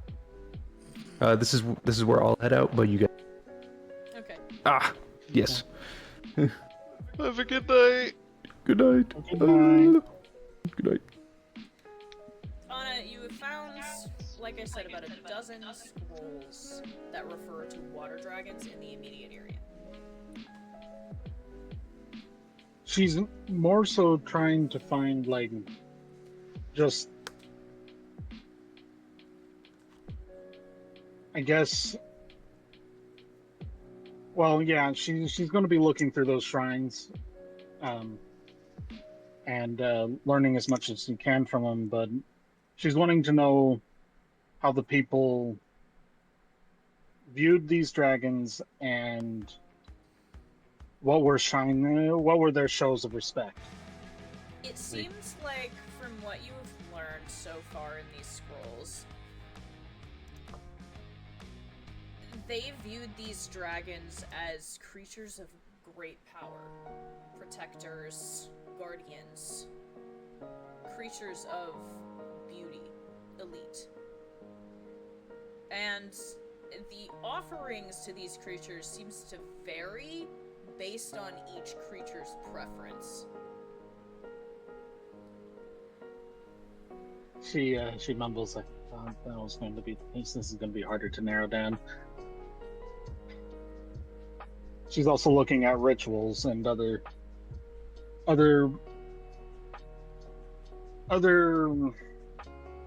not methods, just anything has that is associated with the practice of communing with the spirit. Like I said, there's a lot of different things, but you start taking notes on those. Fridwin, Yeah. what do you... Obviously, you stay in with Lumina and all for a while, but what are you doing afterwards? Also, what is Isaac and Arthur up to at this time? Isaac would be with Katya still, probably. Trying to think of what Pridwin would run off to do.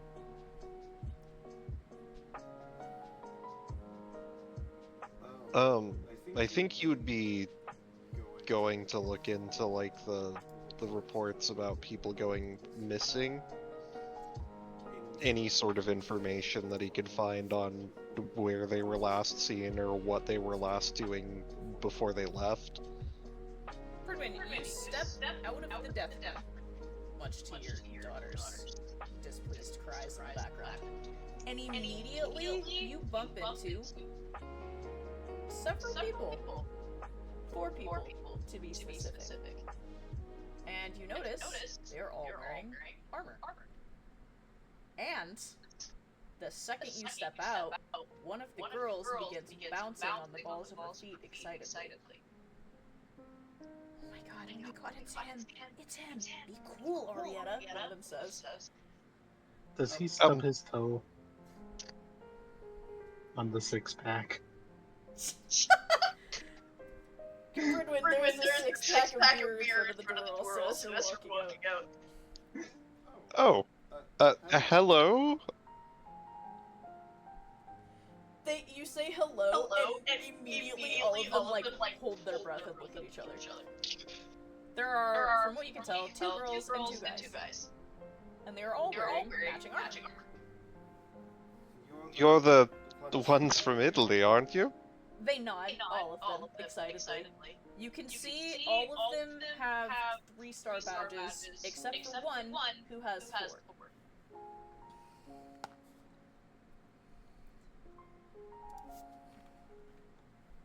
It's a pleasure to meet all of you. They look at each other. Orietta lets out a little squeal. Oh my god, you look just like they described you would. Is she here too? Are you referring to my wife or my daughter? You have a daughter? One of them says. Yes, she's with Lady Death right now, but... The girls look excited beyond belief on hearing this. You are welcome to meet her if you would like. This seems like news beyond their wildest dreams. We've heard a lot about you, one of the boys says. Like, a lot, dude. Yeah, we actually tried to fashion armor like yours, but, we ended up going with a little more comfortable style. Sorry. Why be sorry? Armor should fit the person however it is preferred. Told you, the one on the left says.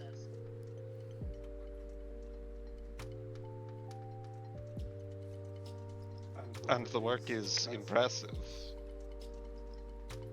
The second boy looks proud as you say this. I'm so sorry. Where are my manners? I'm Orietta, she says, holding out a hand. He takes it. This is, Luca, she points to the other girl. Leandro, their siblings. And this is Lindario. It is a pleasure to meet all of you. Likewise, all of them say in unison.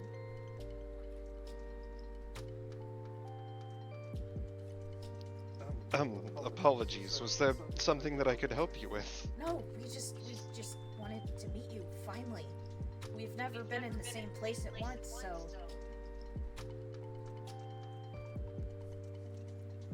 Gotta meet your hero once in your life, Leandro says, shoving his hands in the pockets of his armor.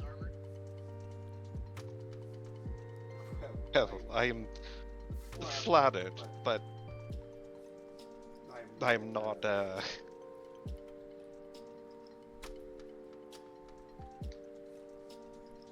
Sorry, I'm very flustered. I'm not used to this kind of attention. We're sorry. We'll let you get back to what you're doing, Orietta says, trying to pull the others away. Oh, no, it's fine. You can speak with me whenever you want. Really? Orietta perks up. Of course. Oh my god, I have, like, so many questions, Orietta says. Chill, Orietta, Lucas says under her breath again. Well, I'm happy to answer them whenever you wish.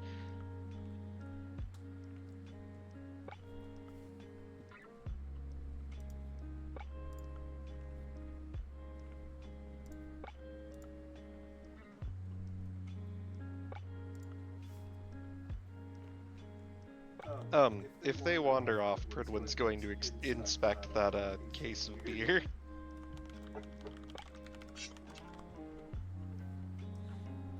You look down. What does the note on the case of beer say? To Angel from Anna. There is something inside the lid, and if he wants to read, he can. Just, yeah. Inside the lid, it says, "When we've both got time, can we talk?" He'll pick up the case and then bring it in to Angel. Angel takes it from him, takes the note, looks confused. Did we need to talk about something, Pridwin? Oh, no, it's from Anna. Ah, I see. That makes more sense. Well, if you see her, tell her she's welcome in here anytime. I will carry the message along. Right, well, she shoos you. Off to what you were doing. She takes one of the beers and opens it. He nods and then heads back out. You head back out. Where were you going? He was gonna try and get that information about the missing people. Who are you going to, bro? That's a good question. Who would be the best person to ask about it? Who do you think would be the best person to ask about it from who you've met so far? Hang on.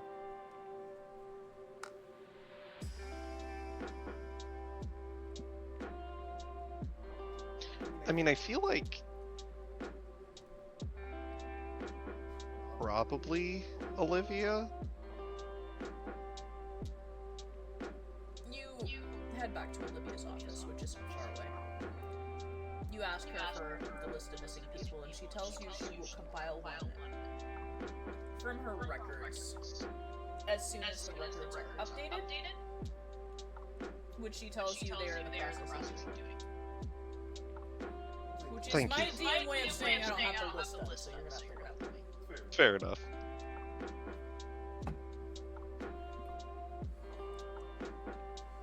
He'll thank her and head off. Where are you heading off to now? That's a good question. Well, you're heading off somewhere. Isaac, Mhm. have you been just sitting this whole time? I think that he's been mostly staying by Katya's side. Have you just been sitting? I mean, he's probably gotten up to do things, unless he's being held captive. She released your arm at some point in the middle of the night. So he's probably taken some time to wander the grounds with Viv. Viv is excited because this place is gorgeous. Very well taken care of, even considering the storm. She feels like she is in paradise. Arthur, what about you? I'm assuming that Rosada probably has not wanted to go out and about. Nope, she is sitting in the very large, like, cushioned sill of the window, watching the rain. But she tells you that you should feel free to go explore. After all, they don't know who you are, and you can walk the grounds more freely. She also looks at you and says, "You should probably go have a conversation with Katya, considering."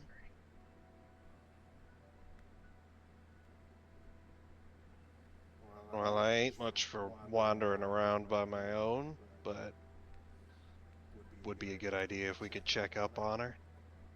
I would offer to go with you, but she glances over her shoulder at you. I don't want to get us in trouble.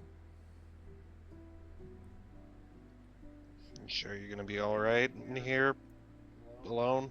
She gestures to the tea that she just made. I'm fine. Alright. And don't be afraid to call on me, though. So you're asking me to call you, she says. Yeah. I'll think about it, she says, leaning back against the sill again and sipping her tea. He'll, step out and head over to... You see Isaac and Viv walking off down a hallway together, talking.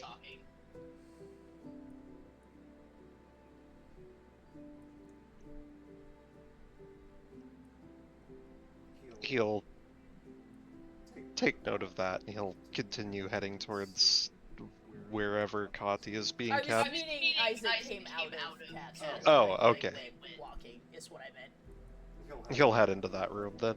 You open the door and see North is grabbing a towel that she's wrapped around her shoulders and is about to walk out the door when she looks up at you. Oh. Hi. Hey, just, coming to check up on the two of you? She's not up yet. Maybe you'll have better luck with her than I have. I can, see what I can do. Well, truth be told, I was gonna ask Pridwin, but you might be able to piss her off enough that she can't stay still anymore. So, she shrugs and walks out the door. I am good at that. If it doesn't work, just holler at me and I'll go find Pridwin. She walks towards the hot springs. I'll, let you know. She immediately meets up with several of the local girls who apparently have asked her to go to the hot springs with them again, and she walks with them to the hot springs, smiling and talking with them. He'll walk up to Katya and sit down in the chair next to her. You do so. She's on her side, out of the armor, back in her usual, more comfortable clothes. Still breathing, kid? She appears to be breathing. She doesn't respond yet. He'll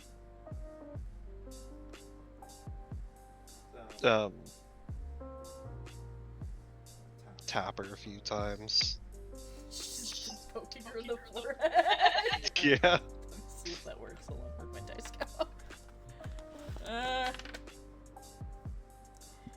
After about the sixth poke, a hand grabs your wrist. very, very verbally. And she was right. Annoying you did work. The hand releases you after a moment, and Katya rolls onto her side, away from you. Doing alright, kid? She doesn't say anything. Not that she's ignoring the question, but that it's almost like she doesn't know how to answer.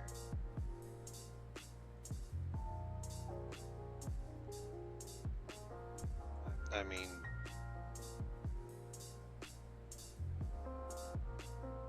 I know you're not alright, but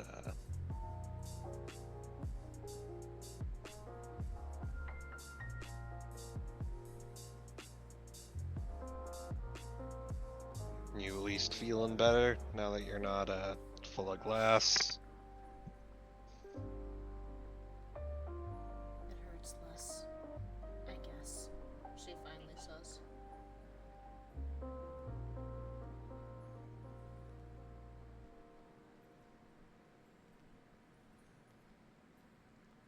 North was pretty mad at you for shooting her, but thanks.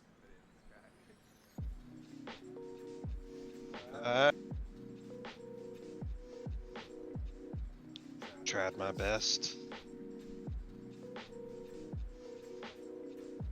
Something tells me you weren't trying to save me, you were just trying to shoot her other hand off, she says, squinting over her shoulder at her. I was trying to help you. That was just a bonus. Doubt, she says, looking at him. Doubt. Besides, it looks like she was able to get the other one back, so, not as permanent as I'd hoped it would be. It wasn't real. The hand? That other hand was glass, it was an illusion. I could feel it when she grabbed me.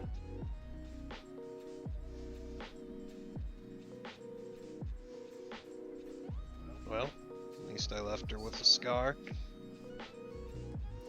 Well, now she has two, I suppose. Damn right.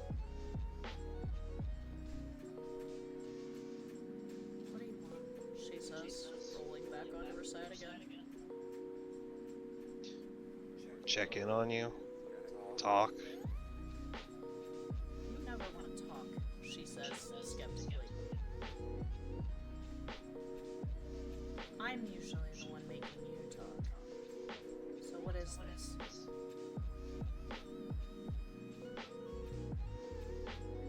There's a suspicious squint over her shoulder at him. I mean, want to is a strong word. More like need to.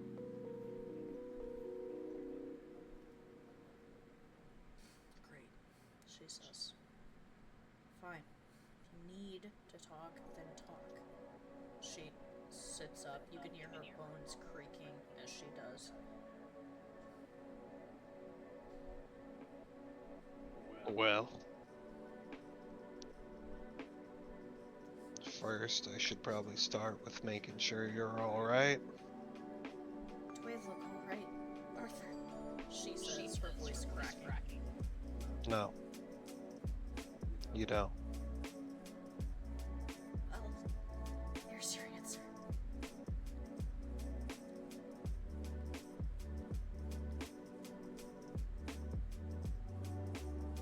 I'm sure I don't gotta tell you what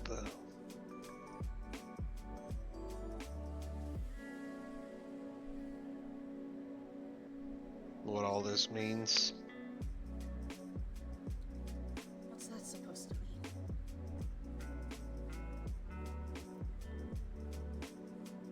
I mean, you're a smart kid. Can't you piece it together? Piece what together?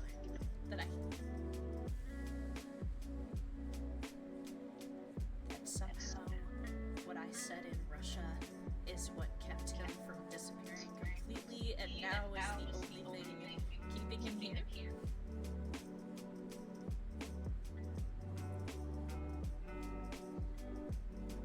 that means that there's only one way to undo that. You don't know that. Like I said, I don't think I need to tell you that. You see a tremor in her jaw. She curls her fingers into a fist, her nails digging into her palms.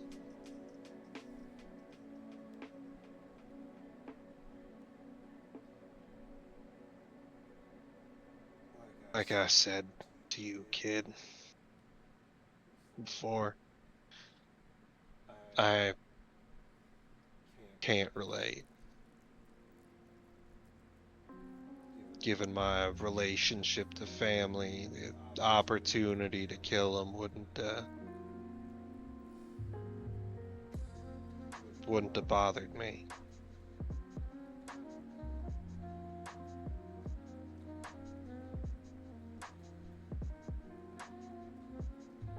That being said, I know you had a better relationship with him before all the shit. It's complicated.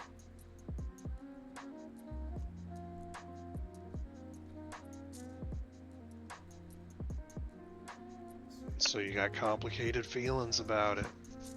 That I can understand.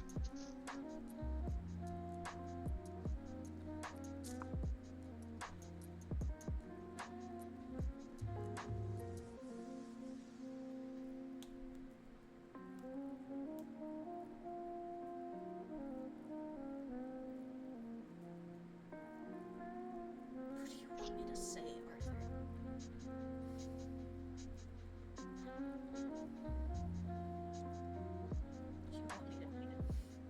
You want me to say what I already know? What I got to hear him say all over again down there. That I made my bed.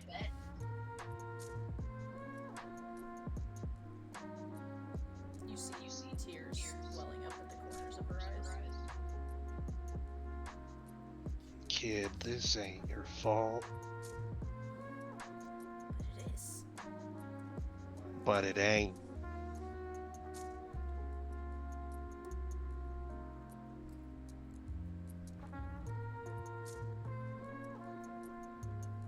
Everyone made their choices, kid.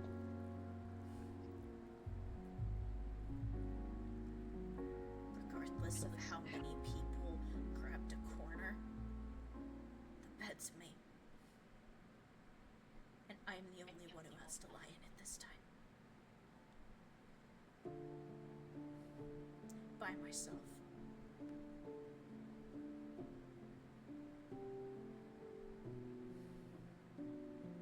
You ain't gonna be alone, kid.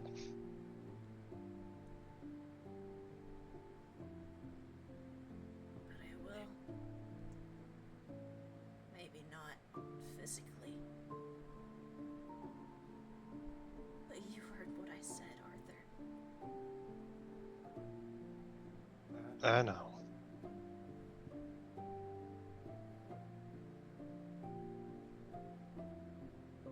But you can't keep haunting yourself with this whole blame game.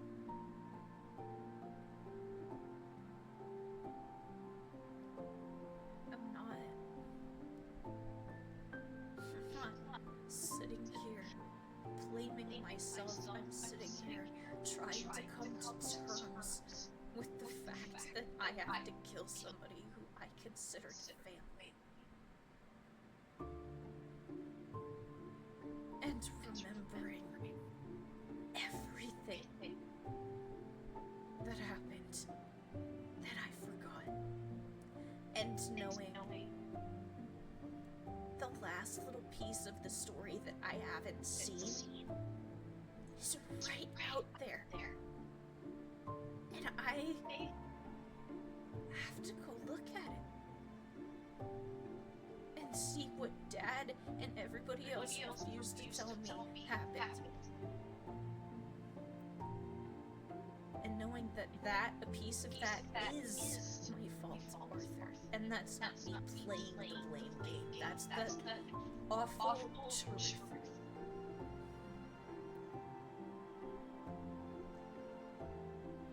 My mom's still out there somewhere.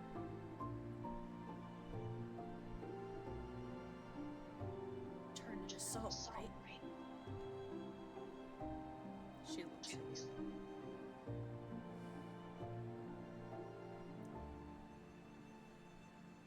You want me to tell you what happened? I want you to show me.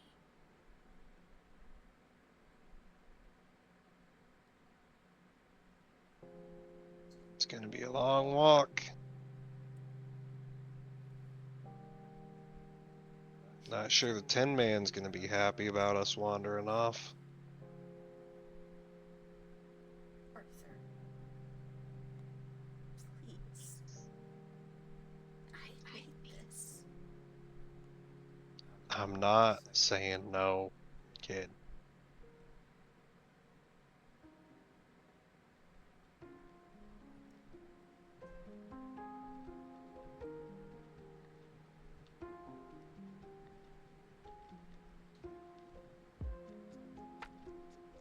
Look, me and Rasada gotta get out of here. We got business to attend to. And she ain't exactly welcome here.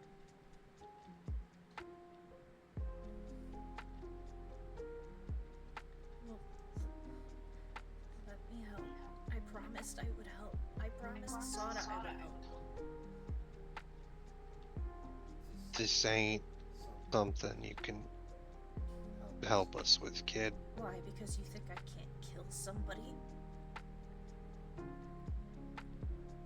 No. Or because you think I'm too innocent to do what has to be done?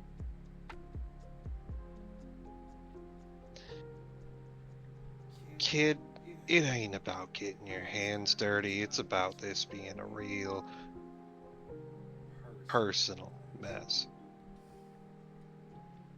And what if the fact this is real personal is what gets the two of you killed?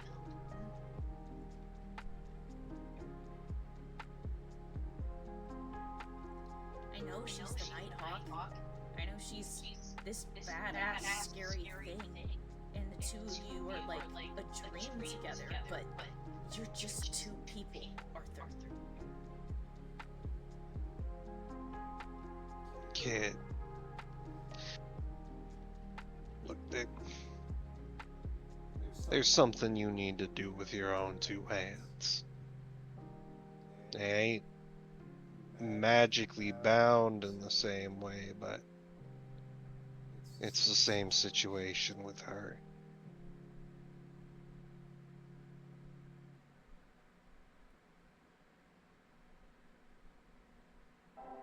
So she can't let anybody help. She has to do it alone. What do you think she's gonna do with you when that happens?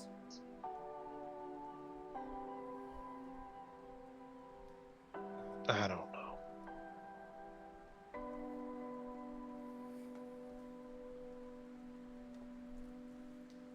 But it ain't my call. It's not? You two are partners, aren't you? Maybe you should Yeah. think about that a little bit. That means that I'm gonna be there for her.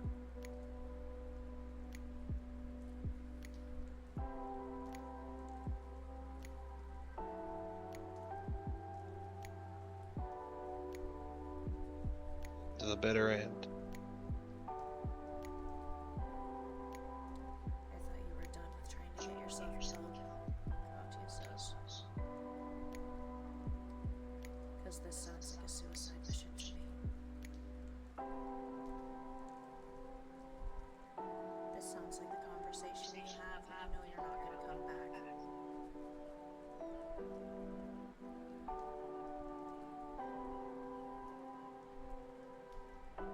This ain't a suicide mission, kid. This is...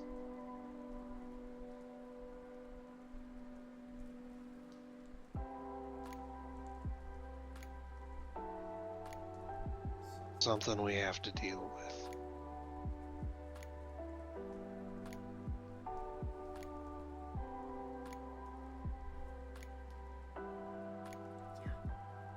I got it.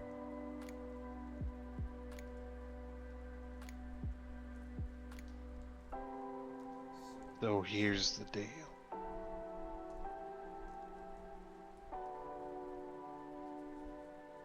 We'll take you into the city. I'll tell you exactly what happened.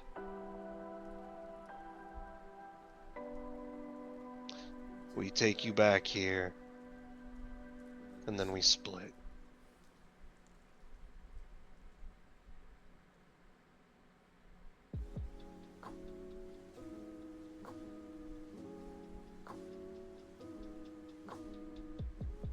Fine. But if you two get into trouble and you don't call for help, I swear to fucking God, Arthur. Already told the Tin Man if we run into a wall, we will come calling.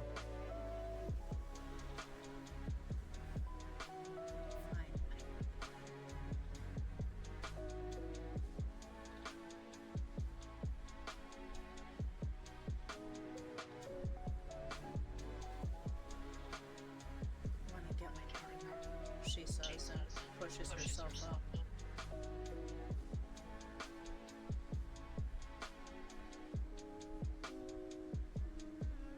She walks to the door. Berlin, where are you at? That's a good question. Would you have gone to the library? Yeah, I'd say he'd go there. Anna, you see Bridwin walk in. Ichika pokes her head up over a desk and goes, "Oh, hi!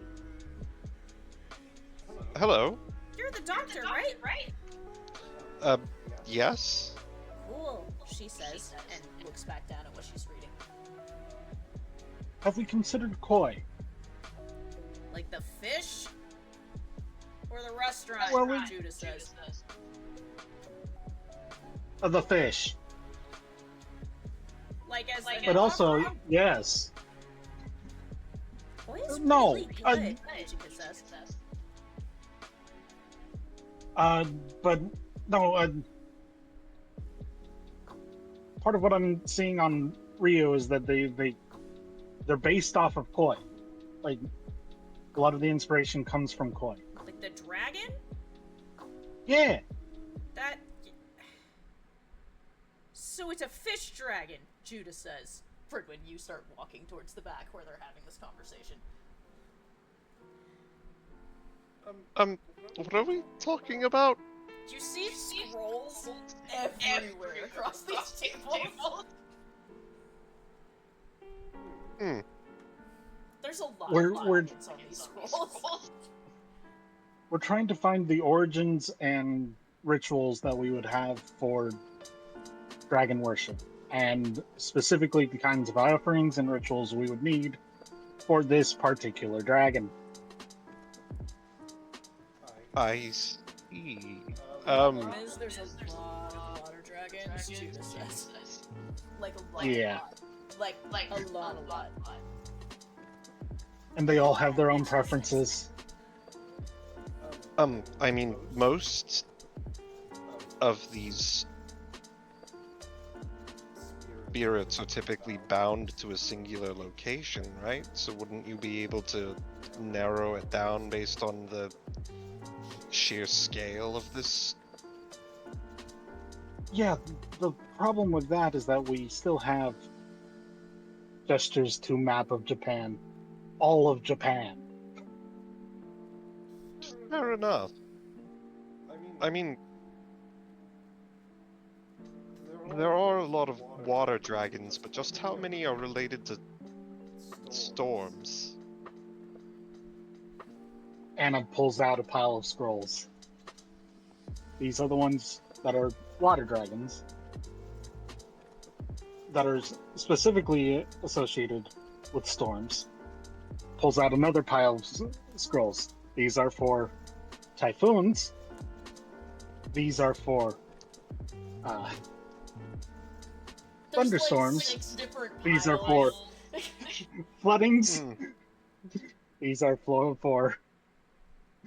These are for monsters. This one's a hail dragon. all right. Lightning pulls out a pile that's basically the same size as everything else.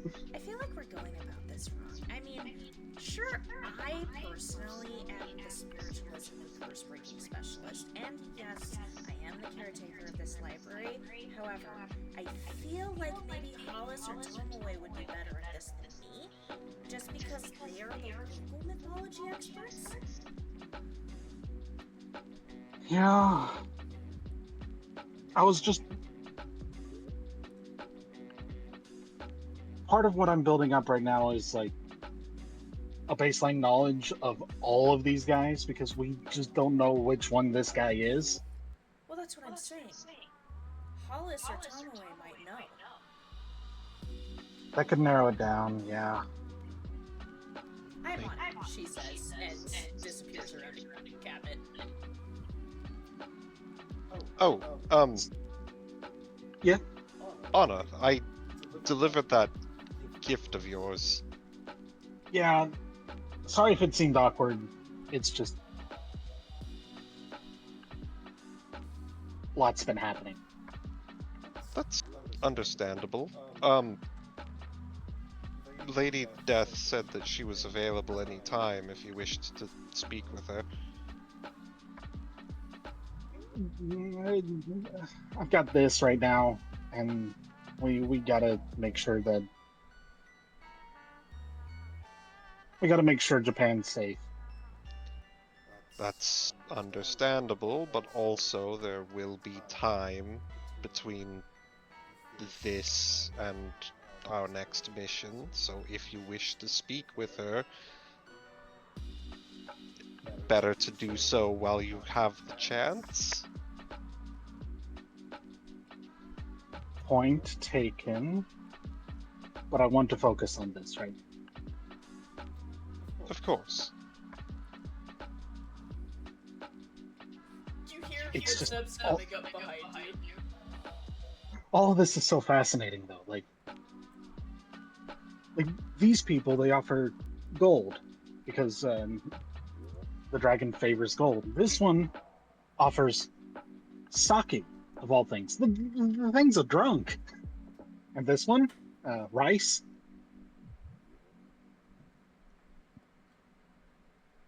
This And one she's likes just the scales nerding of out. other dragons, Judas says. It's pretty metal. Oh, right. That I did not consider that. I hope that it isn't that one, because I don't think that it's going to be an easy feat hunting down a dragon. Yeah. We'll keep it like logged, but hopefully that isn't the one. But also pretty metal. Very metal, Judas says, still reading the scroll. Is there any way that I could give assistance? I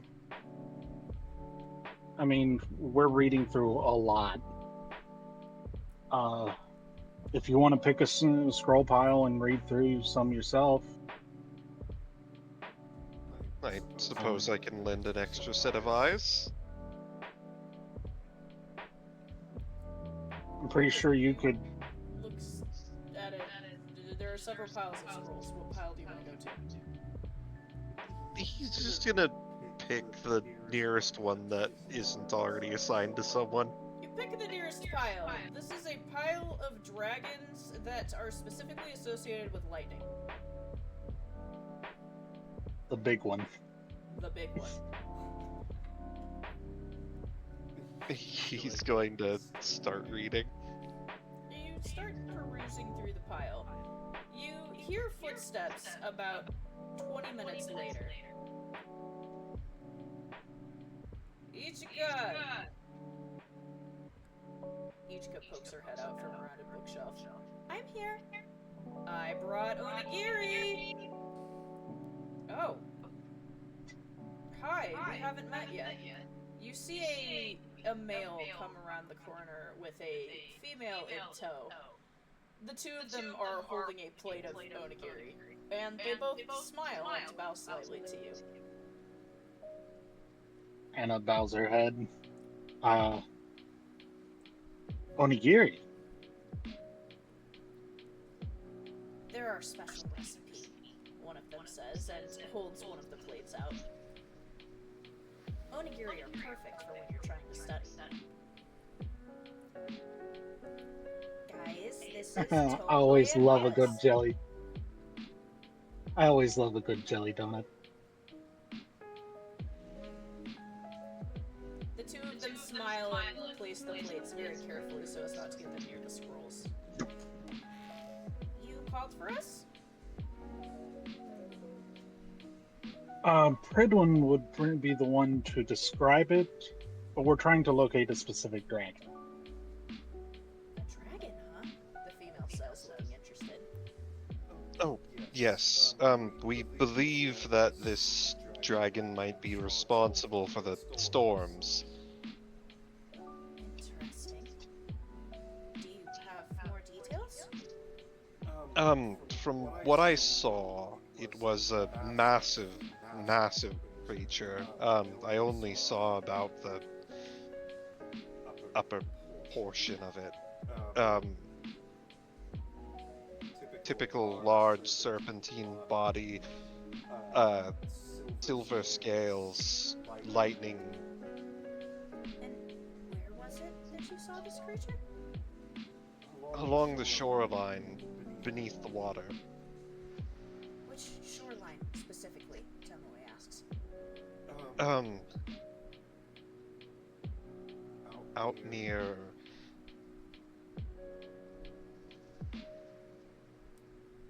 God, why am I forgetting the name of the area?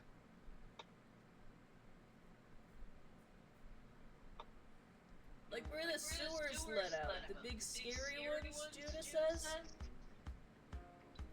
Yes.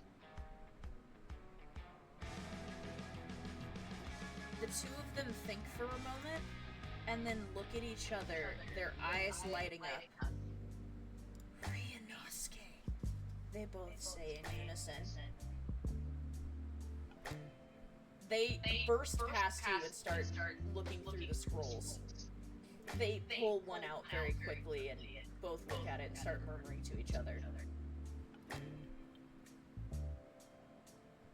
I heard that name spoken earlier, but didn't want to just jump to conclusions.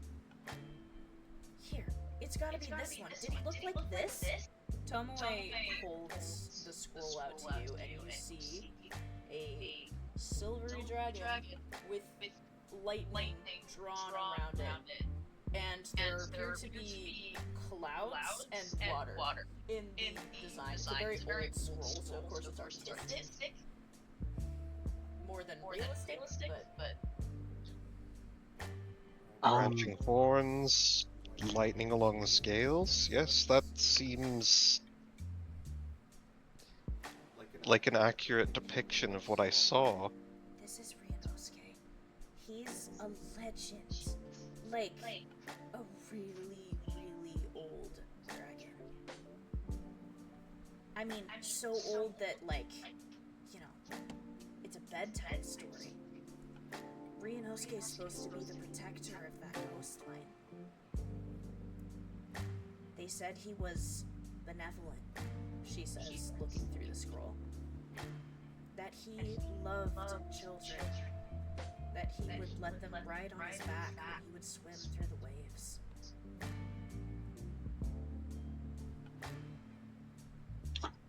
Has he been angered before? They peruse further. Yeah, right here, look. The year-long rainstorm incident. It looks like a child that Ryunosuke was very fond of was killed, and Ryunosuke erupted. The creature was so upset, they said he made it rain for a year straight.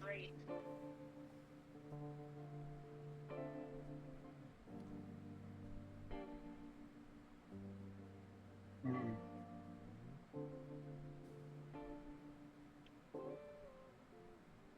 Was there something that Um, they...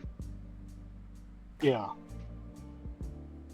Sorry, he's making the point better. Was there something that was done to appease him, or did he simply cease the storm of his own decision?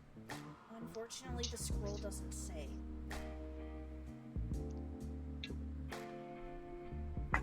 These things are Would there be 1,000 years old after all, they say, gesturing at it. You say it's within this part of the coastline? They nod. Anna runs off checking the different scrolls and looks at just scrolls from that coastline, like regional scrolls, anything that might be like history or documentation. I mean, there's a lot of different scrolls in this place from all over the different coastlines. What are you looking for specifically? Specifically, that the area that we were told the coastline that he is fond of, like when he erupted and where that child was. In your Didn't pile of things, you do find a shrine that corresponds similarly with the area. However, while you're reading it, the shrine is not a dragon shrine. It appears to be a memorial.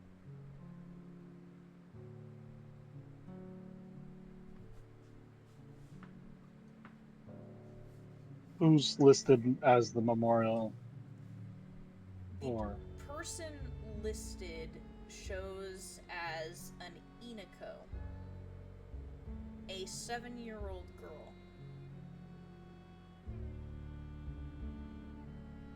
As you read further, it continues by saying that the 7-year-old tried to save an important parcel and was pulled out to sea. The shrine was created to try and ease her spirit in passing, so that she did not come back as an angry ghost.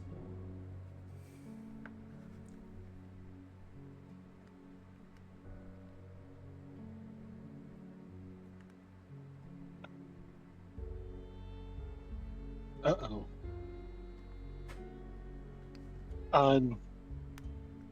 She's gonna check the corresponding dates of the scroll, like when the shrine was built. They're the same. They are. They're the They same. are. She's going to point this out to the group and be like, I'm afraid we might be in a lot more trouble than we originally thought.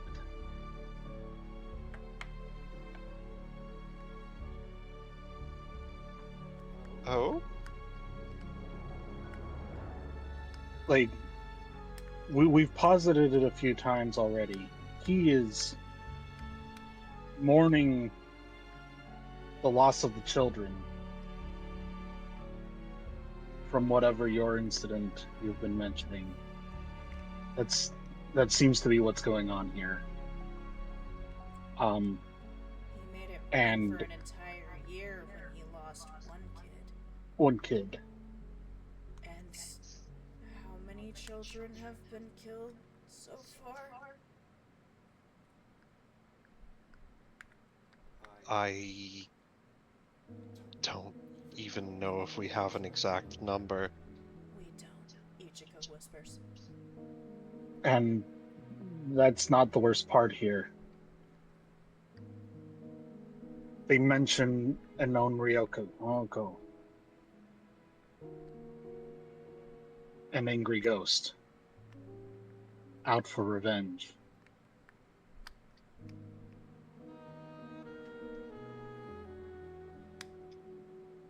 the shrine was built to prevent the child from becoming one. To sort of ease her passing. We could potentially have innumerous monsters out there that we need to somehow ease the pain of or deal with. That brings me to a thought. There isn't a temple or shrine to this dragon. There is not, as far as I can tell. We're not sure, Alice and Tomoe say. They're still perusing the scroll. I could chip in on that subject, perhaps, Ichika says. If I may. Go ahead. In my studies, it seems that a lot of times when somebody dies in a tragic incident, they build these shrines to ease the passing, so to speak. But I think a big part of this is the fact that they didn't know how souls work. So, obviously the idea of an angry ghost is a little far-fetched. Okay. So I don't think you have to worry about thousands of angry ghosts, per se, in the ruins of the city. But there are a lot of souls which haven't been collected yet.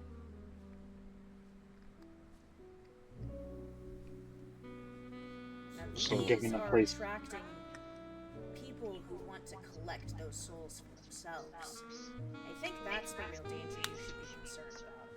Less so angry ghosts. Well, that makes a lot more sense, yes. Because that would attract a monster that would resemble an angry ghost. Correct. Or any other shape and size monster, really. Souls are very powerful sources of power. So, in other words, we could be potentially dealing with one mega pissed off monster with a lot of souls under his belt. Or dozens. I mean, Yokohama was a big city. There's a lot of souls here. Here's a thought.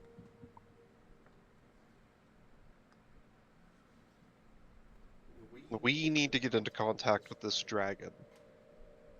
We need to appease it, and we also need to show it that we're on its side. It cares about the children and the passing of their souls. That's a lot of souls. It is. However, while there isn't any way for us to gather all of them, we can put some of them to rest. And we can attempt to repel some of those more ravenous of grave robbers. What if he somehow blames himself? Tomoe says, pushing his glasses up. I mean, look at this. The kid in your story drowns, didn't she? Yes. I am very... This is kind of the problem here. He's going through a mourning process right now. I don't know how we can help him with losing a lot of friends. What if we present him with a new friend?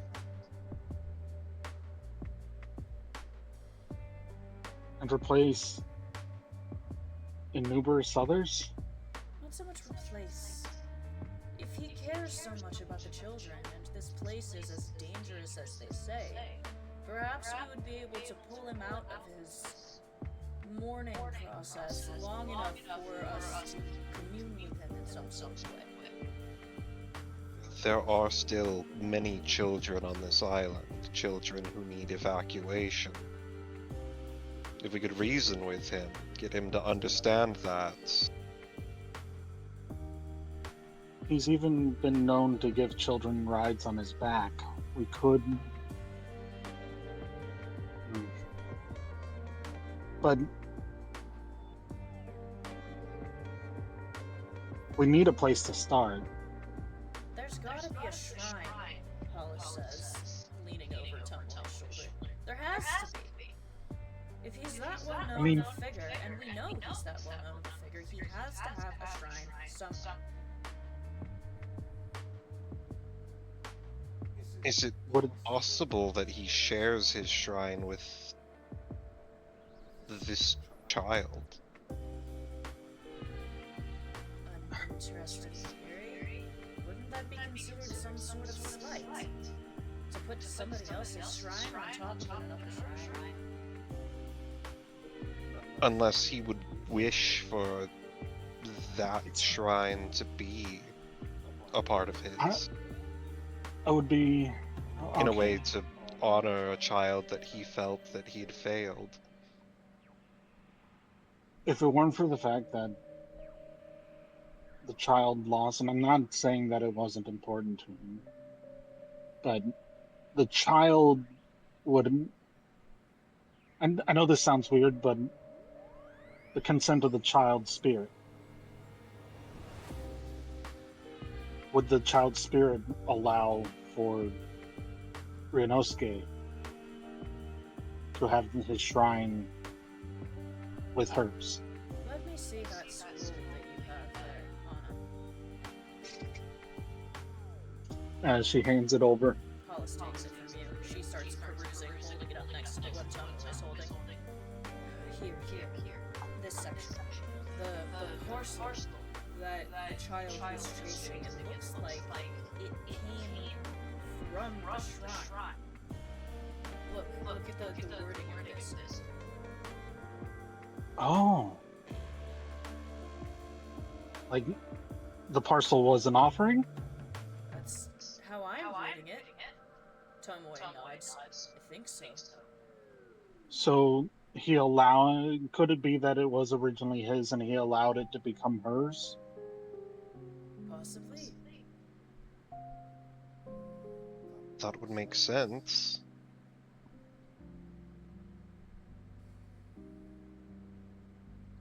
I believe that we would also possibly be able to get into some means of contact by also just providing offerings to this child, honoring them in the same way that he would have wanted. Or, True. Judah says, we could just take a child out there. I ¿Por qué no los dos? could. Although, I'm trying to consider options. I mean, Katya's young, but she's older.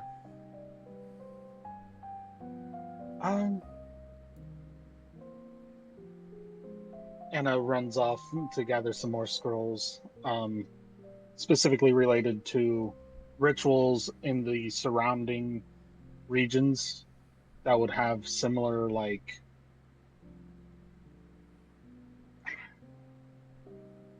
similar ritual habits, traditions, and start reading through each of them and what those various rituals were associated with, like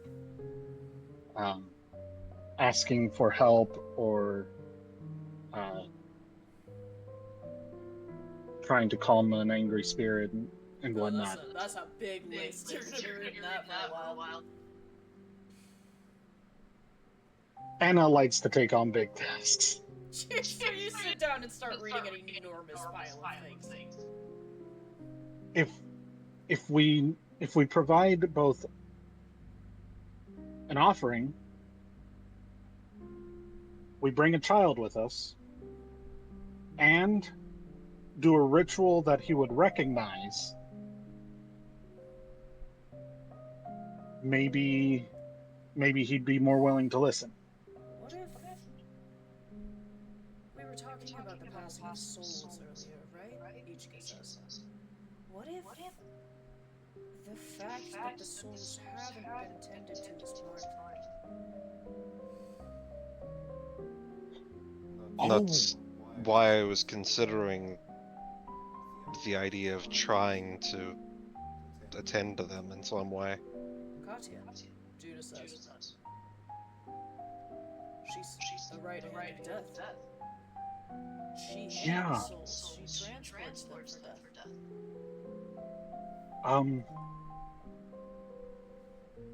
On that note, does the Academy have records of soul transportation? Like, in the case of, like, a battlefield? The Academy itself, not really. I mean, some commanders kept track of their individual personnel, but it's not like the Academy had those kinds of records for different battlefields. Now, Death, on the other hand, she might know.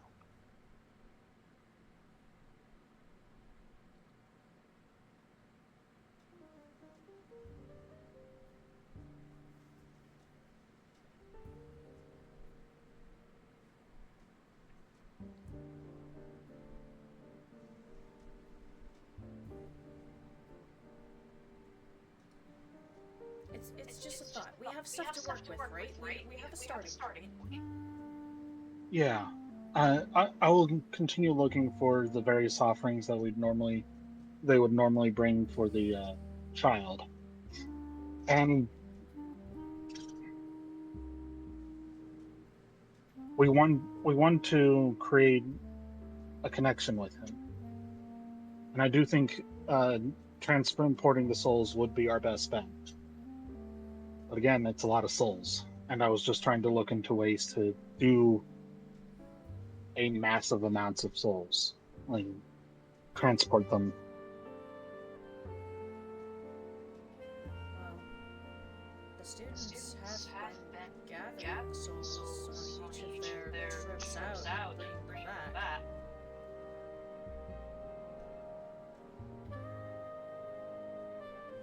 Well, you all should know this. Red souls get devoured, blue souls get returned to Angel, and purple souls are a bit difficult.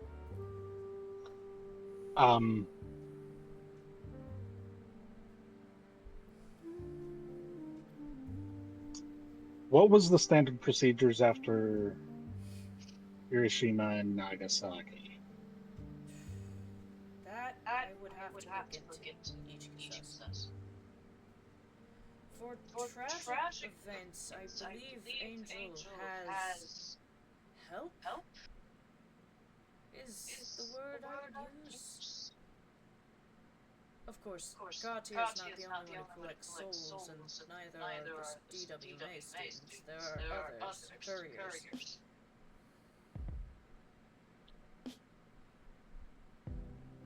We just don't often see them.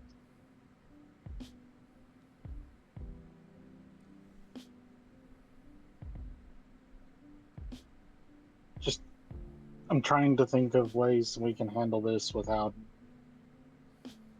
Perhaps spending it's not months. about doing things in bulk.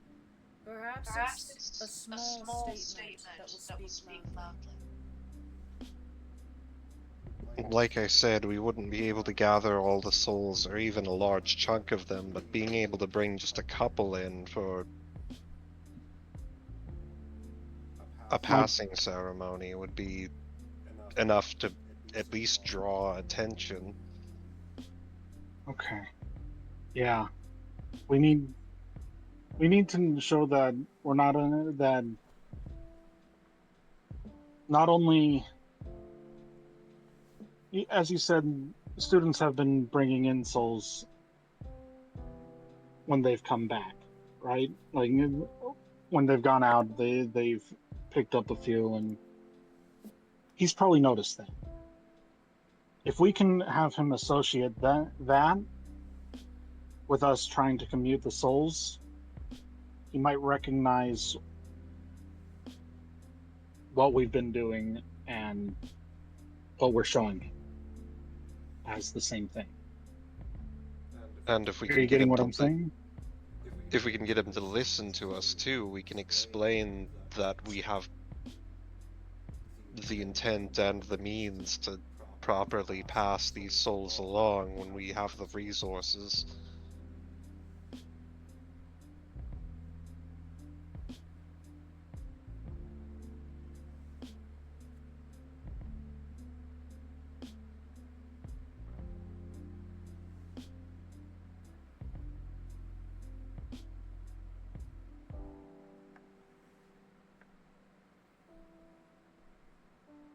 So we have a plan that might actually work, Tomoe says, to stop the storms. Oh my god, Olivia's not gonna believe this, he says, and starts running for the door. There are still holes in the plan, but we can work those out. This is a rough idea. It's an Yeah. outline, he says as he runs out the door. He'll take an outline over a full plan any day. I'll take an outline as a first step. I want to eventually have a full plan. Oh, let him be excited, she says.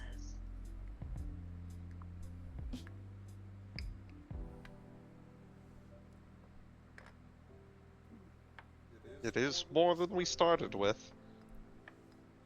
Ferdwin, you That's get a true. message on your PDA. He'll check his PDA. It's a message from your sister. Why are there people watching me? Question mark.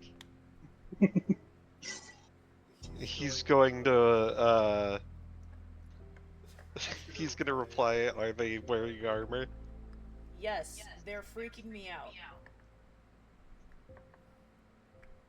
They haven't approached me. They're just watching me from down the hallway. Should I be concerned? Liam is starting to get antsy. He'll reply, they're also from Italy. They know about us. Oh, she responds.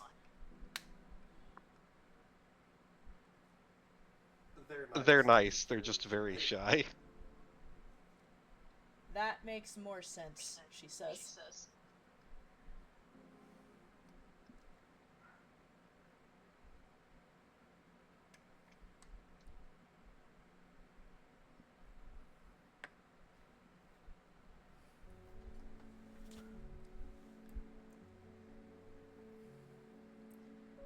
As you take a break from perusing through scrolls and this information, is there anything either of you want to do?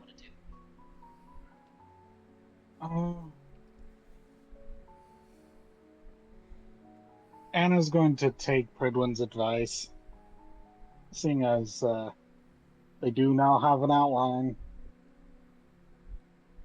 She'll go talk to Death. Okay. You walk into the room and see Lunala is holding Lumina.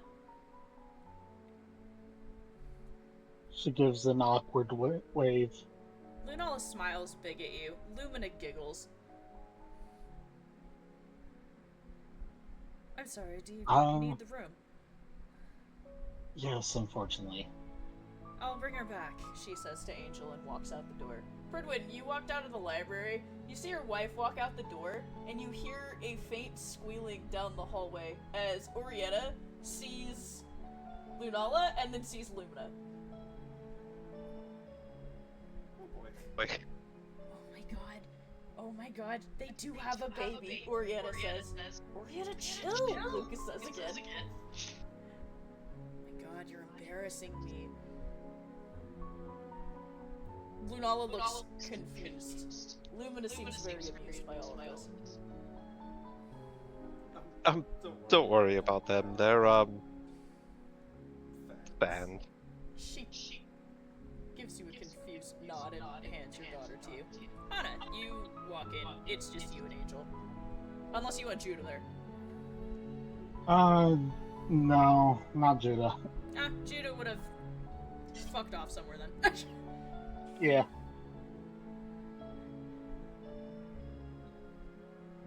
Is everything alright? It's not often you come to visit me by yourself.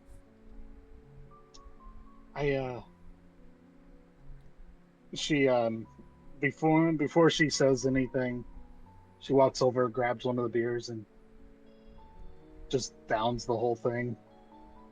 Angel looks mildly amused and slightly impressed. I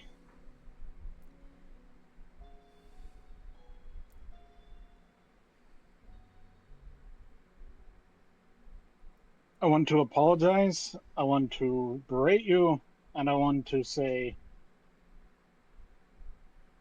so many things. Goodness, where's this coming from all of a sudden? I haven't talked to you in several months. And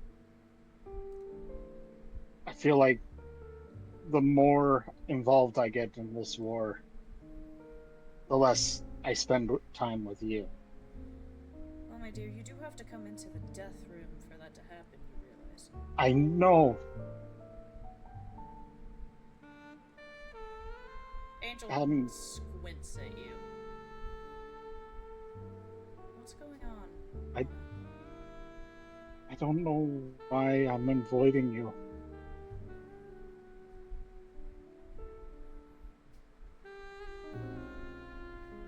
Well, let's look at this objectively. Is there a certain emotion you feel when you try to come see me?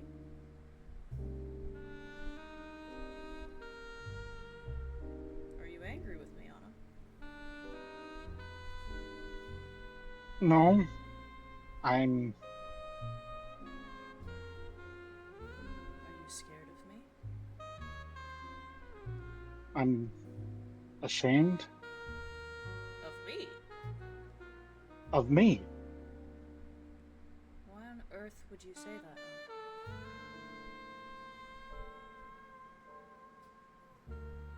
The last time we spoke was right before I joined Redacted. Why do you think I'm ashamed? I'm not sure, Anna. That's why I'm asking. Are you unhappy with the decision you've made? No.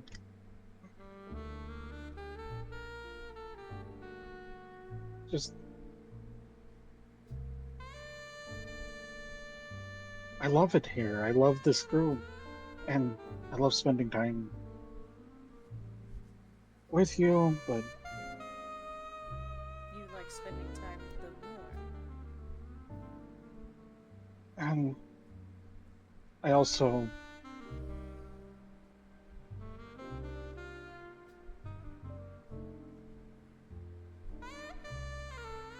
Got someone killed. What do you mean? And then... Your old partner. Yeah. That was difficult for you. But we've discussed that before. It was the last thing we talked about. But It was the last thing we talked about, but... Yes. I just... Stuff recently brought it up again. Death follows all of us at the academy, but even more so, it follows that group you chose to join heavily. I did warn you, my dear. And part of what I'm doing there is trying my best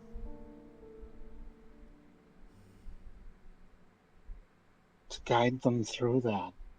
And, like, clearly, since I can't seem to let Lucas go,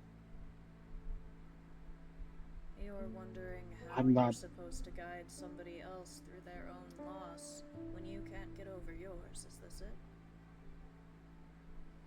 That's part of it, yeah. But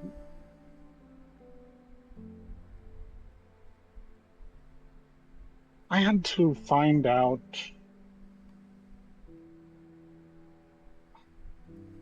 Crap, I forget his name. I tried to memorize it 3 times just to make sure I knew it. Tuglas? No. Lucas? Which he? No? Traitor. Soma. No, not that traitor. What traitor? Kaiser! Kaiser! There we go! God, you have any idea how little that narrows it down?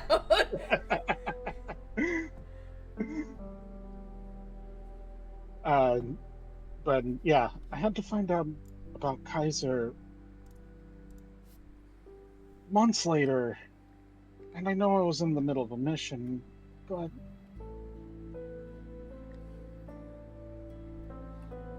I should have been there. You can't be everywhere at once, Anna.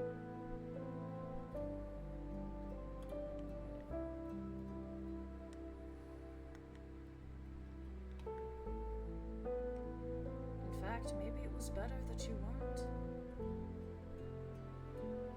Would you have been able to Maybe. believe that your old teacher was what he had become? Would you have been able to lift a hand against him? After growing up with him? After he trained me. Because I'll tell Can you I right trust? now, Gabriel barely had it in him to raise a hand to him.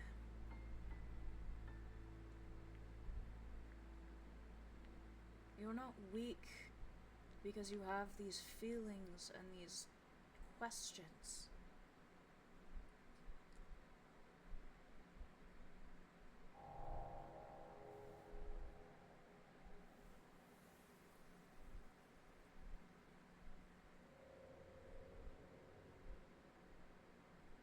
We really ought to speak to Gabriel about how he's feeling about the situation. It might be shocking for you. I can't do that yet. Well, you have plenty of time.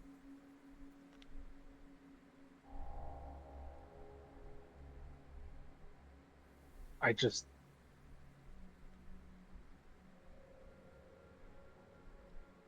I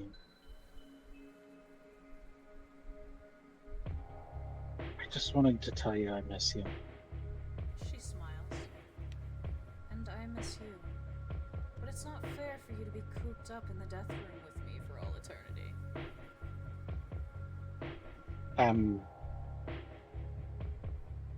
I have grown so much more with this group than I ever did with anyone else. I know. I've watched. And I am proud of you for that. And your parents would be proud of you for that if they were here.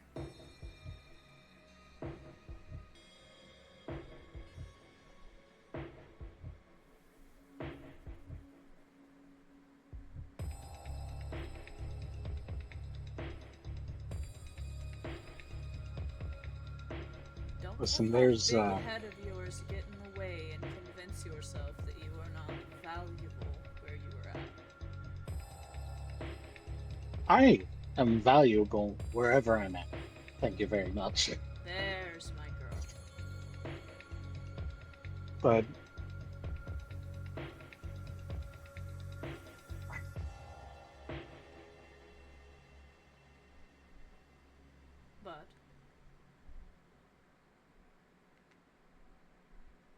But there's a lot on my mind on it.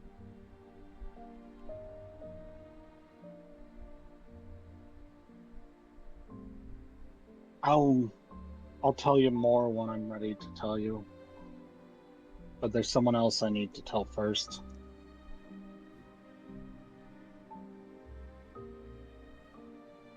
And I don't know if she'll listen. there is no pressure from me for you to tell me anything. I will be here to listen when you deem it necessary. Though I'm Thank you. sure whoever it is would listen to you.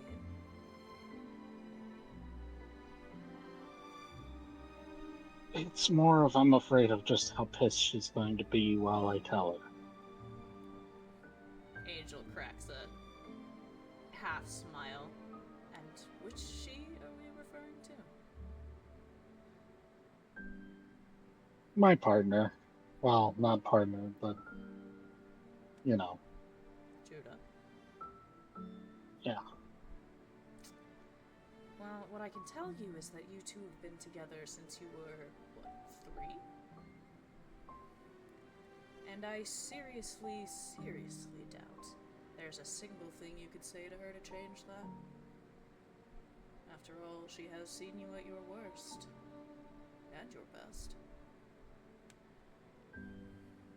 She's made me my best and saved me from my worst.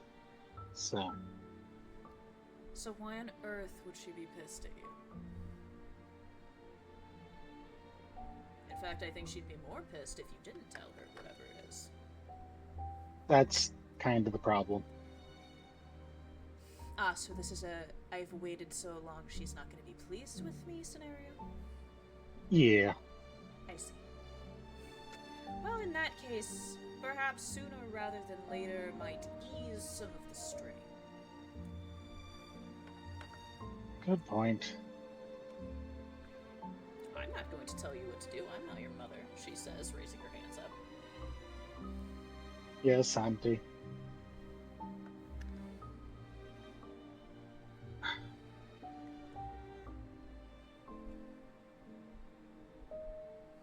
I'll try and be in touch more often. Only whenever it's convenient. After all, I have Gabriel to keep me occupied, and the little kitten I've been Yes. It's one of the several reasons that are actually valid for me not visiting.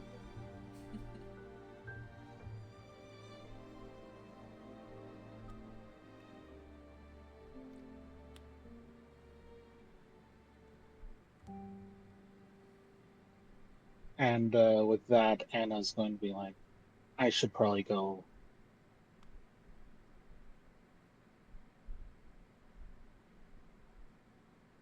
And walks out of the death room. She just walks out. Prudwin, Anna walks out of the death room. You and Lunala are standing there holding Lumina still. Is the fan club nearby? I feel like they have not approached. I feel like they actually probably ran off because they got too shy. They got noticed and were like, oh shit. They got noticed by Lunala and they ran. Just flat out ran.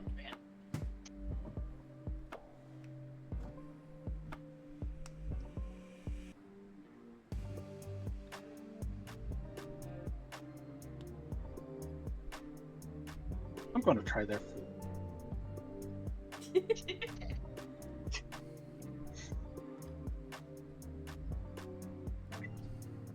Sorry for kicking you out. You can go back in if you need to.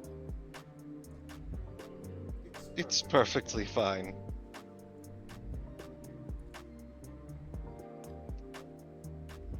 We'll be in the death room if you need us, she says, and takes Lumina back.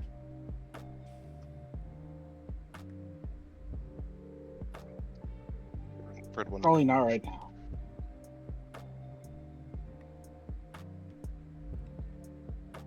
Go ahead, Pridwin. Pridwin will nod and follow Lunala. Prudwin, you hear down the hallway. Oh, yes? You see Judah. There's something you should probably know.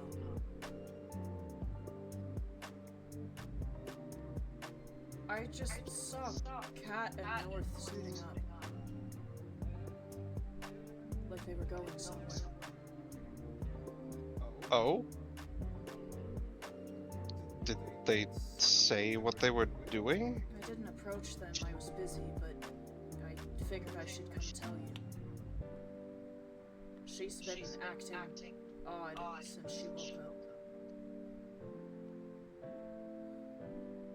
I'll go check in on them. Do you need help with that?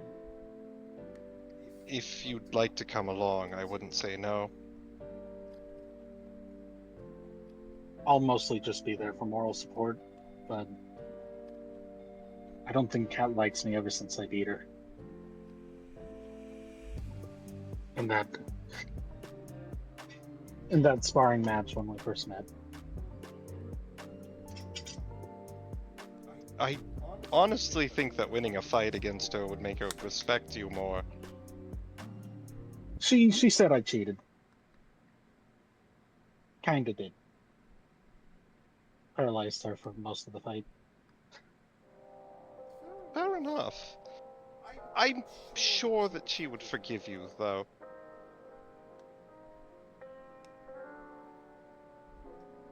Regardless, I appreciate the help. Yeah, of course. Fredwin will start heading over to Kat's room. Isaac, you also notice something odd as you and Viv are walking back down the hallway. The door is open, and Katya is back in her armor. And she doesn't look right? I don't know if right's the right word. She doesn't look normal to you. Let me put it that way. Is something the matter? Everything's fine, Isaac, she says, tiredly.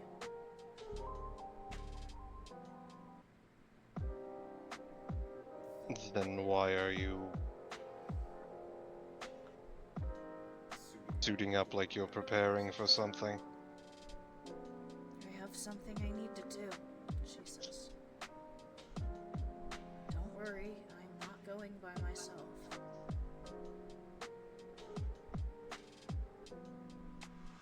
You can see North is suiting up behind her. She glances at you. She doesn't say anything. Are you sure that you're going to be okay? She stops, lacing her boot up and looks up at you. Do you want the honest answer to that question? Or the fast one? I would prefer that you be honest with me. No, she says, finishes tying her boot. No, I am not.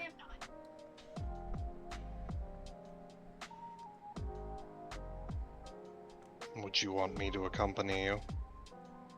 I'm not sure you would enjoy that, she says, glancing at Arthur, who's probably waiting in the corner of the room.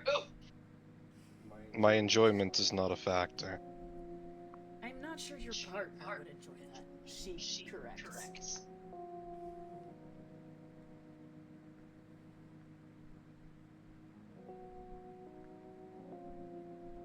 I could talk to her. Isaac, Viviana's happy. For once.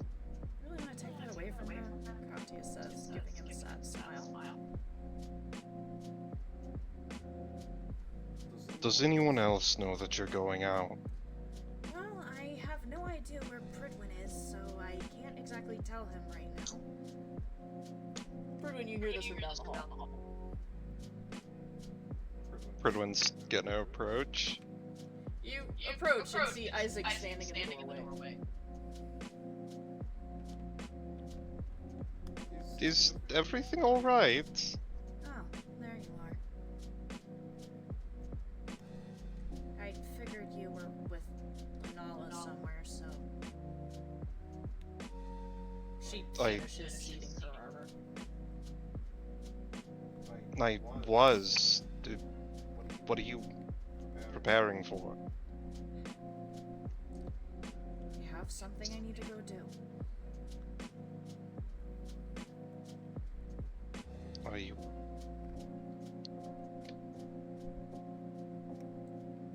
I'm taking him, she says, gesturing to Arthur. Pridwin looks over at Arthur.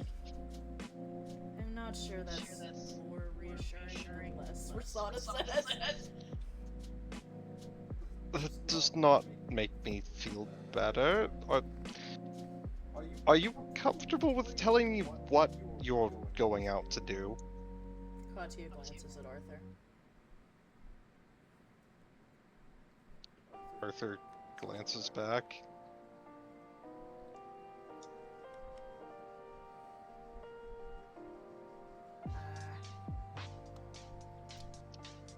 Closure, she says, carefully. And you prefer to go with just them? I'm asking that as a genuine question. You're here with Lunala and Lumina. Half of the team is hurt. I can't, in serious good faith, have Isaac convince Viviana to leave. And every step away from this place just puts you deeper into danger. I already drug half of you down into the sewers for my personal business, and look what happened. You almost drowned, she says, gesturing at Anna. Twice. Twice, she says. I'm not helping a point, but she's got a point.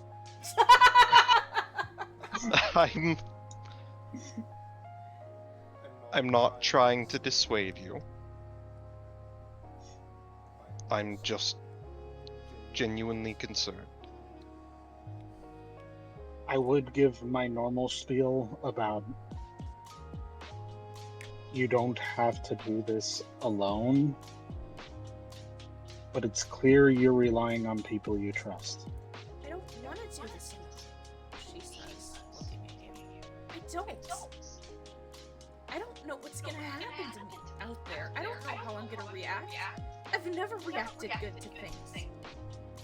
But I don't want to take you away from this place where you are being useful. For me, again.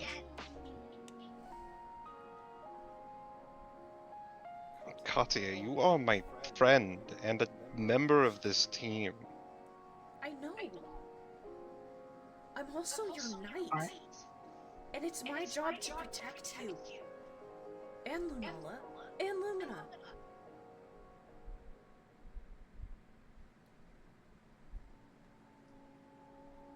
And as was said, when you call on us, we come.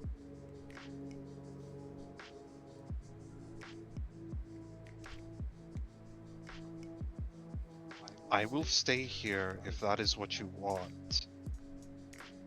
I don't know what I want, Bridwin. I'm not sure I even want to see what I'm going to see. The problem is I know I have to.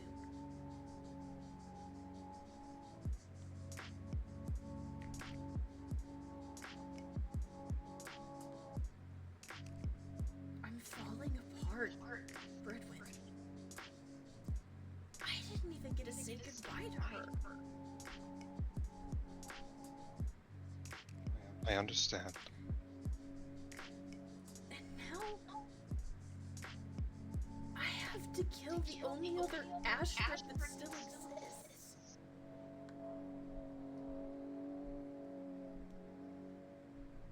She wipes her eyes on her sleeve carefully and looks away.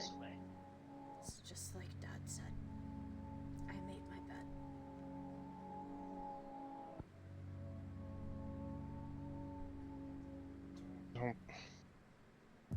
Don't look at it that way. Please. But I did. Bridwin. I made my bed. I put the curse on him. And now I have to follow through. Why though?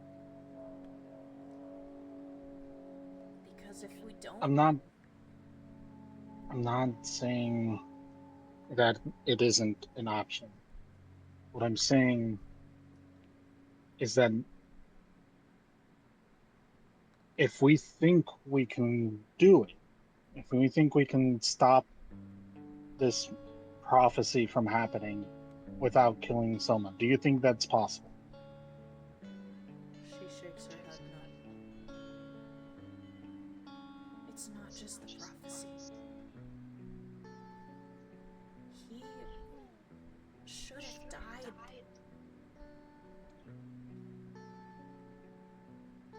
Do you remember what Tex said? About me cheating death. And how I had to pay for it. The gamble that I made.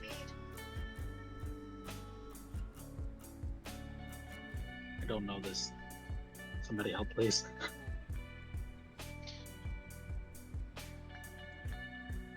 Tex, the undead cowboy. Yes, I know who Tex is. The gamble she made?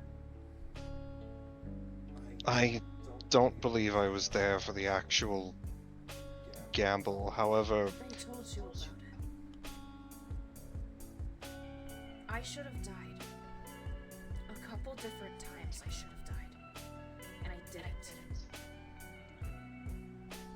Tex told me. And later Angel told me when I accepted this position that every time you cheat death, that's tallied, accounted for. And eventually you have to pay that price. I made a gamble with Tex to pay that debt back, and I won. I got lucky. Soma cheated death.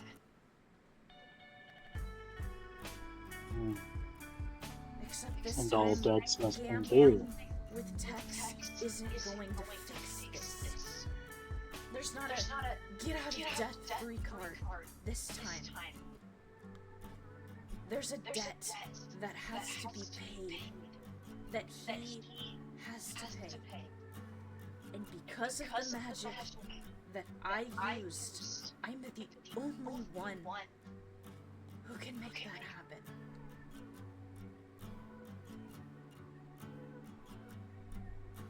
And there's a part of me listening to what he said, remembering what he said in the past, that makes me think that's exactly what he wants. Probably is, but I'm again asking you, what do you want, and do you see a path to getting it?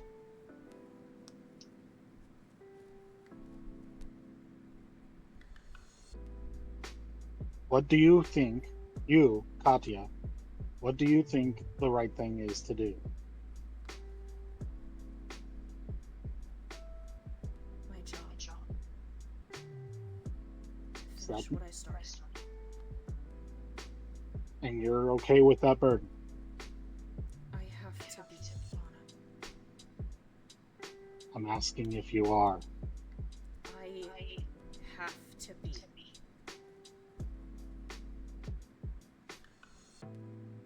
I'll drop it here, because I don't want to argue.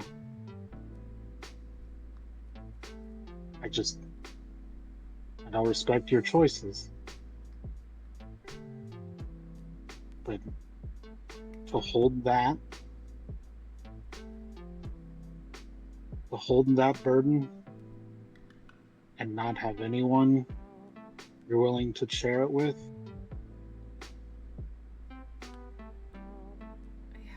it will crush you.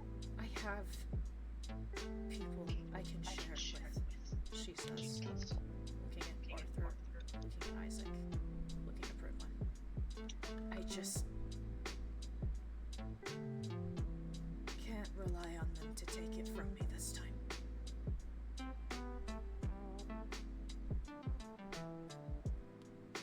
I've said my piece. Sorry, Bridwin. Didn't mean to override anything you were trying to say. no, you didn't. If you want any of us to go with you, we will. This is a safe place, and there are plenty of people here already doing whatever we need. But suppose I do ask you to come with me and something happens. Then we will deal with it. But what if we can't?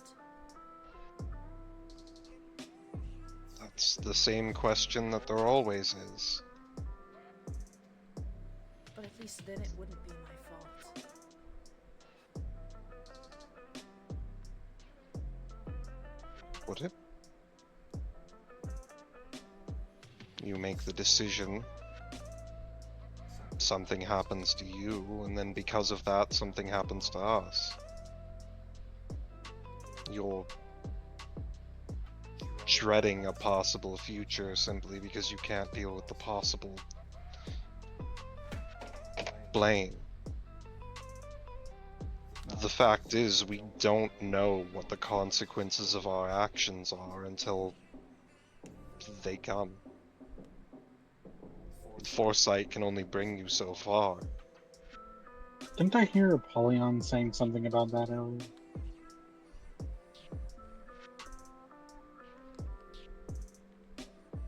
Right while I was shopping. He was talking to himself at the time. It was weird. What was he saying? Lord asks.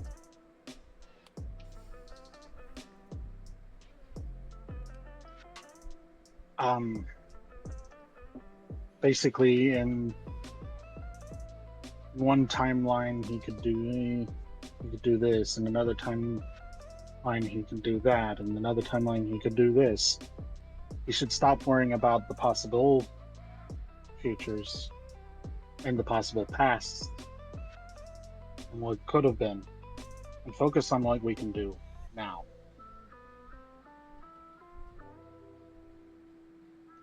The fact is that the consequences of our actions are not always obvious. You can make a decision thinking that it'll be harmless and insubstantial. You could make an action believing that it would be the best possible outcome. You could wind up with catastrophic consequences. Sometimes those consequences might be a direct result of your decisions, or they might be the result of someone else's reaction to those decisions. The fact is, you can't foresee everything. Even when you knowingly make a bad decision, you can't know that the consequences would be that catastrophic.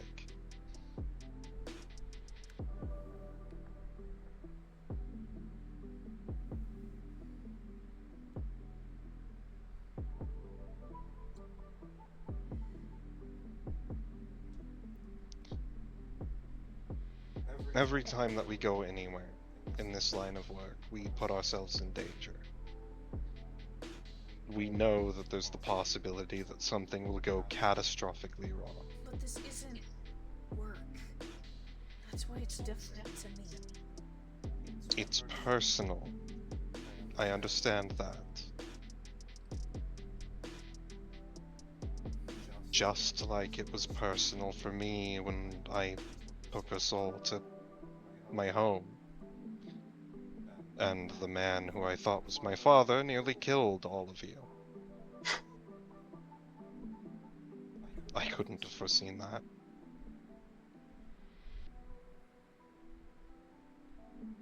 But even knowing now, I don't think I would have changed that decision. Because I don't want to know what would have happened if I made a different decision.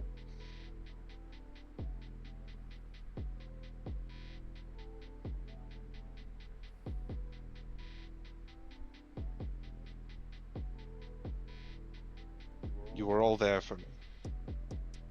And we pulled through.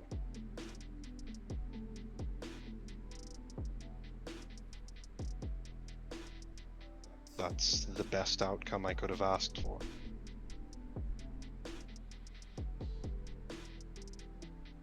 So again, if you want me to be there, I will be there. If you think that it would be better for you if I wasn't, then I would accept that answer also. But I will not accept a decision that is made in the interest of keeping me out of harm's way.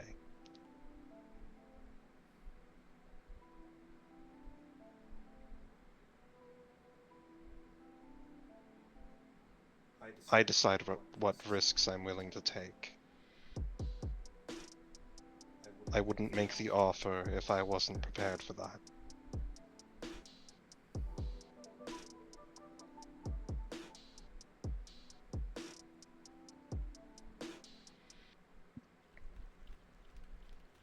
Okay.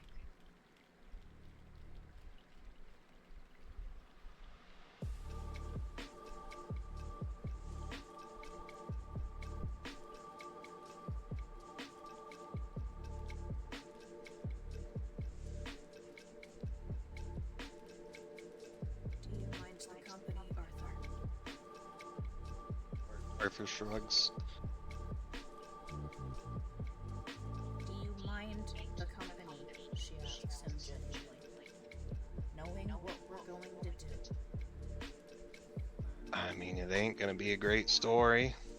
I can't promise that the rest of you are gonna like me any more than you already do. After you hear what I'm gonna say. But,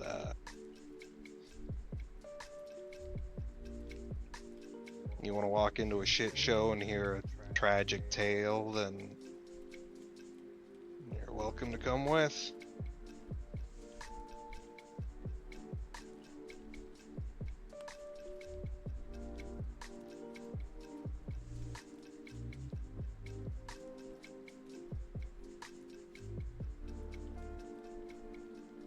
Katya finishes lacing up her vanguards and holds her hand out to North.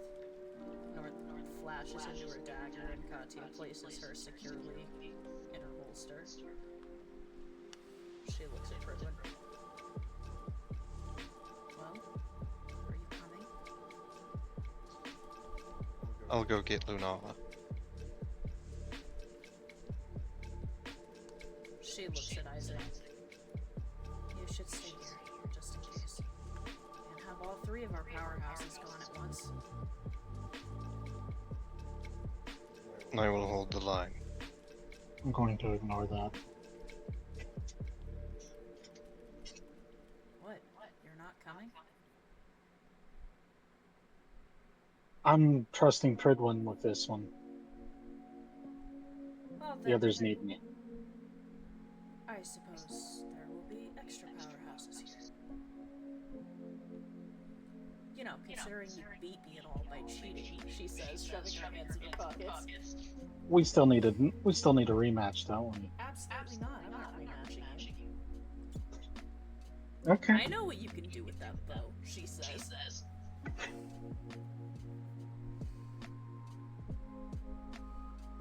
I won't press.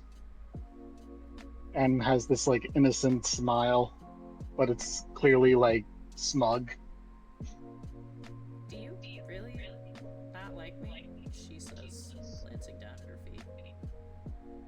Nope. I honestly thought you hated me. That's kind of what I thought, she says. I mean, you don't like ever talk to me, hardly, and you keep your distance, so... There's a lot to that. I'd like to explain someday. She shrugs. Know that it isn't you. Well, I'm used to people keeping their distance. Except for some, she says, watching Fridwin walking down the hallway.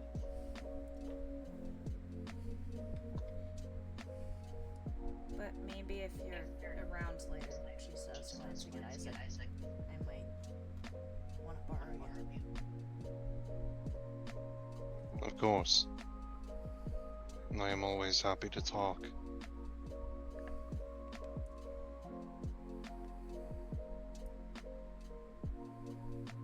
And just so you're aware, I'm always available to listen.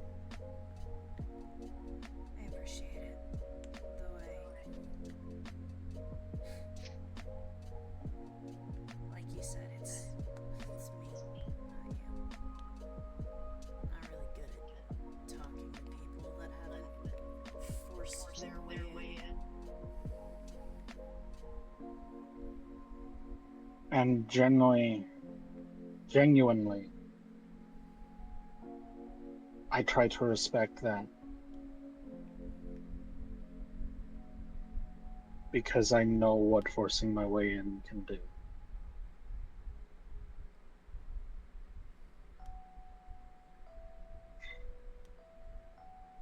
Good to know.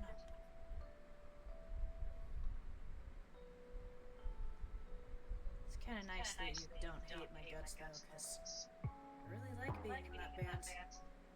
She starts walking out the door. Oh. Oops. I gotta go talk to Judah.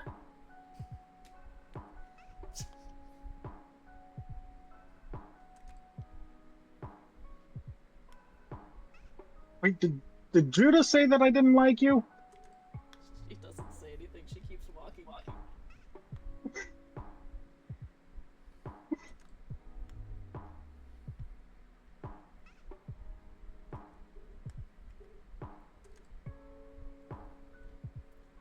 When you go into the death room, Angel is bouncing Lumina on her knee, and Lunal is sitting next to her, watching with a smile.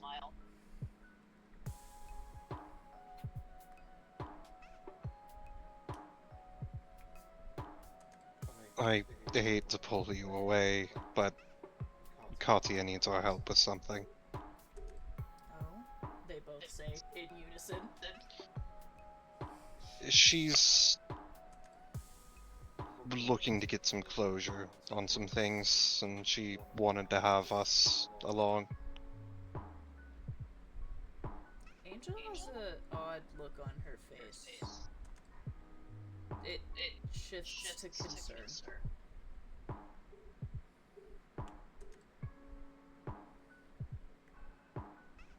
I know you're worried. I am too, but...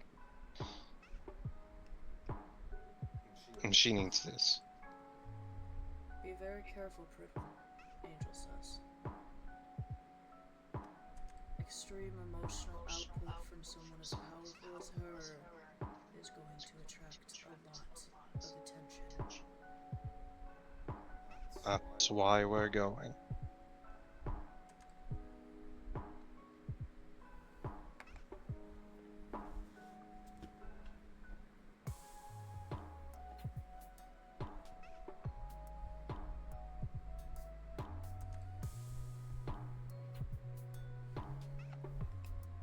Right, Linal says, getting up, hesitating for a moment before walking towards you. Lumina begins to get pouty, and then begins to tear up.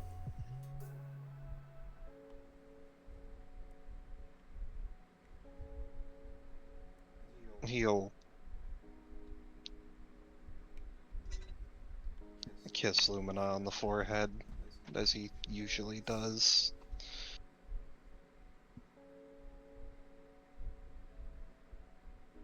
You start to walk away, and you hear from behind you.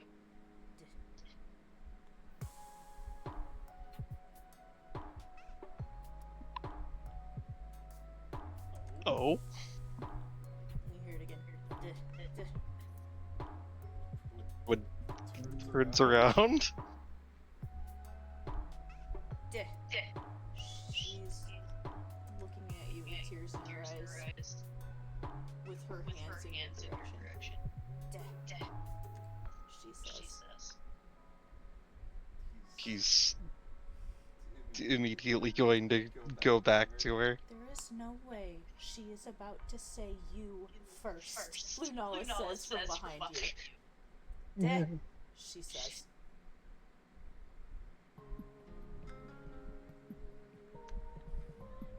Angel looks surprised.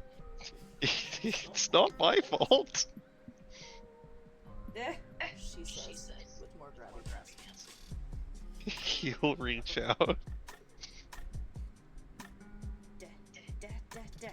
She says, and grabs at your fingers. Yes? Dad, she says. Luna looks up at you with her big, tear-filled eyes. Lunala is fuming behind you.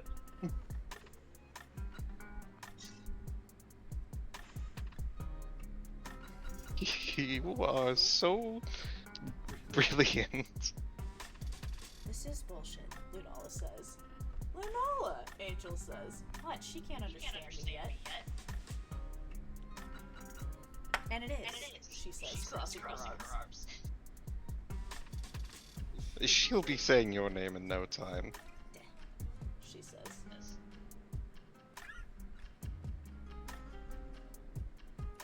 And besides, I'm sure that you'll be her favorite. Lunala is sulking. Angel takes Lumina back from you.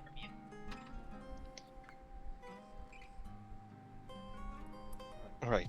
We'll hurry back. As soon as we can. Angel nods.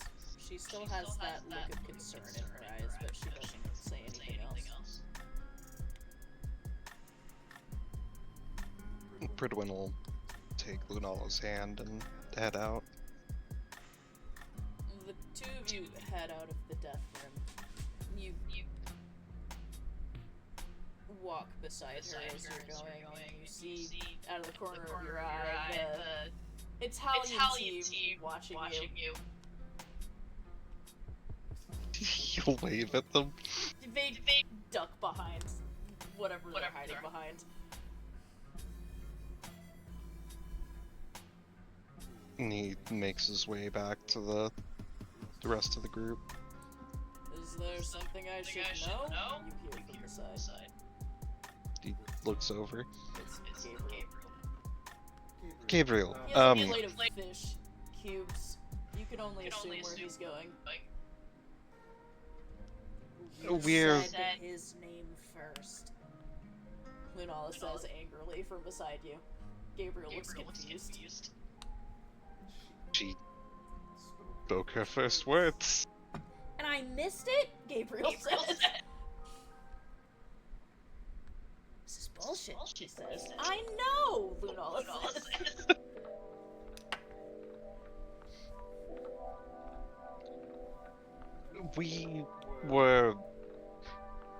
We're going to be going with Katia to attend to some personal business of hers. That doesn't sound very reassuring, he says. We'll make sure that she's alright.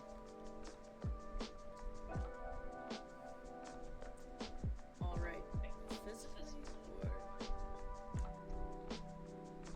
anything else? Both. To the best of our ability. Just remember you can't force her to be okay. It's never about forcing. It's simply about being there. Well, be careful. Storm's not letting up anytime soon.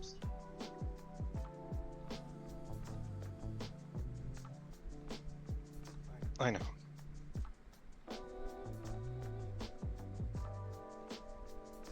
Well, I have a small angry creature to feed, he says, and spins around you with the tray and starts walking toward the death room. Best of luck, and watch your fingers. Oh, I'm not feeding her. That's all Angel, he says.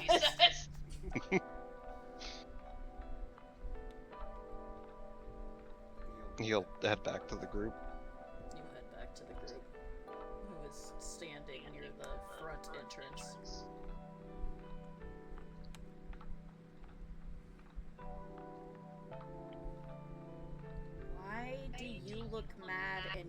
smug, North says from her dagger form at Katya's hip.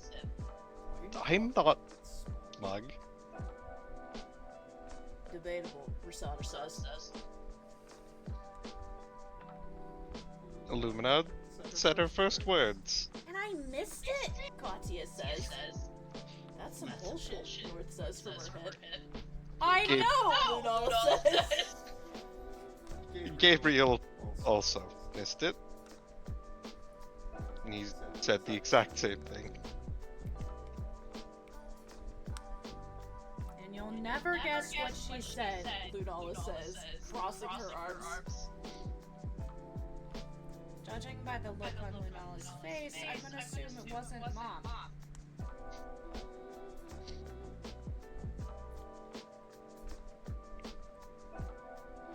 Like I said, I had no influence over what she decided to say first. She likes you more than me, Lunala says, pouting. No. You're her favorite. Nope, she's made it. She's made the choice. My feelings are hurt.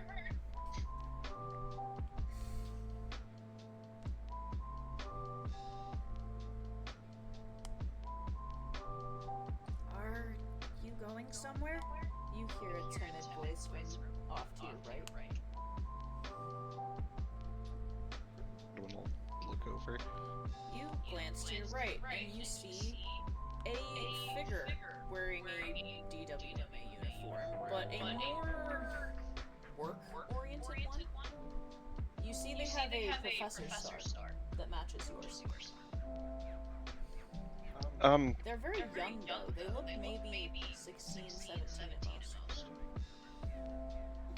Yes, I don't think we've been acquainted. What's your name? I'm Shigre, she says, and timidly holds a hand out to you. He'll take it. A pleasure to meet you. I'm Pridwin.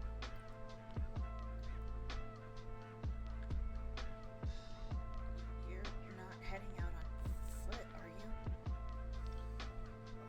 you? Did we have a plan for how we were going to go back to the city? Katya points to her feet, looks at Arthur. I mean, I was ready to walk. That's really dangerous, you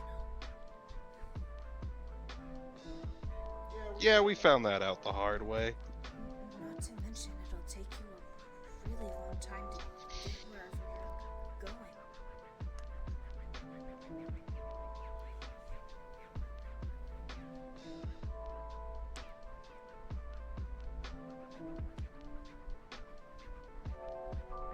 Is there something that we can take? Do you know how to ride? A horse. She nods. It's been a long time, but I do know how. We have some all-terrain vehicles, but they're all out, and most of us around here get around by horseback.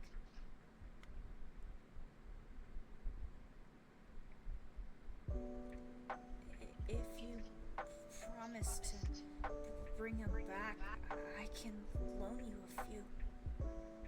If you take care of them.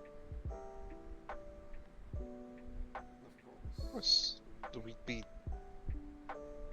very appreciative.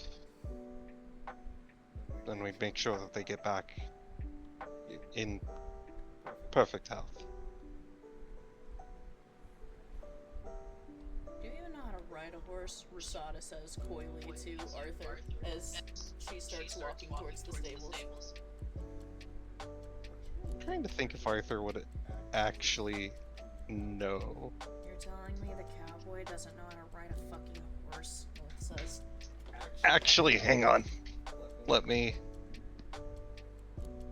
Does the cowboy in fact know how to ride a horse? Of course I know how to ride a horse. I stole tons of them. Oh my god. North says. know how to ride a horse? Rosada says, looking at Pridwin. Like I said, I learned when I was younger. I'm a bit rusty, but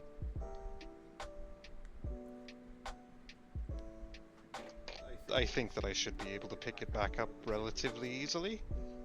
You walk across the large front yawn and corrals until you reach the stables. Shigure leads you inside and you see a lot of horses. How skilled are you with horses?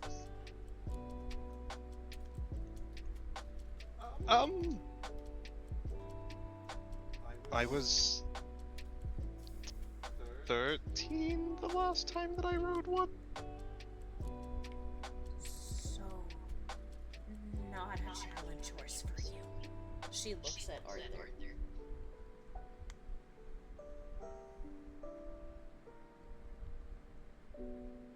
I mean, I've never had a problem. There's a small smile on her lips. Okay. And you? I should be able to figure it out, Kratia says. Okay. Let me think for a moment. She paces up and down the different stalls looking at the horses. Eventually she settles on 3, brings them out, and saddles them.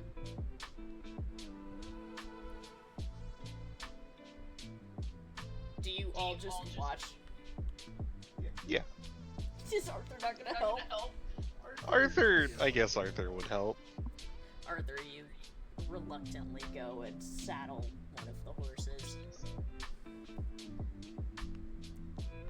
Once they're done, she leads the 3 of them over to you all.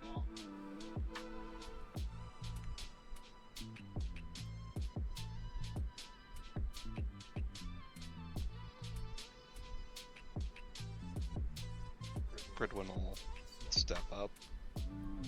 You go to get up on the horse. Roll me a charisma check. Charisma? Oh no. Hang on. For you and Arthur. Oh, both of them have terrible charisma.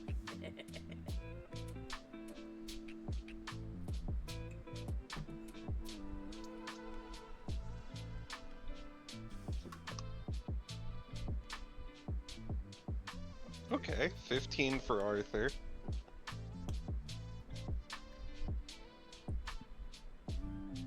And a 16 for Pridwin.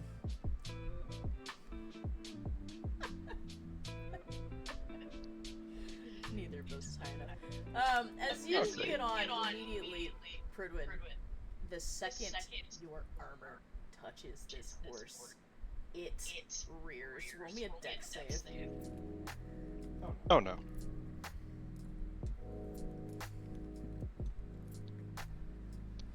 That's a 19? You manage somehow not to get completely yeeted out of the saddle. Arthur! She seems to have picked out a very feisty horse. And it starts bucking. We ain't even getting shot at yet. Roll a dex save for Arthur. That's a natural 20. With a nat 20, this is not your first rodeo. You've stolen horses. You have to know how to deal with a feisty horse. So you ride it out, and eventually, the horse calms down. Turns out, the horse wasn't a fan of your spurs. I told you I knew how to ride these things. I'm actually impressed, Rosada says, from her gun form.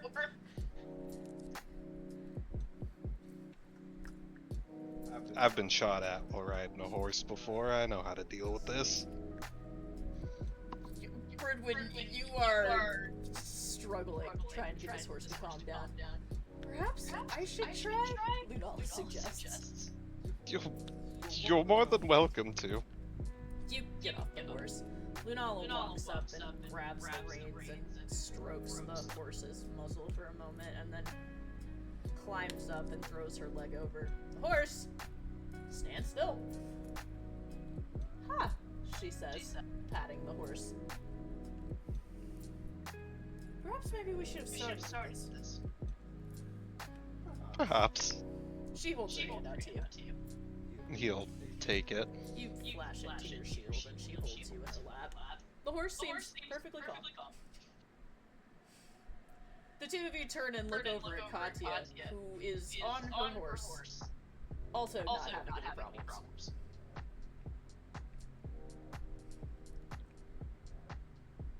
She looks up at you. What? I suppose I wasn't expecting you to be this good with animals? I just told the horse to be chill, and it was chill. Huh. You didn't know Dad could talk to animals, did you? No, I did not. I'm not very good at it yet, but He seems to understand, she says, patting the horse. The horse snorts.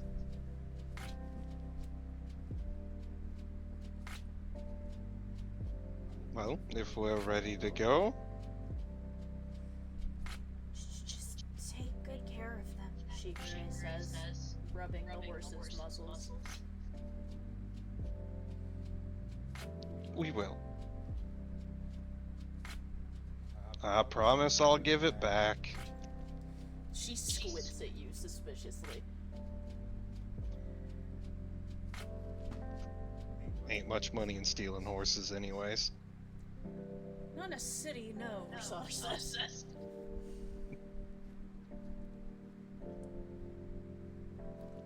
Well, I guess let's go then, Katya says, heading towards the gate. The three of you and your partners ride towards the gates, which open for you, as if on command. It's pouring. The storm whipping up around you. And I'm gonna ask you, do you want to pause here? Considering it's 3 in the morning, I wouldn't mind pausing here. Okay. Yeah.